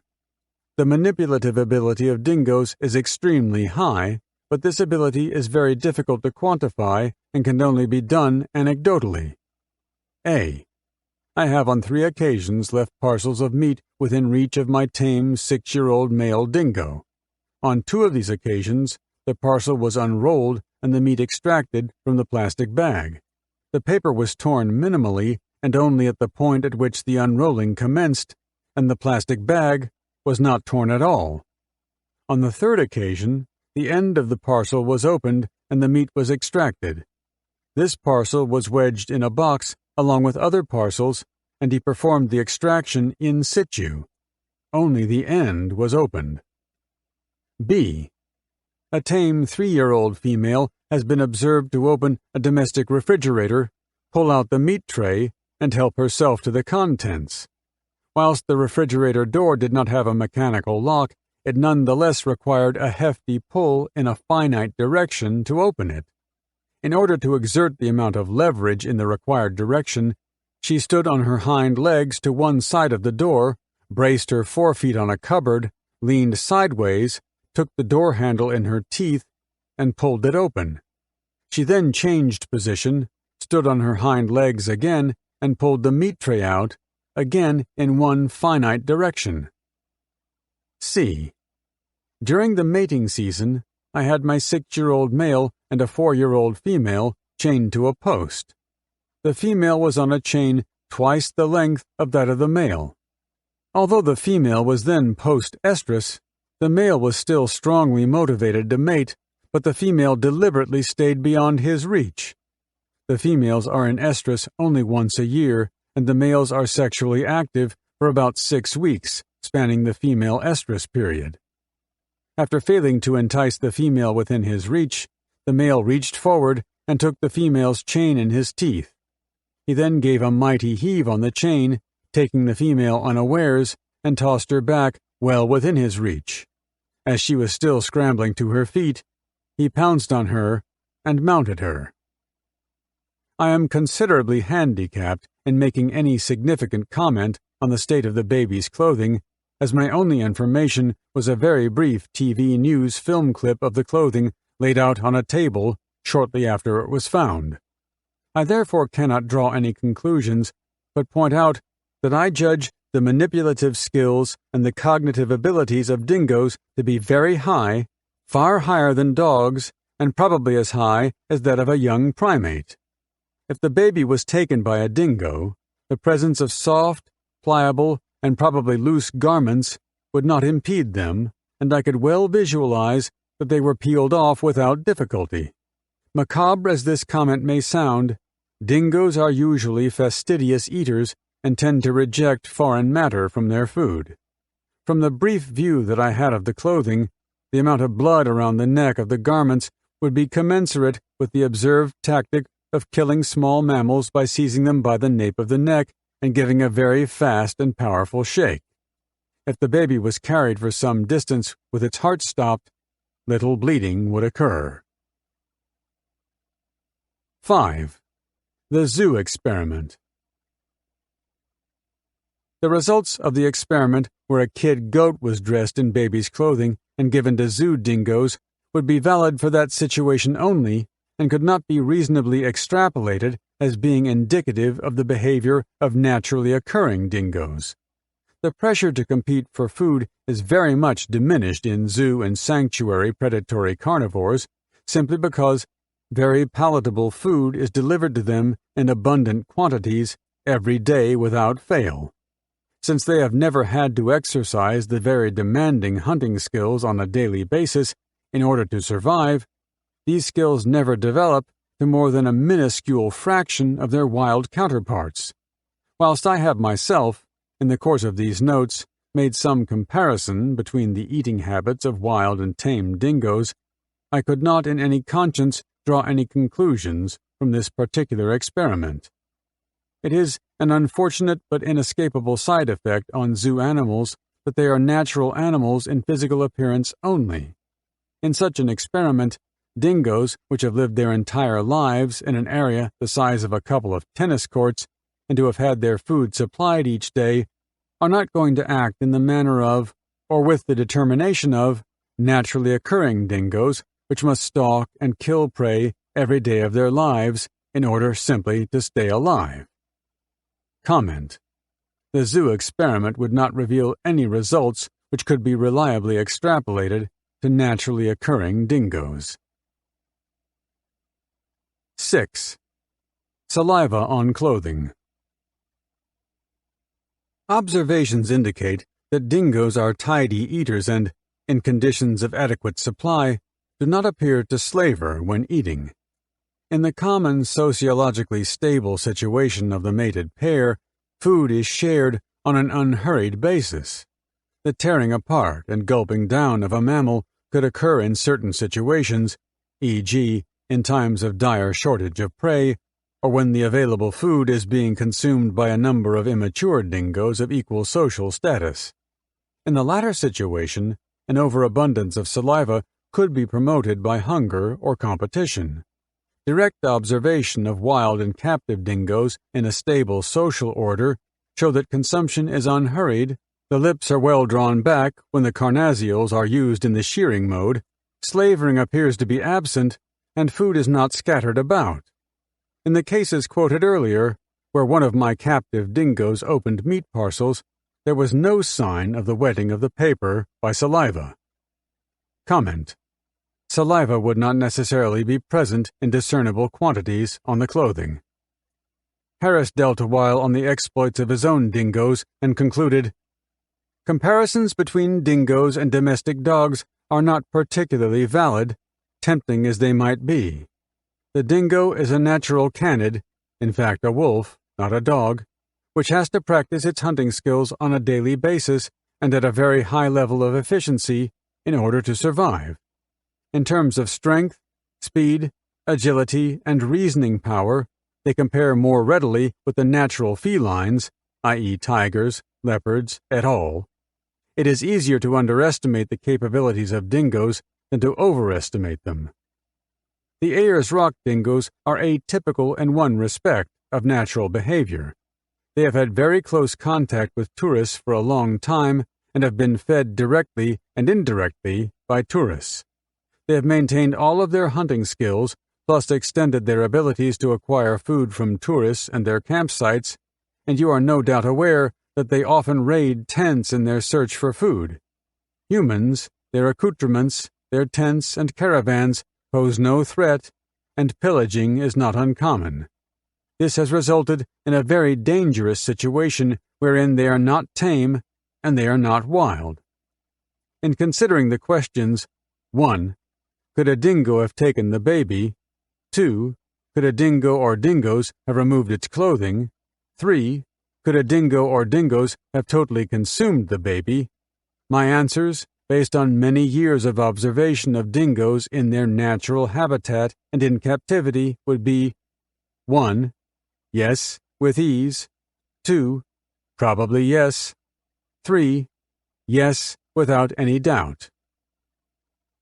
Harris had posted his letter early in December. There was no reply. This was not a silence he was happy about. He read that the Chamberlain's lawyer was Alice Springs solicitor Peter Dean. The newspaper also reported the date on which the Chamberlains had engaged him. That was the Friday before the inquest opened, and gave the lawyer only 3 days to prepare. Harris thought this betrayed either worldly ignorance or religious bravado. He was impatient of both. He rang Dean in Alice Springs and then posted him a copy of the material sent to the coroner. His covering letter to Dean made the boundaries of his interest plain. I have no sympathy for the Chamberlains. I cannot think of any more damaging statement than to attribute this tragic matter to divine direction. Great rationalization, but bad news in court. The bad news in court worsened when the inquest resumed. Harris, who had written again to the court during the adjournment, watched for some sign that the nature and capabilities of dingoes might yet receive some serious scrutiny. None came. Instead, the procession of evidence now comprised suspicious detectives and scientists who were looking for the wrong answers in the wrong directions. Harris was not impressed by the findings of Kushel, Scott, Harding, and Brown because they didn't know what they ought to be finding. The other news was this: the Chamberlains had engaged another lawyer. Peter Dean stayed on the case, but was led now by an Adelaide barrister, Philip Rice. Rice was described in the news reports as a Queen's counsel with a specialty in criminal law. Harris thought no one called in an advocate of that caliber unless they were losing the argument, so the event confirmed his growing fears. Harris rang Rice over the weekend. Rice sounded warm and receptive. "Send me anything you've got," he said. Harris spent Sunday compiling another dossier of facts and comment. It contained a new topic, prompted by evidence given by Kushel, the botanist. It was Kushel's view that the baby's clothing was rubbed in the nettle Parataria debilis, near where the clothing was found, to give the impression that she was dragged there by dingoes and eaten. Harris did not see it that way at all. He wrote, "I confirm and extend the comments I made on the phone regarding the propensity of dingoes to investigate objects of interest to them. I have seen both naturally occurring and captive dingoes exhibit considerable interest in strange objects. They will paw, nose, and mouth, hold it with 1 or 2 front paws, and carefully manipulate it with incisors or canines, and finally pick it up and shake it very vigorously. During the process, the object is invariably moved from its original location. I have also observed dingoes urinating on and or rolling on such objects. The rolling can be very vigorous, to the degree that the rolling can change the configuration and the location of the object." He typed it out and sent it away. The exercise had given him heart. Now they might be getting somewhere. Next day, the Melbourne Age carried a report which Harris read through in his office, then folded away in his briefcase. He needed to think about it. Coroner Barrett had asked the public to send him reports of dingoes attacking children. Barrett cited as an example the disappearance of a 2-year-old child from a veranda near Gympie about 100 years ago. This plea might, some weeks ago, have given Les Harris a measure of satisfaction, but now, at this stage of the inquest, there was something disturbing about it. He read the report again at home with the paper spread out over the busy table he used as a desk, and began to make notes. The task was to make clear to himself what was going wrong here. This morning, Tuesday, the Age carried an item headed, "Coroner asks for dingo leads," stating that he is seeking information about attacks on children. I debated with myself whether I should prepare yet another set of notes, and the decision was no. I have the feeling that I have been volunteering information which is only half relevant because my source of information, the media reports, is only half accurate.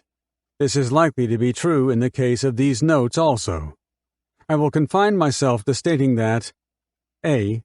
Any adult dingo would be fully capable of taking and consuming a 10-week-old baby, and B.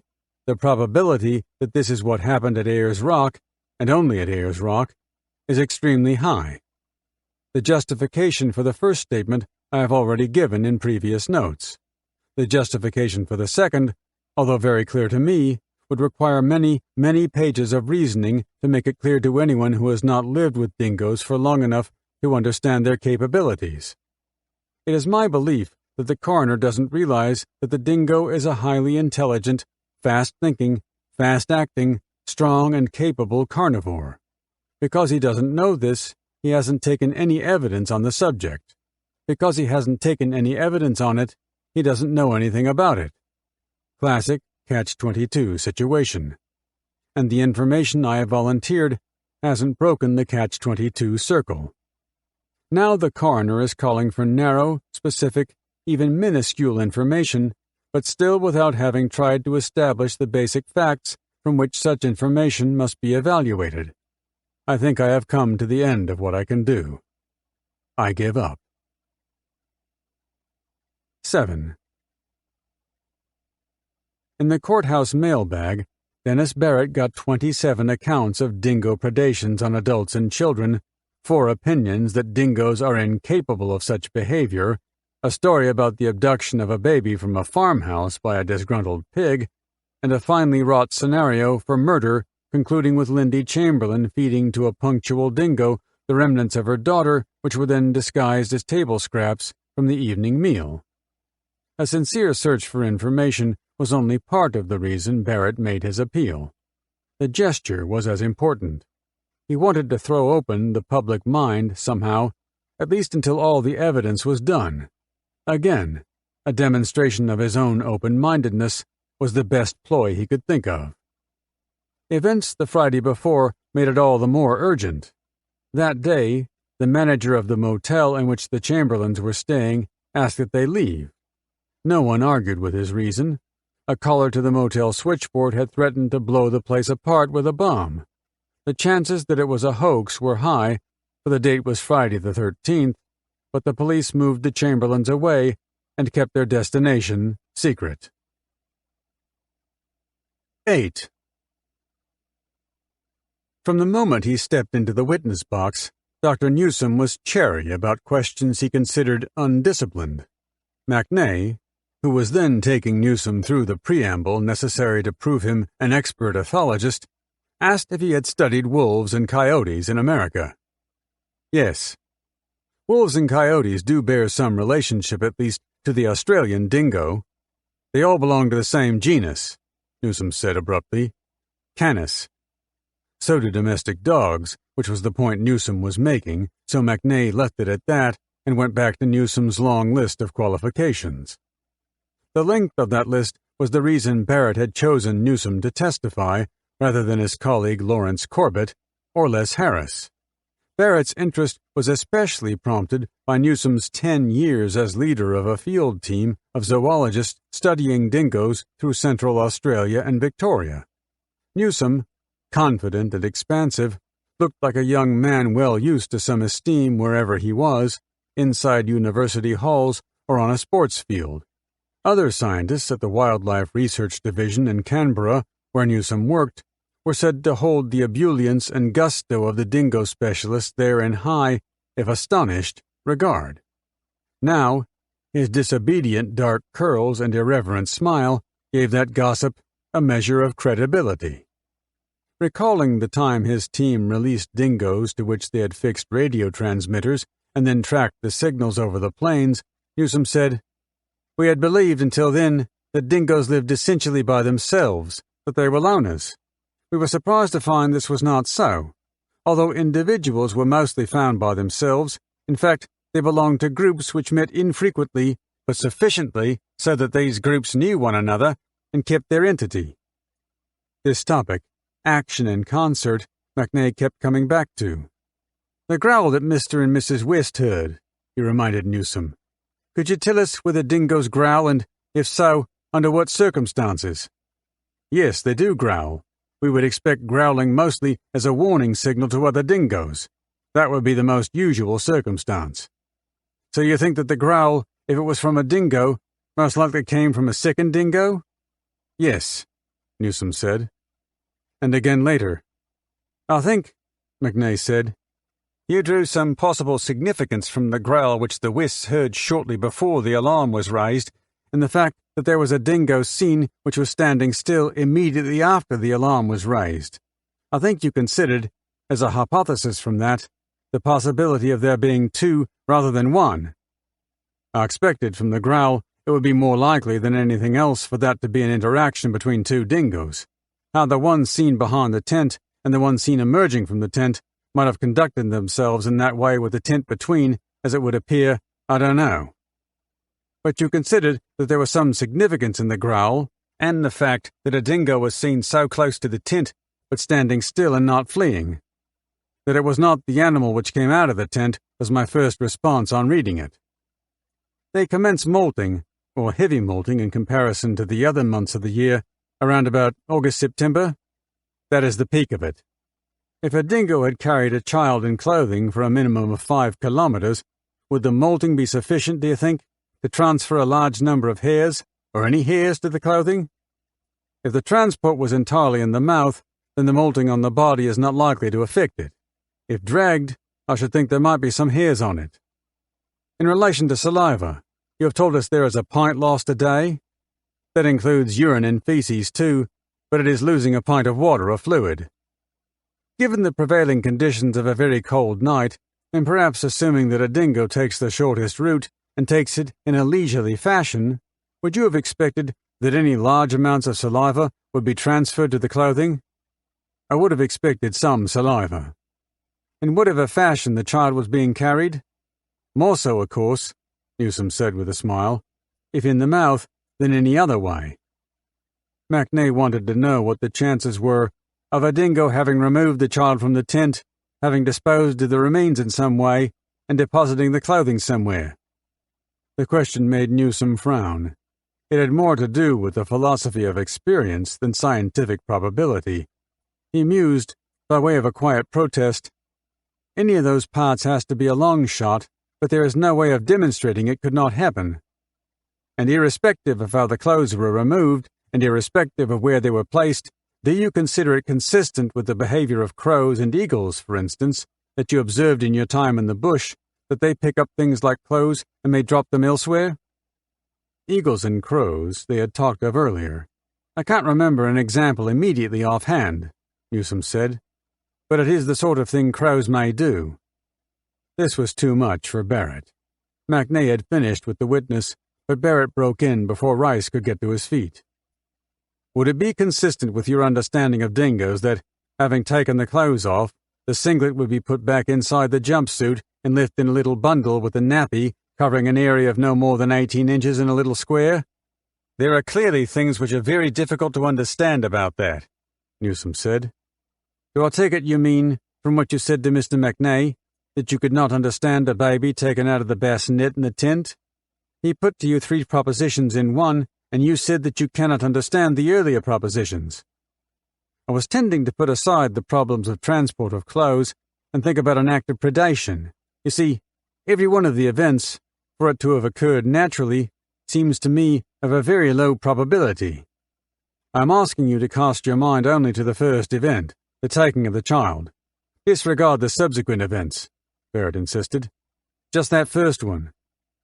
The odds must be very long on such an event happening, but I do not see how its possibility could be dismissed." Every possibility killed the baby afresh. Barrett wondered how long the parents could stand it. He had taken to keeping his gaze from them, but knew that they sat closely enough together that their arms touched, and the pastor held his wife's hand while the evidence spoke of entrails and viscera and the peeling of skin.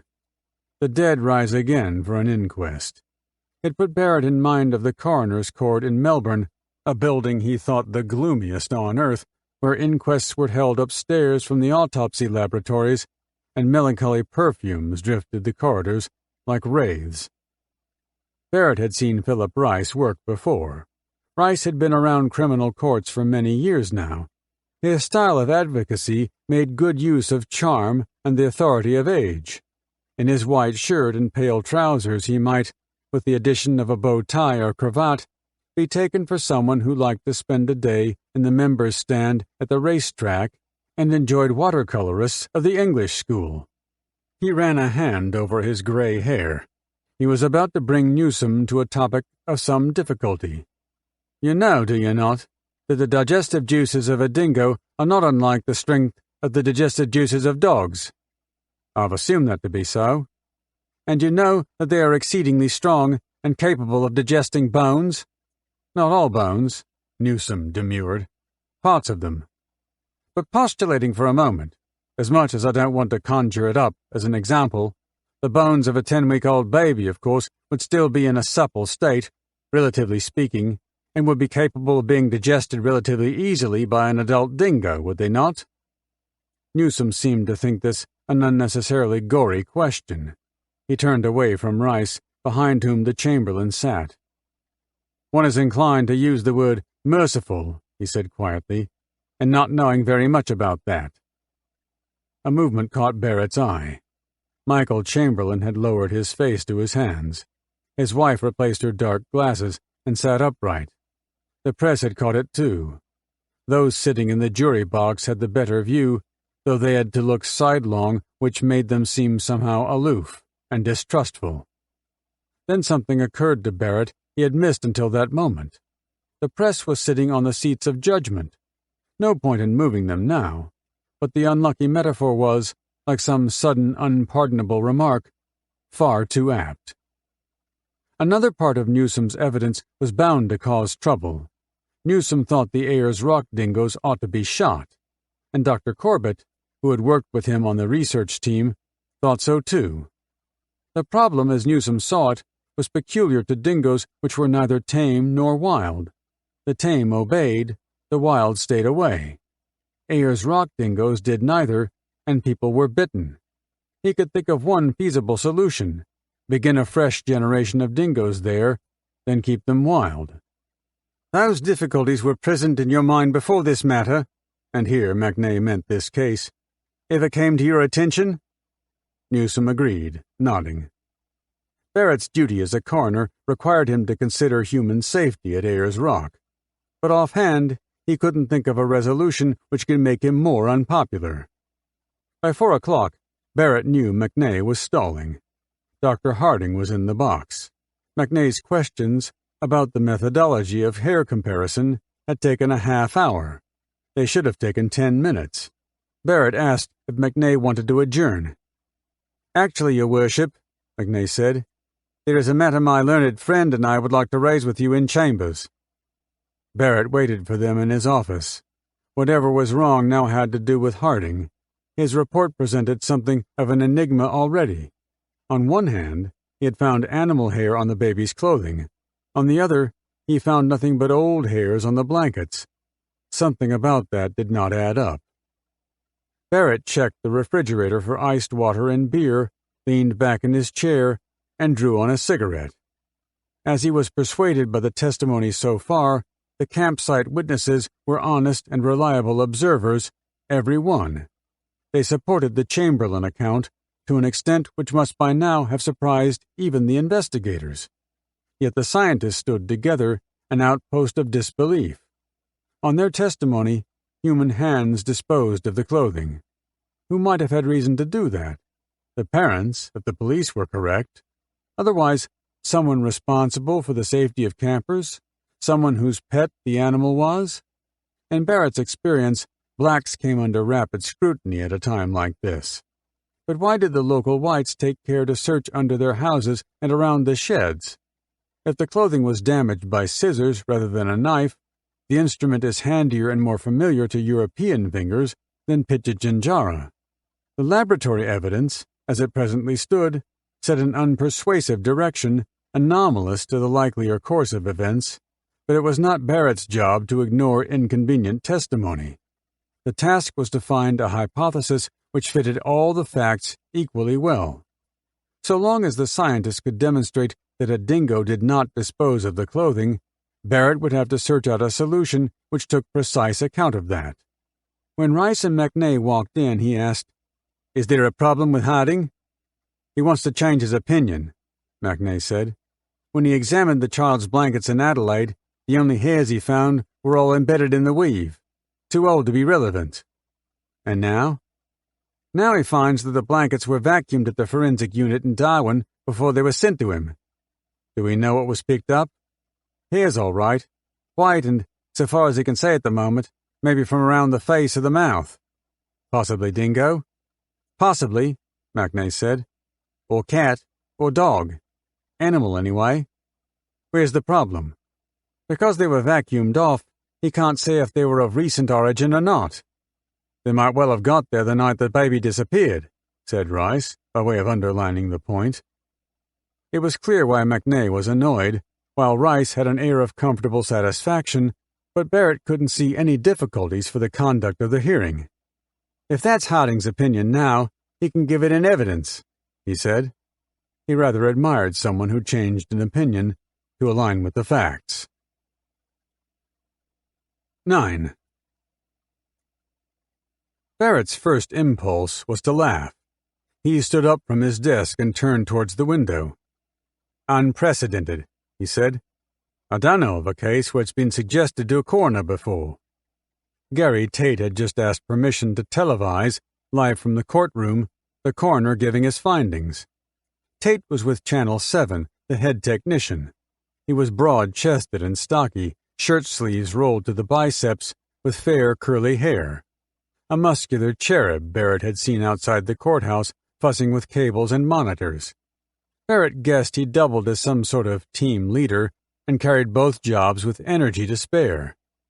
"There's never been a case like this before," Tate said. Taking the easy way out for the moment, Barrett said, "Well, how do you put your argument?" He sat, found paper and pen. Evidently, Tate had rehearsed. "Basically, this is the only way you can avoid being misreported, by anybody. First, by the print journalists. There's not one of them knows how he's going to be edited, even if he gets it right this end. Can I ask what you think of the newspaper reports so far?" "No. Go on." "Second, radio. They're on air in a flash. Coming ready or not. And most of them have got 2 minutes airtime, some 3, it depends who. Third, television. If we lay it down from outside the court, we have the same problems, getting it right, getting the balance. You can wait for the transcript, an hour, perhaps half. We can't wait for anything. It's big competition out there. Everyone is hot to be first off. But if we can roll it live inside the court, we give it to viewers in every state, no mess, no mistakes. From you to them." "No editing?" "No editing," Tate said with emphasis. "I'm here to tell you we'll run it start to finish, no breaks." "If I was to send," Barrett paused, "anyone for trial, the finding would be short. If I don't, it could be long." "We know that." "Okay." Barrett lit a smoke and said a little puffily, "Why should it be Channel 7? Tate grinned. "Because we asked." Barrett thought. Every time a newspaper messed a report, Gary Tate was watching me. He laid his pen on the desk where 3 wise monkeys saw, heard, spoke no evil. He pushed back his chair. "I'll think about it," he grunted. McNay was against it. He waved away the arguments. "It sets a bad precedent," he said. "You'll be criticized, however fine your intentions are, for not upholding the dignity of the court." "I'll bring it up for discussion in open session," Barrett said. "You can have your objections recorded in the transcript." "Listen, Dinny," McNay said, using the familiar to show how deep his concern was. "There's something I can't put on the record yet. I will be making some criticism of the police forensic science unit." McNay was referring to the time of his submissions to the coroner, to be given when the evidence closed. "They made mistakes right from the start, and I'm not going to pull any punches. These are criticisms you will have to deal with openly. How is the department going to like that on television in every living room in the nation?" Barrett examined the ends of his huge fingers. MacNay was courageous, enough to buck the government that hired him, but he was no fool either. "Ash," Barrett said, "I hear what you say." The hearing began again at 9 the next morning. When Barrett took his place on the bench, spectators were still filing into the seats in the gallery. The early start reflected Barrett's hope that, with any luck, they could complete all the testimony before the end of the afternoon. Dr. Harry Harding was already part of the way through his evidence, after which only 2 brief witnesses remained. Harding was not yet in court. Evidently, MacNay planned to interrupt his testimony either with Constable Fogarty or Dr. Milne. Myra Fogarty, from the forensic unit in Darwin, had examined the Chamberlains' tent and bedding sent from Ayers Rock. Since she had missed the sprays of blood that were to be seen on the walls of the tent, mistaken the animal hairs she had found for other fibers, and tested samples of soil for blood when they should have been tested for saliva, Barrett knew she was in for a tough time from everybody when she got to the witness box. MacNay announced he would call Dr. Irene Milne. "Very well," Barrett said. He knew this witness wouldn't take long. Dr. Milne was an obstetrician at the hospital at which Azaria Chamberlain was born. She was first put on the witness list to prove the baby's weight. Now, she was being called for a more important reason. Dr. Milne's report showed that Azaria was a normal, healthy baby girl. With this testimony, so long as it was well reported in the press, the last delinquent rumor would be put down.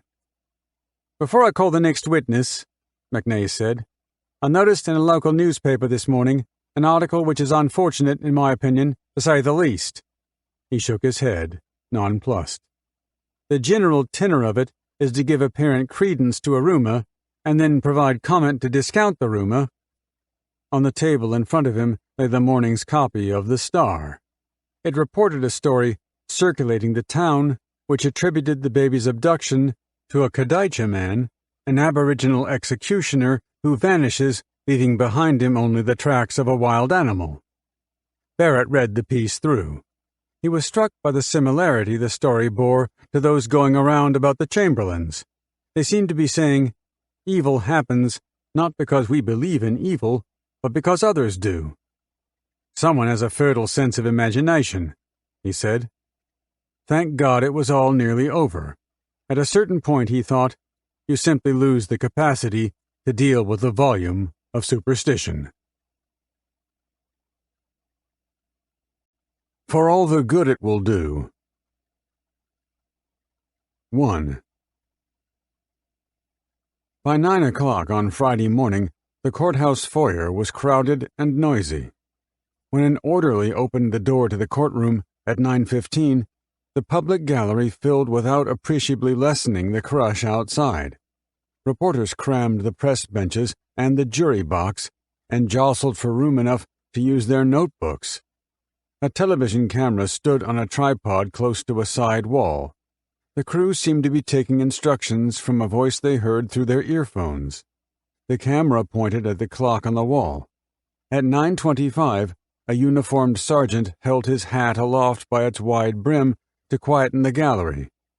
He announced that anyone talking after the session began would be removed.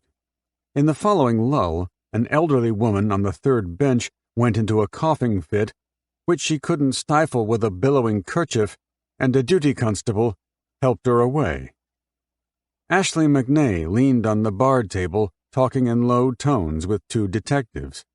Rice and Dean pushed through the crush at the door, trailed by the Chamberlains, who took their seats without responding to the sudden murmur from onlookers, beyond a brief nod from Lindy Chamberlain to someone in the front row. Two orderlies, women in black skirts and white blouses, stood together like nervous sentinels, their backs to the bench. Cables from the television camera ran across the floor, through the foyer, and outside to a van on the footpath where Gary Tate was busy watching a monitor. Tate had problems. He was not pleased with the quality of the test transmission. The signal went from the van to a communications dish which stood on a hilltop to the north of town. Something was wrong with the link here. It occurred to him that he might send a clearer picture by bouncing the signal off the glassy facade of a building further along the street and onto the dish, like a snooker shot. He tried realigning the antenna. It did work better that way. His other worry now was timing. Since the network was to go live to air as soon as court began, it must be precise to parts of a second. No amount of synchronizing watches could provide that measure of accuracy. What they needed was a central timepiece. Kate had realized that there was one, the clock high on the courtroom wall. So he had instructed the camera crew to focus there. The clock face doubled as his test picture and, as if time itself got stuck between strokes, counted down their common seconds with a hesitant hand. It was watched now on monitors by coordinators who were thousands of kilometers away and by Dennis Barrett, who was standing behind a partly open door just off stage. The instant the wand touched zenith, technicians in control rooms in every state switched picture and sound to air, the camera framed the bench, the crier called for the court to rise while Barrett walked on cue and on screen to his seat and, at the van outside, Gary Tate wiped his face with the sleeve of his shirt. 2. Once the court was seated, the camera locked in on the bench and stayed there. This was part of the deal. It was not to go roaming faces in the room like a news hound. The composition included the escutcheon of government mounted on the wall behind, a shield representing the resources and authority of the territory framed by an eagle and two dignified kangaroos, and, head and shoulders in the foreground, Dennis Barrett in the white short-sleeved shirt which Sheila ironed for him freshly this morning, his considerable brow serious and wrinkled, as if reading his notes without being beguiled by the eye of the camera might take particular concentration. On the 13th of August, 1980, Hester and Mrs. Chamberlain and their 3 children, Aidan Lee, 6 years, Regan Michael, 4 years, and Azaria Chantel Lauren, then 9 weeks, left their home in Mount Isa for a holiday, he began, smoothing his tie away from where it had nervously fallen across the page. 3. The journalists were resigned to a slow beginning, fulfilling some need for historical and legal perspective. They expected the coroner to lay out the full sweep of testimony, take his choice from it, and conclude with a finding. It was the way the courts most often worked. But it was suddenly plain that this was not happening here. Barrett was saying now, "From there she saw a dingo standing at the rear of the car. She yelled, and it made off into the adjacent sandhill area. It was this observation of the dingo that caused the subsequent search to be directed to the south and east of the campsite." Barrett had decided to make his choice clear without wasting broadcast time, and his choice was this. What the Chamberlains said happened in fact. Mrs. Chamberlain's movement from the time she had been seated on the rail at the cooking area were observed by Aidan, who had accompanied her to the tent when Azaria was put down for the night, and also by the witnesses, Mr. and Mrs. Lowe of Hobart, Tasmania. Mrs. Lowe described the baby kicking her legs while she, Mrs. Lowe, was talking to Mrs. Chamberlain. This evidence was further corroborated by Mr. and Mrs. West of Esperance, Western Australia. They occupied the campsite adjoining and to the north of that occupied by the Chamberlains. Immediately before she heard Mrs. Chamberlain cry, my God, the dingo has got my baby," she heard a canine growl outside her tent. This evidence raises a very strong possibility, indeed almost a certainty, that there was more than one canine in the vicinity that night. My impressions of Mrs. Wilkins, Mr. and Mrs. Lowe, and Mrs. West were that they were straightforward, truthful people, accurately relating the events to which they have attested. It would be hard to imagine more independent witnesses. The nearest any of them lived to each other is about 1,000 kilometers, and none lived less than 1,500 kilometers from the Chamberlains. They met in passing in a remote area, and apart from this tragedy would, no doubt, have quickly forgotten each other. One came forward at the behest of the media. The others were painstakingly traced by the efforts of Detective Sergeant Charlwood from motor vehicle registration numbers recorded by rangers at Ayers Rock. Each was interviewed by the police force at their home states. The written accounts they gave to the police, and subsequently attested to in court, do not vary in any material substance. A confident rely on each of their words. 4. Outside on Parsons Street, Gary Tate watched the flow of traffic move along the roadway. He thought it may account for the interference on his monitor. What worried him most was the effect on transmission. More heavy vehicles were about now than when the broadcast began. Every time one drove past, Barrett's face ghosted over the screen. Tate buttonholed a constable who was emerging from the police headquarters doorway and explained what was going on. The constable did not immediately see what it could have to do with him, so Tate quoted a section from the Broadcast Act which made it an offense to interfere with licensed transmissions. The legislators who passed it had in mind saboteurs and pirate stations rather than diligent trucks and buses, but Tate wasn't going to bother with fine distinctions now. The constable fetched a colleague, and together they diverted traffic around the block. Tate walked back to the monitor. Barrett looked just fine. Another occurrence of significance occurred when Peter John Elston, a charter air pilot, and Richard Daldy called at the Kaywood residence during the night after completing their part of the search. Elston stated to police that they remained with Val Kaywood for a short time while she and her children looked around the property because their view was that a dingo does normally bring its prey around the house. Her husband did not support this theory when giving evidence, but did state he had learned that the surrounds of all the houses had been searched that night at some unknown person's behest. It would appear that at least one unknown person held a belief in that supposed behavioral habit of the dingo. I should state here that I accept Mr. Kaywood's evidence and do not in any way suggest that either he or any member of his family became involved with the disposal of Azaria's body. 5.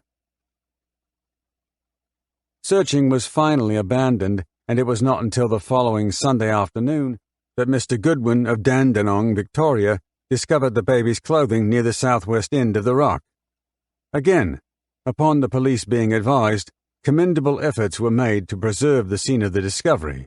It was the opinion of all who observed this scene on that afternoon that the clothes had been deliberately placed in that position and the surrounding growth had not been disturbed. Wally Goodwin, watching this on replay at home in Melbourne, shook his head. Police efforts to preserve the scene had not impressed him at all, and it was not his opinion that the clothes were deliberately placed there.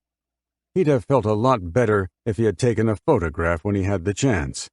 It irked him that people talked of the clothing as if he'd found it in a bundle. But it was a small point, one which didn't seem to matter a lot now. 6. The television camera annoyed the print journalists, most of whom thought that television reporters had too easy a life as it was.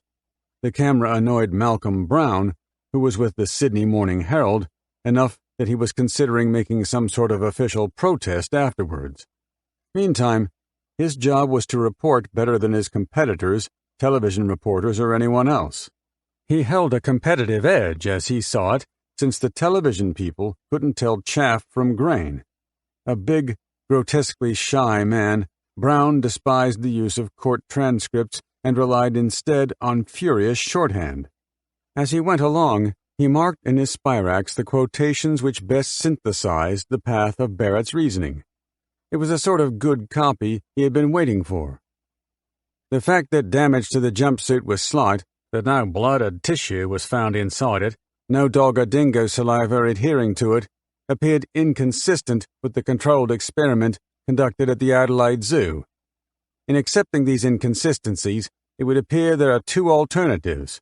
Either Azaria met her death by a cause other than a dingo attack, or else the dingo's possession of the child ended abruptly before it had time to set about devouring the child.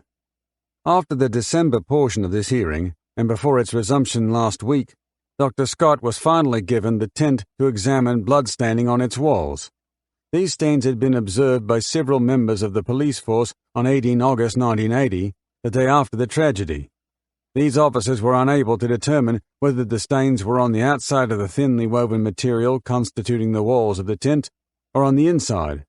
No doubt to ascertain this significant information, they packaged the tent and forwarded it to the specialist group, Forensic Science Section, Darwin. There the tent and its contents were examined by policewoman Constable Fogarty, who stated she did not observe the presence of any bloodstains on its walls. Dr. Scott's examination of the tent walls revealed 3 stained areas of what was described as finely sprayed blood. The 3 groups of stain came from the outside of the tent. He was unable to determine the origin of the blood, whether human or animal, but was inclined to think it may have been animal. He described each spray group as it would have appeared at the campsite. 2 spray stains appeared on the southern side wall, one at the western end, and one about the center of the wall under the guy rope. The third appeared on the northern end of the rear or eastern end of the tent. Although he felt there was sufficient blood in each group of stains to classify the group for type, Dr. Scott's efforts in this regard proved unsuccessful. Dr. Jones, however, suggests an explanation may well be that chemicals associated with the waterproofing of the tent destroyed the protein content of the blood. On all the evidence pertaining to these stains, I'm satisfied beyond reasonable doubt, to the highest degree of proof recognized in law, that the sprays of blood on the exterior of the tent were sprays of arterial blood coming from Azaria's head or neck. The evidence of Dr. Brown, an odontologist, was called to show the possible correlation between the bite of a dingo and marks on and in various items of clothing. I'm satisfied that Dr. Brown, an acknowledged expert on the bite marks of humans, used his best endeavors to learn what he could of what had been, until the request had been made for his assistance in this case, an unknown field both for himself and indeed for anyone else. In the light of his straightforward admission that he had no experience in examining bite marks in clothing, I feel it would be dangerous to rely on his evidence in that regard. In any event, I accept the evidence of Dr. Scott that the singlet Azaria was wearing on the night of her death was being worn correct side out. This fact alone disposes of Dr. Brown's evidence. I conclude, from the absence of dingo saliva on the jumpsuit, that Azaria was being held by the head or neck at all times when possessed by the dingo. I accept the evidence of Sergeant Cox that the cuts to the sleeve and neck of the jumpsuit were caused by scissors whilst the clothing was under tension. On the probabilities, I find that at Ayers Rock a scissors would be a tool used by a white person rather than an aborigine. From the evidence, the lack of damage to the clothing, particularly the singlet, which would have been a difficult garment for a dingo to remove undamaged, and the absence of dingo saliva or any large number of hairs, I find that the dingo's position of Azaria was interrupted by human intervention on the night of 17 August 1980. 7. Sheila Barrett was watching her husband on a screen in the living room. The ashtray beside her was full. Sheila knew what was soon to come. The passages of which she was most apprehensive were his recommendations. They criticized people he had a lot of contact with, and this was a small community. The first one wasn't too bad. He placed responsibility for human safety on the Conservation Commission and rounded off, "Lessons ought to be learned from this inquest and applied. The death of this babe in an area where previous attacks causing bodily injury or potential bodily injury is too high a price and a totally unnecessary price to pay in the cause of conservation. I recommend that all animals dangerous to man be either safely enclosed or else eliminated from areas of national parks likely to be frequented by man." This fell short of Newsom's advice that the dingoes ought to be shot, but ought to help Derek Roth, who had wanted the camping ground secured long before the baby vanished. All in all, Sheila thought, it could have been worse. Then she watched Dennis cross his arms, clear his throat, and begin a detailed castigation of the police forensic science unit. Police forces must realize, or be made to realize, that courts will not tolerate any standard less than complete objectivity from anyone claiming to make scientific observations. This standard must be attained and maintained whether the examination in question is of a simple or complex character.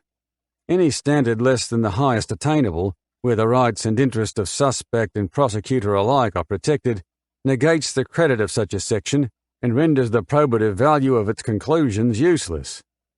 Constable Fogarty had only been working in the examination section of the forensic science section for 3 months, which I find surprising. I agree with Mr. McNay, he said, talking of McNay's submission made to him in court yesterday, that supervision within the section must be negligent in the extreme. That she had been taught none of the principles of scientific objectivity is even more alarming, although understandable when a superior appears to be also ignorant of such a basic quality. This inquest has demonstrated very clearly the resourcefulness, initiative, and determination of members and officers of the Northern Territory Police Force in the field to intelligently organize every resource conceivable to achieve success in such a complex investigation.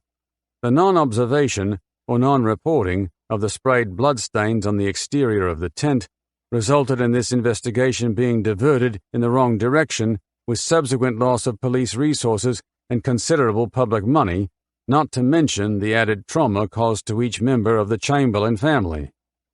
No meaningful liaison appears to exist between the members of the forensic science section and the police officer in the field.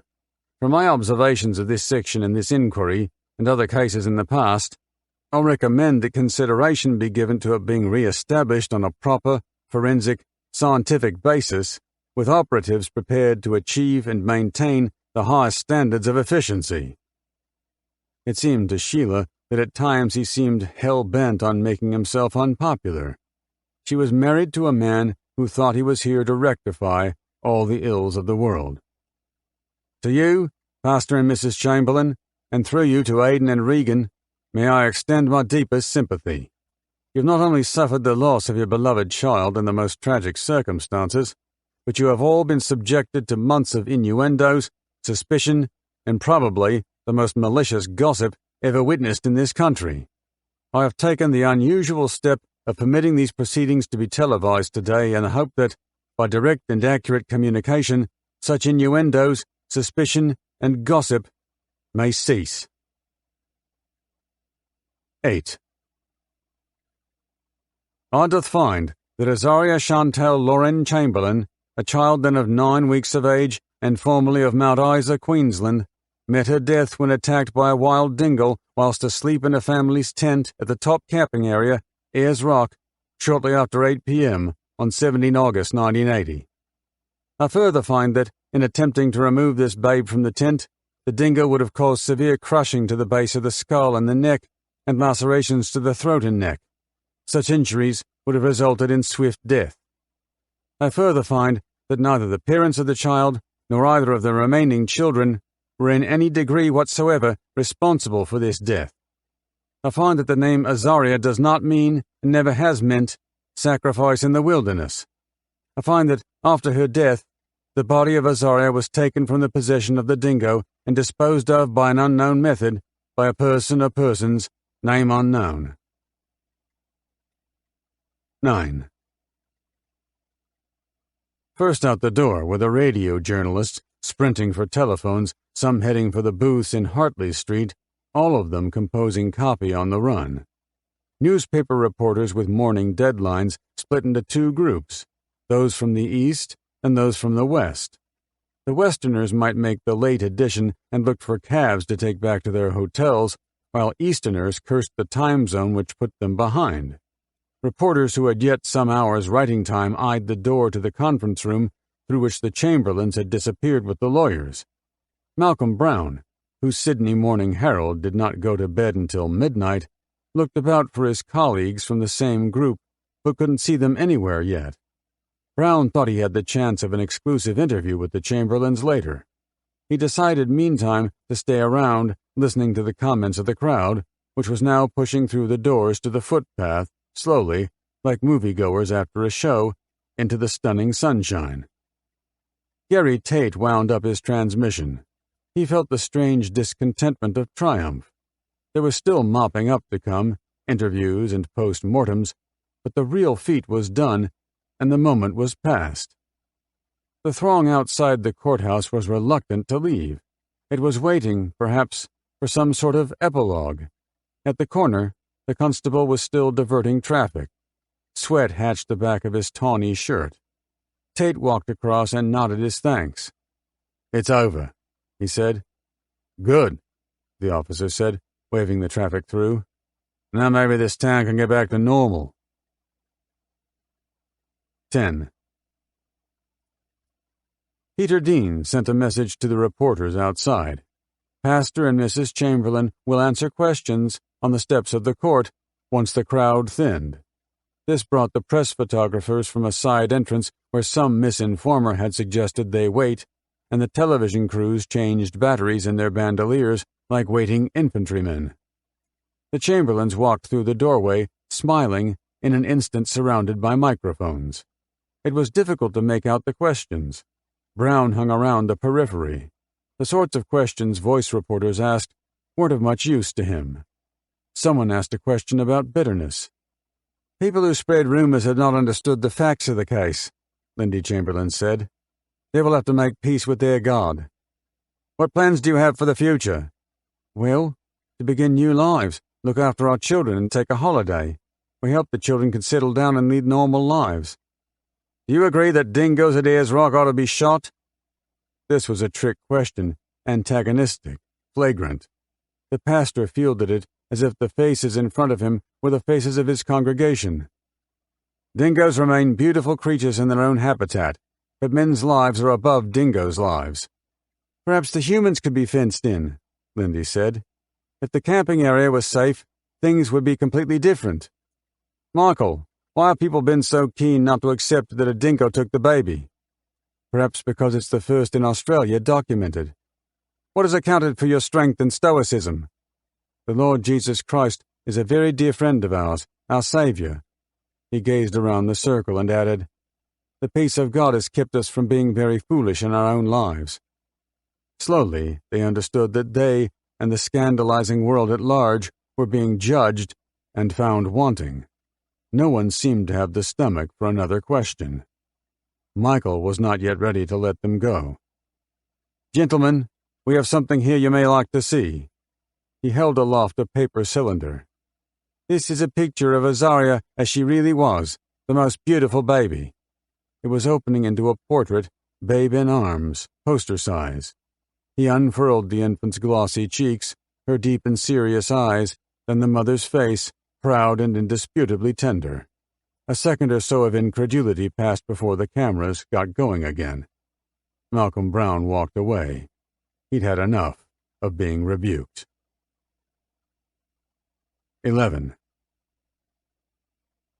Press releases were out within 24 hours. They made all the Sunday tabloids. Dennis Barrett opened a beer and spread the papers over the couch in the living room. He read that the Tourist Commission called his recommendations about safety impossible to implement and drew what justification it could from the predations of grizzly bears in the game parks of Northern America. But Barrett knew that the fence around the Ayers Rock camping ground was going ahead anyway. The police department had come out in a swinging, two-handed defense of its forensic science section, but confessed, by the end, that moves were afoot to reorganize it.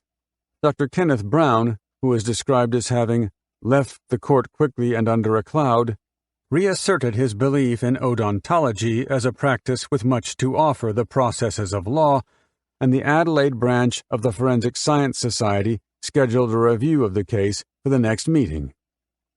Barrett saw from a piece in the Sun Herald that the Chamberlains were planning a holiday in New Zealand. He wondered how familiar their faces might be over there to people who saw them pushing the boys on swings in a park or spreading a picnic cloth on the beach. The same newspaper carried a photograph of Barrett on his way to court and predicted that his use of television would cause a jurisprudential furor. As a prophecy, it was a little behind time.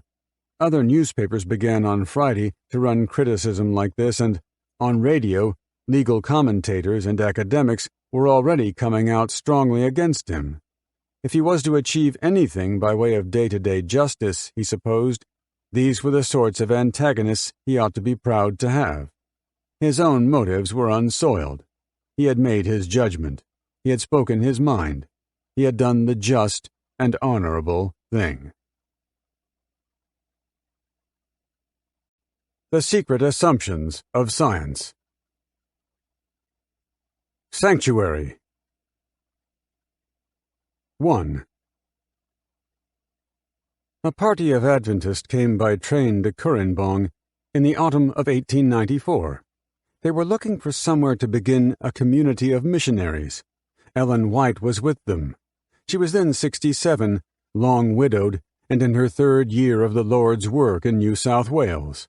She wore a full-length dark skirt and a black clerical jacket with white lace at the throat. She kept her gray hair sternly short, a stout woman with an anguished mouth and unrelenting chin. She seemed to be asleep on the creaking seat. The nearest siding to Kurinbong was at Dora Creek. They were close now. The woman beside her took Ellen White's hand and patted it. The hand was withdrawn before the eyes opened. "I've had a vision, sister," Ellen White said. This did not cause so much as an intake of breath among the party with her in the carriage. Ellen White was a child of 13 when God bestowed her first prophetic vision. This was in Portland, Maine, 2 months after the great disappointment. The trembling girl saw the people of God walking a soaring pathway into the heavens to the golden domes of a city bathed in divine light. A week later, she was given another, in which God bade her act as his courier. She thought this a fearful responsibility and prayed for death. But when the Advent preacher William Miller died, she was 22 and well committed to her task as messenger to the elect. Now those messages came daily. No one in this carriage was surprised that she did not deliver the text immediately. Frequently, after she returned from the company of Jesus and the angels, she was unable to utter the vision she brought back until the time was apt and the scene rose in her again. From the Dora Creek siding, they took a wagon to Kurinbong. This was a land of forests, somber and moist, with bright glades between. The countryside did not please 2 elders who were traveling with the party. They were from Iowa and found that the leaves of the forest here were harsh rather than succulent. The timber, under the blade of an inquiring knife, was all hardwood. Sister White said nothing. She was looking for land from which they could hew a farm where they would raise animals and build dwellings, a school, places of worship. They left the wagon and walked. The holding here was 1,500 acres, wooded rises and creek flats. The Pacific Ocean was not far east. Sydney town lay 90 miles south. The ample rain fell in no season more than in another. 3 brooks flowed through. The price at which it might be purchased was fixed at £5,000, clearly beyond a community which yet numbered less than 500. A dubious trail wound into the forest. Sister White led the way. In the eyes of her party, she seemed to tread the ground with familiarity. Soon they came to a clearing. Around it stood a palisade of tall timber. The leaves were still. No beast was upon it, and nowhere was the grass nipped or the soil pugged. At the center was a scar in the soft earth. It was a furrow, 2 full paces in the length and a quarter in depth. The clods were freshly turned, but no one could find the tracks of plow or plowman. The Iowa brothers bent over it. They rubbed soil between finger and thumb. They put it to the tongue and spat. "This is sandy and poor," they said, "and sour to the taste." Ellen White's face darkened. "False testimony has been born of this land," she said. The vision rose in her again, and she uttered it. She had trod the path in her dream and entered upon the clearing. The furrow was there, 2 paces long and a quarter deep, and the cut was fresh. An angel of the Lord appeared beside it and explained to her the properties of the soil, which were true and munificent. "The Lord will provide his people a table in the wilderness," the angel said. The brethren from Iowa, who could quote no comparable authority, were routed and walked away. Everybody inspected the soil and touched it and knew it was God's gift, and good, and a great gladness lifted them. With this miracle was associated 2 others. When the party returned to Sydney, Sister White called for a meeting of ratification. The hall was full. The brethren from Iowa spoke against the land. They spoke with the wiles of the evil one, and many were duped. Brother McCullough spoke in favor, but he was a consumptive, and many times were his arguments interrupted by coughing and shallow breath. His words were courageous, but weak. Sister White lifted her face and her voice to the Lord and pleaded for their brother. While she prayed, Brother McCullough's coughing stilled. He stood firm and upright. Then his voice came clear and strong. Together, everyone gave thanks to the Lord, for the sign and for the land. Their acceptance of God's gift was not yet without problems. The Adventists had not the money to pay for it. Only Ellen White was unworried. She encouraged Adventists everywhere to travel to Currambong to see the land he had provided. Many came from Melbourne. Some sailed from over the seas. The Wessel family traveled from South Africa. They brought with them their daughter Anna, a pale and sickly girl who had married into a fortune but remained devoted to the Scriptures. They walked the wooded paths and over the glades. Although they covered much ground, Anna did not tire. Sites for the school and a church were already marked out. Anna's eyes shone. They were told the miracle of the angel and the furrow, and of Brother McCullough, who was now hale. Anna raised a shaky hand to her brow, and the others stood still.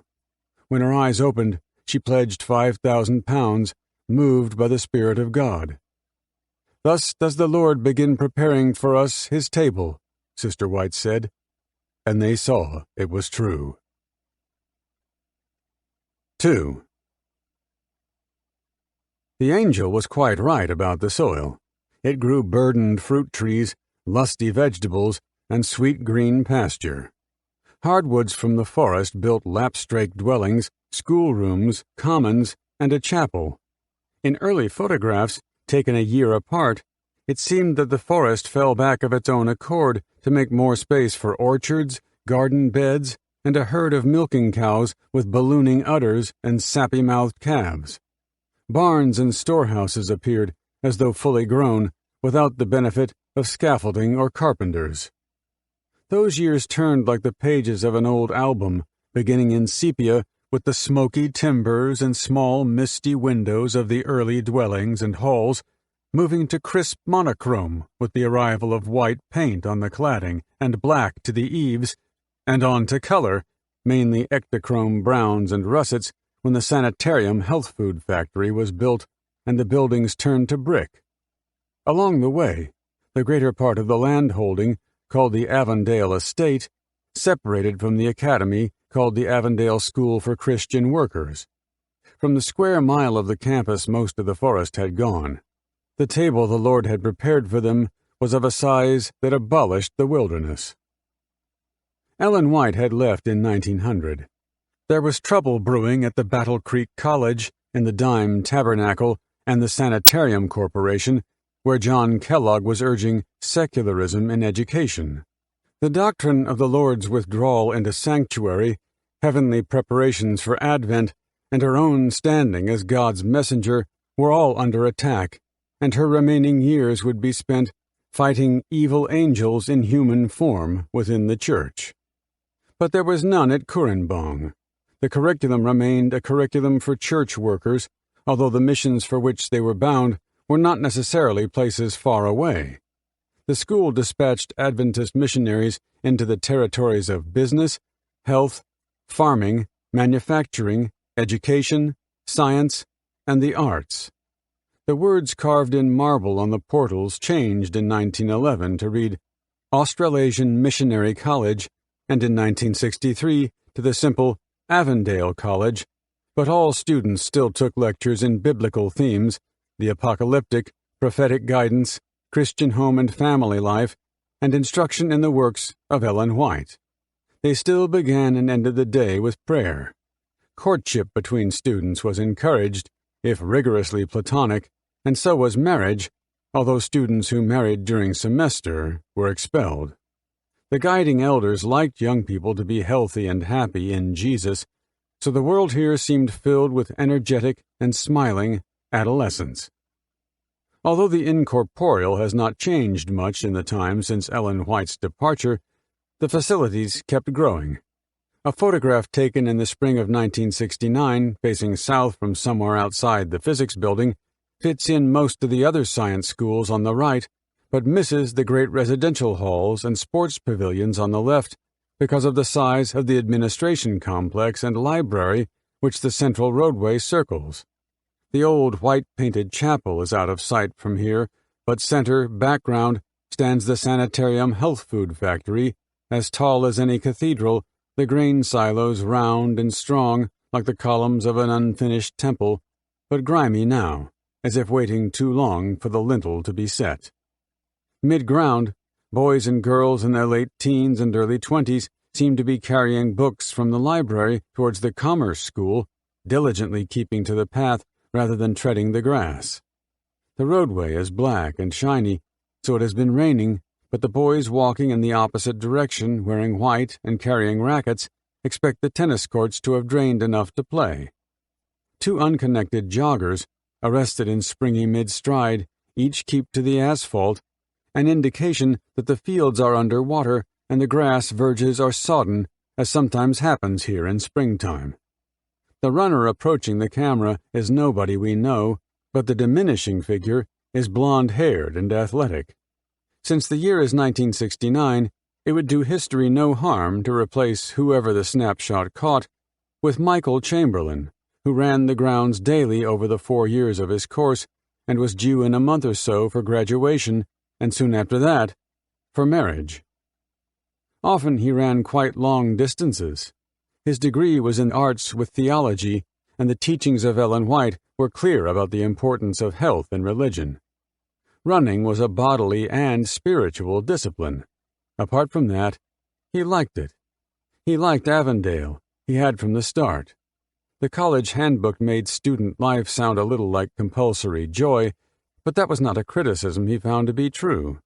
He enjoyed the community here, although he was older by 5 or 6 years than most other students and was not born to Adventism. His family, and they all lived in Christchurch, New Zealand then, were Protestants, his father something of a Methodist, and his mother entirely Baptist. After his mother converted to Seventh-day Adventism, so did he, celebrating his majority and his conversion together by being newly baptized on the day he turned 21. He applied for Avondale. Running now beyond the campus, down the access road leaving the watery meadows to his right and with the Charles Harrison homes for elderly folk looming on the left, he passed a cemetery. The tomb said something about the glory of Ellen White's vision. All those who waited on the coming of God shared a home of the Spirit. At the gates, he turned and ran back again. 3. When Michael Chamberlain came back to Avondale College with his depleted family, it seemed that little had changed in 10 years, although now they were allotted married quarters, a house with lawn back and front, and a garage. Michael enrolled in a summer course. Once the inquest was over and they returned from their holiday in New Zealand, he registered for a master's degree, arts in religion. The boys went to church school. Lindy talked about taking a diploma in education or applied art. She wanted another child, but that should wait until the boys were settled. They swam and played tennis.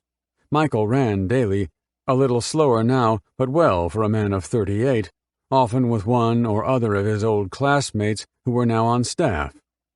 Here was the spirit of community, the deathless guidance of Ellen White, the governance of elders, and a sense of the proper continuance of things. Bells rang for morning and evening prayer, for Friday night vespers, for Sabbath school, for divine service, and this way life could go on and on and on.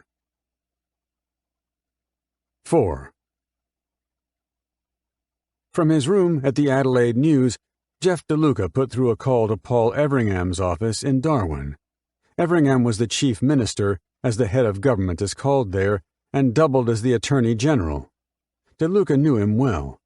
Everingham often had a beer or two with influential reporters when they were in town. Such was the style of things in the Northern Territory, so there was no sense in not going right to the top. Someone at the other end told him Everingham wasn't available. DeLuca said he would talk to anyone who would talk to him, and hung on. It was 16 September, a Wednesday. DeLuca had a tip-off he wanted to check out. The forensic science file on the Chamberlains had moved from Adelaide to Darwin. This made DeLuca wonder if something fresh was afoot. A voice came on the line, a press secretary of some sort, one of the palace guards, as someone had dubbed them, who said there certainly wasn't anything in the story, but managed to convey by way of the same words that if DeLuca bided his time, he would not be forgotten. DeLuca replaced the phone. He headed for the editor's office. News flashes. 1. It was Sabbath. On the Avondale campus, the seventh day was compulsorily for rest and worship, but no one needed to be reminded by regulation. So central is Sabbath-keeping to the beliefs of Adventists here that they describe it as the great test of loyalty.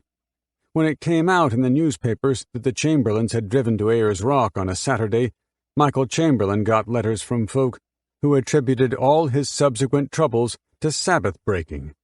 He couldn't help thinking that it wasn't as silly as it sounded. Ellen White had equated Sabbath breaking with the mark of the beast and the same shall drink of the wine of the wrath of God. Revelations chapter 14, verse 10. There was a knock at the door. The hour was early, around 8:10. Aidan ran to answer it. Perhaps this was someone come to walk them to Sabbath school later. He left the door open and came back to fetch his father. On the porch stood Charlwood and 5 other policemen. They had a search warrant. They followed the pastor into the lounge room. "Do you have a seat?" he said, but no one sat. "What is it you want?"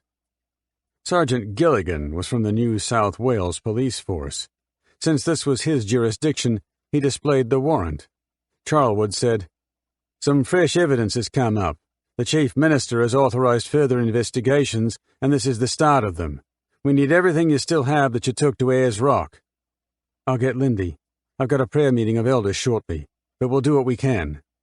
"I think you should pass up the meeting, Michael," Charlwood said. 2.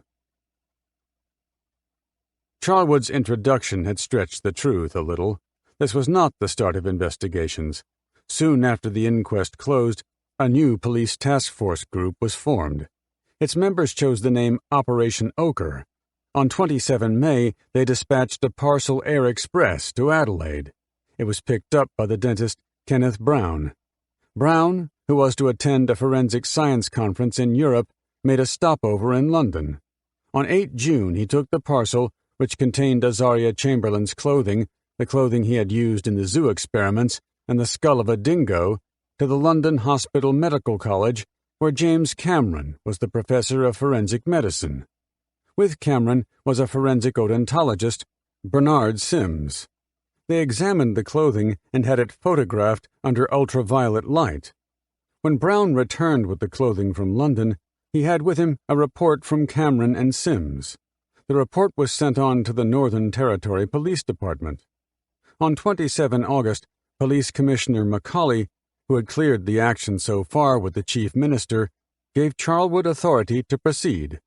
On 8 September, Charlwood flew to Adelaide and took the baby's clothing back into police custody. By the 10th, he was in Brisbane. He met there Minister Commissioner Macaulay, who had flown in from Darwin, and Professor Cameron, who arrived on a flight from London. The occasion was important enough to call for the presence of Chief Minister Everingham. Their meeting was held in Brisbane because there were lawyers here whom the government wanted early on the case. Michael Chamberlain might now have suspected something serious was in train had he asked to read the grounds endorsed on the warrant which Sergeant Gilligan held. The grounds disclosed an investigation into a murder. 3. Lindy Chamberlain came into the lounge room. She didn't seem pleased by the intrusion. Charlwood made the introductions. Sergeant Plum and Constable Metcalf were from the Northern Territory, and the 3 others from the New South Wales force. "What can we do for you?" she asked. "We have further scientific evidence now," Charlwood said, "and I've got a warrant to search the house." "What sort of evidence?" "I should execute the warrant first before I tell you that. We want to start at the back of the house." "Start anywhere you like," she said, and led them down the hall. They cleared the kitchen to use as a counting house and began the search at the back door. They emptied the narrow cupboards there, which immediately yielded a tent fly, and poles. They felt behind the water heater and pulled out the drawers in case anything was secreted behind them. Hats, raincoats, torches, a backpack, and a diver's knife were carried into the kitchen, where Michael Chamberlain stood by with his hands in his pockets. He seemed willing enough to identify the items taken to Ayers Rock. They were laid out on the kitchen table, and Constable Johnston photographed them. Metcalf loaded everything into plastic sacks, tied the tops, and labeled them with a felt pen. They went on to the laundry. The two boys watched from the doorway. Charlwood took Michael Chamberlain outside. He wanted to search the garage and the shed. He found a tent stowed in a bag, and beside it, the poles. The tent was orange and green, the tent the Chamberlains had pitched at Ayers Rock. Charlwood asked for the pegs. "I don't know where they are now," Michael said. "They were given back to you." "We've moved house since then," Michael said. "If they turn up, I'll let you know." But Charlwood was, for some reason, interested enough to keep looking. Charlwood pulled up short. At the back of the garage lay a child's coffin. It was about a meter long, with neat clasps and handles. It was empty. "What's that for?" "I used it at public health lectures," Michael said. "Anti-smoking." "Why do you keep it?" "It might be useful again sometime." That answer meant something different for each of them. They walked back into the house, to the study. Charlwood went through the desk. He took a small bone-handled knife from a drawer and a larger one from the desktop. He picked over the photographic gear. There were 2 camera bags, an aluminum and a vinyl. Charlwood asked if both of these had made the trip to Ayers Rock. "No, another one." "Where is it now?" "It's in the Tirana." Since the Tirana was with a repairer at nearby Morisset, Charlwood said they would get it later and turned to a collection of photographic slides. He flipped them through. Those of the rock, or of the baby, he laid aside. He chose about 25. Here was a shot of the lichen growing on the south face, not too far from the gully in which the baby's clothing was found. Incontrovertible proof that the family had been around there, although, judging from the volume of snaps, they'd been just about everywhere. Michael Chamberlain walked back into the room. He was carrying a black camera bag. He looked pleased to have found it. It was, he said, the one he had taken to Ayers Rock. He seemed to find some measure of satisfaction in being helpful. He was a difficult man to figure out. His wife was the prickly one. She didn't like the police being in her house, and clearly she couldn't bear Metcalf. This was a difficulty, since it was Metcalf's job to pack and list everything. Metcalf had a lumbering presence, and when the search began, he seemed to find something in the task humorous, which his round cheeks did their best to suppress. Lindy Chamberlain came into the kitchen carrying a plastic bag. "You might be interested in these," she said. From the bag she took 2 army hats, floppies, flecked with brown, and grimy. The spots were blood, she explained, because they were on the floor of the tent. She ignored Metcalf's expectant hand, dropped them at his feet, and walked away from his suddenly surly face. Metcalf was interested in scissors. He had searched the bathroom and the kitchen, and now held a pair he found in a kitchen drawer. He asked Lindy if there were others she had taken to the rock. "Only those I used to cut my hair," she said. She went to the study and came back with 2 pairs. "While you're at it, why don't you check Sergeant Morris's knives and scissors?" she said, piqued. By the time they finished with the bedrooms, the total of items seized reached, by Metcalf's list, beyond 300. They loaded replete sacks into the waiting cars. The time was 12:30. The search had lasted almost 4.5 hours. Johnson, one of the New South Wales police, said to Charlwood, "Have you searched the garage?" "Most of it." "What about that?" Johnson pointed to the top of a wardrobe where a blade of some sort lay. He pulled down a machete. "We'll take that," Charlwood said. The boys were intent on all this. Aiden said, "I'll get you another one," and climbed the rafters. He came down with a cane knife. "We'll have that too," Charlwood said. "And there's more up there." Aiden pointed to the roof gutter above the back door. "What sort?" "A plasterer's knife," Aiden said, deadpan. Charlwood made no answer. The boy was sending him up.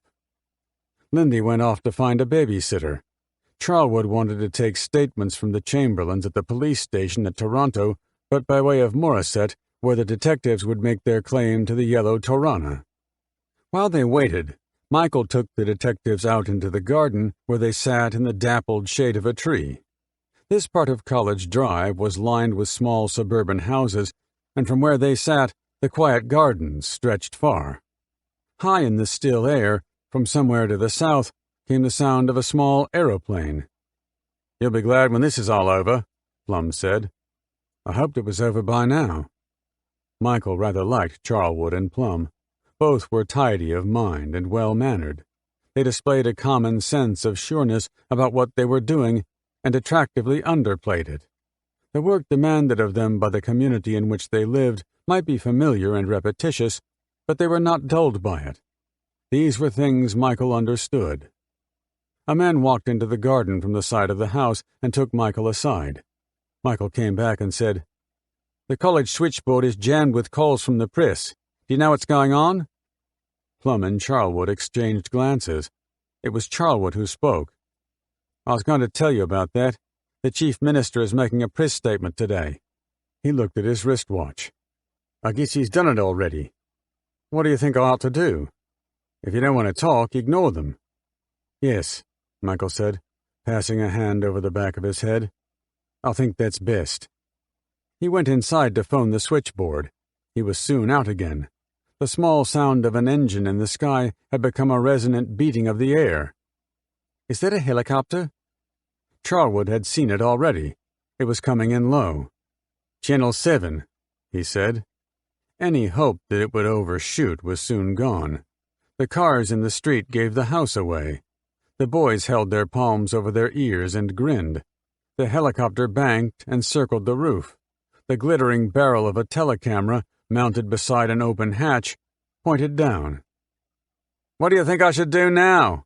Michael shouted. "Do you want to talk to them?" "No, I've had enough." Plum and Johnson led Michael and the boys to a car at the curb. They pulled the doors closed and drove off. Charlwood waited with the others at the house. The helicopter peeled away, looking for somewhere to land. Charlwood took a tape recorder from his pocket. It was running while he had talked to Lindy Chamberlain before she left the house. He played it back. It produced only nonsense. The sounds were like voices bubbling under water. He would try again later. 4. The babysitter arrived and led Charlwood to the college administration building. He found Lindy Chamberlain waiting in an office.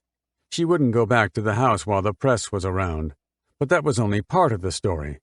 She had been in touch with a solicitor.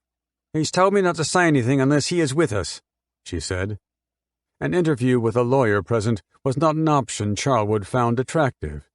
He checked his watch. Michael and the boys should be at Toronto by now, even allowing for a delay at Morisset to impound the Torana. "I guess we should go there anyway," he said. They used her car. Charlwood drove. "I can lose the press if they find us," he said. They drove out to the highway. Lindy called the turns for him in a precise and ungenerous tone, but otherwise stayed quiet.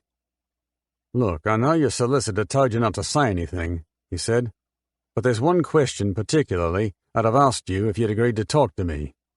Since this provoked no response from her side of the car, he said, "I'm intrigued that you haven't asked me yet why we're here." "No, I haven't, have I?" "Why not?" "It's fairly obvious why you're here." "But don't you really want to know?" She faced straight ahead. "Okay, why are you here?" Charlwood paused, as if the question had caught him off guard. Then he said, "I'm not supposed to tell you this, but I feel you ought to know. The baby's clothes have been examined by Professor Cameron in London. He is a highly rated forensic scientist, number 6 in the world," he said. "Are you interested now?" "Of course I'm interested," she said, flat-voiced. "He confirms there was no dingo involved in the disappearance of your daughter." "I didn't know there were any dingo experts in London." "He doesn't profess to be a dingo expert. The baby was decapitated. And there is a handprint," he said, "from someone whose hand was wet with blood, a print consistent with a female hand. You know what that means?" "It's obvious what that means." "It put you right in the hot seat." "What about everyone else?" she said. "The rangers, the policemen, the people who cleared up when we had gone." "What about them?" "You should be investigating everybody. Otherwise the same thing that happened last time will happen again. You're trying to make a jigsaw puzzle up with half the pieces." She was angry. "Anyone could have tampered with the clothing. Nobody has any idea what Frank Morris did with the clothes. There was some 20 minutes in there when he was alone. He had told them not to touch the clothing until it was photographed, yet he had done it himself and not told anyone he had done it, except that Mr. Goodwin had seen him do it." "You seem to have missed the point," he said. "The handprints on the clothes are the same blood as your child's and were put there when the blood was still wet. The clothes were found a week later." "Did you kill your child?" "You've asked me that before." "I've never asked you that before. I've asked you if you knew what happened to her." "What are the implications if I tell you?" she snapped. "You've broken your word before." "What do you mean?" "Last time we spoke like this, it was about hypnotism. Then you got to the inquest and threw it up at me. What guarantee have I got that you won't throw this up at me in court?" "It depends on your answer."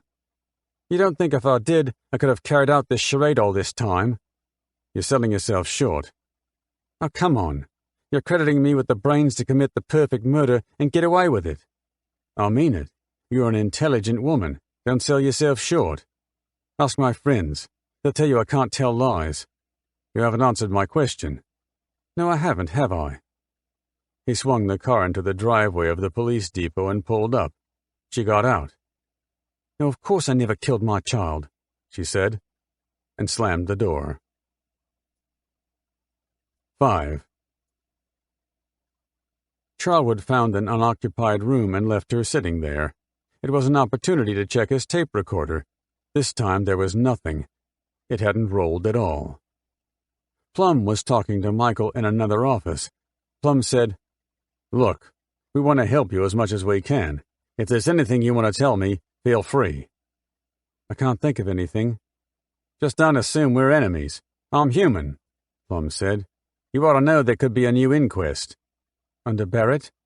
"No," Plum shook his head. "Not Barrett." They brought the Chamberlains together. The tone Charlwood assumed now was formal. He said, "I understand that your solicitor has told Mrs. Chamberlain that you should decline to be interviewed unless a lawyer is present. Do you decline to be interviewed?" Lindy said firmly, "Yes, we do." "The baby's clothing has been scientifically examined in London. That examination found the print of a human hand. It also shows that the baby was decapitated." "But who would do something like that? What sort of person?" Michael said. "Are you prepared to give me your handprints? Before you answer that, I want you to understand that the giving of them could be a means not only of tying you to the prints on the clothes, but of also excluding you." Michael Chamberlain looked at his wife. "Not until our solicitor is present," she said. "Can I call him?" She tried to ring through on a desk phone, but there was no answer. She hung up. "Do you want to call us in a few days? I'll ring him Monday." "You won't provide them now?" "No," she said. Michael shrugged. "This is all a bit confusing to me," he said, and slowly turned for the door. 6. The press was having an unexpectedly hard time of it. Avondale College switchboard would not connect calls. Reporters who knocked hourly on the Chamberlain door were turned away by someone with a tireless capacity for uttering nothing newsworthy. A television crew was pushed off the footpath by angry neighbors. A short note of refusal written by Michael Chamberlain made the front page of the Sydney Sun, and the reporter who obtained it was commended by his editor. Photographers who shot film at the merest quibble of a curtain fell to playing cards in their cars. The house went dark. It rained for days. They fared better elsewhere. Police Commissioner Macaulay issued a statement explaining that this investigation was begun 6 months ago, soon after the inquest concluded. Someone in Darwin gave a summary of Professor Cameron's examination to a Channel 7 news reporter, who then spent successive nights releasing it. This brought a terse statement from London, where Cameron was reported to be unhappy with the term decapitation, and this sense of fine distinctions was played up by every newspaper which had missed the scoop. The Sydney Morning Herald announced a breakthrough in the case after a forensic examination in Sydney, but the police who supplied the information identified neither themselves nor the breakthrough. From Adelaide, Jeff DeLuca made front page all over the country. He broke news of imminent searches for the baby's body, one alongside the highway, where a car like the Chamberlains was seen resting on the way back to Alice Springs, and another in the slurry of the septic tank at the Uluru Motel, where the Chamberlains had stayed overnight. A police team carried out those searches the following day. Any suggestion of cunning in the way this material found its way to the press was dispelled by the chief minister speaking on statewide radio. Paul Everingham, who was best known as Porky to his constituents, ran a weekly talkback show in obedience to his duty to communicate with the people. A publicity shot taken in the Darwin studio shows him sitting in front of a desk microphone, wearing an ample T-shirt, earphones pulled down over his baseball cap. On this occasion, which was 30 September, a caller asked him what he thought of the Chamberlain investigation so far. "The media's acting like a bunch of vampires," he said. 7. On 16 October, Everingham held a press conference in Darwin. For the occasion he wore territory rig, an open-necked white shirt, shorts, and long socks. The assembled journalist expected to hear something important. As it turned out, he wanted to tell them to hold off a while. "I hope to be in a position to say something, probably not next week, but the week after," he said. No one could believe this was all they were here for. Someone asked, "Will there be another inquest?" I got no comment about that. "Why is Brian Martin going to Alice Springs?" Martin was the Crown solicitor, the head of the law department. "He's just making a stopover on his way back from Canberra." This raised a laugh, since the flights from the east carry on to Darwin after a half hour on the ground, and the reporters knew that Martin was booked into an Alice Springs motel overnight.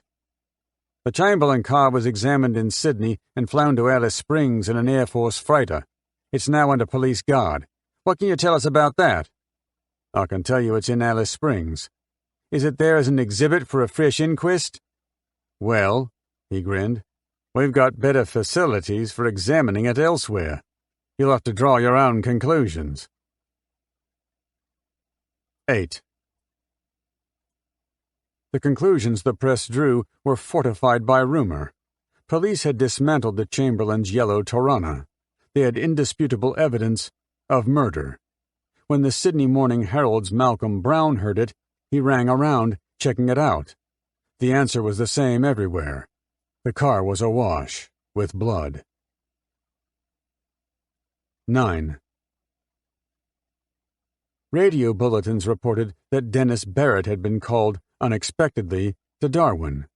An interviewer asked him, "Does this have anything to do with disciplinary measures or with the Azaria Chamberlain case?"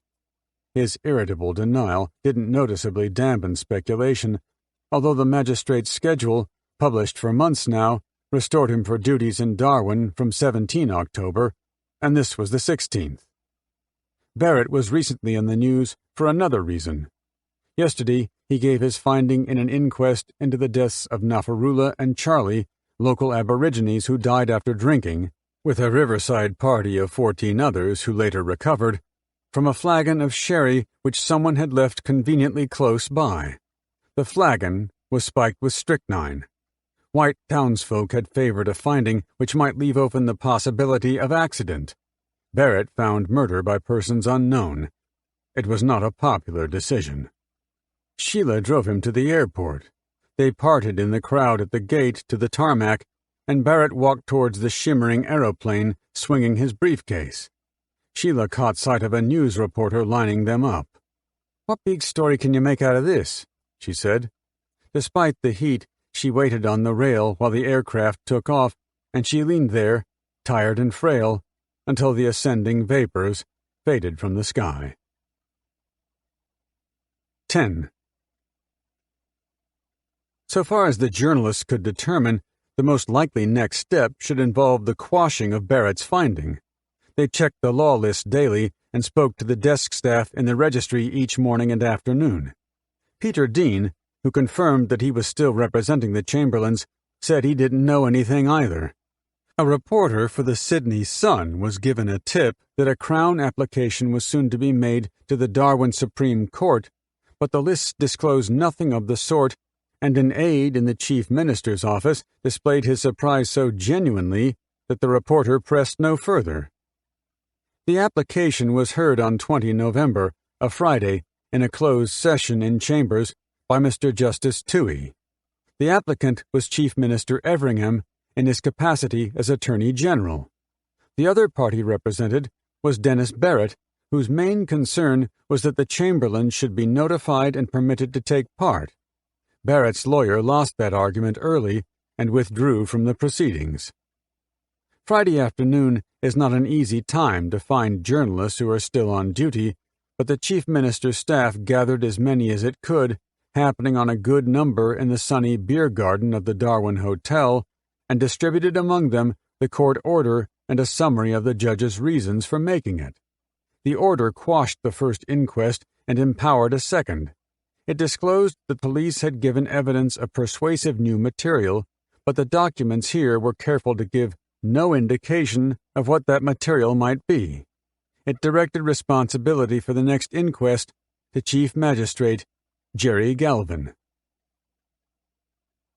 11. There was nothing now to keep them in Darwin. The air service to the east and the south on Saturday left at 1:30 in the afternoon. It was already a crowded flight, and evacuating news reporters and television crews took up the unbooked space. Many spent an hour or so in the airport bar before boarding time to make sure of their seats. The route ran Brisbane, Sydney, Melbourne.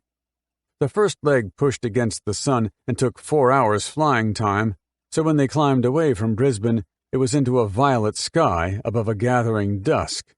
This part of the flight had come to have more in common with the last hours of a successful party than with a journey. Someone who sat next to a holidaying stockman began to pass around warm cuts of a recently slaughtered scrub bullock. The peevish stewards had been discarded, and drinks were served from the bar by a cameraman now wearing an apron.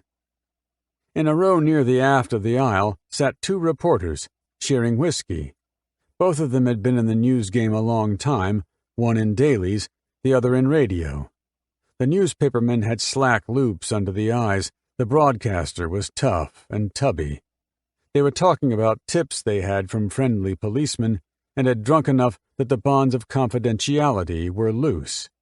In this way, they discovered that the same piece of secret and compelling information had been bestowed on each of them. During the search of the Chamberlains' house at Avondale, the detectives had discovered a Bible in which a passage, marked in the Old Testament, described a ritual slaying inside a tent. The weapon was a tent peg. The victim's head was cut off. The story was outlined in red. The passage which excited the detective who found it was in the Book of Judges, chapter 4. Verse 21 read, "Then Jael, Heber's wife, took a nail of the tent, and took an hammer in her hand, and went softly unto him, and smote the nail into his temples, and fastened it into the ground, for he was fast asleep and weary. So he died." Not only this verse, but the page was stamped with red. The detective might have missed the passage altogether if it were not for a melodramatic illustration of the story on the opposite leaf. He closed the book and left it where it was. Apart from the presence of a tent in the narrative, there was not much to connect it with Azaria Chamberlain. The slain was a charioteer, the captain of an invading army. He and the slayer, Jael, were strangers, and their clans were enemies. The captain was not decapitated after death, even if, as the police supposed, Azaria was. For all that, the story was to enjoy an exalted currency in press rooms and around police depots. The one particular which did not change in the retelling was the vivid and convincing detail that the passage was colored. In some versions it was underlined, in red. 12. The Bible, while the reporters on Flight 61 were talking about it, still lay in the Avondale lounge room. It sat in the center of a coffee table, a display piece. The house was empty. The Chamberlains were at divine service. Dusk meant the close of another Sabbath. It was an old Bible with clasps and cusp of brass, published during the 19th century in London by K.C. Murdoch of Castle Street, Holborn, and included the famed commentaries of Scott and Henry. It had been in Lindy Chamberlain's family, according to an inscription on the flyleaf, since 1884.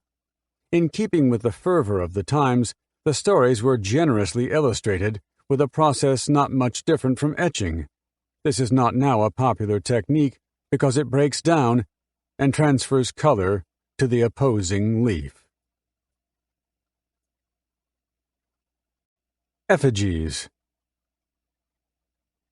1. The feeling Andrew Kirkham carried with him into the Alice Springs courtroom was a growing unease. He had been working on the Chamberlain brief, together with Rice, for more than a week, but when he looked now at the journalists filing into the press benches, he suspected that some of them there knew more about the police case than he did.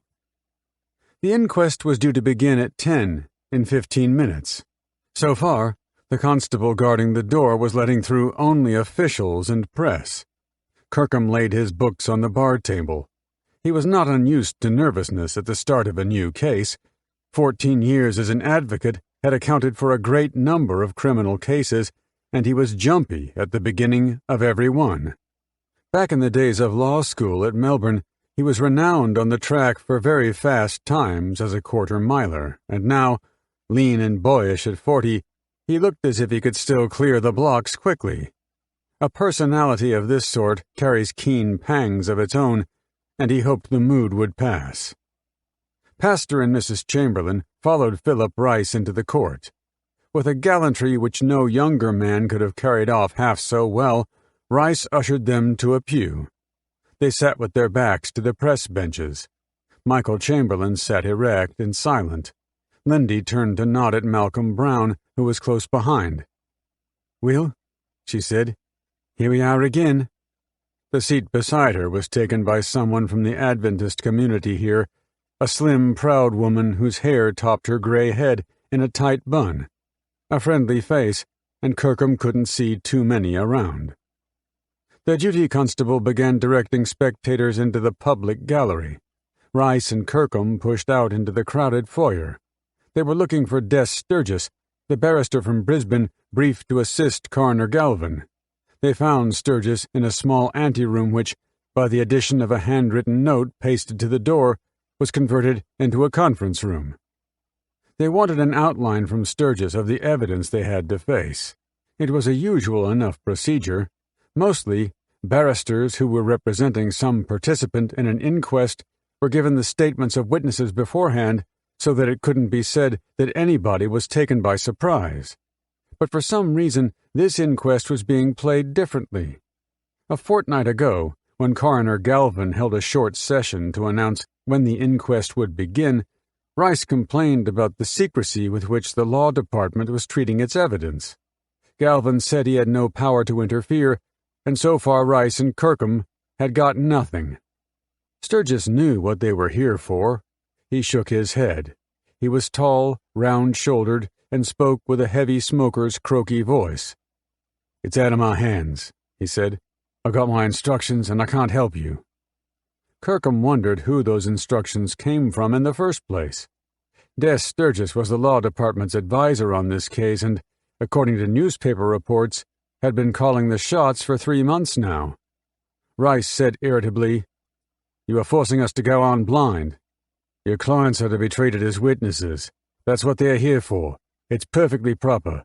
They are not charged with anything. Something about the way Sturgis said this worried Kirkham. When will you call them? He asked. Look, I control the order of witnesses. They should be called last. You wouldn't call them before they had heard the evidence. I propose to call them early, following the order of events. This seemed to Kirkham an unfair, if neat, trick. The tactical reasoning it reflected was this.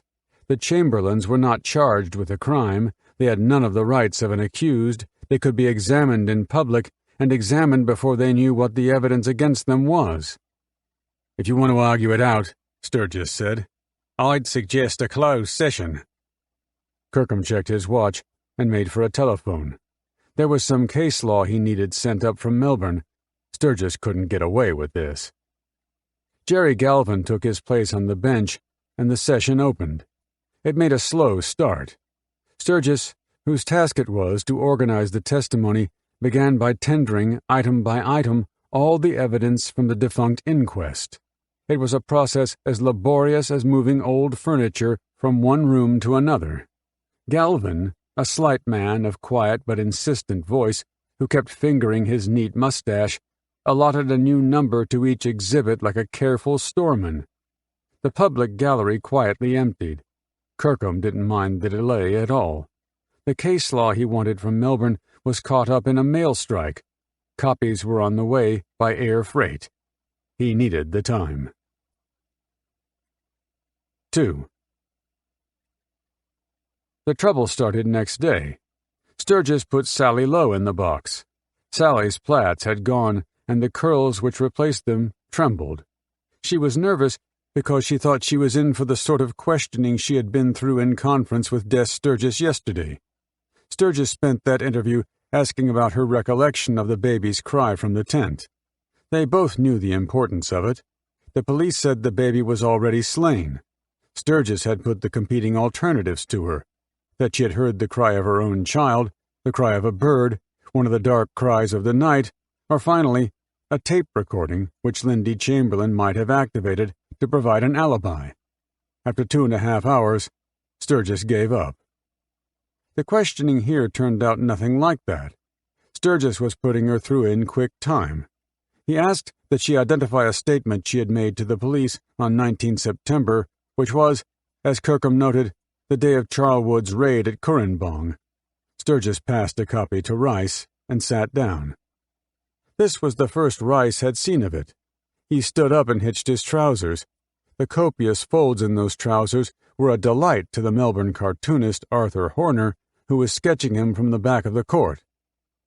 I will make an observation which might help the general conduct of the proceedings before your worship,